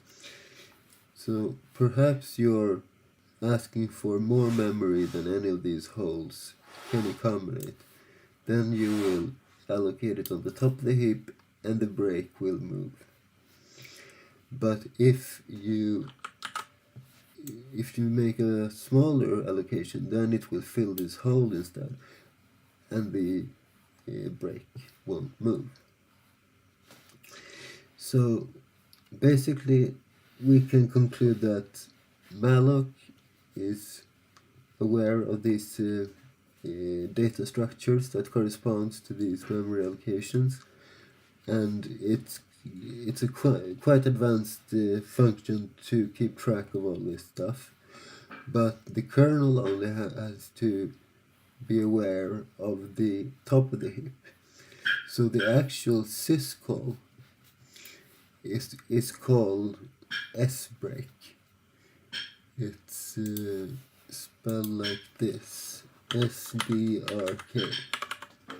And you give one argument, and that is how much you want it to either move upwards, the break, if it's a positive number, and the negative number will move it down again. And if you give it a 0, then you will just it will be returning the current memory address of the break line. So this makes it possible for us, I think, I haven't tried it yet, but to create a function macro, which we could call like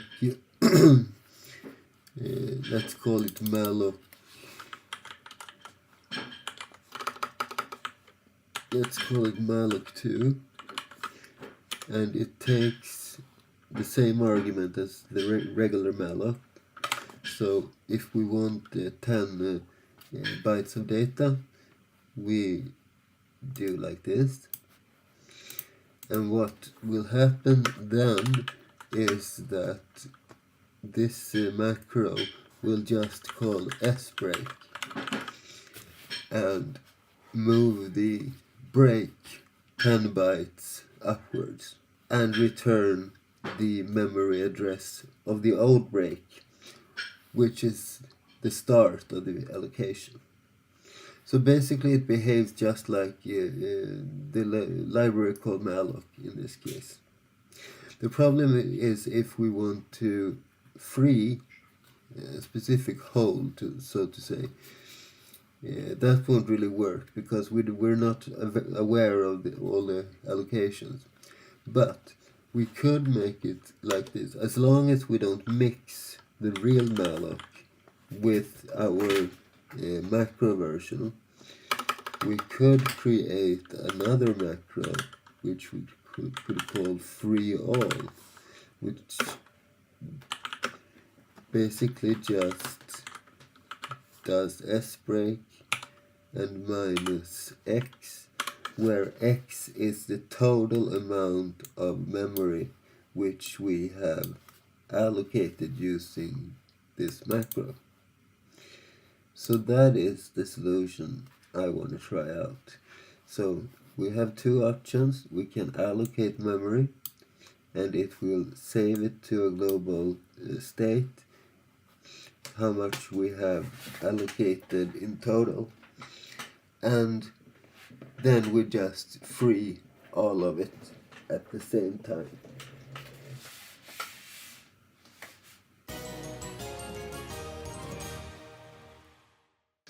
Okay guys, let's see if we can turn this into code.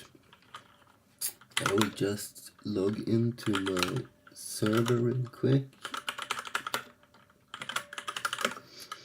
and attach my screen, and I'll create a new file. Let's call it malloc2.h.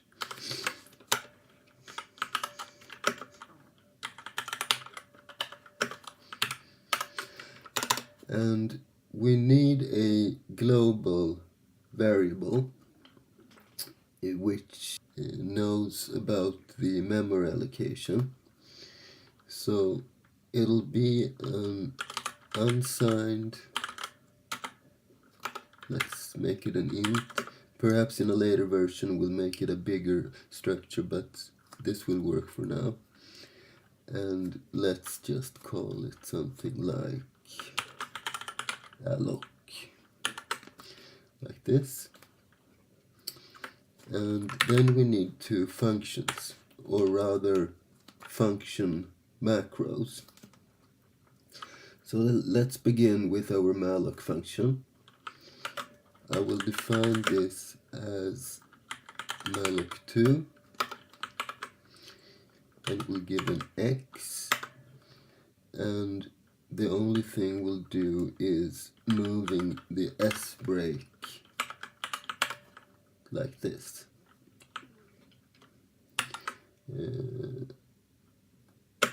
And then we will increase the allocation by x as well. That's all. And when we free this memory all at once with our free all function, and this will not take in an argument,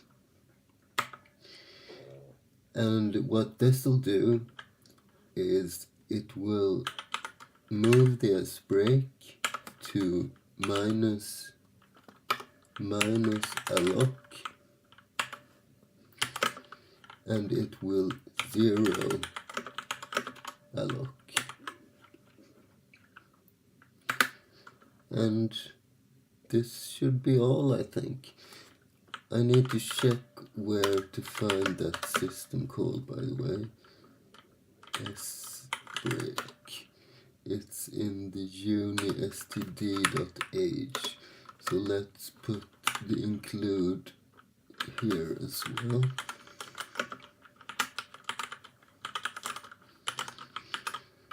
Like so. And let's test it with our printf.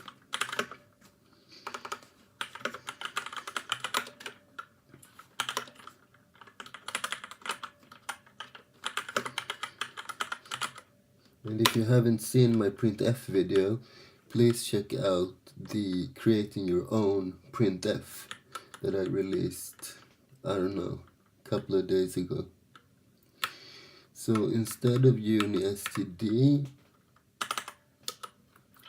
we will include our local malloc2.h, like this. And then I will search for malloc and change this to malloc2, like so. And I will search for free, and here we free the p. Let's see, free p.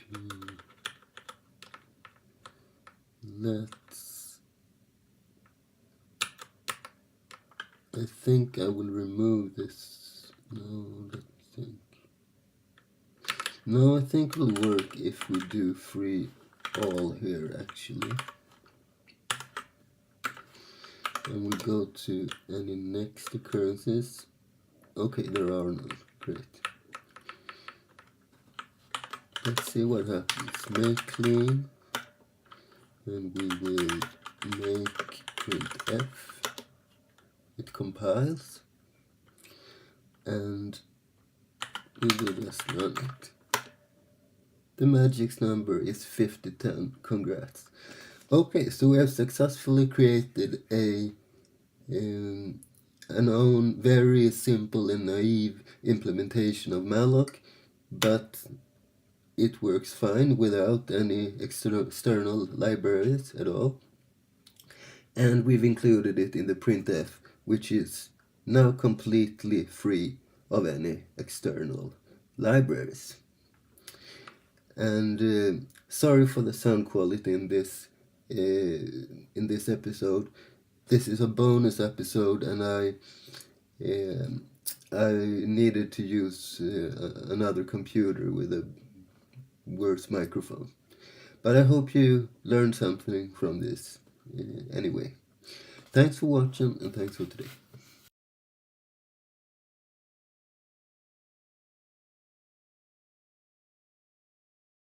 Okay, welcome everybody, and welcome to today's class. Today we're gonna code our very own TCP server. We're gonna listen for a TCP port, and when we get a connection, we will send a predefined message, and we will close down the program. So, very simple server to demonstrate how it's done.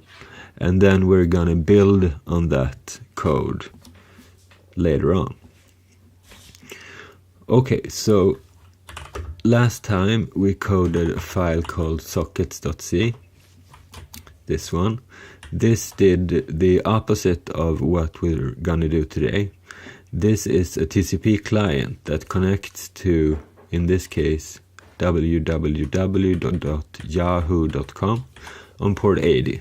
So that it's the HTTP port. It connects and sends the head command, which checks the headers of the server. And then it just prints them out on the screen. So what we're going to do today is quite similar, only the opposite. We're going to be listening for a port instead. And then we are going to connect to that and see what happens. Okay, so in order to make an outgoing connection, we first initialize the socket, then we fill the structure with the IP address, port, and address family. We use the connect in order to connect to the server, and then write and read to read and write to the server, and then we close down the connection. We're going to do quite similar things today. We will initialize our socket the same way, and we will use the same structure for the server. But instead of the inet address function, we're just going to use a 0. That means we're listening for all the IP addresses on all the IP addresses on the server. We're going to use the same way of defining the port and the AF family. But instead of connect, we're going to use a very similar function, taking the same arguments, producing the same result, but it's called bind instead. And that basically binds this socket or this structure with this initialized socket. Then we're going to use the listen function to establish the listening on a TCP port. And finally we're going to use the accept function, which basically waits for an incoming connection and creates a new socket for that one. Okay, I'm gonna copy the include files from our old project to speed things up a little bit, and then I will create a file called serve.c. So we'll begin with our header and all the age files, and we'll do everything inside of main just to try this out. Last time we used one socket file descriptor. Today we're going to use one for the server and one for the client. We also need a socklen t variable, which is basically an unassigned integer. And we'll call this one address length. This is necessary for the accept function. And then we're going to create two sock address in structures, one for the server and one for the client. And I'll start by erasing these structures using the mem set with a 0. We could use the b0 function, but it basically does the same, so it doesn't matter which you choose. So we'll erase the serve and the client, and probably this is not necessary, but it doesn't hurt anything, and sometimes it's good. Alright, so now it's clean. We will initialize our server socket the same way as we did before. So the AF inet family and the sock stream domain and a 0 for the third argument. And if socket is less than 0, we will print an error message telling us that socket failed, and we'll return -1. Okay, so now we have our socket initialized. Now we're gonna fill our serve structure. And we begin with our syn family, which is AF inet for internet, and we'll use serve syn address s address, and we'll just set a 0 there for all IP addresses. We could also use in address any, which is a constant that does the same. Okay, and then we'll set the port. Let's create a couple of constant definitions, or at least one for the port, and I'm going to use 8181. And the syn port will be sent to the hton s to produce the right kind of ending a number for the port. Okay, so that's the server structure. Now we're gonna bind it together with the socket. So we'll call bind, and we'll send the socket as well as the serve structure, and we need to typecast this the same way we did struct sock address, the same way we did with the connect function last time. And we'll send the size of serve. Okay, so bind works that way that it returns 0 if it works. So if it's not 0, we will print an error message telling us that bind failed.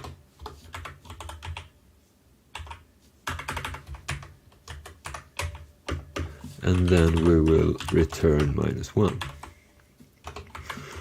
Okay, so that's socket and bind. The next step is listen. And listen takes 2 arguments.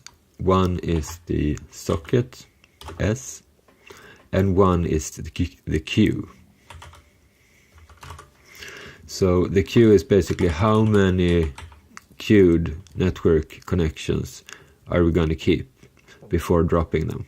So if we set a 5 here, for example, then we can have 5 simultaneous connections.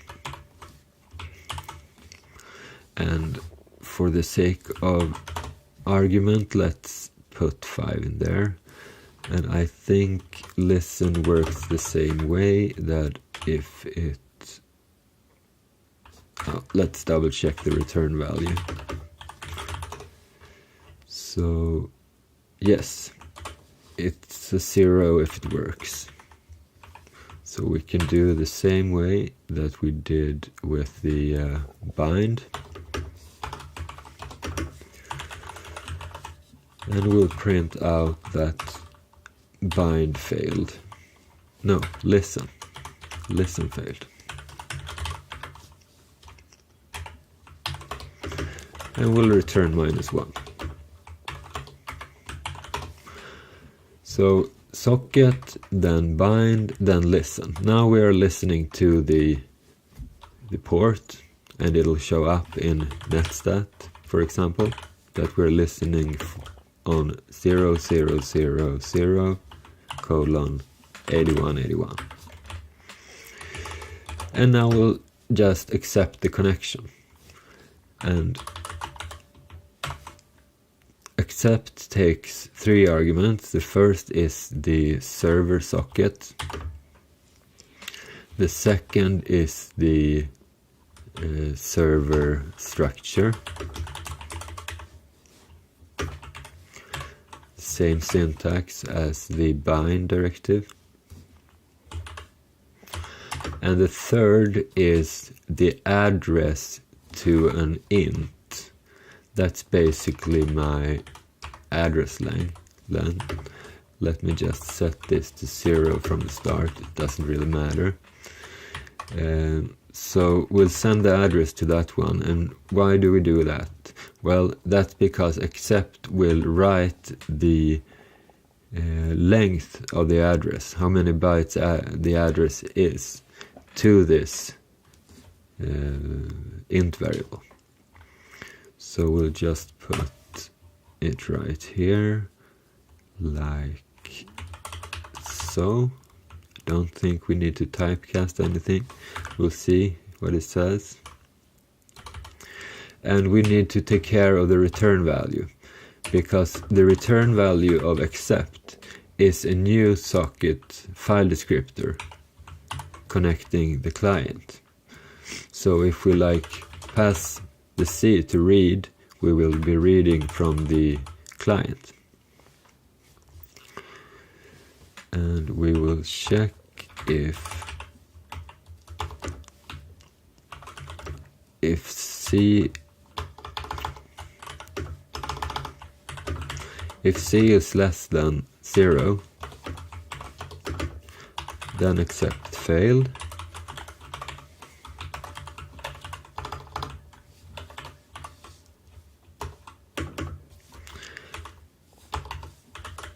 And we'll return -1.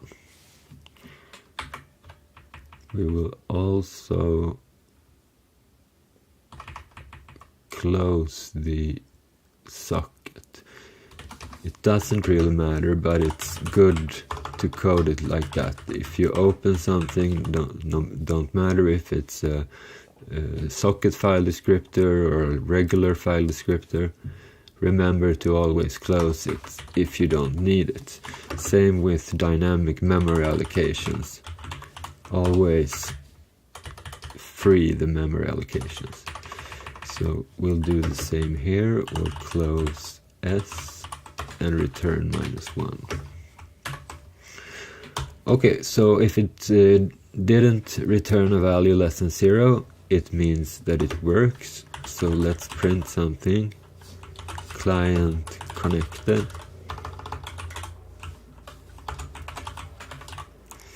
We can also do a similar thing for or after the listen function.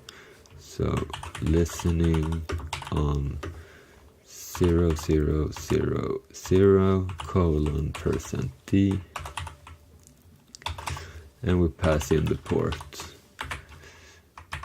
Let's use a constant over here as well. like so. And what are we going to do when the client has connected? We're going to send some predefined data. I will create a buffer. We're not going to read any real information here, but we need to take care of the input somehow. And we'll create a char pointer with statically defined data. Okay, so let's begin by reading from the client. So we'll just do read and see buff 511. Then we will prepare our data, and let's pretend this is a web server. I will not follow the protocol at this point, but I'll just return something like HTTP version 1.0, something like that. And we'll write to see the data with the string length of the data. Then we'll close the client connection and the server connection and return 0. And that should be it. Let's go look through our code. So we begin by zeroing the variables. We initialize the server socket. We prepare our structure. And then we will use a bind to bind the structure together with the socket file descriptor. After that, we pass on the listening function in order to start listening for our port. Then we'll do the accept. At this point, the accept function will be waiting. It can wait an hour if so. It will be waiting for a connection to connect, or a client to connect. And as soon as it connects, the accept function returns a new socket file descriptor for the client. Then we'll just use that client file descriptor to read and to write and to close. And that should be it. Let's save this one and see if we invented any bugs. No, it compiled right from the start. Okay, so let's start up the server like this. No error message.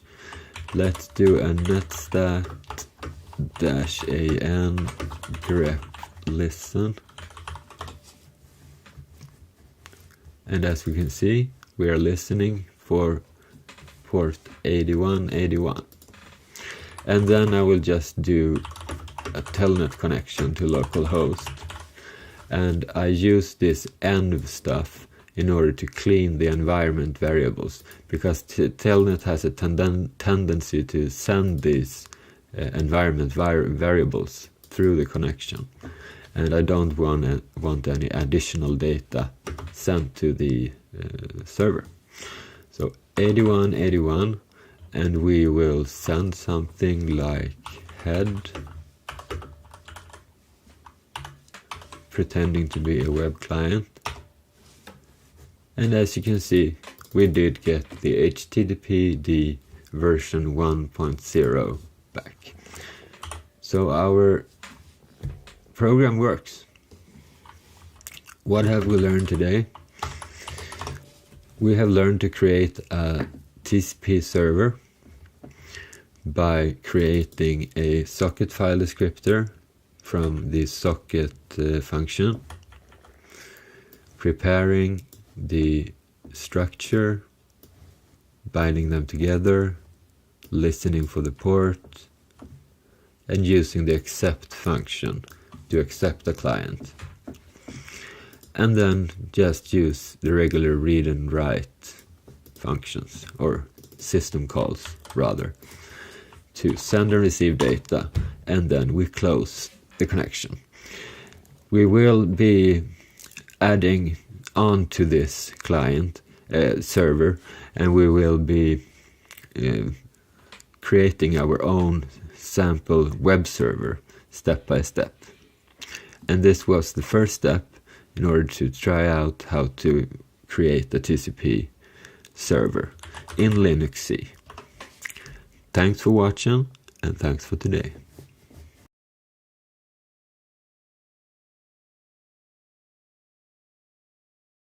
Welcome back everyone, and welcome to today's class.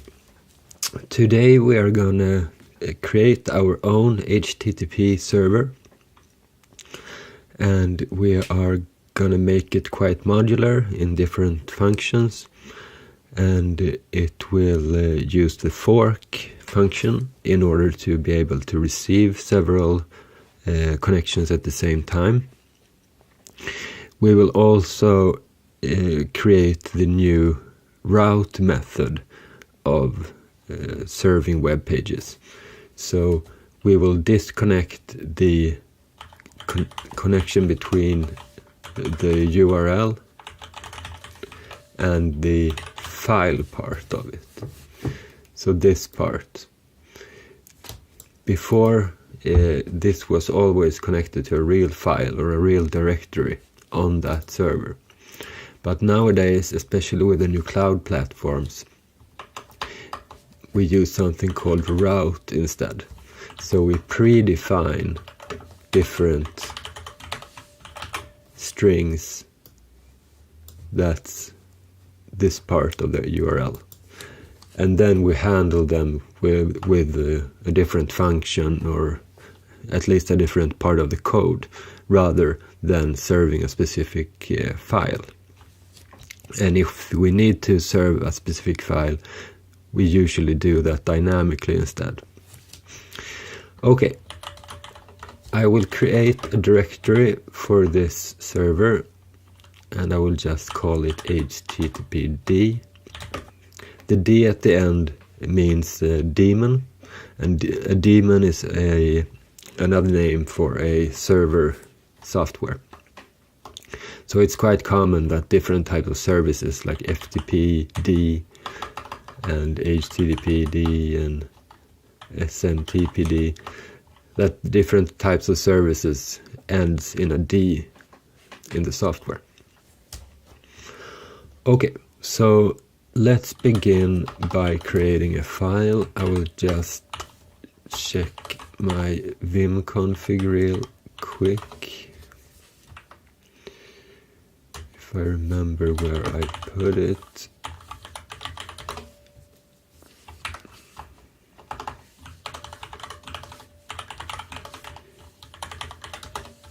Here it is.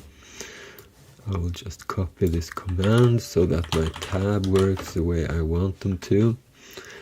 And we'll create a file called httpd.c.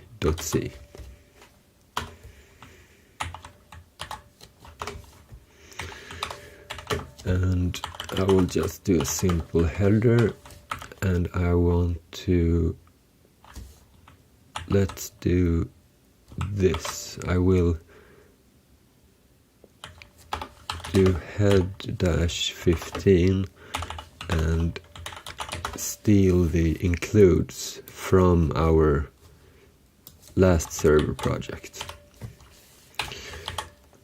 Oops, I didn't want them inside of my comment. There we are. Okay, so the includes are done.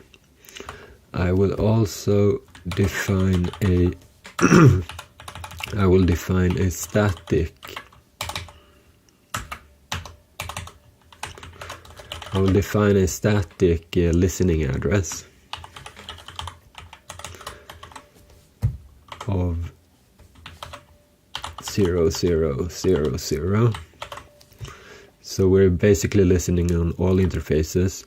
When you create this code, I recommend that you bind it to localhost. If you don't have a firewall, that might be helping you out, because if you tie it to this IP address, everyone on the internet will be able to access it. And perhaps that's what you want, but you should at least be aware of that. Okay, so we'll begin in our main, and this will be very slim. I usually try to make my code that way, so that the main function is as tiny as possible and everything is done by functions. However, we need a socket file descriptor, but I won't initialize the socket directly here. I will just do a call to a init function. Let's call it server init, like this. And we won't give it any argument at all. Okay, let's begin there. So we'll create that function. I will make it an int, because the socket file descriptor that will be returning is an int. And in here we will do as much as possible. We can do this, by the way. Let's put the port number in there. So I will still... No, let's do it like this. Sorry for changing a bit to and fro, but I want this to be perfect. So let's make the int function able to receive arguments like this, and we will create a char for the port number. Then we'll check if arguments is less than 2, and if so, it should be if here, nothing else.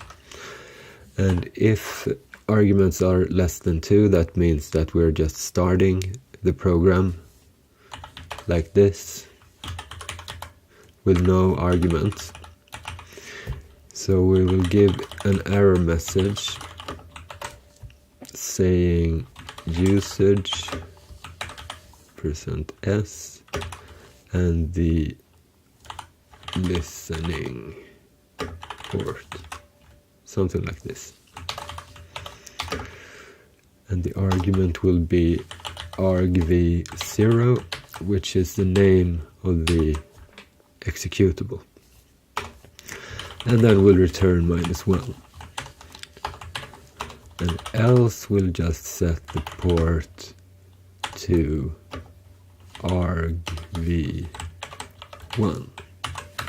like this.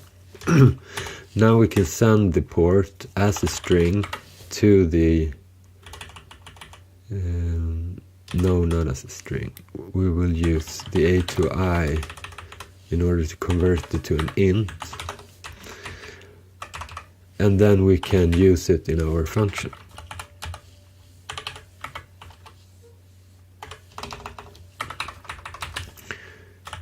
So in here we will just have like a port number like this, and we will have an S here as well, which will be the return value. And we'll initialize the socket, so af inet sock stream and a 0.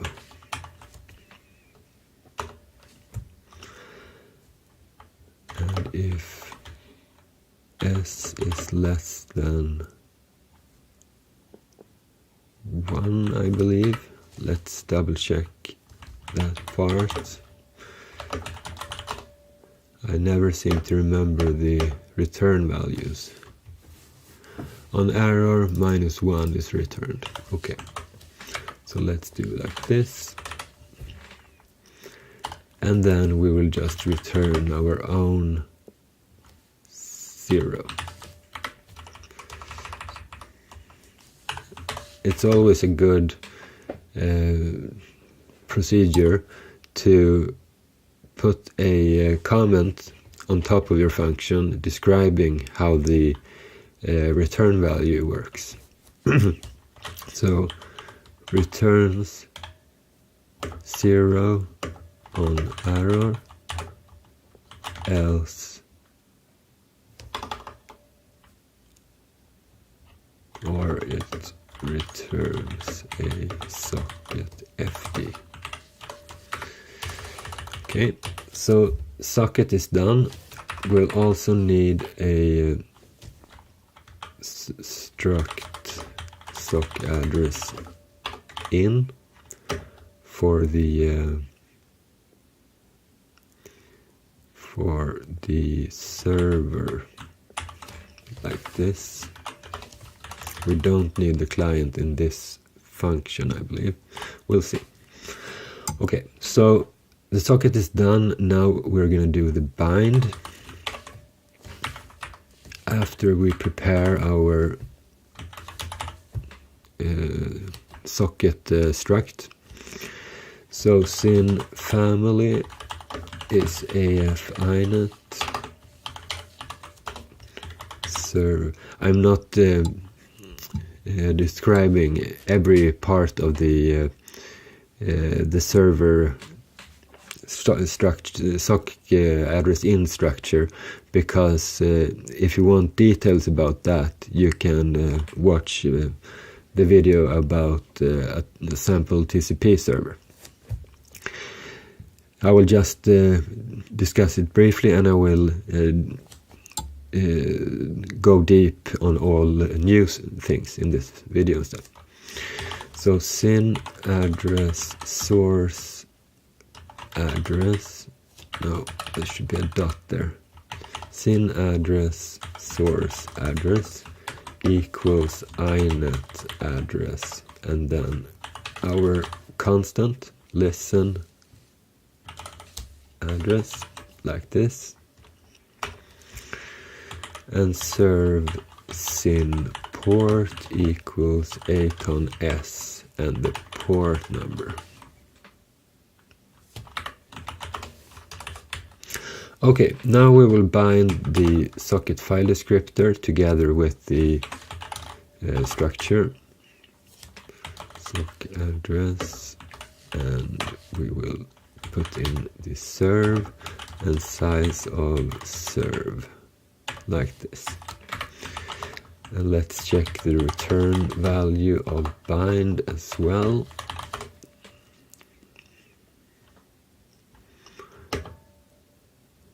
On success 0, on error -1. Okay. So if this has a positive value, like this, then we want to close the socket, and we want to return 0.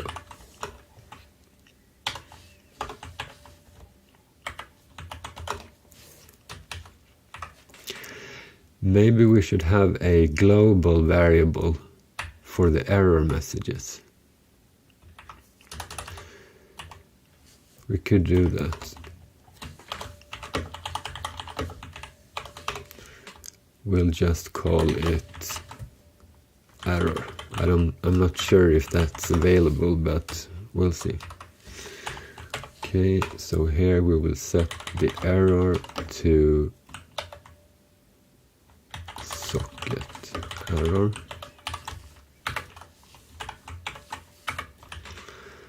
And in this case, we will set the error to bind error. Then we can use that in our main function or other functions to just print out what went wrong. Okay. Because this is a global variable, and it's pointing to this, and this is a constant static text which is saved in a special part of the memory. It's called the BSS, and that is available from all functions. So the error variable is a global variable, so it's available everywhere, and that is this message as well. Just a little informational parentheses. Okay, so when we have bound them together, we will listen for the connections. So we'll just give the S and the number of simultaneously or awaiting connections, and let's do 5. And let's check the return value of listen. 0 on success, -1 on error. Okay, so if this returns a truthy value, we will close the sock, we will set the error to listen error, and we'll return a 0. So this was socket, bind, and listen. Now we'll just return our S.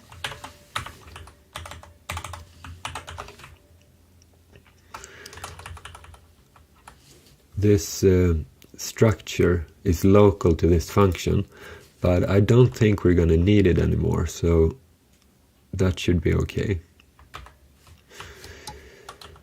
Okay, so now we have initialized the, let me just do a couple of these temporarily so I don't have to write at the bottom of the screen.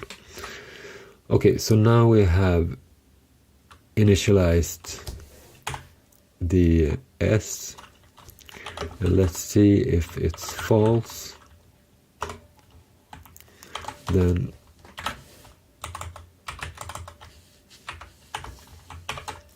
we want to print to standard error the message contained in the error variable, and we want to return -1 and exit the program. And if not, then we are up and running. The only thing we have left before we can accept the connection is the accept function. But I will handle that in a loop. So we'll do a never-ending while loop. And we want to, let's see, we want to get a socket file descriptor for this part as well. So C equals serve, no, client accept. And we will just send our S. That ought to be enough. Like this.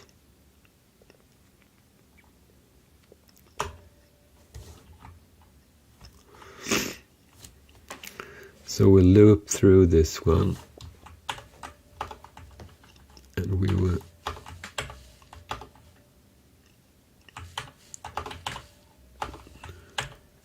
there. Maybe we should add a couple of messages as well. So something like this. Listening on %s and %c.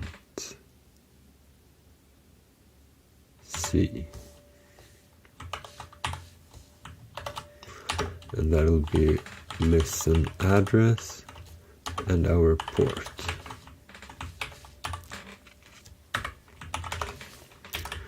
And then we'll loop through this one, because this is a blocking call. It's gonna wait for a connection and then hand it over to us. And when we get a connection, then we want to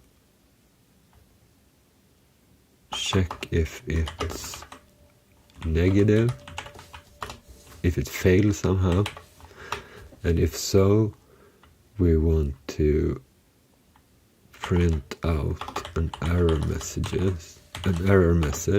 std error, and the message, but we're not gonna quit. We will just go to the next round of the loop. So continue like this. And if it does work, however, then we will print out a message, incoming connection. Maybe we can add more to it later on. But for now that's okay. So incoming connection, and then we want to fork. We talked a little bit about fork the other lesson a couple of days ago, and fork creates a copy of your program, so it runs in 2 instances from here on and forward. And we get a return value from fork, which is one of the following. For the main process, return the new process's ID. For the new process, return 0. So that's how fork works, which means what we want to do is, if we are the main process, we will just move on to the next round, to the next cycle in the loop, and do the next client accept. But if we are the new process, then we want to handle the connection. So if fork is 0, which means this code is for the new process, then we want to do client handle connection. No, not handle. Everything handles something. Client connection. Let's do it like this. And the only thing we need to say to that is the server's ID and the client's ID, the socket file descriptor. That ought to be enough, and we don't need a return value or anything. And else we'll just continue, but we don't need to specify that.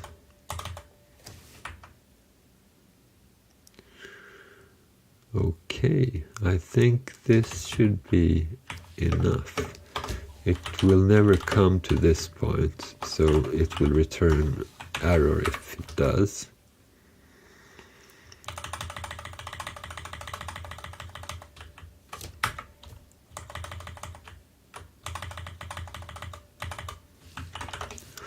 Okay, so now we will. So in the next step, we want to do the client accept function. And we'll put this on top of this. So let's do the return value like we did before. So returns 0 on error, or returns the new client's socket file descriptor. Easy enough. And what did we call this? We called it client, I don't remember. Client accept, okay. Client accept. And we will have the socket file descriptor as a argument, as the only argument, yes. Okay, what do we need here then? We need a client file descriptor, and we need an int for the size. It's a socklen t, I believe. Address size. No, it should be called address length. That's more specific. Okay, and we also need a struct sock address in for the client, like this. And I want to memset that structure with zeros, size of client.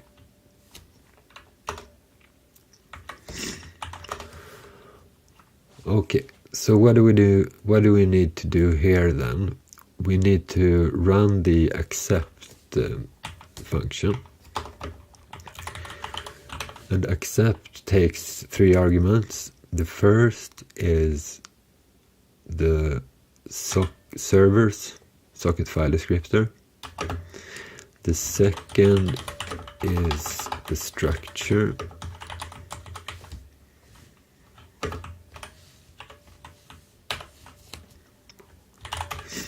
So this part is 0 at the moment, but after accept has succeeded, this one will be filled with the client's port and IP address and so forth.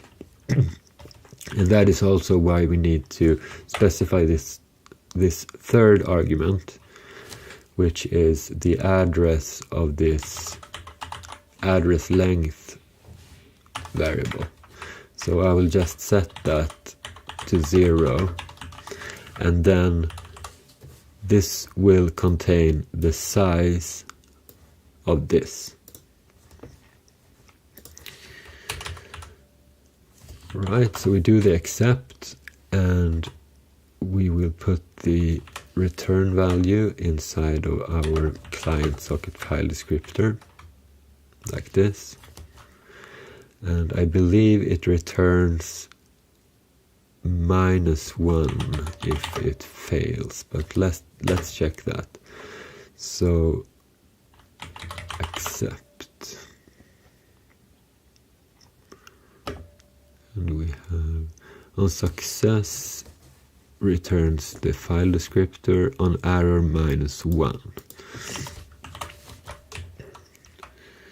So if C is less than 0, then we'll do just like we did before. We will set the error to accept error.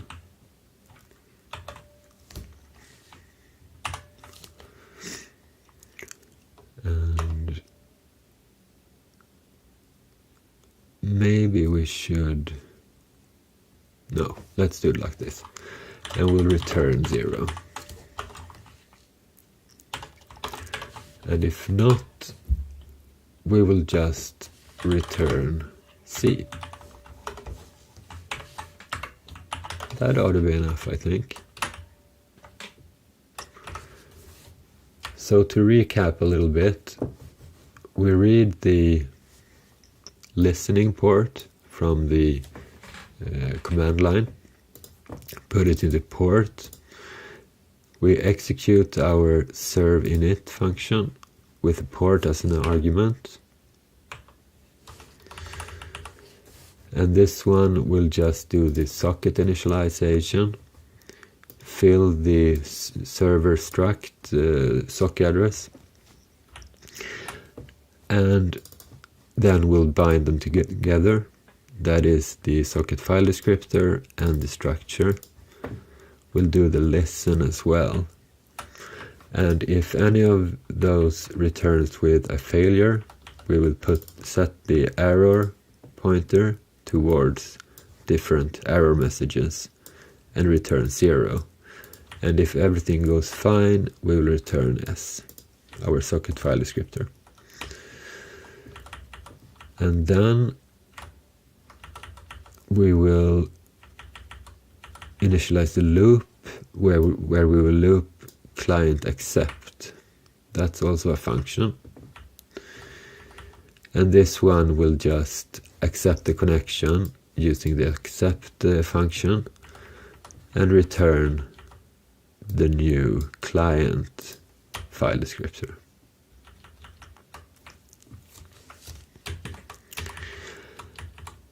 And if it returns 0, it prints the error. If not, and continues to the next cycle of the loop. And if it works, then it will fork,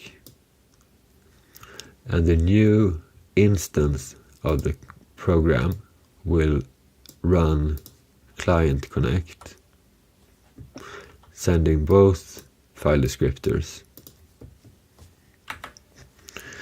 And the main program will just go to the next run of the loop. Okay, that's quite a lot of quite advanced code. So we'll see if it compiles. We probably have to tweak it a little bit. This client con function isn't done yet, but I will just put in a dummy function for now. So void client connection int s int c return like this. Let's see what happens. Okay, we got an error. Sock address undeclared. Sock address undeclared. It should be struct sock address. I did the same mistake several times when we did the other server video as well. I seem to be very used to using typecast for every struct, but they don't. So let's see. Sock address will include the struct sock address. And what about the client? This time I remembered correctly. Alright, let's compile again, and now it works. Awesome. So let's see what it does. It says that we should supply a listening port. Alright, let's do that. Let's do 8282. Okay. That shouldn't be a V there. Let's see why that happened.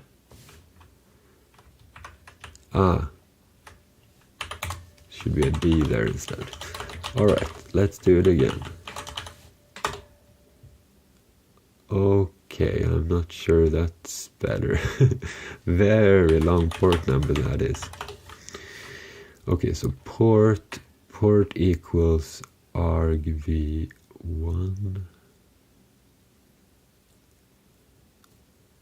What is okay, port is a char. We convert it into a int here, but we don't save that, so let's just do %s here.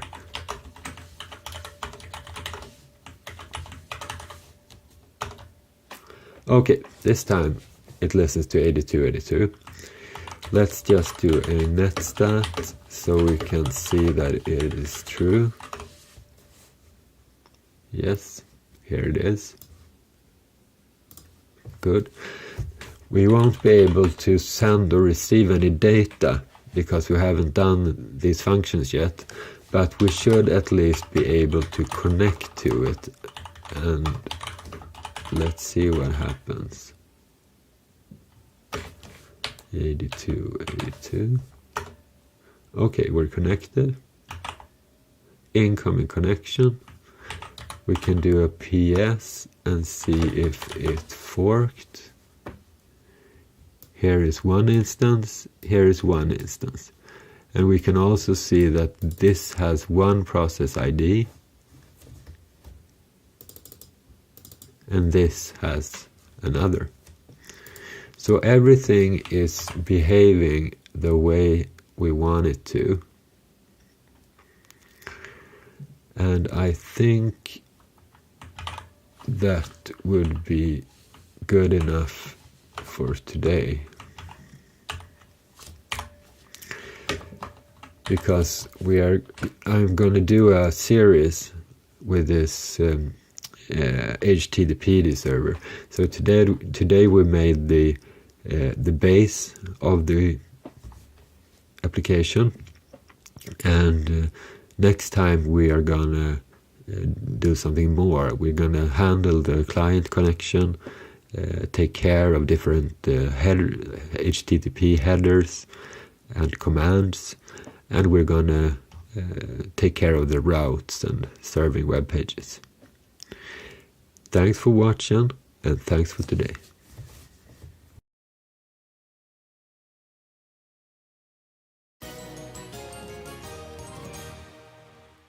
Okay guys, welcome to today's show.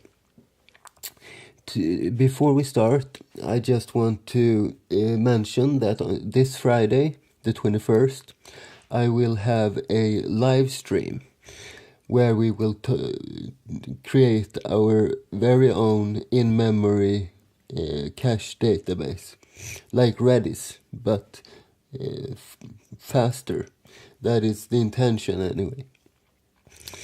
And in anticipation of that live stream where we create a database, I will today create a data structure, a form of a binary tree, my own way of implementing it, which will be able to store data effectively. So that's what we're going to do today. And if you want to have more details about how the binary tree is constructed or designed, I recommend watching my last episode where I draw the tree graphically. But today it's all code, so let's begin by creating a directory for this project. Let's just call it tree, like so, and I'm gonna set the home directory to my current working directory, so it makes stuff a little bit easier. And as usual, I'm gonna use Sociopath SCP client in order to alter the files live on my Linux server. If you do this project at home and don't have an external server, that's no problem. Then you just do this locally as usual. So let's see, where did I put it? Inside the temporary directory and tree. So I right click and open in editor. And currently this is just an empty directory. Let me just position this a little bit. Let's see, something like this. And I'm going to create the files. So we need a tree.h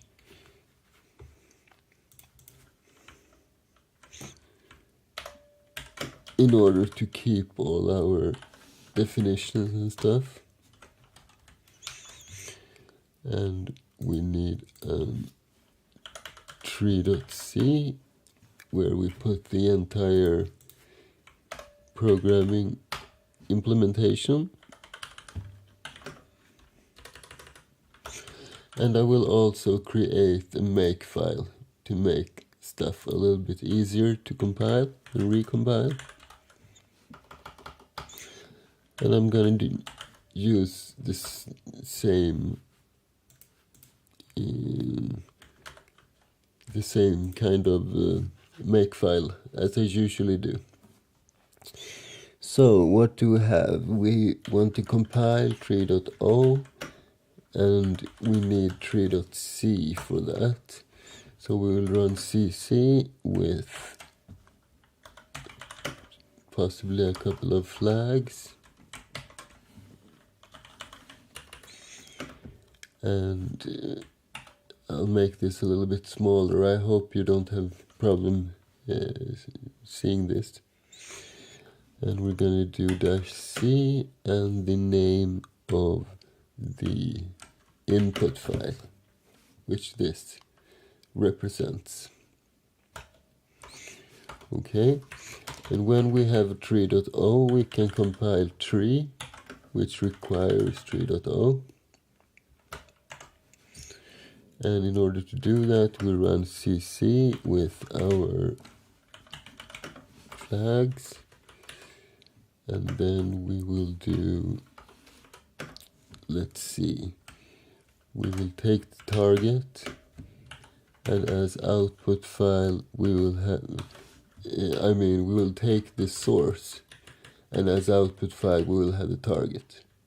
So that's a symbol for the target, and possibly we will have some kind of LD flags for the linking process. Like so. I will also create a clean, which will simply remove all the O files and the tree binary. And finally we will do all tree. Okay, so that's most of the makefile done,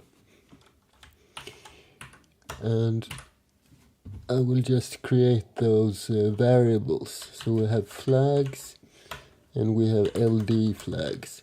I will leave LD flags empty for now, but I want to compile this using WAll, and let's do O2 for optimization. And let's also define the standard to be C23 or C2X,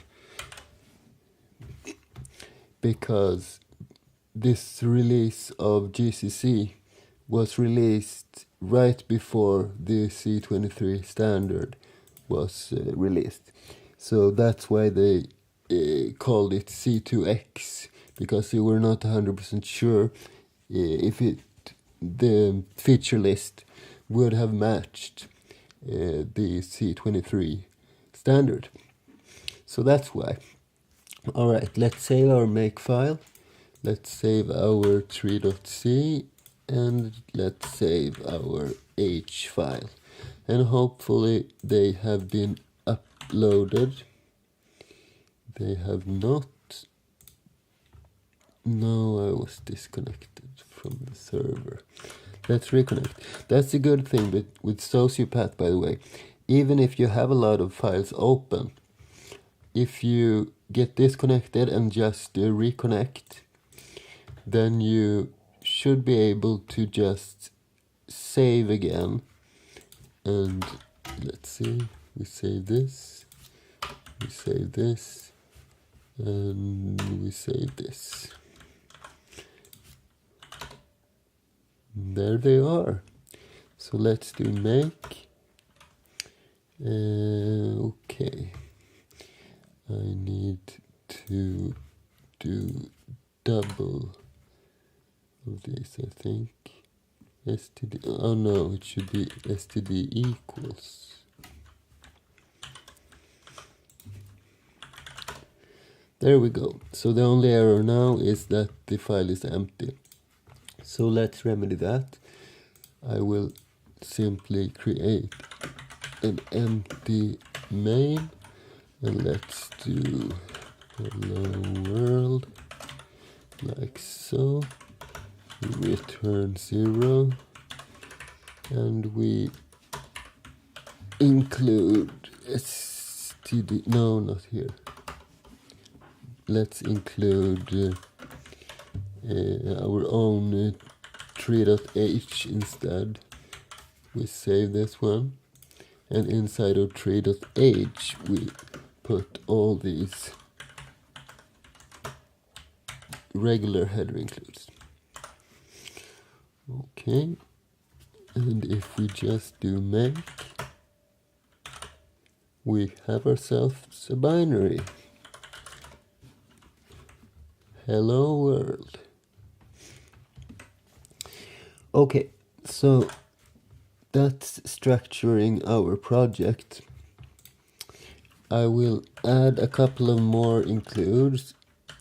I have 4, which I almost always use in every project. I'm not 100% sure I'm gonna need all of these, but let's prune them off at the end instead, so we don't have to go back here just to include stuff. And let's also include some error thingies. So I want assert, and I also want error number. And in order for them to work properly, I do also need to define GNU source, like so. Okay, so that's a little bit structuring. Now to our real project. So I want to create this kind of binary tree that I showed in the last episode. So basically we will have a, let's see, a couple of nodes. So first we have the slash, for example. In the next level we have another folder such as users, perhaps, and then we might have users slash login or something like that, and this grows like nodes in a tree. So we can have basically how many of these as we want. The only limiting factor will be the variable that we store this string inside. When I experimented a little bit on my own, I created a system that only saves this part, so not the slashes. And in this level we only save users, and in this level we save users and login.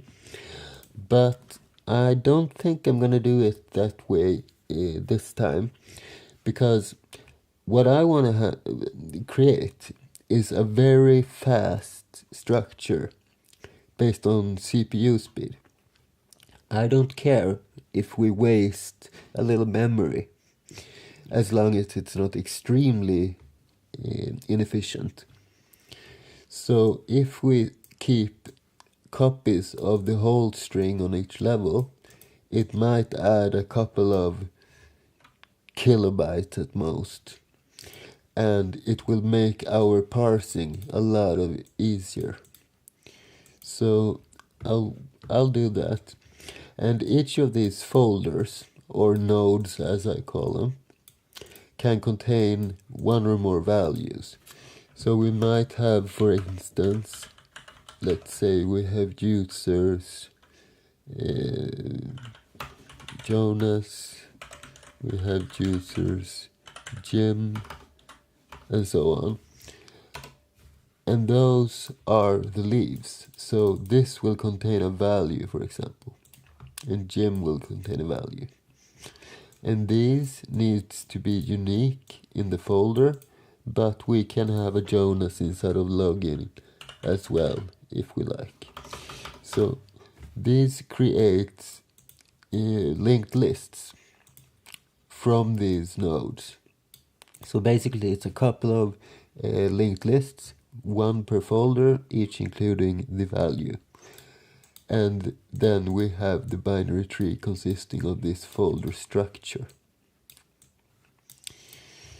Okay, that's a lot of information at once. So how do we begin? It's a rather, what should I say?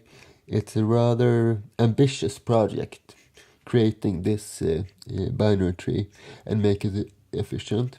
So where do we start in a project like that?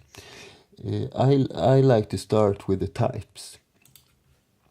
So I will have a type which is called node and one that is leaf. And those two together, they form a tree. So a tree can be one of two things. It can be either a node or a leaf. And these are structures containing values in the case of leaf and just links to other levels in the case of the node. Alright, so let's start there. I'm going to create a structure which I will call S node. S is how I name my structures. And what do we need for a node? Well, if we think about the links, there is an uplink to the layer above us. And that is always a node, because only nodes can connect to other structures of the tree. So this is an struct S node, and it goes upwards. And if we are at the top, at the root, then this up will point to itself. It will point to this node.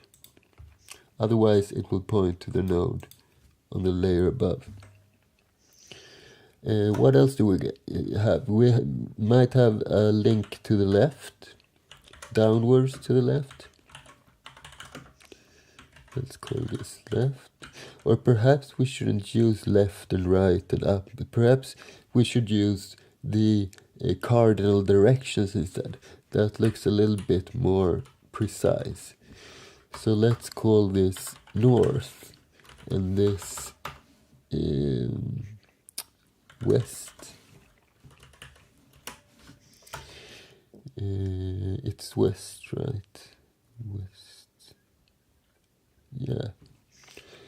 And we will also have a link to the right, but that's not a node, that's a leaf, because to the right or to the east, we're gonna link to the first leaf in that arm that goes to the right.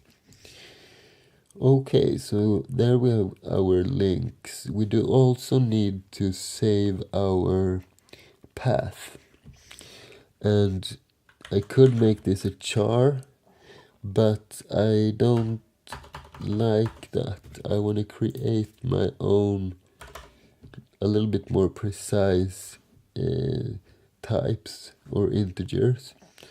Let's do a type def, and I want to have a 32-bit int. So that is, in my case, an unsigned int, and I'll call that int32. I will also have a 16-bit int, and that is an unsigned short int, and I will call it int16. And finally I want the 8-bit int. and that is simply an unsigned char. So int 8, and the int 8 is the one that I'm going to use here, right here. So int 8, and let's call it path, and let's do it like this, as an array of 256 bytes. So this will contain the whole path, not just the current level. And what else? We're not going to have any level, we're not going to have any values. So that's nothing to think about.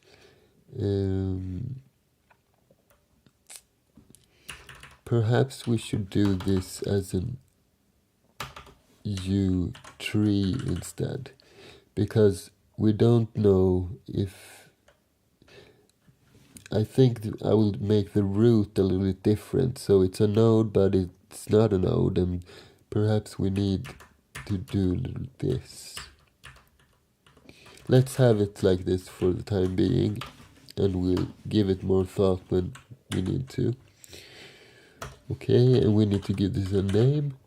So typedef struct snode, and I want to call it node with a capital N. Like so. Okay, so the most of the node is done. Now we need to create our leaf. So struct s leaf, and what will a leaf contain? If we begin with the connections, it will have a northern connection, right? Or rather, it will have a western connection to the leaf on the left, or to the node if it's the first one. So I think I will go back here to, let's do an S node here, but here we will do a tree instead. So struct, no, not struct, it's a union, and I'm going to talk a little bit more about unions later on. So union U tree, and this will go to the west, and perhaps we will have a link to the right as well if there are more values. So it will be a struct s leaf, and it goes to the east. Okay, that's the two links. We will also have a path.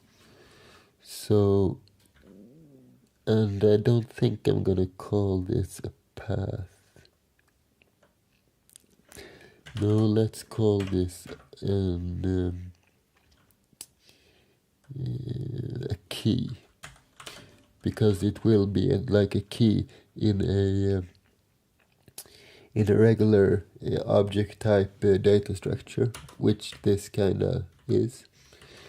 And let's say a key is 128 bytes, and we will also have a value, but the value I will not store inside of here. I will just do a pointer to the value. So we will allocate that separately and just point to that value, because the key can be rather small, right? But the value can be rather large. Perhaps we have a big JSON structure here inside of this or something. And it can also be a lot less than 128. So by doing it this way, we can add, let's say, a 16-bit count, or perhaps size. and that is the size of this value. Okay, so yeah, that's basically it, and we will give this a name as well. So type def struct s leaf, and leaf with a capital L, like so. And finally we will create a tree structure, and that's a union. So it'll be union u tree. And what will the union contain? Well, it can contain one of two things. Either it's a node n, or it's a leaf L. And that's the thing about unions.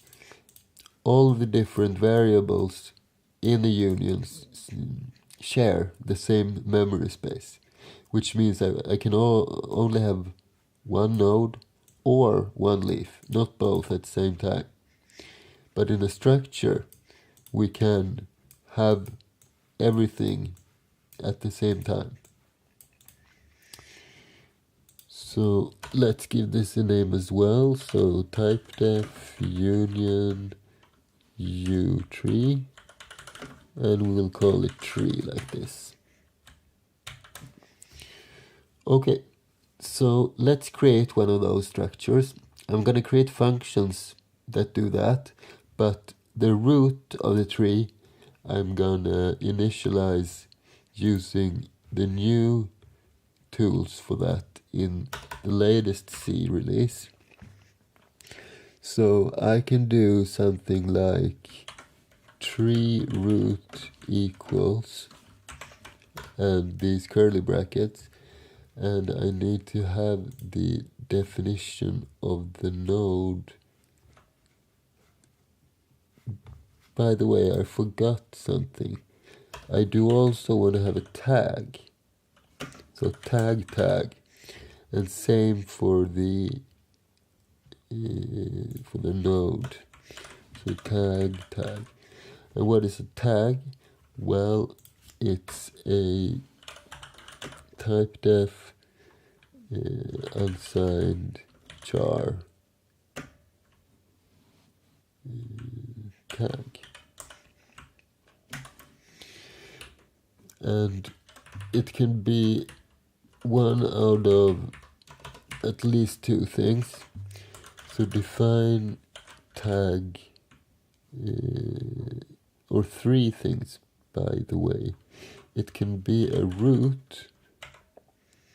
Let's say we have one, and I usually put the binary representation as well. And we can have a node, a tag node, which will be 2, and that is 000010. And we can also have a tag leaf, which will be number 4, and that's 0100. And if you look at this 1, it goes to the left every time, which makes it possible to have one of these or several of these in the same variable. So this is how we is able to, if we look for a tree, for example, then we have the possibility of looking at this tag to figure out at runtime what kind of structure this is. Okay? And let's copy this into a comment so I can, or maybe we can, no, let's copy it to the comment. I think the screen is a little bit too small for split screens and stuff. Okay.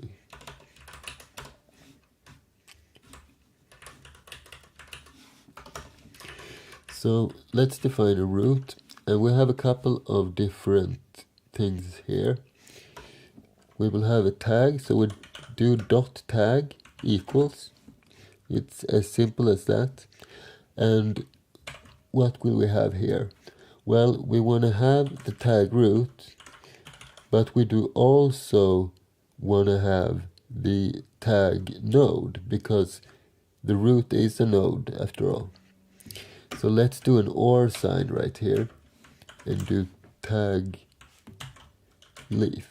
No, tag node. So this can be either a root, or it can be a root and a node at the same time. Okay, that's tag. Then we have north, and north will simply, let's cast this to a tree and point towards itself. So we know if it points to itself, then we know it's a root. Then we have west, and west we will just initialize to 0. Same with the east. Do we have it east? No. Yeah, we do. So east equals 0. And path equals slash, like so.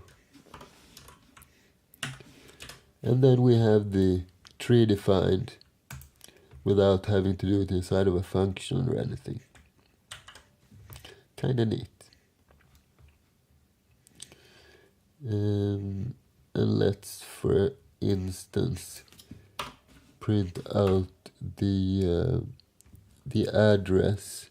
Let's do %p for pointer, and then we will just, I think we can just say root here. Let's try it out.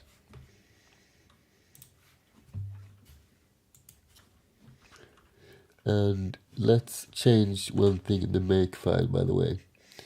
So where were we? Right here. I want the standard make command to compile the tree, but first do a clean, like so. Let's see what it says. Okay, that's a couple of warnings. Probably one of these that creates the rest. Let's see. Type def union utree expected blah blah blah before union. Oh, I misspelled type def. So let's see. This should be in the .h. I want to have this in the on the right. Let's see, where is it? Okay, this shouldn't be here either. Type def, like so. And now probably most of the warnings will have disappeared. No?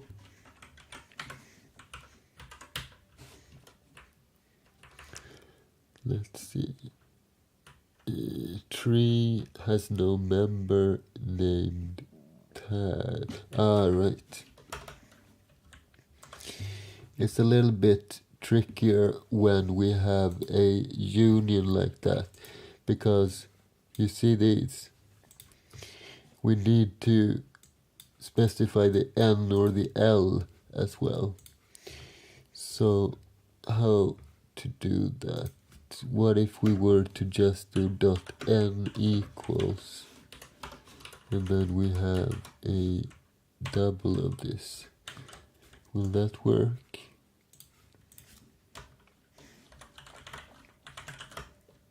Okay, that's better. Initiation of struct as node from incompatible pointer type tree. Right, we should typecast it to tree. It is tree. We should typecast it to a node. So let's see. This far it has been very easy things to fix. Like so. And let's try it again.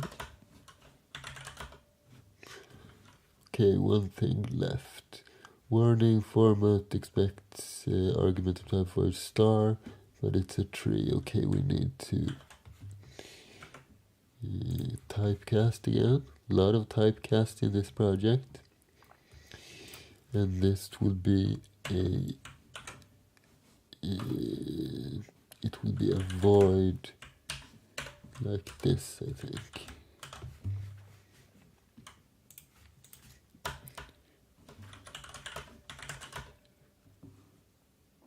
Cannot convert to a pointer type. Well, let's do it by reference instead. There we go.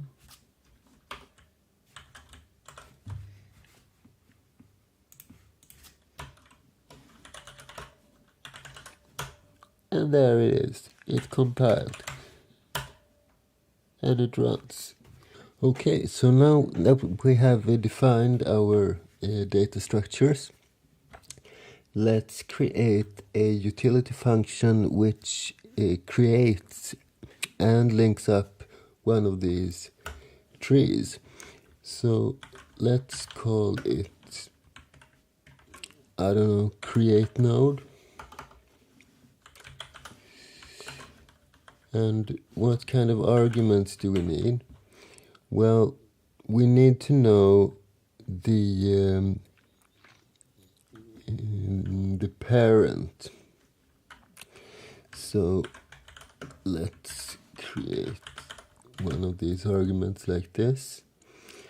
And we do also need the path. So that will be an int8 pointer. And we just call it path.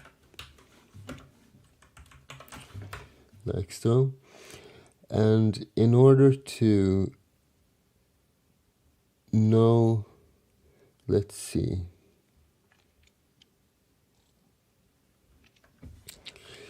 Well, we can do something like this. Assert that the parent is there, so it's not null. Let's create a pointer for the node. And let's see, we will need something with a size as well, I think. So the size variable, we can reuse that to work with the path as well, if we need to. Okay, so let's see. We need to allocate memory for this one first. So let's set n equal to, and it's going to be a node malloc size. So let's set the size to size of struct s node, and then we will zero out that structure. So let's do something like int8 and the n and the size. And we need to create this zero function as well. So the zero function will be a void function. No need to return anything. But we do need two arguments. And let the first be an int8 pointer. Let's call this it would mostly be used for strings, so let's call it str, and then we will have an int16 size as well. And we will simply loop through this string and zero everything out. So basically like the mem set, but I want to avoid using any library functions if I can. And this is a rather simple function to write, so let's also create a int16n. Let's initialize n to 0, and p will point towards str. And we're going to loop as soon as p dereferenced is not null. And then we'll just increase p and we'll increase n.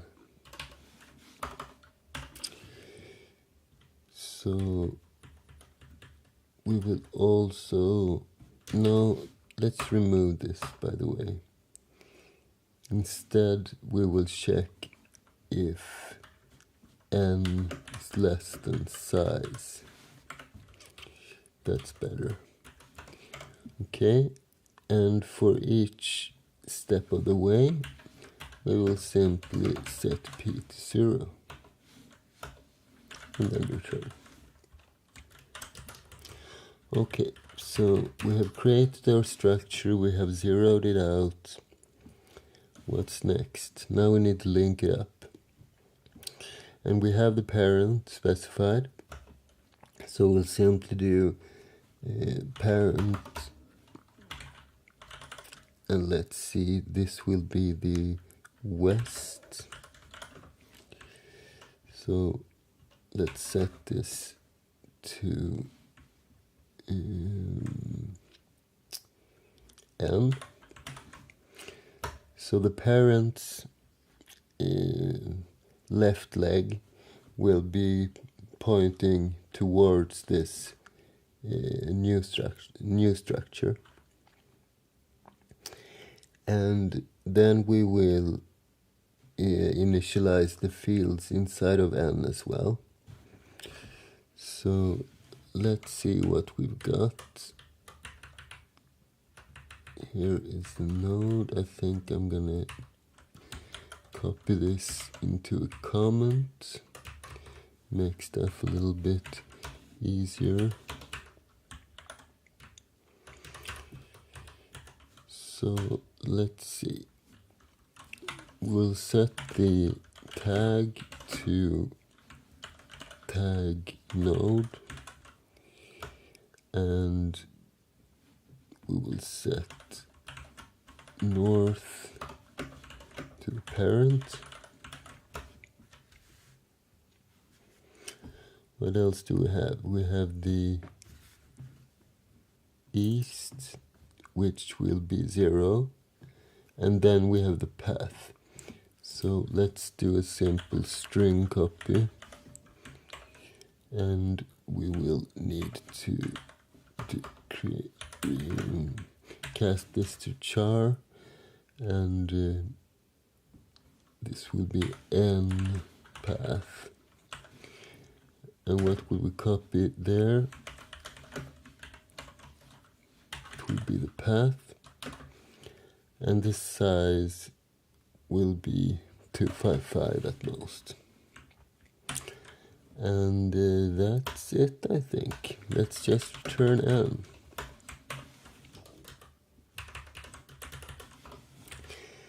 So we have the tag, the uplink, the downlink, the link to the leaves, and the path. That's everything.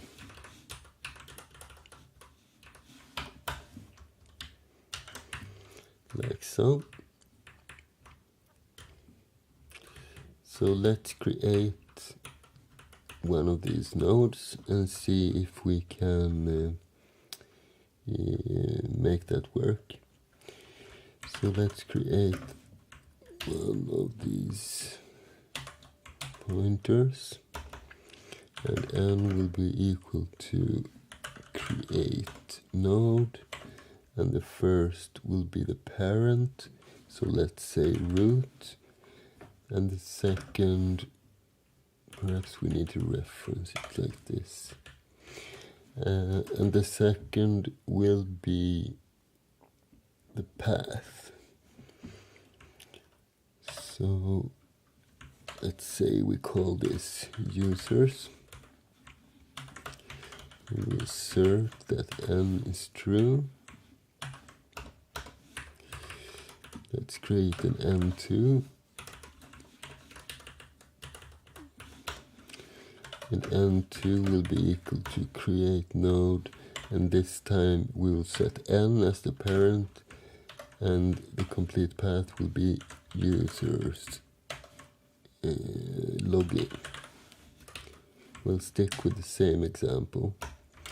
And let's assert n2 as well, and then we can perhaps print the addresses of these pointers. So %p, %p. And the first is n, the second is n2. Like so. And then we will free n2, and we will free n, and return 0. Let me just check through this create node function if there is anything else we need to cast. So let's see, size of n equals malloc. This size perhaps need to be a regular int. 0 ought to be okay. And yeah, looks fine. I probably forgot about something, but let's go. Oh.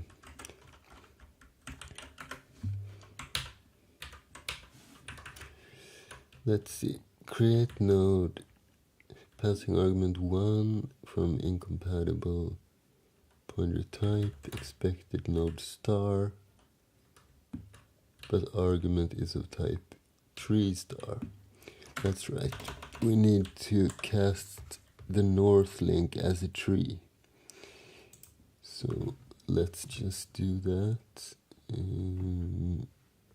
Let's see, north. So this will be a tree, because we're not...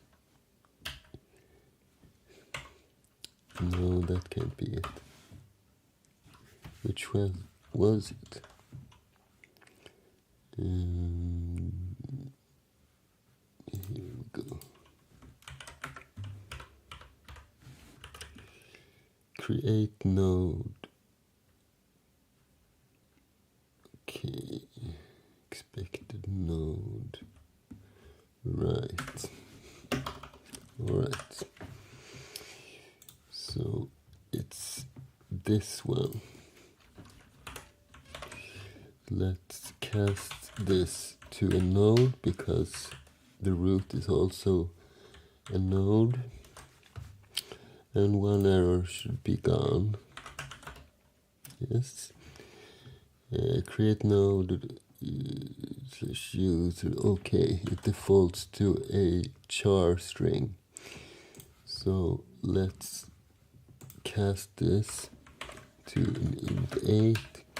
This is the trouble when you are using your own variable types, but I think that it has a lot of positive effects as well. Besides, you become really good at casting after a while. Now it compiled. Let's see.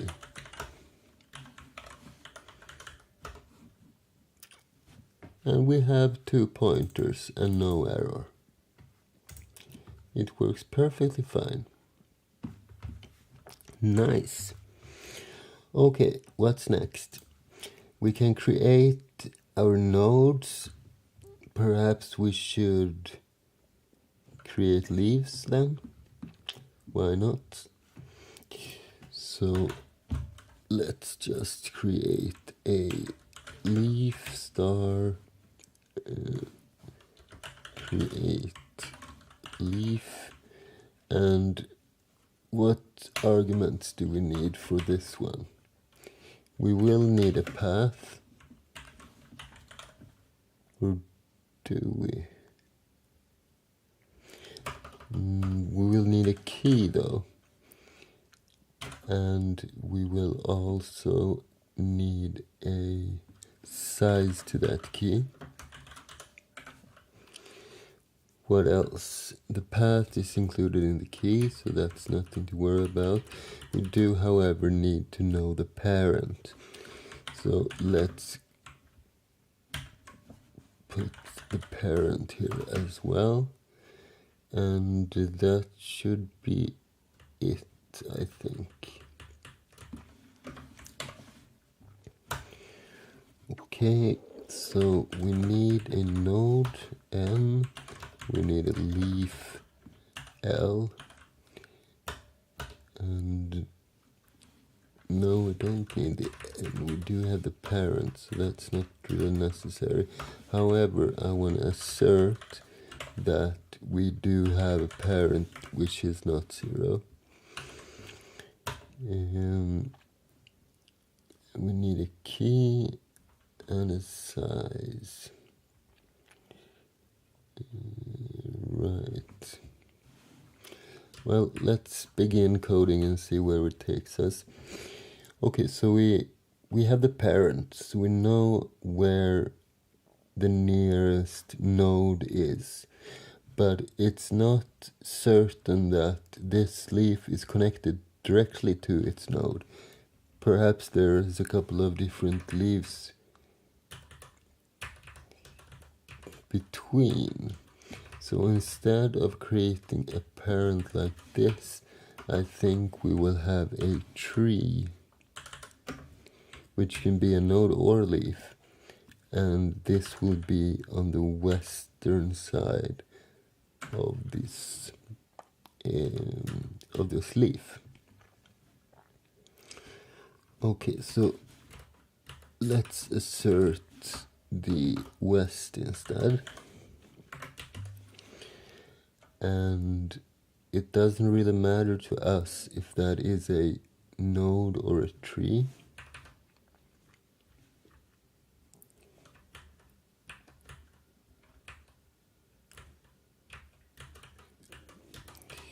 So let's create, I will create a variable for this. I'm not sure I'm going to need it, but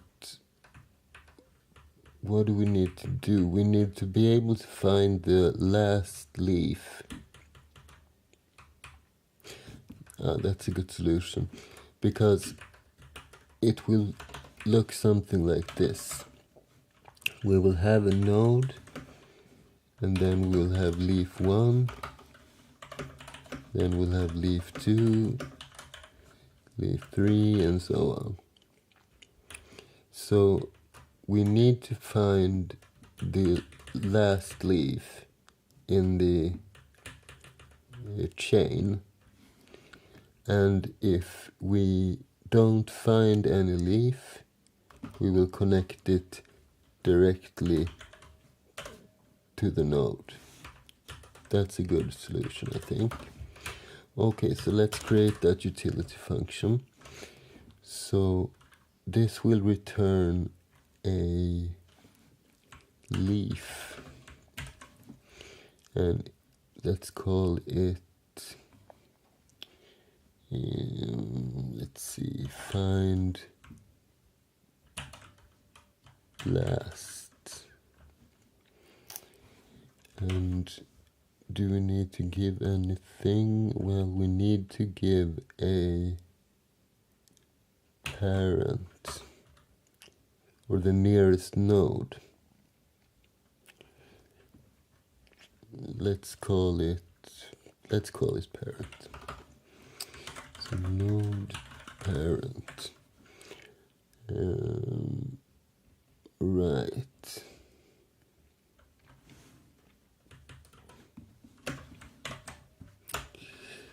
So let's assert that we have a parent, and we need a leaf L, and we need a loop looking through this chain. Perhaps we should name this find last linear, because then we can optimize it later on and have like a find last something else, and then we can just alias that through a macro. So something like this: define find last x as find last linear x, and then we can simply change this one, and we don't need to change every function that calls that function. That's a good tip. All right, so let's do a for loop. We point L towards the towards the east of the node. So the parent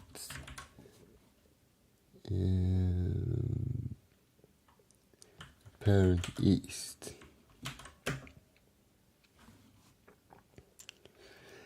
And we will loop as long as we have an L.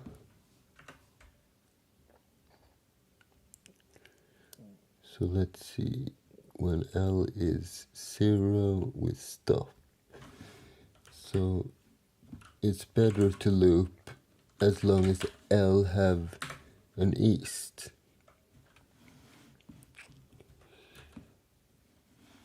And for each step, we will set L equal to L east. So one step to the right each iteration. But this will break if we don't have any leaves. So let's check that first. So if parent east is 0, then we'll simply return 0. So let's have a function for that, or a macro rather. So we don't need those, and we can just say return error, no error. And then we define a macro for that. I like macros. Define return error of x. And what do we want to do then? We are going to find the backslash somewhere. Here it is. Okay, so let's do two things. Let's change the error number to x,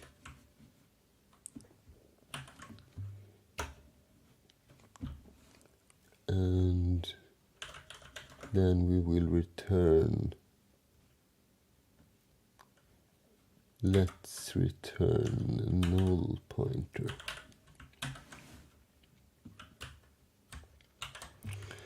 And what is a null pointer? Thinking, do we need to define that. That should be included in C23, but I'm not really sure that they did that properly, because that should be well, an object or a variable which always should be available. There is an include file called std something. Std. Let's see. So grep ri null pointer user include and x86 something. There. Basic file.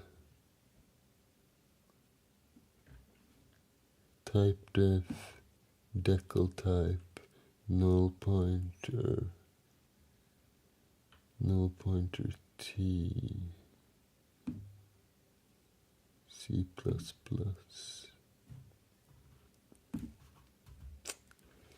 Perhaps this is an older GCC or something.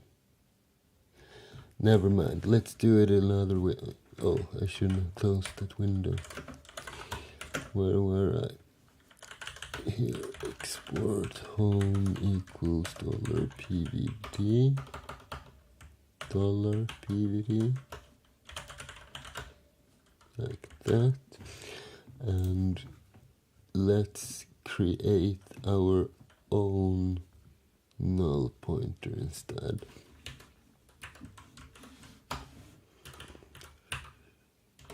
So let's see.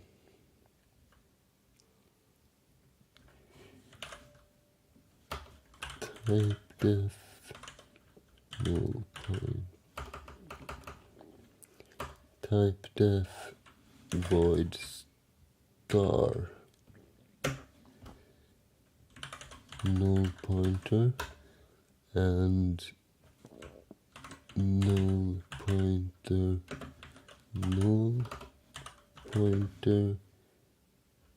equals 0. That should do it, right? Right, return null pointer.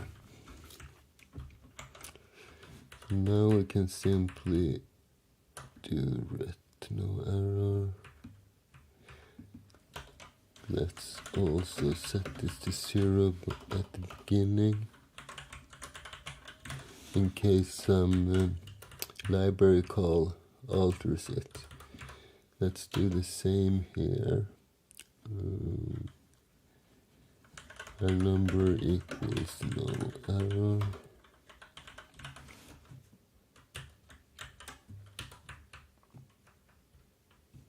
And nothing can really go wrong here unless we supply the wrong arguments. Okay, where were we? Find last linear. We want to find the last in the chain. So for each step we don't really need to do anything. As soon as there's nothing to the east, we will break out of this loop, and then L will simply be equal to the last one. We can, however, assert, no we can, yes we can, we really do that. Let's assert that L is not 0, and then we will simply return L. Okay, so now we have a utility function that will find the last node. So let's set L equal to find last. And what do we need for it? We need the parent. So how do we find the parent? We do not have that. Tree to the west.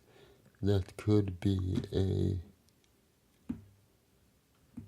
leaf as well, right? Perhaps we should do something like node parent, or possibly grandparent. Okay, so we have the parent, the nearest node, and that's all we need, right? Yeah.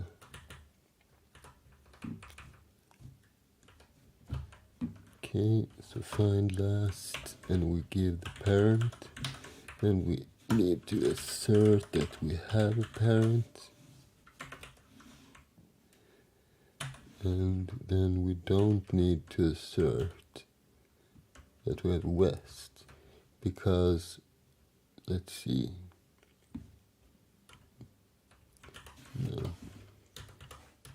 Okay, so L is equal to find last parent. So after this line we have defined the nearest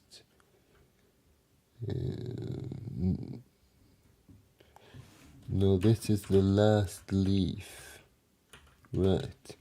So if this returns 0, then we know we are directly connected to the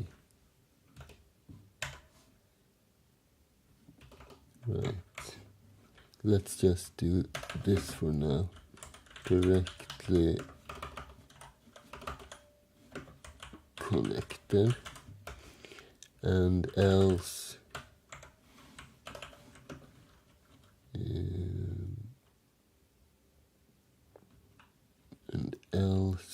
L is a leaf. Alright, so before we do these checks, let's create this leaf. So we need another of these variables. Let's call this new, or new perhaps with an L. And let's create one for the size as well. But we have a size variable already. Let's call this count instead. That's more accurate. And this will be a size. And size will be equal to the size of a leaf, struct s leaf, and new will be equal to a leaf casted malloc of size.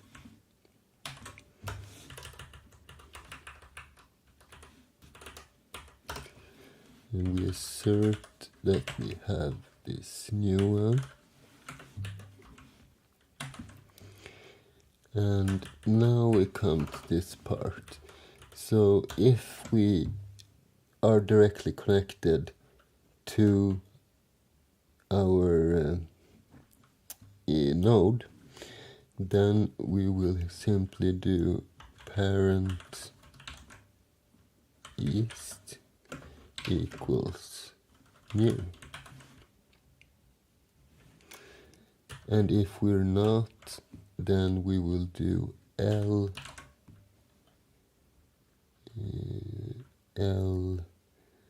let's see, no, this is to the right, so the east, yeah, that's right, by the way. So L east equals new, like so. And now we will simply initialize the fields of the leaf.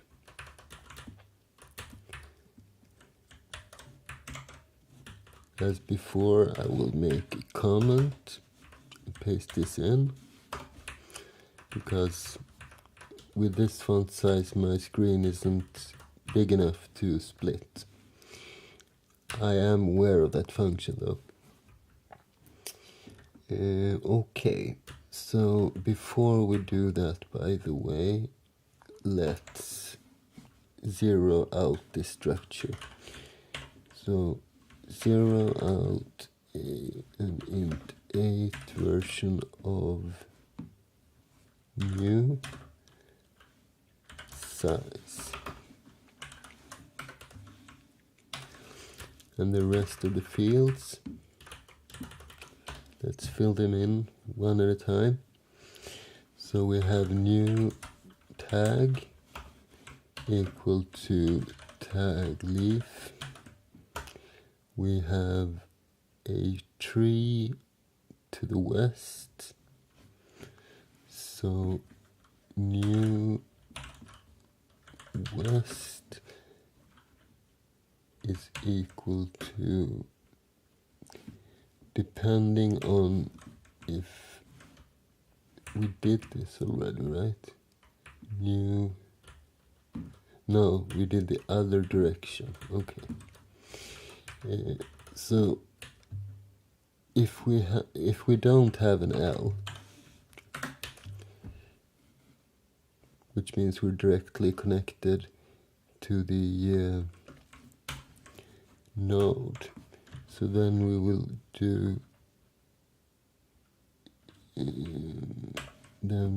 do something like this. It will be a node of the parent.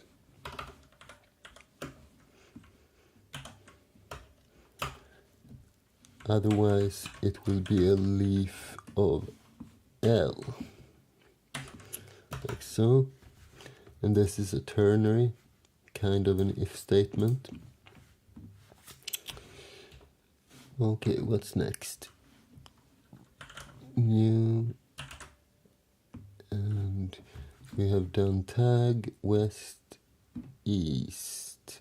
Then we have the key. Let's simply string copy the key. So let's make this a char, and we will use our key, this one.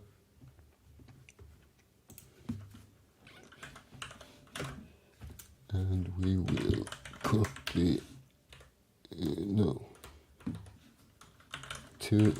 to the key, we copy our key. And how big is it?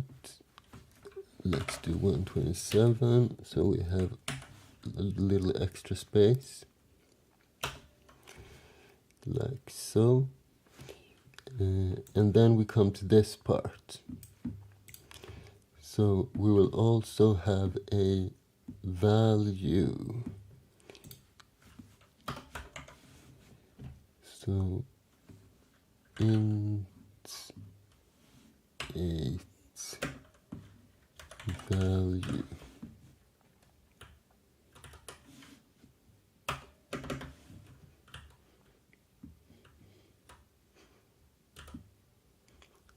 Like that. And let's reuse our size variable. So let's set size to the string length. No, let's not, by the way. We have a size as an argument, this count variable. We can use that instead. So what do we need to do? We need to create, let's do like this, new value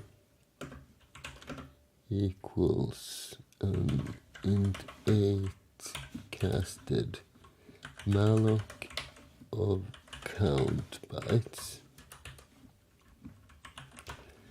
with 0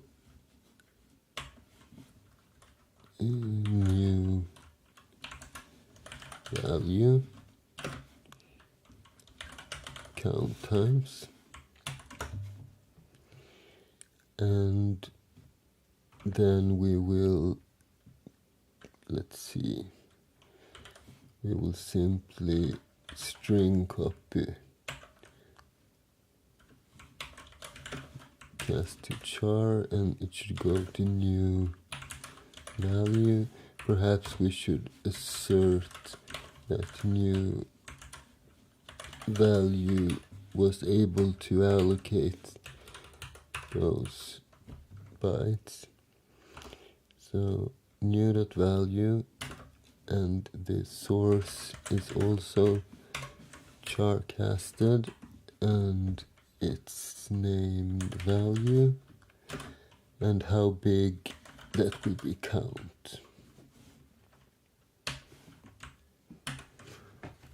Okay, so what do we have? We have the tag, we have the west, we have the east, key, value, size is left. So new size equals count. Return L. And it is linked up and ready.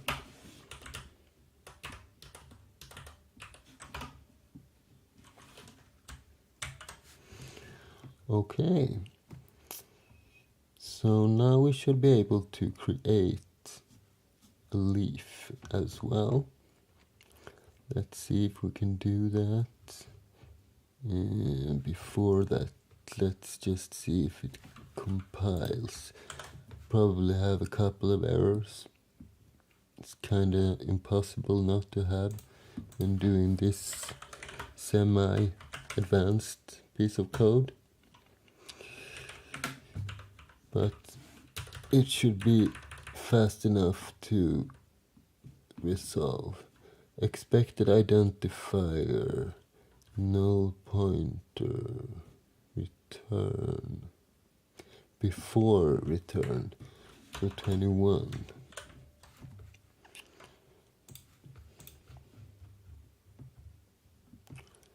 This is here, let's remove this comment.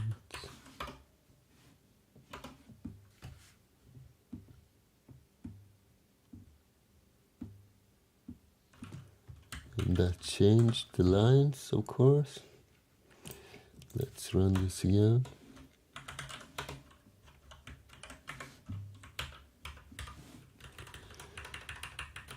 It's still on line 21 in 3. Okay, in the H file. Do I have a yeah, I do. Okay. Line 21. Right, when we define a macro, we should end all the lines but the last one with this, and we should not have a semicolon. Alright. I hope the rest of the errors is as easy. Create node, error, no error undeclared. That's right, I did never declare those errors. And as of now, we do only have one. So define no error as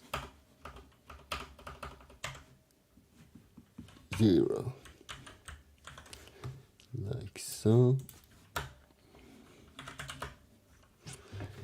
And size 16, that's not right. 59. 59 in the other file. 59. Right. This should be a int 16, of course.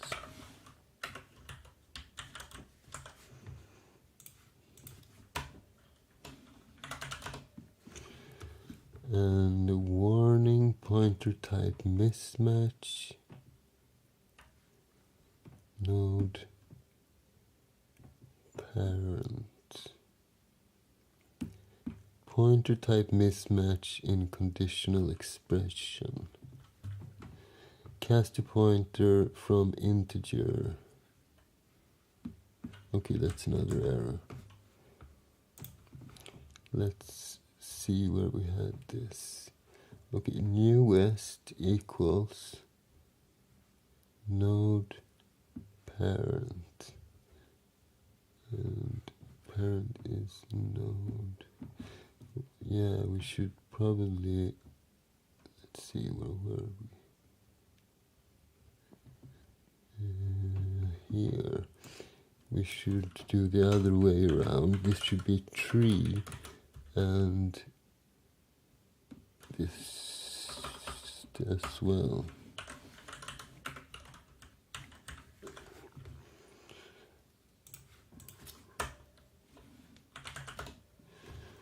Okay, warning, cast a pointer from integer of different size. The string copy char new value, char value, strncpy. Cast a pointer from integer. How did I declare this? Int 8 value, no? Yeah, it should be a star here, okay. This should be an int 8 pointer.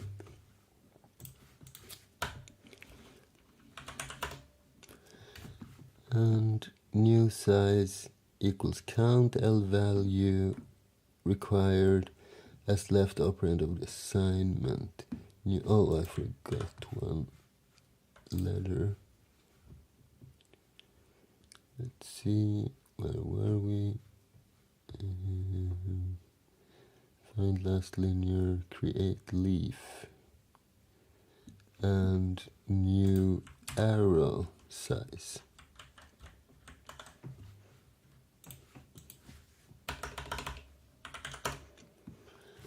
Node star n warning unused variable. Okay, 58. 58. There. Let's remove that one. And now it should compile. There we go. Great. So the troubleshooting has been very smooth and effective today. I like that. Less than 5 minutes per session, I think. Finding this editor, on the other hand. Okay, let's see. Let's test this out then. We have 2 nodes, so let's connect something. Leaf L1, L2, and L1 equal to create leaf, and I don't remember we need a parent, we need a key, a value, and a count. Okay, so parent we have key, so int 8 key and value, and we need the size as well, so int 16 size. So before we create it, let's initialize those variables. Let's say we have a key of, so we're inside /user/login, perhaps it's my user, and the value might be, let's cast this by the way to an int 8, and same here. And what should be the value? Let's just put something, some kind of hex string or something. This could be like a session cookie variable or something like that. And the size will be equal to an int16 of string length. And what do we send? We send the char version of value.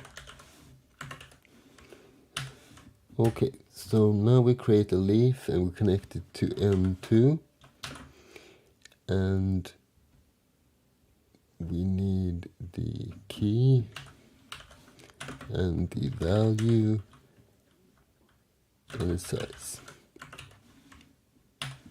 Like so. Let's assert we have an L1.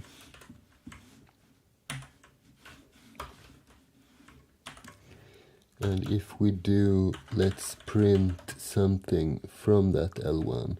For example, let's just print its value. So L1 value.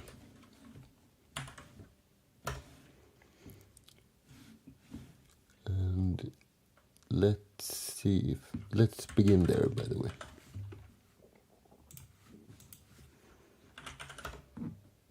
What did it say? Unused variable. Okay, never mind that. And let's run tree. Assertion L1 failed. Why is that? That means that this create leaf failed. Assert parent. We have a parent. Find last.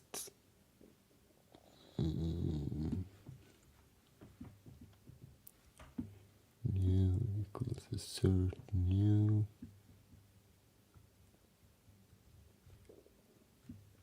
Turn L.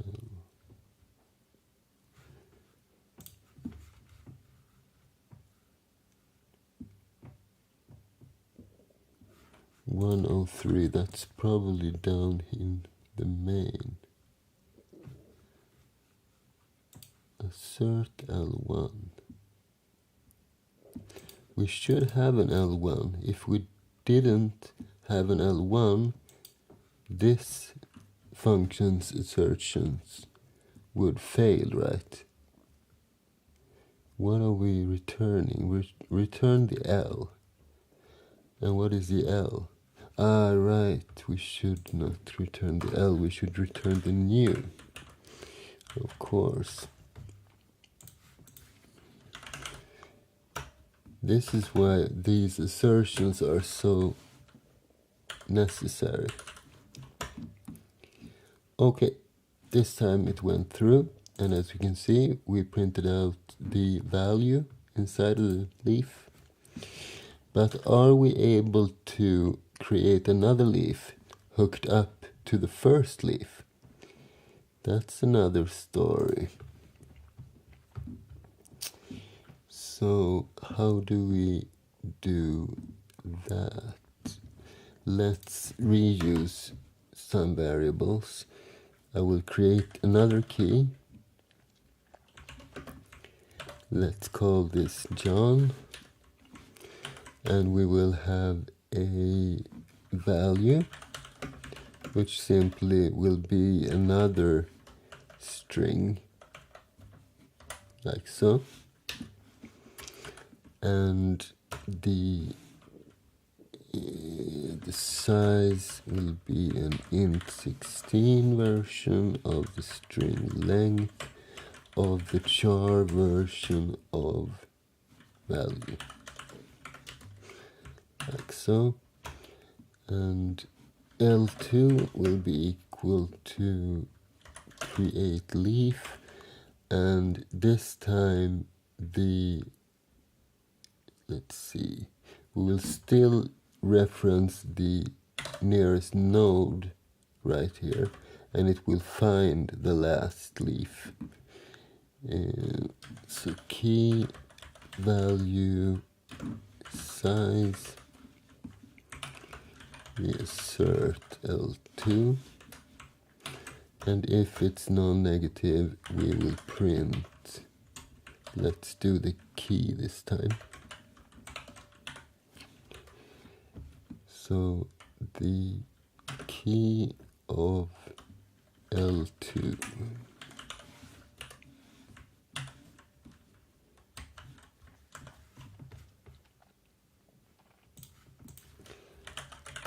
Let's compile.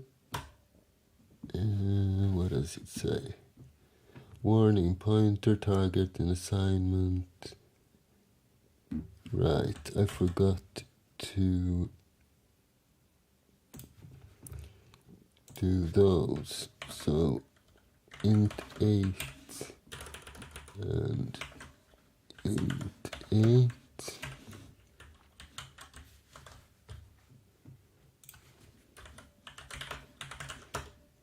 There we go. And let's see. We get John, we get this, and no error. So everything we have coded today has worked very fine. This is as long as we can go on in this episode. It's probably a lot more than an hour anyway. If you like this episode, there will be more in this series, and I hope you can like and subscribe to the channel. And on Friday I will have a live stream where I code the networking part of the main database program in C. So if you like this one, you will like the live stream even more. I see you Friday. Thanks for watching and thanks for today.